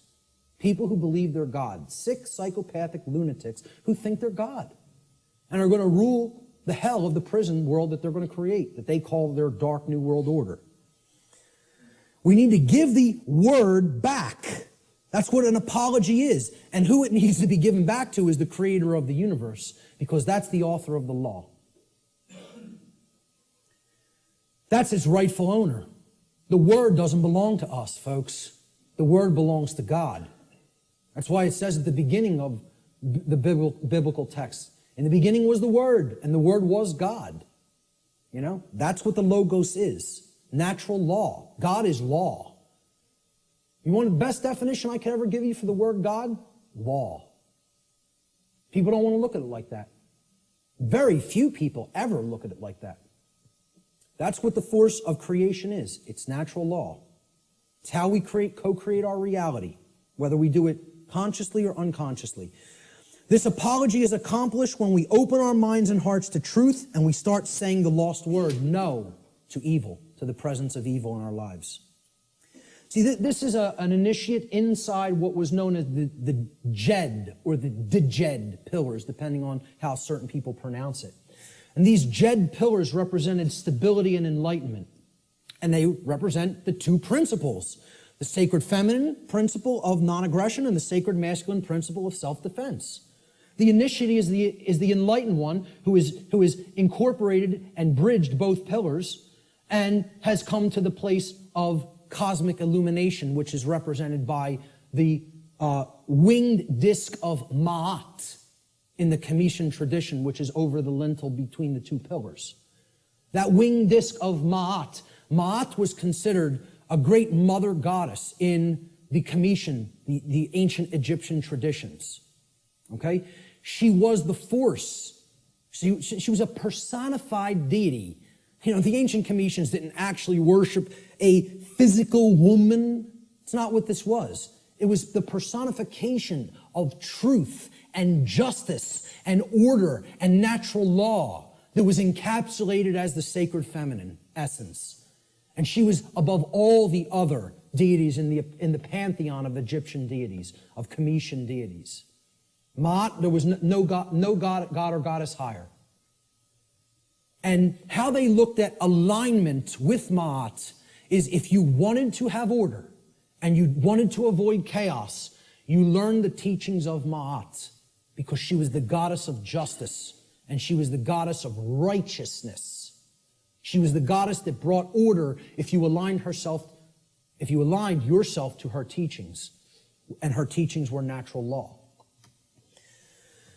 So that's what this is here. This is saying we need to take away the word. It's not saying remain silent and don't use your voice. It's not what it's ever been saying. This is a symbolic allegory for the apology. All right? You know what else the G in the middle of the compasses and square is? Apollo G. The sun, the light, the generative principle. Okay? We need to make the Apollo G. All right? That's what the G in the middle of the compasses and square in allegory also represents, because one of the big deities, the Greek deities that is often kind of exemplified in the Freemasonic tradition is Apollo. He was a sun god, and he was a corollary to Horus in the Egyptian tradition, and Jesus in the Christian tradition, and Mithra in the Persian tradition, and many other sun gods that represented truth and light. All right? So that's the middle way, the middle pillar. That's what the initiate represents. I started this presentation with the slide before we begin. Now we have begun. And it's up to you to take it further. You know, what you'll do with this knowledge is entirely up to you. See, this is a painting by Alex Gray that shows the worldview schism. Are we going to stay embedded in the left brain and in other forms of imbalance, and we're going to create the negative worldview, right?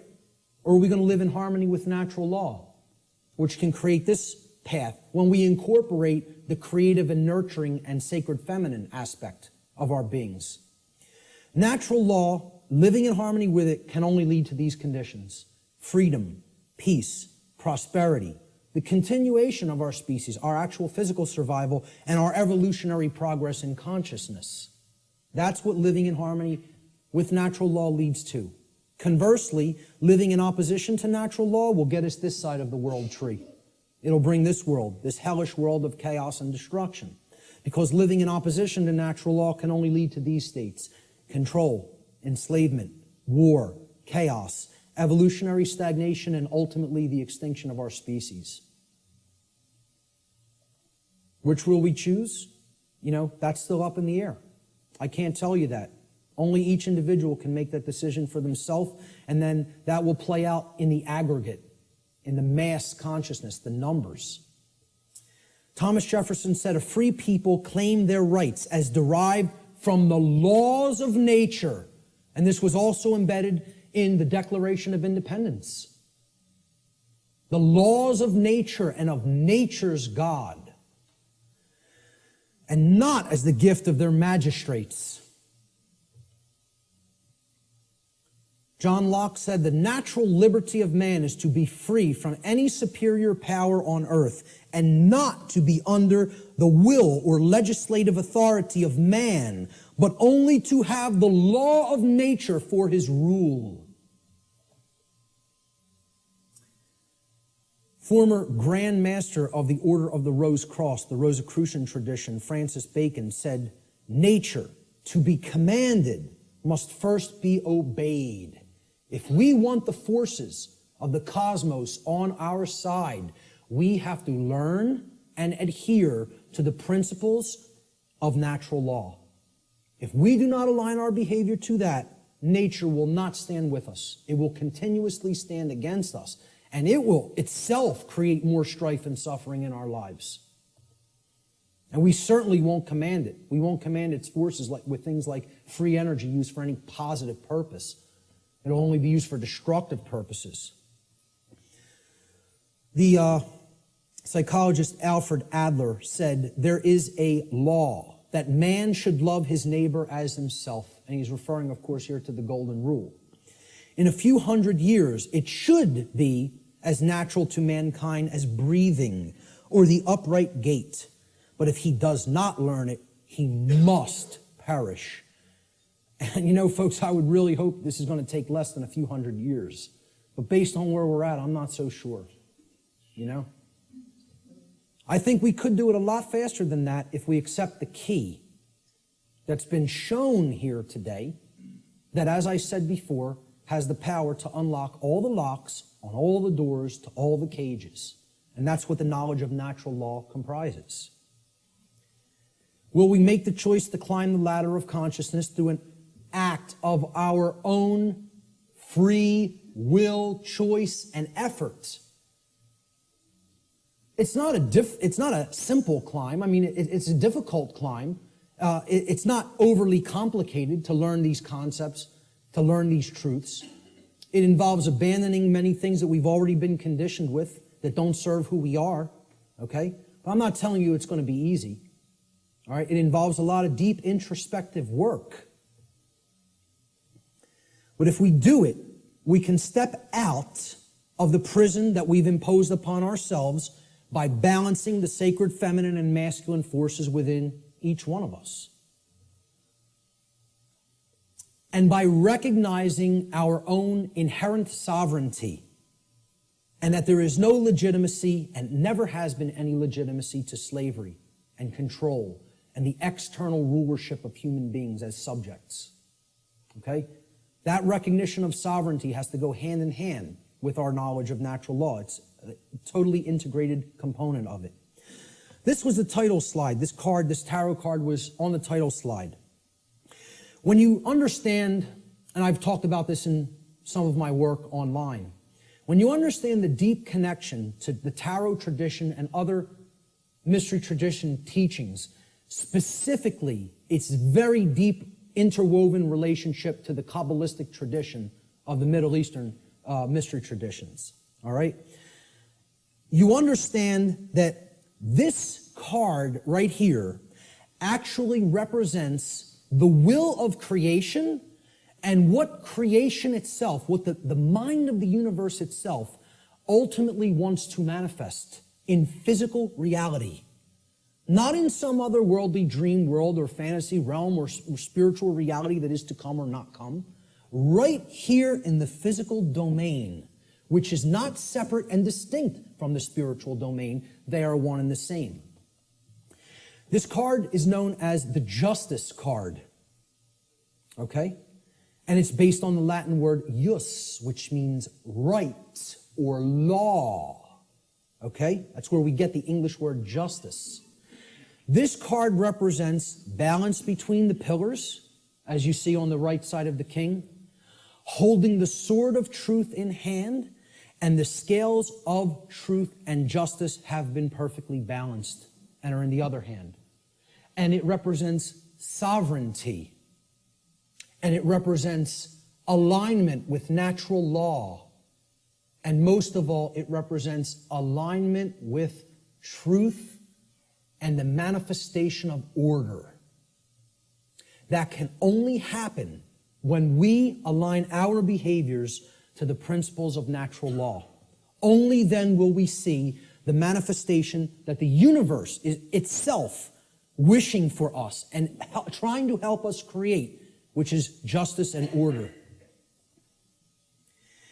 If we let go of the things that are holding us back and break our mental chains of bondage, we can create a world that is based in actual, real freedom. It is possible. I'm not telling you it's not going to be arduous work or a difficult journey, but it can be done. Okay? If we choose to do that, we're going to see advances and things that are going to be created that the world is going to look so drastically different if we go down that middle path to the truth and to order and to justice through the understanding of natural law and actually applying it and living it in our lives, that the changes we're going to experience are going to be so positive and so transformative that we can scarcely even imagine what the world will be like on the other side of that work, on the other side of that transformation. Will that be done? Maybe. Maybe not. The answer will come from what you see in the reflection of that device right there. That's what will determine it. Nothing else. It's up to each individual. Ladies and gentlemen, thank you so much for your kind attention today.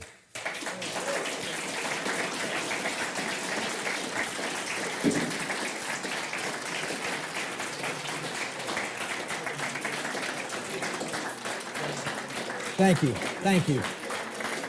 Thank you. I appreciate that. Finally, this right here, Lex Rex, simply means the law is king. The law is king. Lex Rex. That's my final slide. Thanks so much. Let's do some question and answer. How much time do we have, by the way? Did I run way over or did I leave some? Oh my God.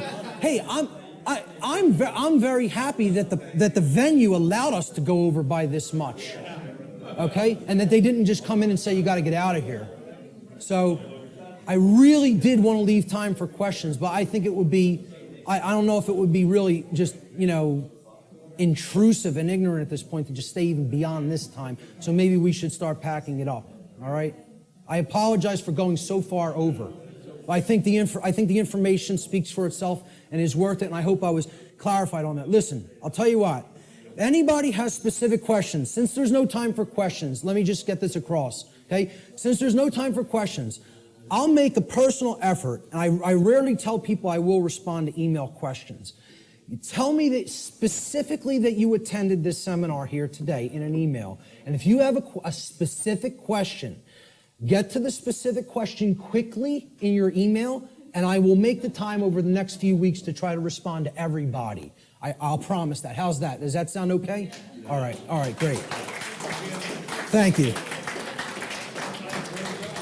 Thank you guys all so much for being here, for staying for the whole thing. Thank you. I'm very impressed with you guys today. You know, that takes a tremendous effort of will and attention. So, you know, thank you guys so much.